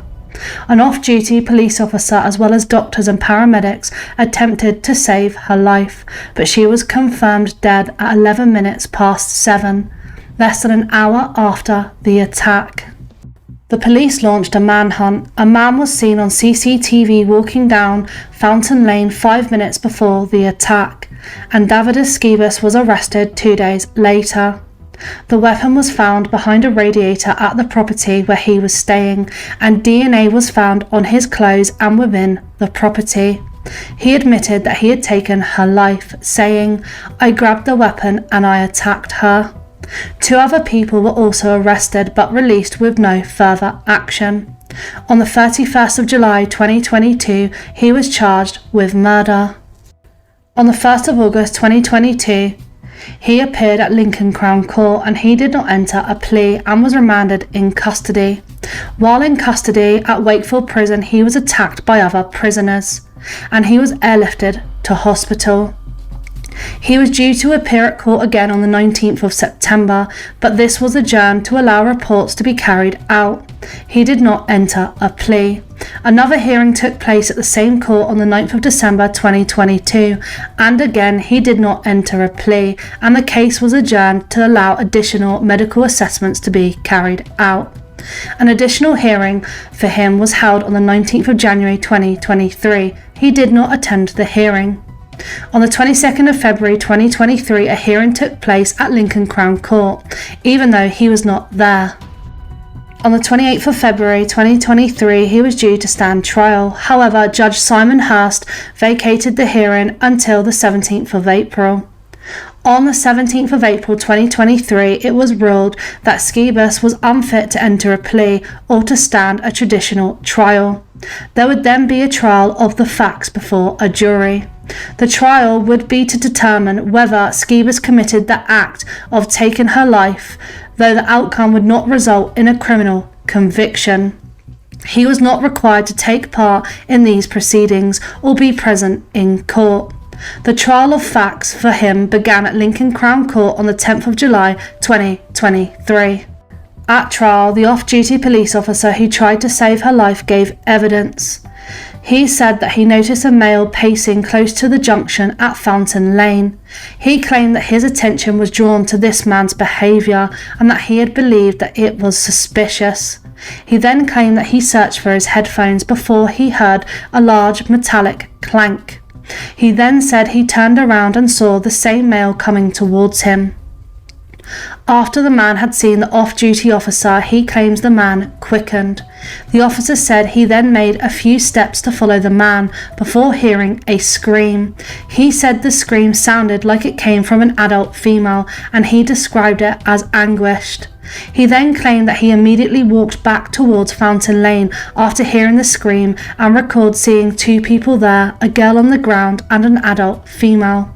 He told the court that he took over for the girl's mother and started CPR. The jury found that he was responsible for taking her life. It took just 30 minutes of deliberating to reach this verdict.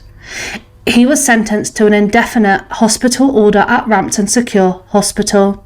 The judge said that he could face a traditional trial at a later date if his mental health had improved, and that is where he remains.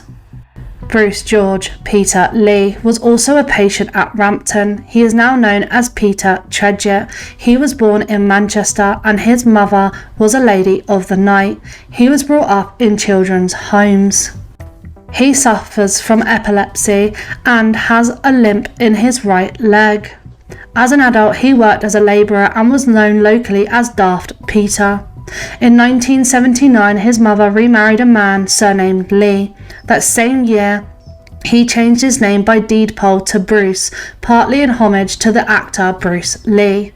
He had another name change later on, and that's why he's now known as Peter Tredget. On the 4th of December 1979, a fire broke out at the front of the house on Selby Street in Hull.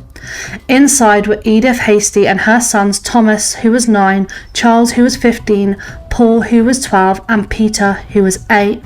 The family was asleep at the time. 15-year-old Charles saved his mother by pushing her out of an upstairs window. He couldn't help his brothers Paul and Peter, who were in the same bedroom. Opening the bedroom window caused a draft which fed the fire. All three were trapped and were taken to specialist burns units in hospital in Wakefield. Charles passed away overnight. Peter passed away 2 days later, and Paul passed away after surviving for 12 days. Thomas and his mother survived. There was also 3 daughters, but they were staying with relatives elsewhere in the area that night. Her husband Tommy was in prison. The police set up a makeshift incident room in a former police station on Gordon Street and began talking to local people about the fire and the family. The police were shocked by the casual response from the neighbourhood regarding the brothers. The police then established that the Hasties were known as a problem family, responsible for petty crime and vendettas. They then began looking for an arsonist who may have been seeking a form of revenge. Lee was one of the teenagers who volunteered to be questioned routinely about the fire. 6 months after the inquiry began, he confessed in great detail to pouring paraffin through the letterbox and setting it alight in revenge against Charles Hastie, with whom he had some contact with. Lee said the 15-year-old boy had threatened to go to the police as he was a minor, unless Lee gave him money. Lee had also become infatuated with Charles' sister, Angelina Hastie, but she had rejected his repeated advances. Lee told police, "I didn't mean to kill them." He told police how Charlie Hastie had demanded money for him for S activities. Lee had also been ridiculed by members of the Hastie family for falling in love with their daughter. This was the reason Lee had set fire at the Hasties' house. During further questioning, Lee unexpectedly confessed to starting 9 more fatal fires in Hull over the previous 7 years. None of the fires were treated with suspicion at the time. Inquests recorded misadventure verdicts and arson was never considered. A total of 26 people had passed away in the blazes. Dozens more had suffered severe injuries while escaping. Lee claimed that most of the fires were started at random because he loved fire. He rarely considered whether he was endangering life when he started them. Only the Hasties fire and 2 others were at houses owned by people he knew and against whom he bore a grudge. Investigating officers then proceeded to drive Lee around the city of Hull to locations he had specified, whereupon Lee then pointed out the buildings in question. Although Lee could not be particular with dates, research later showed that fires had indeed been started at each of these dwellings that he had indicated. Lee said that when he heard of many of the people passing away that he had caused, he sought solace in the Bible, but was not persuaded to stop or confess to the police. To test Lee's story and rule out any prospect that he was merely a well-informed fantasist, officers deliberately took him to a dwelling where a high-profile fire had occurred, but a criminal conviction had already been secured. Lee immediately ruled out his involvement. He said he had never been anywhere near this area, leading to police to believe that he was being truthful about the number of fires that he had started. At first, he said he wasn't sorry for taking the lives of those people, because he didn't intend on doing it. He later offered apologies for his actions while awaiting trial. On the 20th of January 1981, he pleaded not guilty at Leeds Crown Court to 26 counts of murder, but guilty to 26 counts of manslaughter on the grounds of diminished responsibility and to 11 counts of arson. Prosecutors accepted the guilty pleas, saying that it was not in the public's interest to incur the expense of a trial. Lee was initially taken to Park Lane Special Hospital in Liverpool and was later transferred to Rampton Secure Hospital. In 1983, a public inquiry concluded that the fire at the Wensley Lodge was accidental and that Lee was not responsible for it or the death of the 11 residents. Senior fire investigation officers supported the inquiry's conclusion. Lee's 11 relevant manslaughter convictions were later duly quashed on appeal. Lee has recanted his confessions consistently, claiming his innocence since the late 1980s. A new appeal was launched in 2021 following a referral from the Criminal Cases Review Commission, arguing due to his physical disabilities he could not have committed the crimes and had falsely confessed due to the state of his mental health. The Court of Appeal ruled in 2022 that Lee could not have been responsible for 2 fires, acquitting him of 2 counts of arson and 3 of manslaughter. The remaining convictions were upheld. It is very unlikely that he will ever be released. He remains in Rampton and is 64 years old. Our infamous patient is Ian Huntley. Ian Huntley took the lives of 10-year-old Holly Wells and Jessica Chapman on the 4th of August 2002 in Sutton. At 11:45 on Sunday the 4th of August 2002, Jessica Chapman left her home for a barbecue at the home of her best friend Holly Wells. She had purchased a necklace on holiday that she wanted to give to her. The 2 girls and their friend Natalie Parr played computer games and listened to music for about half an hour before Natalie returned home. By 3:15 p.m, both girls had changed into their Manchester United football shirts. At 5:04 p.m, Holly's mum took a photograph of them both in their kits. This was the last photograph ever taken. They returned to playing upstairs in the house at around 6:10 p.m. At 6:15 p.m, the two girls left Holly's home without informing anyone to buy sweets from a vending machine at the local sports centre. They walked past College Close home, where Ian Huntley lived. He was a senior caretaker at the local secondary school. Huntley actually lured the girls into his house, saying his girlfriend, Maxine Carr, the girls' teaching assistant at their primary school, was in the house. She was in fact visiting her mother and friends in Grimsby. He had been cleaning his dog at the time the girls passed by his house at around 6:30 p.m, and one girl had been suffering from a mild nosebleed. Jessica's phone was switched off at 6:46 p.m. At 8 p.m, Nicola Wells, Holly's mother, entered her daughter's bedroom to invite the girls to say goodbye to the guests, only to discover both children were missing. Alarmed, she and her husband Kevin searched their house and nearby streets. Minutes after, their daughter's 8:30 p.m. curfew had expired. Nicola Wells phoned the Chapmans to ask if the girls were there, only to learn Leslie and Sharon Chapman were worried that their youngest daughter had not returned home. There were efforts by the family to locate their daughters, but they reported them missing at 9:55 to the police. The police immediately launched an extensive search for the missing children.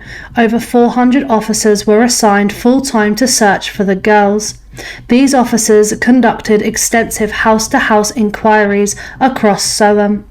Their efforts to search local terrain were supported by hundreds of local volunteers and later some United States Air Force personnel who were stationed at a nearby airbase. Suspecting the children had been kidnapped, the investigators questioned every person on the register. Over 260 registered across the UK, including 15 high risk, were also questioned. All were eliminated from the investigation. CCTV footage of the girls recorded minutes before their disappearance was released to the public. The footage showed them arriving at the local sports centre at 6:28 p.m. On the 17th of August, a 48-year-old gamekeeper named Keith Pryor discovered both girls lying side by side with their lives taken. It was around 10 miles from Soham. The culprit had used fire to try get rid of any forensic evidence. Huntley gave several television interviews to media outlets on numerous occasions about the case. He spoke of general shock in the local community and his dismay at being the last person to see the children alive. Maxine Carr, his girlfriend, was also interviewed by the press. In this live interview, Maxine corroborated Huntley's claims to have conversed with the children on their doorstep as she had been bathing before both girls had walked away from their doorstep. She said, "I only wish we'd asked them where they were going. If only we knew then what we know now. Then we could have stopped them or done something about it." Huntley also bugged the police. He asked them various questions, one being, how long does DNA evidence last? Just under 2 weeks since the girls disappeared, Ian Huntley and Maxine Carr were first questioned by police. It was found that Maxine Carr being at the home wasn't true. She had been socialising in Grimsby town centre on the night of the girls' disappearance and was not at home in Soham as she claimed to the media. Huntley refused to answer questions and appeared confused and emotionally detached. He would occasionally drool during police attempts to question him. This was an effort to feign mental illness. Maxine Carr quickly confessed to detectives she had lied about her whereabouts and her partner's actions on the 4th of August. Ian Huntley phoned her and said that he had seen the girls shortly before their disappearance, admitting, "The thing is, Maxine, they came in our house." Huntley then informed her the children had entered their home because Holly Wells had a nosebleed. He claimed that Jessica Chapman sat on their bed as he helped Holly control the bleeding from her nose before both girls had left their home. After being informed of the discovery of the children and the evidence of Huntley's guilt, including his fingerprints being recovered from the bin in which the children's clothes had been found, Maxine Carr burst into tears, shouting, "No, he can't have been. It can't have been. He hasn't done it."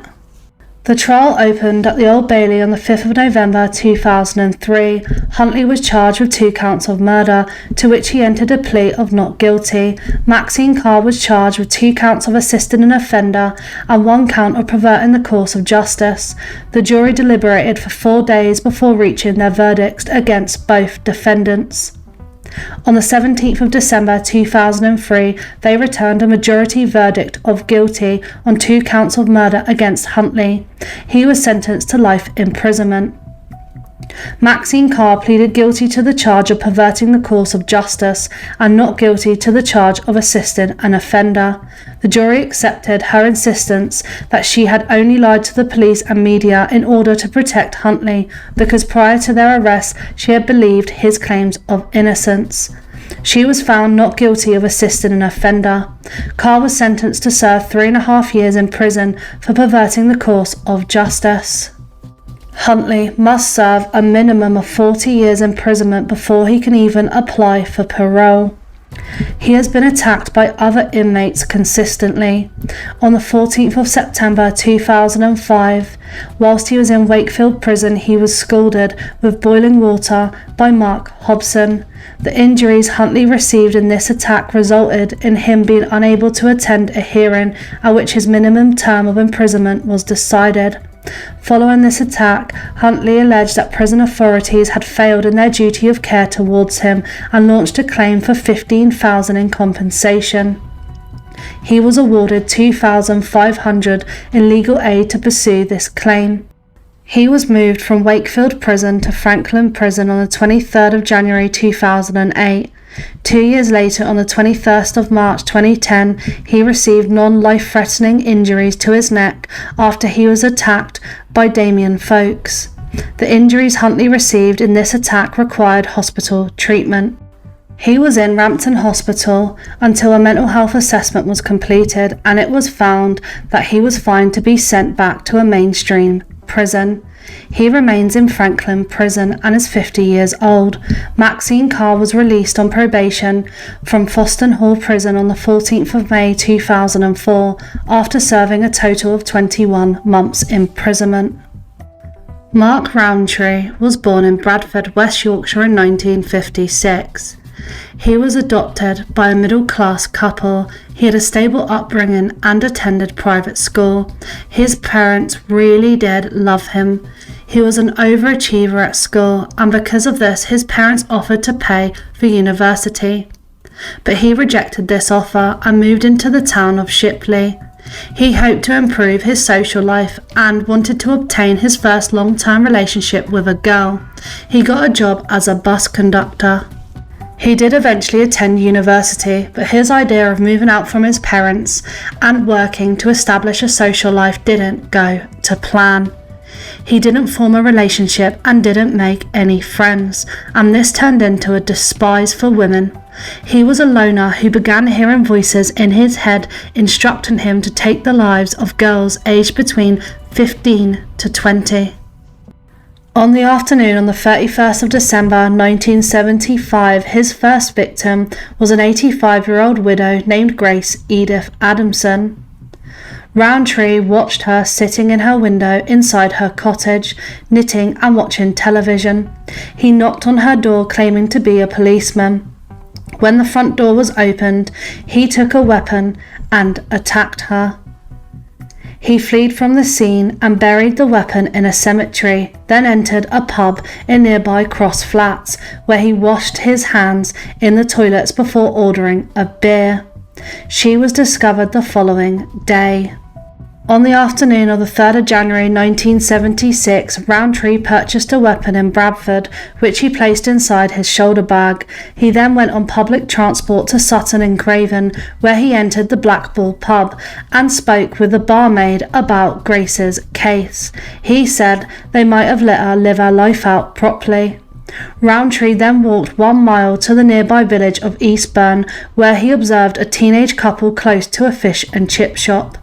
Rowntree followed the couple from a distance, having thought he could only take the life of one of them.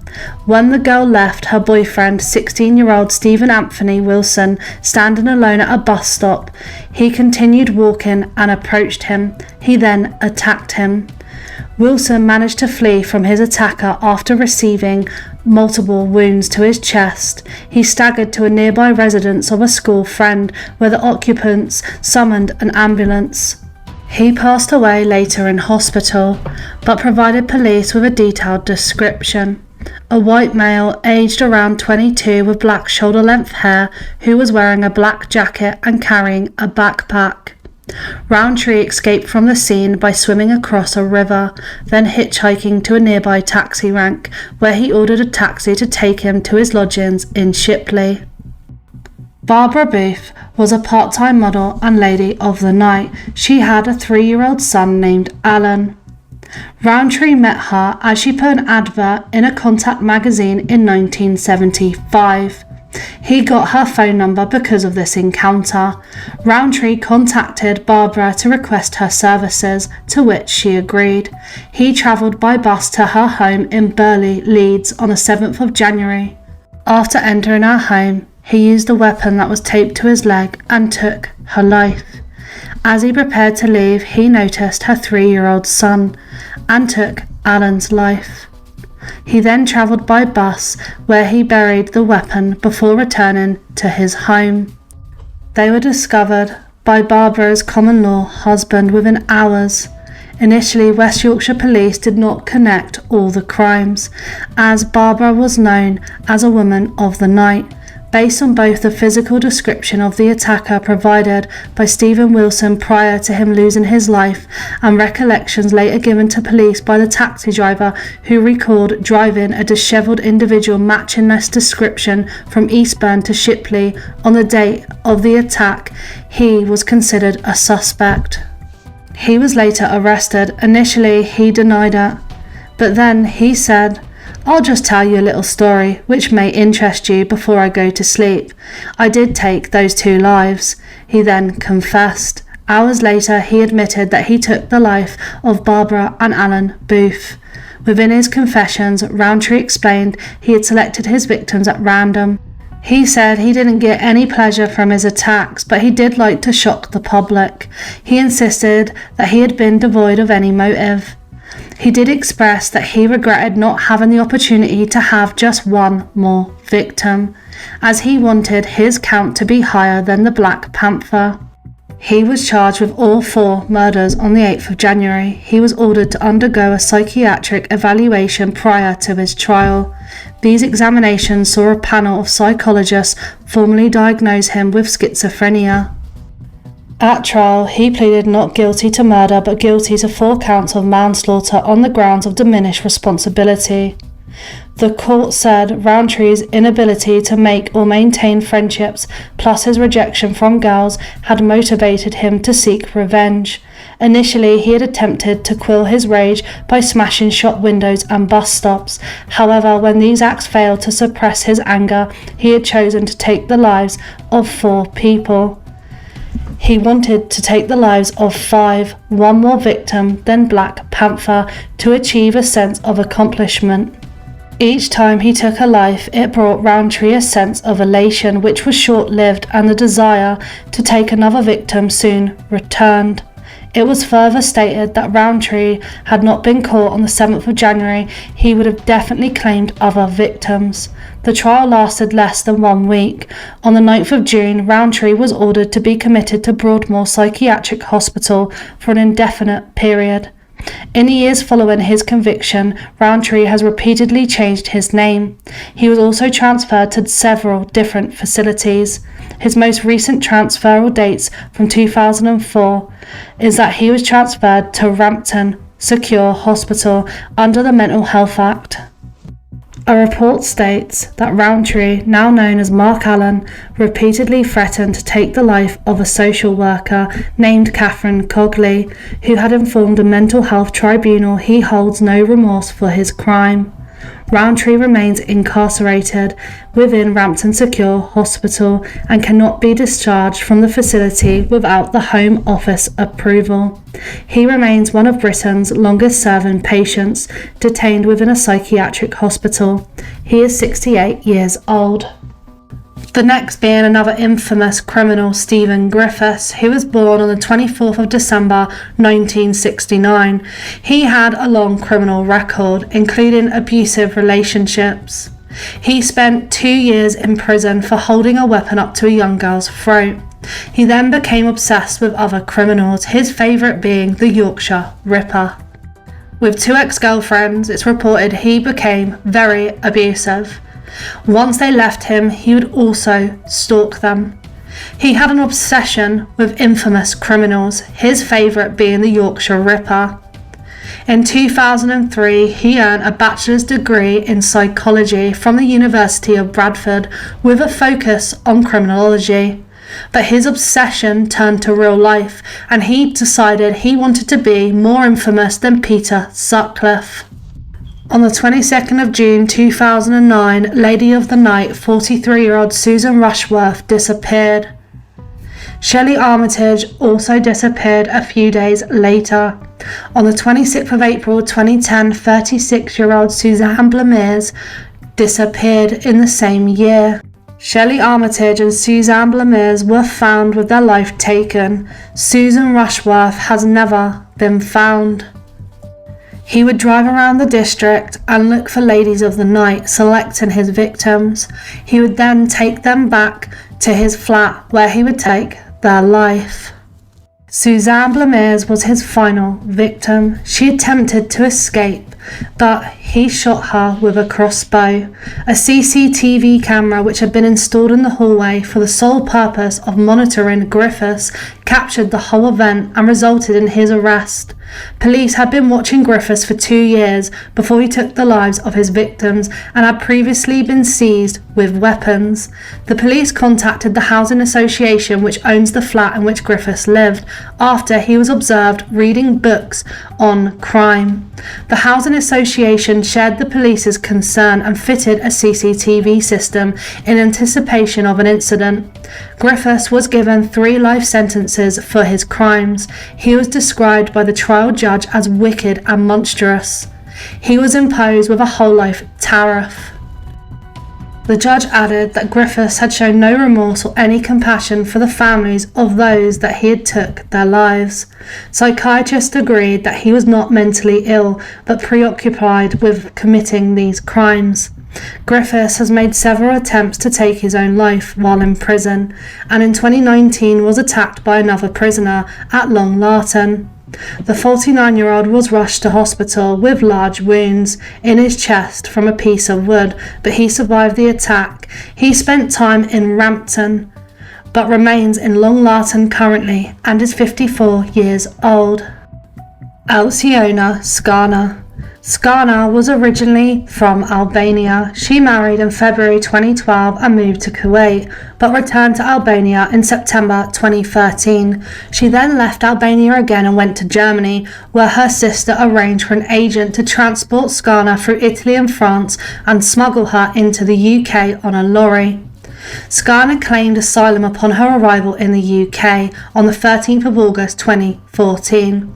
Her asylum application was initially refused in June 2018, but this decision was overturned following an appeal, and she was given a residency permit lasting until November 2020 and leave to remain until 2024. She later admitted to lying on her application by falsely claiming that she was a victim of human trafficking. She was unemployed and lived in a flat in Bolton. On the 22nd of March 2020, 7-year-old Emily Grace had her life taken in Queen's Park in Bolton, Greater Manchester, while riding her scooter. She passed away shortly afterwards. Skarna, who was 30 years old, was unknown to the Jones family and was arrested at the scene and later charged with taking her life. On the morning of the attack, Skarna had bought a pack of weapons, one of which she used to take the life of Emily. The coroner described the attack as Emily was on her scooter playing as she rode past a wooden bench. A female sitting on the bench suddenly attacked Emily, taking her life. Emily was taken to Salford Royal Hospital, but despite the best efforts to save her, she was pronounced dead at 3:56 that same day. She was charged and remanded in custody. She did not enter a plea to the charges at her May court appearance. At the November hearing, Skarna denied the charge of taking her life, but pled guilty to the lesser included offence of manslaughter on the grounds of diminished responsibility. Her trial began on the 26th of November 2020.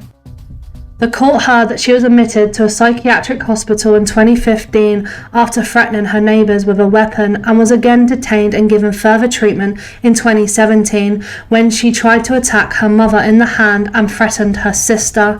Police discovered antipsychotic medication in Skarna's flat after her arrest, which defending barrister Simon Koska said amounted to about a month's worth.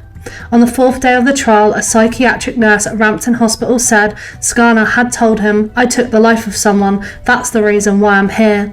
She said, "It was premeditated, I waited in the park and I picked my victim, and I took the life of somebody and tried to run away." A psychologist said at the trial that she had a history of violence when unmedicated. He stated that during her detainment at Rampton Hospital, it was mutually agreed to discontinue the medication, after which hospital staff observed her behaving strangely. She was seen laughing hysterically after she noticed a girl on the television who bore a resemblance to Emily, and in another incident, she became enraged and was frothing at the mouth. They resumed the course of medication on the 16th of October and testified in court that there was an ample evidence that Skarna had paranoid schizophrenia. The prosecution initially argued that Skarna should be convicted of murder, noting that she had bought a weapon on the morning that she went to the park and took the life of Emily, and stated that she was using her history of mental illness as a convenient excuse for the crime. On the 4th of December 2020, following the psychologist's testimony, prosecution barrister Michael Brady said there was no longer any realistic prospect of conviction for murder and asked the jury to find Skarna not guilty of that offence. She was handed a life sentence with a minimum term of 8 years before release. The judge ordered her to serve her term at Rampton Secure Hospital and stipulated that she should only be released if she no longer poses a risk to the public. He added that despite her mental illness, she had a significant amount of responsibility for the crime, which justified a hybrid order rather than a hospital order, meaning she has the possibility of being transferred from Rampton Hospital to prison to serve the remainder of her sentence if her condition improved. On the 26th of January 2021, her minimum sentence was increased from 8 years to 10 years and 8 months. She remains in Rampton and is 34 years old. Next is David Carrick. David Carrick was born in Salisbury on the 4th of January 1975 and was in the British Army. After leaving the army, he became a Met police officer. He served as a response officer in South London and then joined the Armed Parliamentary and Diplomatic Protection Branch in 2009.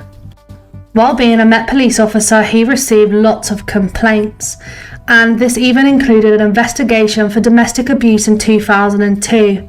Nonetheless, he was recertified to remain an armed police officer in 2017. Between 2003 and 2020, Carrick essayed and R'd multiple women he met using the dating sites Badoo and Tinder. He would use his job as a police officer to gain their trust and inflate his apparent importance. He developed several very toxic relationships. Carrick degraded his victims via physical abuse, imprisonment in small spaces, and R. In October 2021, a woman reported to the police that Carrick had R'd her a year earlier, decided to come forward the day after Wayne Cousins, who served in the same unit as Carrick, was sentenced for the R and taken the life of Sarah Everard. On the 2nd of October 2021, Carrick was arrested at his home. On a body-worn video, he is heard to say there's no necessity regarding his arrest. Carrick was suspended from police work. 40 officers and staff were assigned to Carrick's case. All were required to give written undertakings not to disclose information about the case in order to stop leaks from reaching the press. He initially pleaded not guilty. In May 2022, he was held at remand at Belmarsh Prison. In December 2022, at the Old Bailey Criminal Court in central London, he pleaded guilty to 49 charges, including 24 of R. On the 16th of January 2023, he pleaded guilty to 4 more charges of R. After the conviction, the Metropolitan Police said the force was re-examining past claims of domestic abuse or SA offences against its officers and staff, affecting about 1,000 of its 45,000 employees. He received 36 life sentences with a minimum term of 30 years plus 239 days. He must serve that time in prison before becoming eligible for parole. He will become eligible for parole on the 2nd of May 2052. The Independent Office for Police Conduct announced that it was starting 4 investigations into the way the Met Police had handled complaints against Carrick. In October 2023, it was reported that a total of 12 serving and former police officers were being investigated for misconduct in relation to the handling of allegations made against Carrick. On the 7th of June 2024, it was reported that 2 police officers from Wiltshire Police had been issued with final written warnings over how they handled and failed to investigate an allegation of SA made against Carrick in 2016. He was moved to Rampton Secure Unit after attempting to take his own life, and that is where he remains. Next, we move on to Beverly Orlett, who was born on the 4th of October 1968. She left school at the age of 16 and took a course in nursing. She administered large doses of insulin to at least 2 of her victims, and a large air bubble was found in the body of another, but police were initially unable to establish how all of the attacks were carried out. She had attacked over 13 children and 4 fatally over a 59-day period. It was only following Becky Phillips losing her life that medical staff became suspicious of the number of cardiac arrests on the children's ward, and police were called in. It was found that Orlett was the only nurse on duty for all the attacks on the children and had access to the drugs used. Charged with 4 counts of murder, 11 counts of attempted and 11 counts of causing grievous bodily harm. She entered pleas of not guilty to all charges. On the 28th of May 1993, she was found guilty on each charge and sentenced to 13 terms of life imprisonment, which she was serving at Rampton Secure Hospital. She told close friends before her trial that she would never go to prison, and after 1 week in prison, she refused to eat or drink and was moved to Rampton Secure Hospital. 2 leading experts, forensic psychiatrist Jeremy Coyd and criminologist Elizabeth Yardley, examined her mental state when she was arrested and concluded she was not mentally ill and should be in prison, not a hospital. She admitted to all 13 of her crimes in a failed application to remain in Rampton Secure Hospital and permanently avoid prison. None of the families of all its victims had been told of her full confession in the failed application. On the 6th of December 2007, the court ordered her to serve the original minimum sentence of 30 years. Her motives have never been fully explained. According to one theory, she showed symptoms of a disorder known as Munchausen syndrome by proxy. This disorder is described as involving a pattern of abuse in which a perpetrator ascribes symptoms to or physically falsifies illnesses in someone under their care in order to attract attention to themselves. On the 3rd of October 2023, it was reported that Orlett was going to be appearing before a mental health tribunal to be assessed for a potential transfer to a mainstream prison. If the transfer takes place, she will be able to appeal for parole after 6 months, but currently she still remains in Rampton Hospital. Next is Thomas McDowell. Thomas McDowell met 37-year-old Andre Hines, who was a trainee rabbi and German national. Hines spent the night of the 3rd of July 2002 drinking alone in the Black Cap, a gay bar in Camden in North London. After striking up a conversation with McDowell, he left the bar with him in the early hours and returned to McDowell's flat in Camden.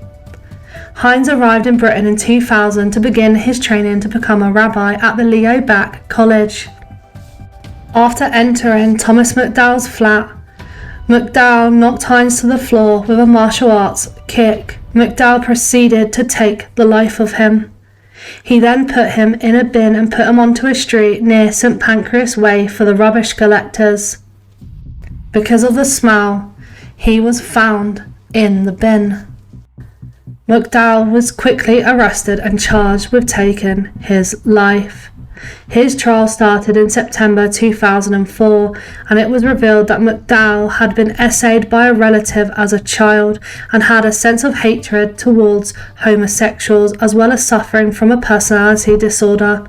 McDowell was a medical student at the time he committed the crime and had also been working as a man of the night.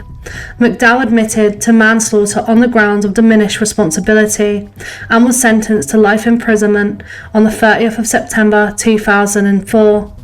The trial judge spoke of his doubt as to whether it would ever be thought safe to release McDowell back into the community and recommended that he should never be released. He began his life sentence at Rampton Secure Hospital and remains there today. Our next patient is Charles Bronson, who is probably the most infamous and I have covered before. I will go through his timeline, but I won't go into details as I have covered him before in other videos. He was born on the 6th of December 1952. He's also known as Charles Ali Ahmed and Charles Arthur Salvador. He was first arrested as a petty criminal and convicted and sentenced in 1974 to 7 years imprisonment for armed robbery. Further sentences were imposed because of attacks on prisoners and guards. He was released in 1987 and began bare-knuckle boxing in the East End of London. He was returned to prison in 1988 on convictions of concerning another robbery. He was aggressive to prisoners, and because of this and his criminal record and behaviour behind bars, he got a sentence of life imprisonment. During 1975 to 1977, he was switched between Armley, Wakefield, Parkhurst and Walton prisons. At one point, he was actually taken from Yorkshire to London, chained to the floor of a prison van. He was kept in solitary confinement, but continued to attack other convicts and damage prison property. At Wandsworth, he attempted to poison the prisoner in the cell next to him, so he was moved to Parkhurst Prison in 1976, where he befriended the Cray twins. He described them as the best two guys I've ever met. He was moved back to Wandsworth after threatening to take the life of a prison officer. The governor at Wandsworth actually wanted to transfer Bronson out of his facility, and only the C Unit psychiatric wing at Parkhurst was willing to accept him. Bronson was returned to the Isle of Wight. There he attacked a prisoner with a jar and was again charged with grievous bodily harm. He attempted to take his own life and attacked another prison officer and was made subject to a transfer direction order under the Mental Health Act. In December 1978, he arrived at Broadmoor but was soon transferred to Rampton Secure Hospital. He was unable to adapt to forced medication and in the company of highly disturbed and highly dangerous patients. Bronson attempted to take the life of a child R. John White. At Broadmoor, he attempted to take the life of Gordon Robinson. In 1982, he performed his first rooftop protest after escaping to the top of Broadmoor. Tearing off roof tiles, following further treatment, he took up art. He actually has received more prison awards than any other inmate for his poems and cartoons. He then made a third rooftop protest, this time demanding a prison transfer, and was again talked down. He began an 18-day hunger strike and was eventually granted a transfer to Ashworth Hospital in June 1984. In 1986, he was transferred 8 times, the only new location being Winchester. He attempted to take the life of the governor of Wormwood Scrub during one episode. On the 3rd of January 1987, he was transferred to Gartree, where he served the rest of his sentence in isolation other than 10 days spent in a prison nearby. He was actually released for a small period of time, but then robbed a jewellery shop and got a ring for his then girlfriend. On the 7th of January 1988, his 69th day of freedom, he was apprehended and arrested on the morning. In June 1988, he pleaded guilty to armed robbery and was sentenced to 7 more years. He was taken to Wandsworth before being transferred to Full Sutton. He spent time in isolation for punching another prisoner and a prison officer, as well as throwing water on the governor. He spent a month at Durham prison, where he bonded with a family of rodents that crept into his cell. In 1989, he was moved to Lartin and seemed to settle at the prison, but he eventually went over the edge and ran a riot, clutching a spear he had fashioned out of a broken bottle and a broom. He then spent 2 months at Bristol before being moved to Birmingham, Winchester and back to Wandsworth in 1990. Here he took a Liberian hostage and demanded an inflatable doll, a helicopter, a cup of tea from police negotiators. He released the hostage after being disgusted when the man farted in front of him. In 2007, 2 prison staff members at Full Sutton High Security Dispersal Prison were involved in a control and restraint incident in an attempt to prevent another hostage situation, during which Bronson had his tinted glasses broken. He received £200 compensation for his glasses. Bronson remained a Category A prisoner when he was moved to Wakefield in August 2013. In 2014, a petition with 10,000 signatures was presented to 10 Downing Street calling for his release. In an enclosed note, Bronson appealed to the Prime Minister at the time, David Cameron, for him to be able to live what's left of my life and not be buried in the prison system. On the 28th of February 2014, Bronson attacked the prison governor in a television room at Woodhill Prison over a dispute that his mail was being withheld, including 2 letters from his mother. The governor had serious bruising. In July 2014, Bronson was sentenced to 2 more years. The prison accepted that his mail may have actually been tampered with. In June 2020, Bronson won a High Court battle for the right for his parole board meeting to be held in public, citing the right for a fair trial. In early 2023, it was reported that Bronson would go before the parole board in March of the same year. He was denied parole, with the parole board stating that it was not satisfied that Mr. Salvador was suitable for release, nor did the panel recommend to the Secretary of State that he should be transferred to an open prison. He is currently in Woodhill Prison. That first inmate is Robert Bain. Zoe Nelson was 17 years old and studying to be a mechanic at Motherwell College. She lived with her mother, stepfather and younger sister.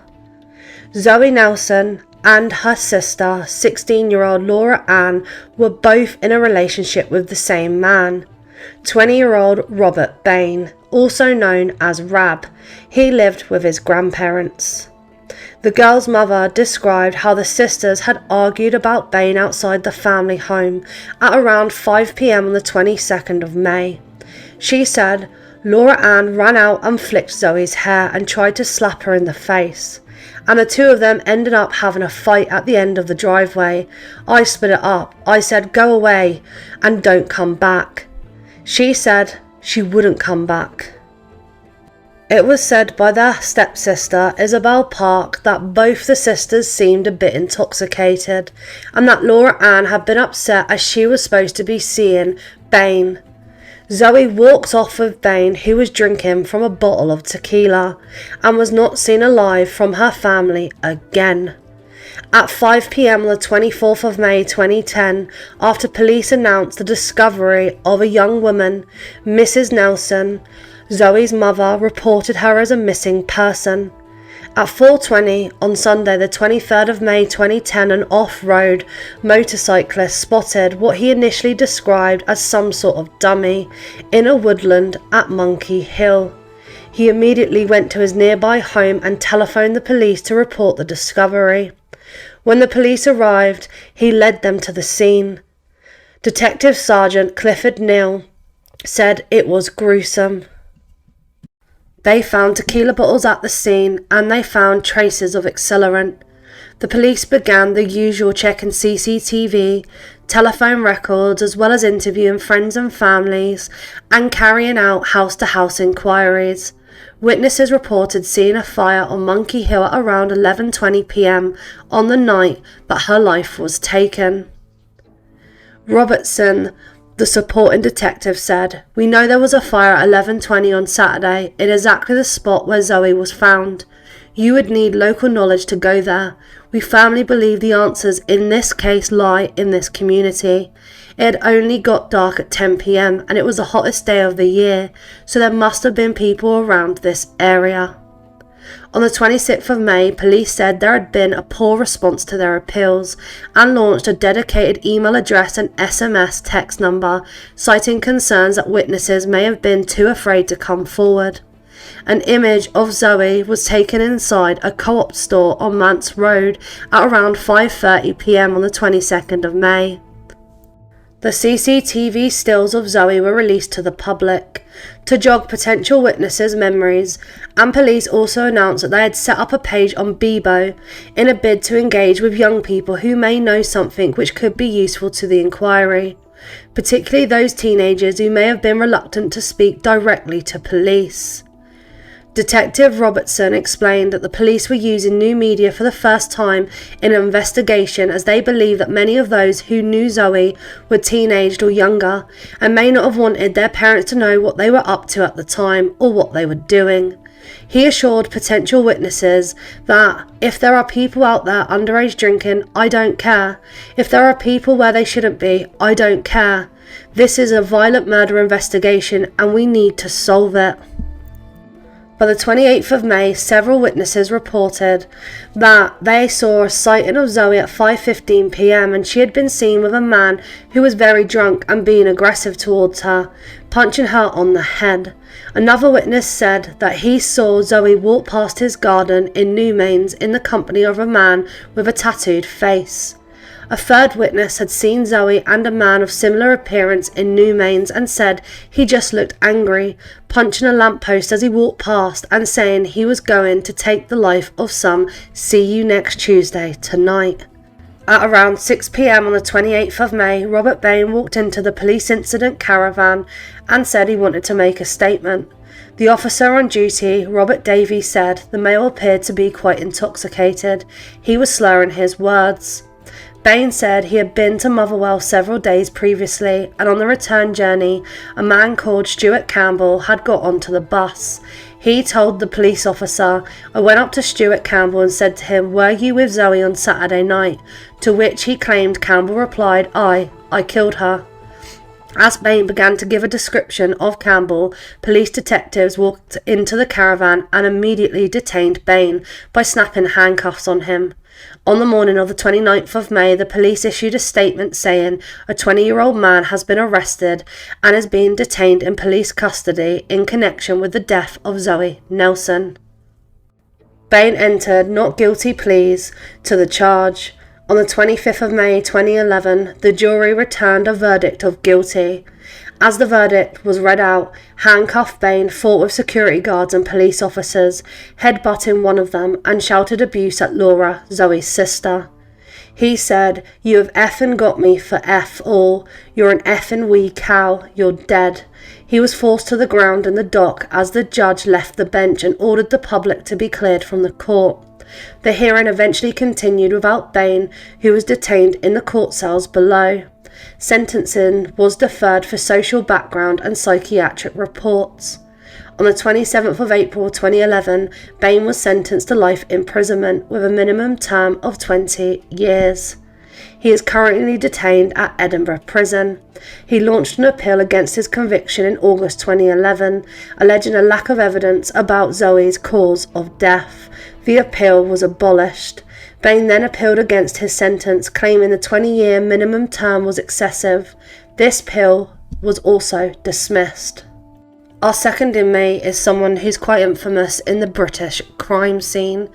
I have covered him slightly before, but I'm sure you know of him anyway, and that is Peter Tobin, who was born in Scotland on the 27th of August 1946. He was the youngest of 8 children and had a difficult childhood. At age 7, he was sent to an approved school. At some point he joined the French Foreign Legion, but later deserted. In 1970 he was convicted and imprisoned for burglary. He moved to Brighton, Sussex, where he married his 17-year-old girlfriend, Margaret Montney. They separated after just a year of marriage. Tobin had 3 marriages, and all 3 wives later gave similar accounts of falling for a charming, well-dressed psychopath who turned aggressive and displayed a sadistic streak during their marriages. Tobin moved to Margate in Kent and in 1993 to Havant, Hampshire in Portsmouth to be near his son. On the 4th of August 1993, Tobin attacked 2 14-year-old girls at his flat in Lee Park in Havant after they went to visit a neighbour who was not at home. They stopped at Tobin's flat and asked if they could wait there. After holding them at knife point and forcing them to drink alcohol, Tobin essayed and armed the girls, attacking one of them whilst his youngest son was present. He then turned on the gas cooker without lighting it and left them, but both survived the attack, thankfully. To avoid arrest, Tobin went into hiding and joined the Jesus Fellowship, which was a religious sect in Coventry, under a false name. He was later captured in Brighton after his blue Austin Metro car was found there. On the 18th of May 1994 at Winchester Crown Court, Tobin entered a plea of guilty and received a 14-year prison sentence. In 2004 he was released at the age of 58. He returned to Paisley in September 2006. He worked as a church handyman at St Patrick's Church in Glasgow.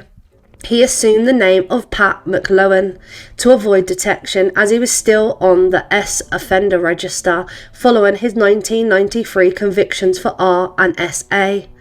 An arrest warrant had been issued for Tobin in November 2005 after he moved from Paisley without notifying the police, but he was not discovered until he became a suspect in taking the life of 23-year-old Angelica Cluck at the church. In May 2007, he received a 30-month sentence for breaching the terms of the register.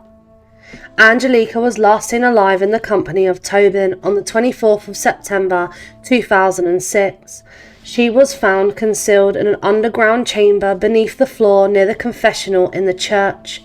Tobin was found guilty of R-ing and taking the life of Angelica and was sentenced to life imprisonment to serve a minimum of 21 years. This created a whole new inquiry, as Tobin had moved around the country so much, and in June 2007, Tobin's former home in Bathgate was searched in connection with the disappearance of 15-year-old Vicky Hamilton, who was last seen on the 10th of February 1991 as she waited for a bus home. They also searched various other houses, like the one in Southsea, Portsmouth, in October 2007. On the 14th of November 2007, the police confirmed that they found human remains in the back garden, which was a house in Margate, which was occupied by Tobin in 1991. They announced that they had found Vicky Hamilton. Tobin went on trial, which lasted a month, and he was convicted of taking Vicky Hamilton's life on the 2nd of December 2008. The police also found Dina McNichol. On the 2nd of December 2008, Dina, who was 18 years old, was last seen alive on the 5th of August 1991. She was hitchhiking home with a male friend from a music festival in Liphook, Hampshire. While hitchhiking, they accepted a lift from a male subject. Her friend was dropped off at a junction on the M25. While she stayed in the car with the driver, she was never seen again. After her disappearance, regular withdrawals were made from her Building Society account at cash machines in Hampshire and Sussex, which was out of character for her, who had told friends and family that she intended to use the money to travel for her further education. In late 2007, they found her in the back garden. Tobin was found guilty and handed his 3rd life sentence. Police were also looking into the disappearance of 18-year-old Louise Kay from Beachy Head in Eastbourne during 1988. Louise was never seen again after telling a friend she was going to sleep in her car at Beachy Head after an evening with friends, something she had done previously. Neither Louise nor her cold Ford Fiesta car with a white door have ever been seen since. The inquiry was called Operation Anagram, and it was established that Tobin was working in a hotel in Eastbourne at the time she disappeared, and learned that he was selling a small hand-painted car after she vanished. Detectives investigated whether Tobin was responsible but could never prove his involvement. The police also looked into the case of Jessie Earle, who had disappeared from Eastbourne and was found in 1989 on Beachy Head, which is where she would often walk. It is also the same place that Louise Kay had vanished from in 1988. Tobin was living in the area at the time she had her life taken and was possibly working as a handyman at the Holy Trinity Church in Eastbourne at the same time she disappeared. Jessie was known to have been nervous about a man she had met while previously out walking, and had described meeting a middle-aged Scottish man near the same spot that she was found. On the 9th of August 2012, Tobin was taken to Edinburgh Hospital after suffering chest pains and a suspected heart attack. At the same prison on the 5th of July 2015, he was attacked with a blade, leaving a 20cm scar running down his face and neck. His cellmate, 31-year-old Sean Monaghan, pleaded guilty to the attack in October and was sentenced to 32 more months in prison. In February 2016, Tobin was hospitalised again following a suspected stroke. In 2019, he was reported to be frail and suffering from an illness. He was taken to hospital again on the 30th of March 2022 and released 2 days later. Tobin passed away at Edinburgh Hospital on the 8th of October 2022 at the age of 76. His ashes were scattered at sea after no relatives or next of kin claimed his body. Next is Nicholas Alaverdian, also known as Nicholas Rossi and Arthur Knight. He was born on the 11th of July 1987 in Rhode Island. Early in his life, he was diagnosed with behavioural and mental health issues. His stepfather David said, "He just wouldn't listen in school. He hit his mother, hit his grandmother all the time, hit his siblings. I used to have to hold him down and he'd be spitting at me, and as a result he was placed in psychiatric care at Butler Hospital. Whilst there, he was diagnosed with narcissistic personality disorder and ADD. After being discharged from a treatment program, he briefly went back to his family home, but was removed and placed in care as a result of creating conflict within his family home. While in care, he said that he was abused. Rhode Island authorities stated that there were no records of this.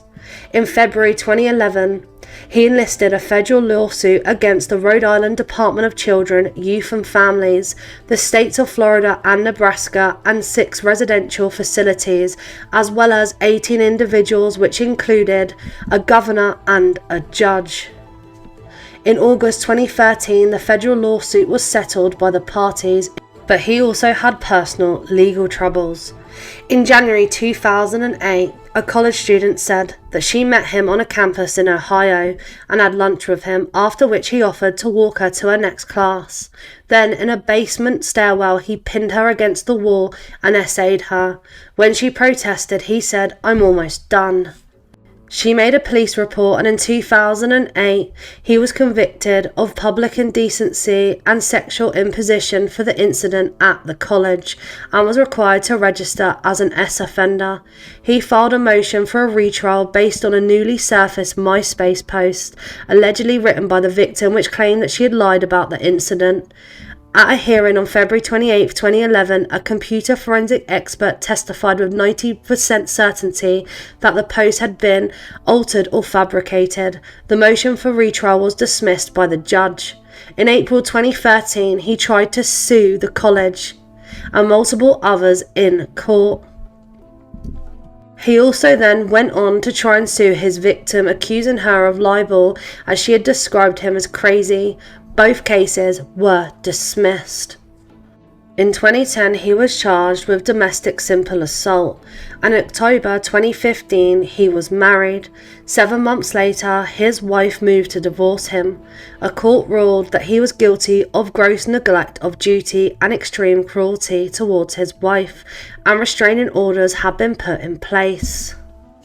In 2017, he moved in with a friend in Rhode Island.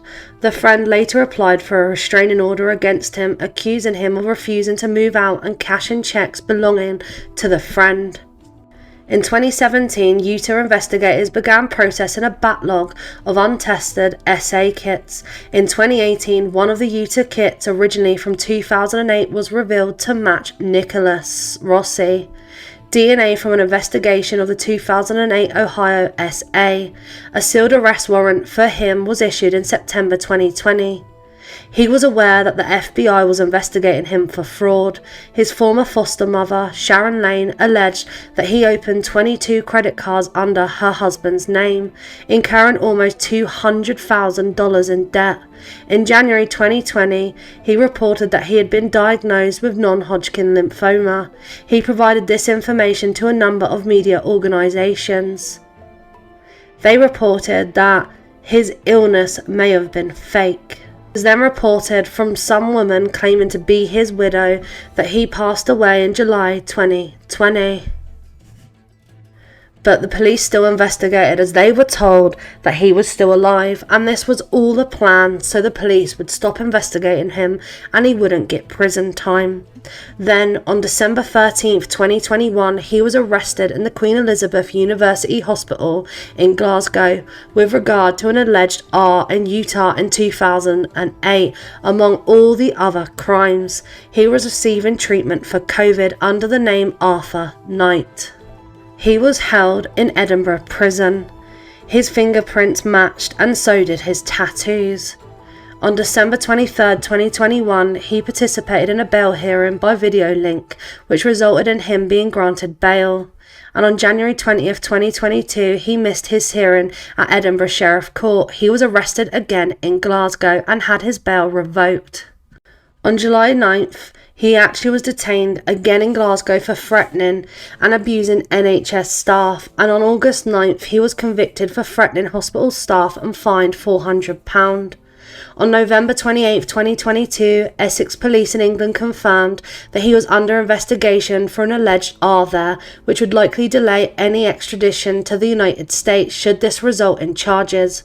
On the 5th of January 2023, his application to be released on bail was refused.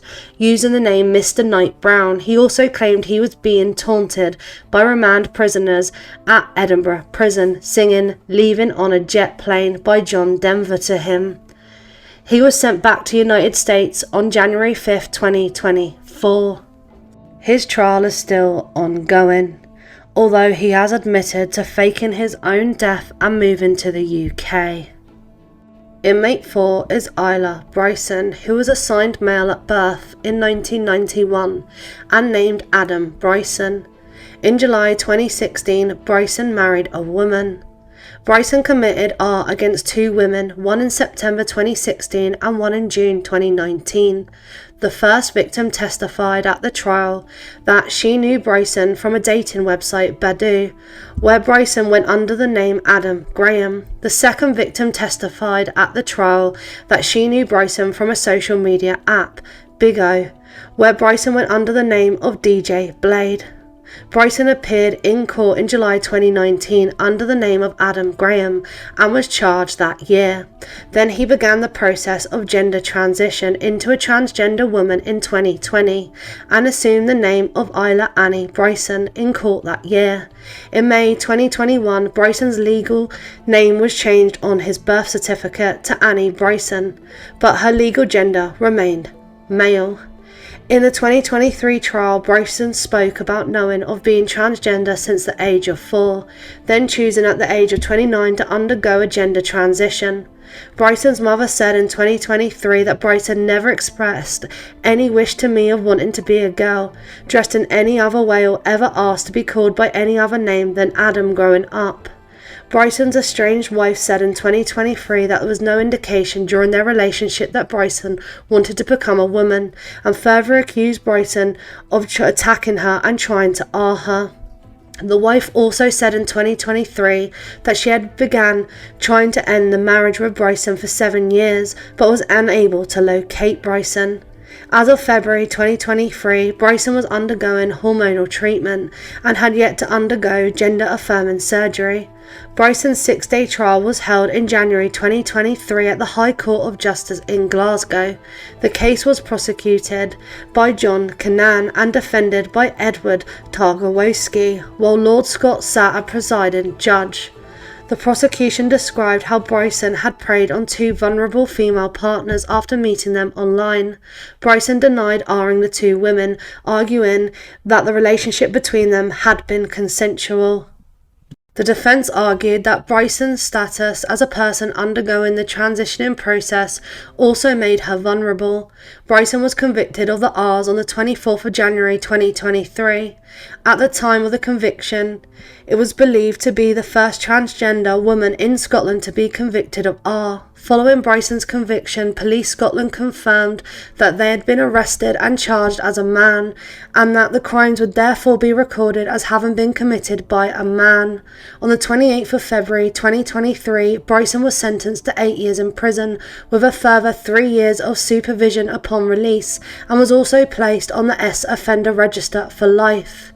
In 2014, the Scottish Prison Service adopted a gender identity and gender reassignment policy that, while allowing for case-by-case consideration and ongoing risk assessments, advised that, as to trans persons, establishment allocation should usually be the new gender in which they are living, calling for Bryson to be taken to a female prison.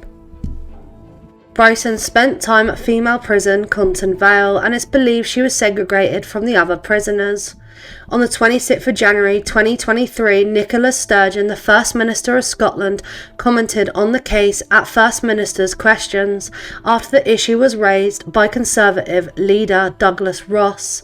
Sturgeon confirmed that Bryson would not be allowed to serve the sentence at Pentonville. There is no automatic right for a trans woman convicted of a crime to serve their sentence in a female prison, even if they have a gender recognition certificate. Every case is subject to individual risk assessments, and the safety of other prisoners is paramount. She also confirmed the Gender Recognition Reform Bill had no bearing on Bryson's case. Bryson was moved to a men's wing of Edinburgh prison later the same day. It was reported that Sturgeon had personally intervened in the case to have Bryson moved from Pentonville. Our next is Dominic Devine, who was linked to R's of 8 women between 1979 and 1987, although police suspect that he may have had other victims who were too afraid to come forward. He often ensured that large periods of time had passed between attacks in order to lull victims into a false sense of security. Devine's final attack took place in early 1987 when he abducted a young woman from a bus stop and dragged her to a railway embankment. Police had not initially linked Devine's attack to the same person. After the final assault, the head of the police noticed similarities between the incidents and ordered a review of all unsolved R's since 1979. This resulted in the discovery of 7 other women who described being assaulted by a man resembling him. After concluding that all 8 attacks were by the same person, the police appealed for information. 31-year-old Devine was arrested after multiple people reported that he matched the description, although the most recent victim could not identify him, as he had shaved off his beard after R-ing her to avoid recognition. Another woman who he R'd the previous year was able to pick him out of a police lineup. He was charged with the woman's R and remanded in custody. Over the next few days, Devine was identified by other victims and himself confessed to several of the R's, including the 1987 attack. He appeared for his trial later that same year. He was found guilty of 4 counts of R, 1 count of attempted R, and attempted murder. He was sentenced to life imprisonment. He was held in Edinburgh prison. After becoming eligible for early release, Devine was given a work placement outside the prison and was allowed to go 3 to 5 days a week to help him prepare for life outside of prison in the event of him being paroled as part of the Training for Freedom programme. He passed away in his cell on the 6th of August 2023. First we start off with Lee Ford. Ford worked as a builder and a roofer and was said to have spent much of his time drinking. He was married to a lady called Leslie and had 4 stepchildren: Sarah Jane 17, Anne-Marie 16, Stephen 14 and Craig 13. Leslie and Ford also had 2 children together. They lived in Cornwall in a bungalow with their 6 children. Neighbours said they were quite reserved. Well, very reserved considering they lived in a little village where everyone knew everyone. But Ford wasn't Leslie's first husband. Leslie and her first husband lived in Hampshire with their 4 kids. In 1987 they moved back to Telford and her marriage to her first husband broke down, yet they remained very close friends and they co-parented very well. But this changed when she met Lee Ford. Ford and Leslie married in 1990. Lee Ford was a heavy drinker and was in and out of jobs. He was a drifter. Her first husband, Michael, struggled to see his children and it all went downhill from the moment she met Ford. Ford was very jealous and controlling. He would tell Leslie what clothes she would wear and didn't like her going out without him. He then started to attack her physically. On multiple occasions, locks were changed and Leslie kicked him out, but it was only a short while after these instances that they were back together again. After 5 years, Leslie decided she had had enough and ran away to Cornwall, near to where her mum lived. Lee soon found out where Leslie and the children lived. Then they eventually got back together again. The controlling behaviour got worse. He then started controlling the children, making sure to pick them up from school and controlling their life too. They soon moved to another village so he could keep Leslie away from her mum. In August 2007, Leslie and her 4 children disappeared. They were reported missing and first the police questioned Lee Ford. He had told police Leslie took the 4 children and left him, leaving the 2 they had together with him. She had been missing for around a month with Sarah Jane 17, Anne-Marie 16, Stephen 14 and Craig 13. Lee Ford took all of his stepdaughter Sarah Jane's wages from McDonald's and all the clothing items belonging to the 5 who were missing he put at Leslie's mum's house. He rang the schools and told them Leslie had gone off with the children and they wouldn't be back. Her family soon reported this all to the police. The police thought the issue was that she had left the 2 youngest children behind. That didn't make any sense. Within a day, suspicion was on Lee Ford. The police held a press conference to say if they were out there to come home, but the police believed at this point something more sinister had happened and wanted Lee Ford to be aware that they were investigating the case. Lee Ford then went missing and they hunted him down 2 days later.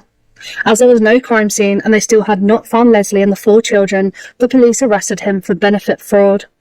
They now think that Lee Ford took his 2 children into Telford to his parents' house because he knew that the police were closing in on him. After Lee Ford was arrested, they then searched the house. In the police interview, he then admitted that on the 30th of August 2000, after he had argued with his wife Leslie, she threatened to stop him seeing their 2 children. He grabbed a baseball bat and attacked her, taking her life. He then took the lives of his 4 stepchildren. He hid them in his garden and in a field 6 miles from the house. Throughout the whole process, Lee Ford showed little to no emotion and no guilt. The police then came across documents that Lee Ford essayed Sarah Jane, his stepdaughter, and this is assumed why Leslie was finally trying to leave him. But this has never been proven. He entered a plea of not guilty to murder in court. His trial was in 2001, and on the morning he then changed his plea to guilty. He was sentenced to 5 life terms and was given a minimum of 27 years. He is in Durham prison now and will be able to apply for parole in 2027. Now we move on to Sarah Fortin. She was married to Malcolm Fortin and she had a daughter, Louisa, from a previous marriage. Louisa was 10 years old at the time of the crime. Sarah and Malcolm were together for 18 months. Malcolm was an alcoholic and was violent towards Sarah and her daughter Louisa. Sarah would suffer constant threats and violence throughout their relationship. Sarah called the police on 5 separate occasions and asked for help from her doctor, from her local church, from the social services, from Alcoholics Anonymous, and from the Marriage Guidance Council. A representative from AA saw Malcolm punch his wife on one occasion, and a neighbour spoke of how Sarah had been beaten black and blue to the point where she became unconscious and required hospital treatment. Malcolm was actually due to appear in court on the charge of assault against her, but he never made the hearing, because on the 14th of June 1989, Malcolm was drunk, and on Sarah's return home, he called her and told her to get out and take her daughter, otherwise Louisa would be dead meat. He threatened to kill Sarah while she slept and started to taunt her with a knife. The threats of violence made Sarah fear for her own life and for her daughter's life. She went to look for Thornton's old police truncheon, but didn't find it, so she took a bladed item from the kitchen. Sarah pleaded with her husband to go to bed, but when the threats continued, she hit him once and then called an ambulance. Malcolm passed away. Sarah pleaded guilty on the grounds of diminished responsibility at the trial. The prosecution labelled her as a pathological liar who had carried out the killing for financial gain, and her defence really didn't get into the torment she had suffered from her husband, and self-defence even as a concept. The defence really did fail her in her first trial of putting out the correct timeline and all the facts, as well as the situation and the toxicity in their marriage. A jury convicted her of murder, sentencing her to life imprisonment. The judge told Sarah that she could have walked out of the house or gone upstairs. Sarah appealed the conviction, but it was rejected in 1991. Justice for Women staged a demonstration outside the Court of Appeal in July 1991 to support Sarah's appeal against her murder conviction. Her lawyers argued that the conviction should be reduced to manslaughter on the grounds of provocation. Her appeal was refused again. It took just 60 seconds for her to take the knife. This did not constitute a sudden and temporary loss of self-control. The murder was therefore considered to be premeditated, and she never got her appeal granted. After this, Sarah went on a hunger strike while inside Durham prison. She appealed again in September 1992 with the submission of new evidence showing the extent of the domestic violence Sarah had suffered and its impact on her mental state. Initially, the Home Secretary refused to grant a further appeal, but in May 1995 this was granted by Michael Howard. On the 28th of July 1995, she was freed on bail pending appeal. She was then eventually granted leave to appeal. At the hearing in December 1995, lawyers argued she was a victim of battered woman syndrome as a result of her husband's repeated violence, something which had resulted in her losing control and killing him. Her murder conviction was quashed and a retrial ordered the following year. She faced her second trial in May 1996, and a 12-day hearing took place at Oxford Crown Court. The prosecution presented evidence that she had talked of killing her husband to a colleague. Psychiatrists successfully argued that she suffered from dissociation, which is where a person can feel disconnected from their surroundings and from their emotional and physical experiences. She was convicted of manslaughter and sentenced to 5 years imprisonment. She was released from custody as a result of time already served. Afterwards, she said that she believed her sentence was fair. Quoting, "I am not saying that every woman should be sent to prison, but for me it was fair. I took a life at the end of the day." The next inmate is Colin Ash Smith. He was born in 1968 and he was 24 years old at the time of his crime. He worked locally as a milkman and still lived with his parents. His mother Diane was a former Labour Party councillor and later mayor. He had a long crime record. In December 1988, he had tried to and take the life of a young mother in a quarry. In October 1995, he had attacked 22-year-old Charlotte Bernard close to where he had committed a crime 3 years earlier, and that crime was taking the life of Claire Tiltman. Claire was a Year 11 pupil at Dartford Grammar School for Girls. She took a shortcut down an alleyway on her way to meet a friend near her home. It was only around 100 steps away from a busy main road. In this alleyway, she was attacked and had her life taken. It wasn't until 2014 that Colin Ash Smith was charged with her murder. he confessed to another prisoner in Wakefield prison that he had taken the life of Claire. This prisoner then informed the police. This confession was huge in bringing him to justice for the murder of Claire. He had first been questioned in 1995, in the same year that he committed the second of the two attacks of women. He was charged with Claire's murder on the day he was due to be considered for release by the parole board. He had already served 18 years of a life sentence. He was told he would spend a minimum of another 21 years behind bars. One of the sickest parts of this case is he denied attacking Claire, and he attended Claire's funeral a month after. He attended this funeral with his parents, wearing the same beige jacket he had worn on the night of the crime. His mother Diane, who I mentioned was a Labour Party councillor, told police that he had been driving her home at the time of the attack on Claire. In 1997, she said neither she, her husband or son had anything to do with Claire's killing. His father Aubrey, who passed away in May 2016, had also served as a Labour Party councillor. He was jailed for 12 months in 1997 for perverting the course of justice.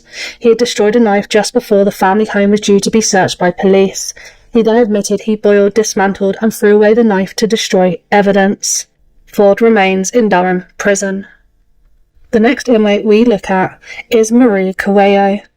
Victoria Climbier's parents had 6 other children. They lived in poverty in the capital of the Ivory Coast, and they wanted Victoria to have a better life. The parents say that Coelho, the great auntie, duped them into believing she would take good care of their daughter. She was Victoria's great aunt. She took her first to France, claiming she could arrange great education. Her parents accepted, despite only meeting the great auntie a handful of times. Coelho's real intentions were to use Victoria for better state benefits and to get on the housing lists. Victoria wasn't the first child she had tried to do this with either. She had initially tried to take a girl called Anna and had created a fake passport with this name. In 1998, they arrived in Paris. She made Victoria wear hair extensions to look more like the fake passport photo, and because of this, Victoria was known as Anna during her time in France and the UK. It didn't take long for Victoria to start suffering at the hands of her great auntie. While in Paris, she was given warnings after enrolling Victoria in school, as she was often absent. A social worker got involved in February 1999, and they were evicted from their house in France. At this point, in April 1999, she brought Victoria to London. In London, Victoria lived in a flat with her great auntie and her boyfriend, Carl Manning. It was a tiny studio flat in North London. From the moment Victoria arrived in the UK, the 7-year-old was excited for her new adventure, hoping that she would get a better education. But this was all a lie. She suffered horrific abuse by these vile human beings. The first signs to public services were in July 1999. Victoria was cut and bruised and was seen by a consultant and a child protection doctor. She was taken to hospital by her childminder, Avril.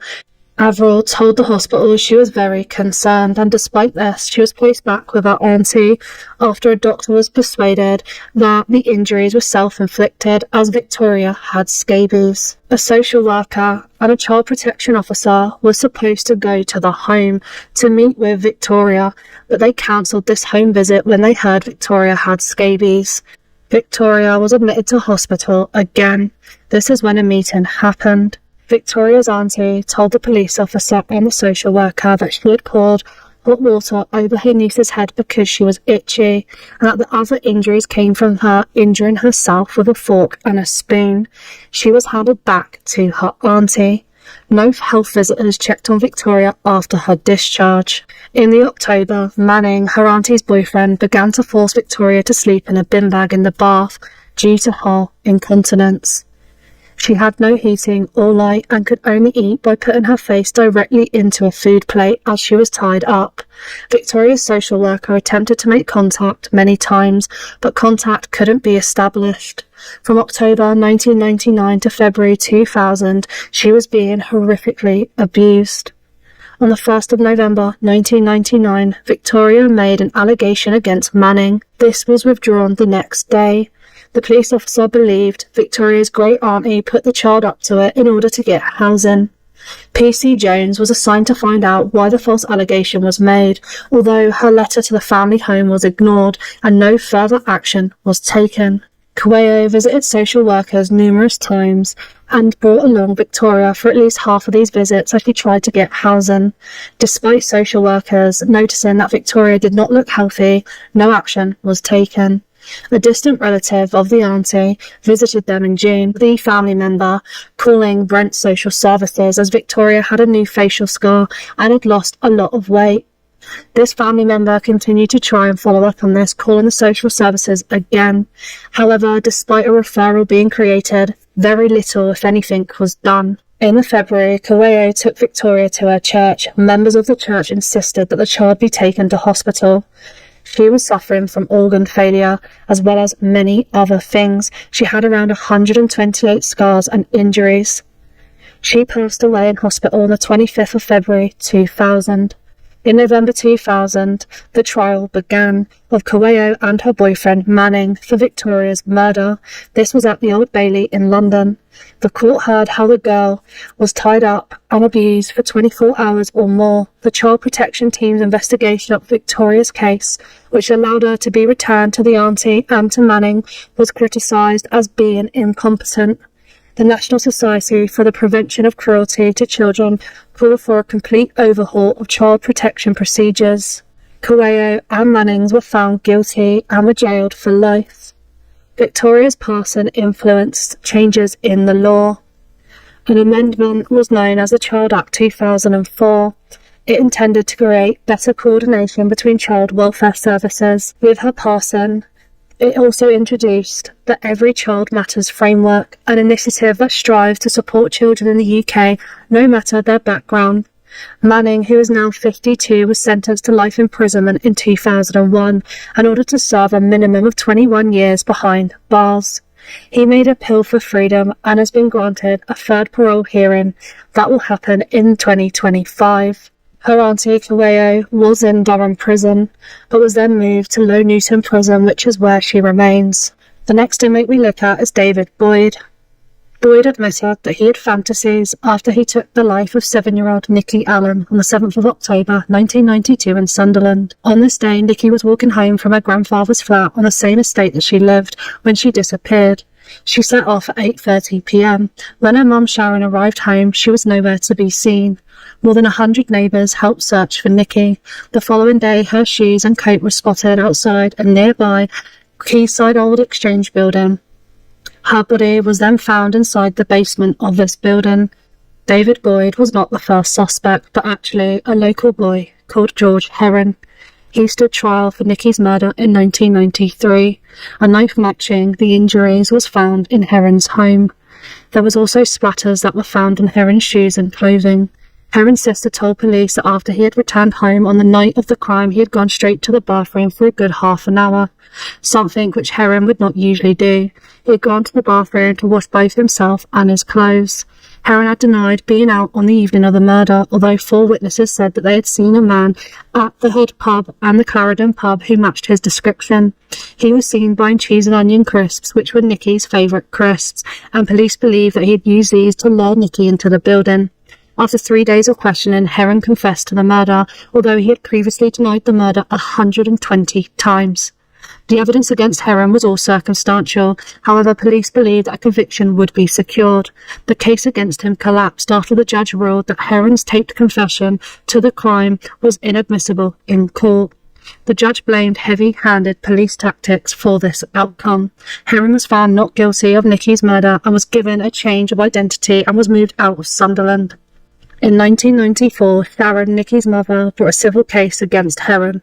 She said that he should have been charged with battery on a child resulting in death. A court found this to be in her favour and ordered him to pay her more than £7,000.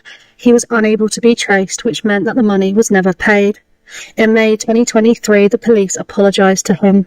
In February 2014, imprisoned serial killer Stephen Greaveson was arrested on suspicion of Nikki's murder. He was questioned and was later told that he would face no further action. In May 2016, a woman contacted Sharon, Nicky's mother, claiming to have new information about the crime. The woman was 12 years old at the time of the crime and had been babysitting nearby when Nicky disappeared. She spoke to police. In September that same year, Sharon called for a full reinvestigation of the crime, and she launched an online petition urging the police to carry out a top-to-bottom review of the case. This petition attracted more than 500 signatures in less than 24 hours. The following month, Sharon contacted Stephen Greaveson, asking him to share anything that he may know about Nicky's death. In October 2017, police said that they had successfully recovered a DNA sample from an unknown male. On the 17th of April, the police raided a home. To the press, the man wasn't named. David Boyd was then arrested on suspicion of Nicky's murder. He already had a long criminal record. He had been convicted in March 2000 of indecent assault of a young girl. Boyd had also been convicted of breaching the peace in 1986 when he approached 4 children and grabbed a 10-year-old girl. He then admitted after these that he had an attraction towards young girls. He appeared in court on the 24th of May 2022 and was remanded in custody. On the 20th of June 2022, he appeared in Newcastle Crown Court via video link and pleaded not guilty to Nicky's murder. On the 20th of April 2023, the trial of Boyd began at Newcastle Crown Court. The prosecution alleged that he had lured Nicky to some wasteland next to the River Ware, where she was struck. During the trial, it was reported that at the time of the crime, David Boyd was known as David Smith or David Bell, and he was aged 25. He also had a girlfriend called Caroline Branton, who had occasionally babysat Nicky. The case was described as circumstantial but compelling due to the fact that Boyd's DNA had been found on Nicky's clothing. Boyd suggested to police that the DNA may have been there because she had wiped her hands in his saliva and had smeared it onto her clothes after he had spat off his balcony that night, and that it may have hit Nicky. The defence of him said various strands of evidence don't prove and that they were the result of innocent coincidences. The defence also highlighted the fact that the crime showed no evidence of a motive, making Boyd's prior convictions and his interest in young girls irrelevant to the case. On the 23rd of May 2023, Boyd was sentenced to life imprisonment with a minimum term of 29 years. He will be able to apply for parole on the 16th of August 2049. He remains in Durham prison. Now we look at Maxine Robinson, who was born in 1968. In 1989, Robinson's 9-month-old daughter Victoria passed away suddenly at their family home in Durham. The death was not considered suspicion at the time and was judged to be a cot death. In 1993, both Robinson's 19-month-old daughter Christine and 5-month-old son Anthony also passed away suddenly. Suspicion soon fell on Maxine, the mother. After Victoria, her first child, passed away, she received resuscitation training. When 2 children then passed away suddenly, she did not use this training to help them. Robinson denied that she took their lives and claimed the children also suffered from cot death. Some experts called by the defence at her trial agreed with her claims that the deaths were natural. A Home Office pathologist testified that the deaths were consistent with having their lives taken. Robinson was convicted of their murders at a trial in 1995. She appealed against the verdict, but her conviction was upheld. Robinson's conviction had in part been based upon the evidence of paediatrician Roy Meadow, who had devised a statistical theory that said that more than one unexplained child death in a family was suspicious and more than 2 indicated murder. Meadows' work was discredited and several convictions based upon his evidence were quashed. Before a review could occur, Robinson told a prison listener at Durham Prison that she had taken the lives of all 3 of her children, revealing that she had done it while they were sleeping. She was then charged with Victoria's murder in April 2004. She was advised by her defence to plead guilty with diminished responsibility, but she instead pleaded guilty to murder, saying she had taken her children's lives. She said she took Victoria's life as she had been unable to cope with her and was depressed at the time and was criticised by her mother. Robinson was already serving a life sentence for the murder of her 2 younger children when she pleaded guilty to murdering Victoria. She remains in prison. We now look at inmate Kieran Patrick Kelly, who was born in 1930 in the small town in Ireland. He and his family moved back to Dublin in the 1940s. Once the family moved to Dublin, he became involved in petty crime. At 18, he joined the British Army, but was discharged in 1951 for going AWOL. He moved back and forth between Dublin and London for a number of years, being a little bit of a drifter, but then he settled in London in 1960. He got married and had a number of children. He worked in the construction industry. Then his marriage broke down, and then he became an alcoholic. This led to him becoming homeless. He also had mental health issues and had spent time in Broadmoor Hospital. He was arrested for petty theft in 1983 while in a police holding cell. He attacked another homeless man, William Boyd. He took his life. He was charged with this murder and interviewed, and then he spoke to London police claiming that he had taken the lives or attempted to take the lives of around a dozen people in London using a variety of methods, from pushing people in front of trains to setting them on fire or poisoning them. If his confessions are true, he would be one of the most infamous serial killers active in the UK and one of the only claimed or known Irish serial killers. In June 1984, he was convicted of the 1983 manslaughter of William Boyd and the murder of another homeless man in 1975, Hector Fisher. He was sentenced to life imprisonment. He passed away in 2001 in Durham prison. He claimed that he took the lives of 31 people, but it is assumed he took the lives of around 6 to 7, but this has never been proven. Now we look at inmate Maria Rossi. Tina Malloy and Maria Rossi were best friends, and they took the life of 70-year-old Edna Phillips in July 1992 in an estate in Wales. Malloy and Rossi were 17 at the time of the crime. They attacked the half-blind pensioner with a dog chain and then threw broken eggs over her while they were high on drink and substances. On the 16th of July 1992, Edna was walking her dog when she exchanged words with Maria Rossi about her younger sister. She returned to her house at around 10:45 p.m, but came out again to call in the dog. It was at this point she was set upon by Rossi and Malloy. Rossi had known Edna since she was a baby, and a day after she had taken her life, she boasted about the attack and was singing "We Have Killed Edna" to the tune of The Wizard of Oz. Edna Phillips had endured months of torment in what was otherwise an isolated life on the council estate.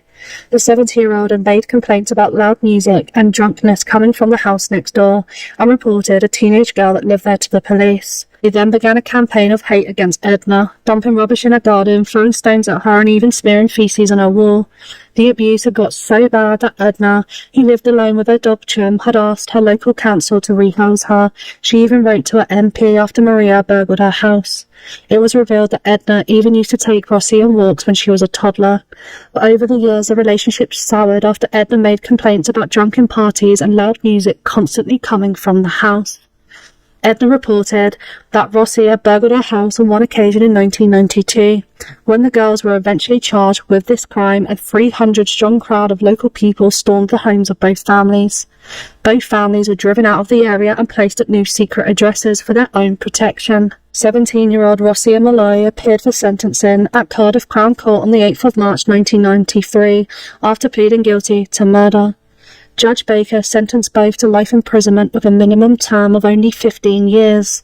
In May 2017, it emerged that Malloy, who is believed to have changed her name following her release from prison, had been found dead at a property in Cambridgeshire. The death was not treated as suspicious. Rossi is now free. Now we look at Raoul Moat, who was born on the 17th of June 1973. He was a bouncer and a tree surgeon from Newcastle. His mum had bipolar disorder, and he had quite a hard upbringing. He and his half-brother Angus were brought up by their grandmother, as his mum spent lots of time in and out of mental health hospitals. Before he committed his awful crime, he had attempted to get himself psychiatric help. Between February and July in 2010, he served an 18-week sentence in Durham prison for assaulting a 9-year-old relative. He had been arrested 12 times, resulting in charges for 7 separate offences. He only had 1 previous conviction for common assault. He had a young daughter with his ex-girlfriend, Samantha Stobart. He had apparently held a grudge against police because Samantha had told him that her new boyfriend was a policeman. He actually wasn't, and the only reason Samantha told him this was because she was scared of him. When he was released from prison, he posted threats to police and others on social media. He made detailed threats in 2 other letters and several phone calls to police stating he had no intention of harming the public, but would continue to harm police officers. He was released from Durham prison on the 1st of July and then arrived in the early hours of the 3rd of July 2010 at Samantha in a new partner's home. He was 29 years old and a karate instructor called Chris Brown. Brown had moved to the area from Berkshire at around 6 months before. According to Moat, he crouched under the open window of the living room for an hour and a half, listening to Samantha and Brown mocking him. At 2:40 a.m, her boyfriend left the house to confront him, but he was shot at close range. He had his life taken. Moat then fired through the living room window while Samantha's mother was on the phone to the police. Samantha was hit in the arm and one other place and taken to hospital. Thankfully, she survived. At 12:45 a.m. on the 4th of July, Police Constable David Rathband was shot at while sitting in a police vehicle on the roundabout of the A1. Rathband was taken to Newcastle General Hospital in a critical condition, with injuries to his head and upper body. The Guardian had reported that Moat had called the police 12 minutes before shooting Rathband to taunt them and tell them what he was about to do. He did so again some 15 minutes after the shooting, during which he showed little remorse and complained that the police had not taken him seriously enough. Police responded by saying they were taking him seriously and that Brown had no connection to the police. They urged him to hand himself in for the sake of his 3 children. The manhunt for him actually became one of the largest in the UK. A total of 160 armed officers were deployed to find Moat, which represented around 10% of those available in England and Wales at any one time. The police confirmed that they had received a 49-page letter given by Moat to a friend on the 3rd of July, warning that they were going to pay for what they've done. The letter also stated that the public need not fear me, but the police should, as I won't stop till I am dead. In this letter, he said his children, his freedom, his house, Samantha, and their daughter had all been taken from him. He said he had issues and was running out of options. He said he was never violent towards his children. On the 9th of July, a cordon was set up around the National Trust's Cragside estate in the parish of Cartington. The police reported they recovered 3 mobile phones used by Moat in recent days. On the 9th of July in the early evening, residents around the area were told to stay indoors because a major security operation was taking place. The news reported that an individual resembling Moat had been surrounded by police. At around 1:15 a.m. on the 10th of July, news agencies reported that at least 1 shot had been fired in a standoff. A statement from the police afterwards said that no shots were fired by police officers and that the suspect had taken his own life. On the 6th of July, 2 men were arrested after police initially believed them to have been Moat's hostages, but they were then arrested on suspicion of conspiracy to commit murder and possession of a firearm with intent. On the 8th of July, the 2 men were named as bodybuilder Carl Ness, who was 26 years old, and Sean Owan, who was aged 23. They appeared in Newcastle court, charged with conspiracy to commit murder and possession of a firearm. It was alleged that the men had supplied the gun to Moat and were both with him when he shot PC Rathband on the 4th of July, and that Ness had accompanied Moat during the initial shooting of Stobart and Brown. Prosecution counsel Paul Smith further alleged the 2 men had actively helped Moat look for policemen to shoot on the 4th of July.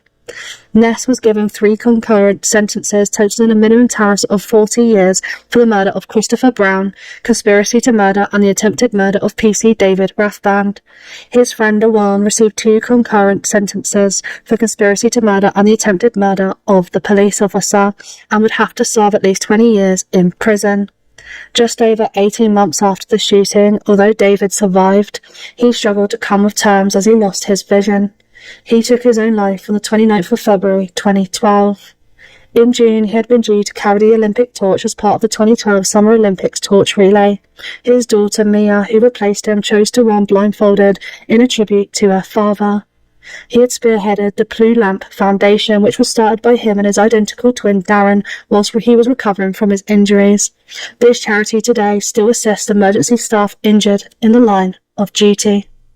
The next 2 cases we have covered very frequently, so it will just be a very brief overlook and then we will move on to cases that I haven't covered before. The first is Mary Ann Cotton, who was born on the 31st of October 1832. She was convicted of murdering her stepson by poisoning him. It's believed that she may have been a serial killer who killed many others, including 11 of her 13 children and 3 of her 4 husbands for their life insurance policies. She would use arsenic. She got caught after she tried to have the son of her deceased husband sent to a workhouse. When that failed within days, she told parish officials that Charles Edward Cotton had died. Investigations into her behaviour soon showed a pattern. The body of her stepson was examined and found to contain arsenic. She was convicted of the murder and sentenced to death. She was sent to the gallows at Durham prison. She didn't actually pass away on the gallows, but passed away because the rope was set too short. People believe this was possibly deliberately. The next is Ian Brady and Myra Hindley. They took the lives of children in and around Manchester between July 1963 and October 1965. The 5 children were Pauline Reed, John Kilbride, Keith Bennett, Leslie Ann Downey and Edward Evans. 4 of them were assayed. 2 of the children were discovered in 1965 in Saddleworth Moor. The 3rd was discovered there in 1987.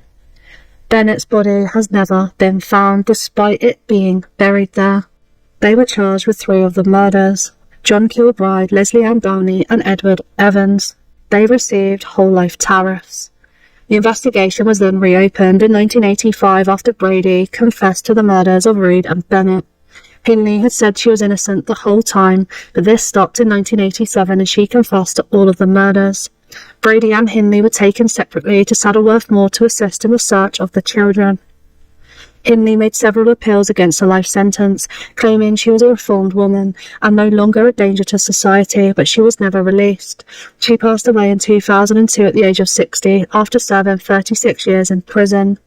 Brady was diagnosed as a psychopath in 1985 and confined in a high-security Ashworth hospital. He made it clear that he wished to never be released and repeatedly asked to be allowed to die. They both served time in Durham prison while they were waiting their trial. Brady died in 2017 at the age of 79. He served 51 years in prison. Now we look at inmate Bernadette McNeely, who took the life of Suzanne Jane Caper with a group of other people. Suzanne was described as a gentle and easily influenced girl. She had been babysat by Jean Powell since she was 6 years old. Her parents separated in 1990 and she began to spend lots of time at Jean Powell's house. Powell lived at 97 Langworthy Road in Boston. Powell also dealt substances and was involved with the handling of stolen cars. Powell then became very good friends with Bernadette McNeely, who was described as evil. Bernadette had recently moved in 3 doors away at number 91. She had 3 children. She then moved in with Powell and her 3 children, where the 2 shared a bed in the downstairs dining room because the bedrooms were full of children. Caper continued to stay at the home, even though she was bullied and taunted by him. Her sister said it was not that she was scared of them, it's just that she would do anything for them. She pampered their every whim. In November 1992, Dodson, who was a friend, had contracted pubic lice and had his pubic hair shaved. McNeely told him she thought that he had caught them from Caper. Dodson believed otherwise and said later, "I told Jean Powell I thought I got them from Bernie McNeely." On the 7th of December, Caper was lured to Powell's home with Glynn and Dodson, who were already waiting. She was grabbed as soon as she arrived and held down while they shaved her head and eyebrows. They then made her clean up the hair and place it in a bin. They then placed a plastic bag over her head and walked her around while hitting her. Caper was then kicked by Powell and Bernadette McNeely as she lay curled up on the floor, with both women taking turns at attacking her. She was then taken to a bathroom and forced to shave off her own hair as a humiliation in revenge for having caused, as they claimed, them getting lice. Afterwards, she was locked in a cupboard overnight. The following morning, Caper was taken upstairs and locked into another cupboard. On the 8th of December, she was transferred to Bernadette McNeely's house because of the concern that Powell and the 6 children would be disturbed by Caper's crying. They then attacked her over the next 5 days. She was subjected to a series of violent acts. In the early hours of the 14th of December 1992, Caper was forced into the boot of a stolen white Fiat Panda car and driven 15 miles to a narrow lane near the outskirts of Stockport. In the car were Bernadette McNeely, the Powells and Dodson. McNeely giggled as they made the journey. Powell later said that Caper was pushed down an embankment in a patch of brambles, where Bernadette McNeely poured petrol over her. They then lit a match, where Bernadette McNeely began to sing "Burn, Baby, Burn." They then left her there. Caper managed to get up the embankment and stagger along the lane for around a quarter of a mile. She was found at 6:10 by Barry Sutcliffe and two of his colleagues on their way to work. They immediately took her to a nearby house, and an ambulance soon arrived and took her to hospital. Before Suzanne fell into a coma, she was able to tell the police the 6 people who had assaulted her. She passed away in December 1992. All 6 were charged. Bernadette McNeely was given life imprisonment and found guilty of conspiracy to cause grievous bodily harm, false imprisonment, and murder. Her minimum tariff is 25 years. Jean Powell was found guilty of murder, guilty of conspiracy to cause grievous bodily harm, and false imprisonment. She was given life imprisonment with a minimum tariff of 25 years. Glyn Powell was found guilty of murder, guilty of conspiracy, and guilty of false imprisonment. He was given the same, life imprisonment with a minimum tariff of 25 years. Geoffrey Lee pleaded guilty to false imprisonment and was acquitted of murder and acquitted of conspiracy and was handed 12 years. Anthony Dodson was found guilty of murder and would be detained indefinitely with a minimum tariff of 18 years. This was reduced by 2 years in 2002. Clifford Pook pleaded guilty to conspiracy to cause grievous bodily harm and false imprisonment and received 15 years. Geoffrey Lee appealed against his sentence, which was reduced from 12 years to 9 on the 4th of November 1994. In 2002, Dodson's minimum tariff was cut from 18 years to 16. Dodson appealed again, arguing that the reduction was insufficient and that the Lord Chief Justice had failed to reflect on the continuing obligation to have a regard to Dodson's welfare. Dodson was moved to an open prison in 2009 and is currently free. Jean Powell and Bernadette McNeely were granted leave to have the lengths of their minimum sentences reviewed at the Court of Appeal in June 2012. McNeely's sentence was reduced by 1 year. She was incarcerated at Durham Prison. There was a routine security check in 1996 which uncovered letters which revealed she had been having an affair with the prison governor, Mike Martin. The married governor resigned his position before he could be fired. McNeely, who was sharing a wing with Rosemary West and Myra Hindley, was immediately transferred to Newhall Prison. Lee was freed early from his sentence in 1998, Pook in May 2001. They were both released on licence. Dodson was released in 2013. McNeely was paroled in 2015 after having her 25-year minimum cut by 1 year. She was described as a model prisoner. Jean Powell was released in 2017 and Glyn Powell was released on licence in May 2023. Ronald Cray is the next person we look at. He spent some time in Durham Prison. He and his twin brother Reggie Cray were born on the 24th of October 1933. They were English gangsters and had a huge organised crime business. They were very prominent from the late 1950s and peaked in the 1960s. Their gang was known as the Firm and was based in Bethnal Green in London. They were involved in murder, armed robbery, arson, protection rackets, gambling and assaults. The Crays were arrested on the 8th of May 1968 and convicted in 1969. They were both given life imprisonment. Ronnie was certified insane and was committed to Broadmoor Hospital in 1979. He remained there until he passed away on the 17th of March 1995. Reggie was released from prison in August 2000 and passed away 5 weeks later. And now we look at Judith Ward. The M62 coach bombing happened on the 4th of February 1974. An IRA bomb was hidden inside the luggage locker of a coach carrying off-duty British Armed Forces and their family. The bomb took the lives of 12 people and injured 38 others.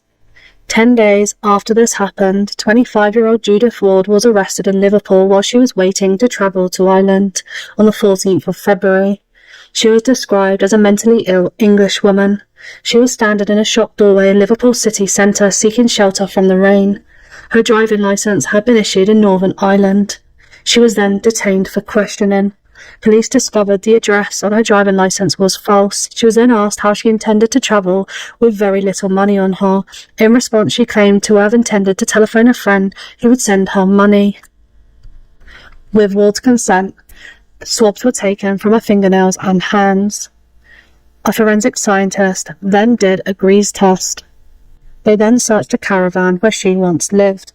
After these tests were done, the forensic scientist revealed there was faint traces of nitrites on her nail. Ward was known to have a personality disorder and was interviewed by the police. She then claimed to have been a member of the IRA since 1971, but after the bombing she just wanted out. She was charged with the crime and convicted. She remained incarcerated in Durham prison until her conviction was quashed by the Court of Appeal in 1992, with the court hearing government forensic scientists had deliberately withheld information from her defence counsel at her October 1974 trial, which strongly indicated her innocence. Her conviction was declared unsafe. She was released from prison in May 1992, having served over 17 years of a life sentence. Her wrongful conviction is seen as one of the worst miscarriages of justice in British legal history. No one else was charged. Our last inmate is John Strafen, who was born on the 27th of February 1930 at Borden Camp in Hampshire. From a young age, he began committing acts of petty theft.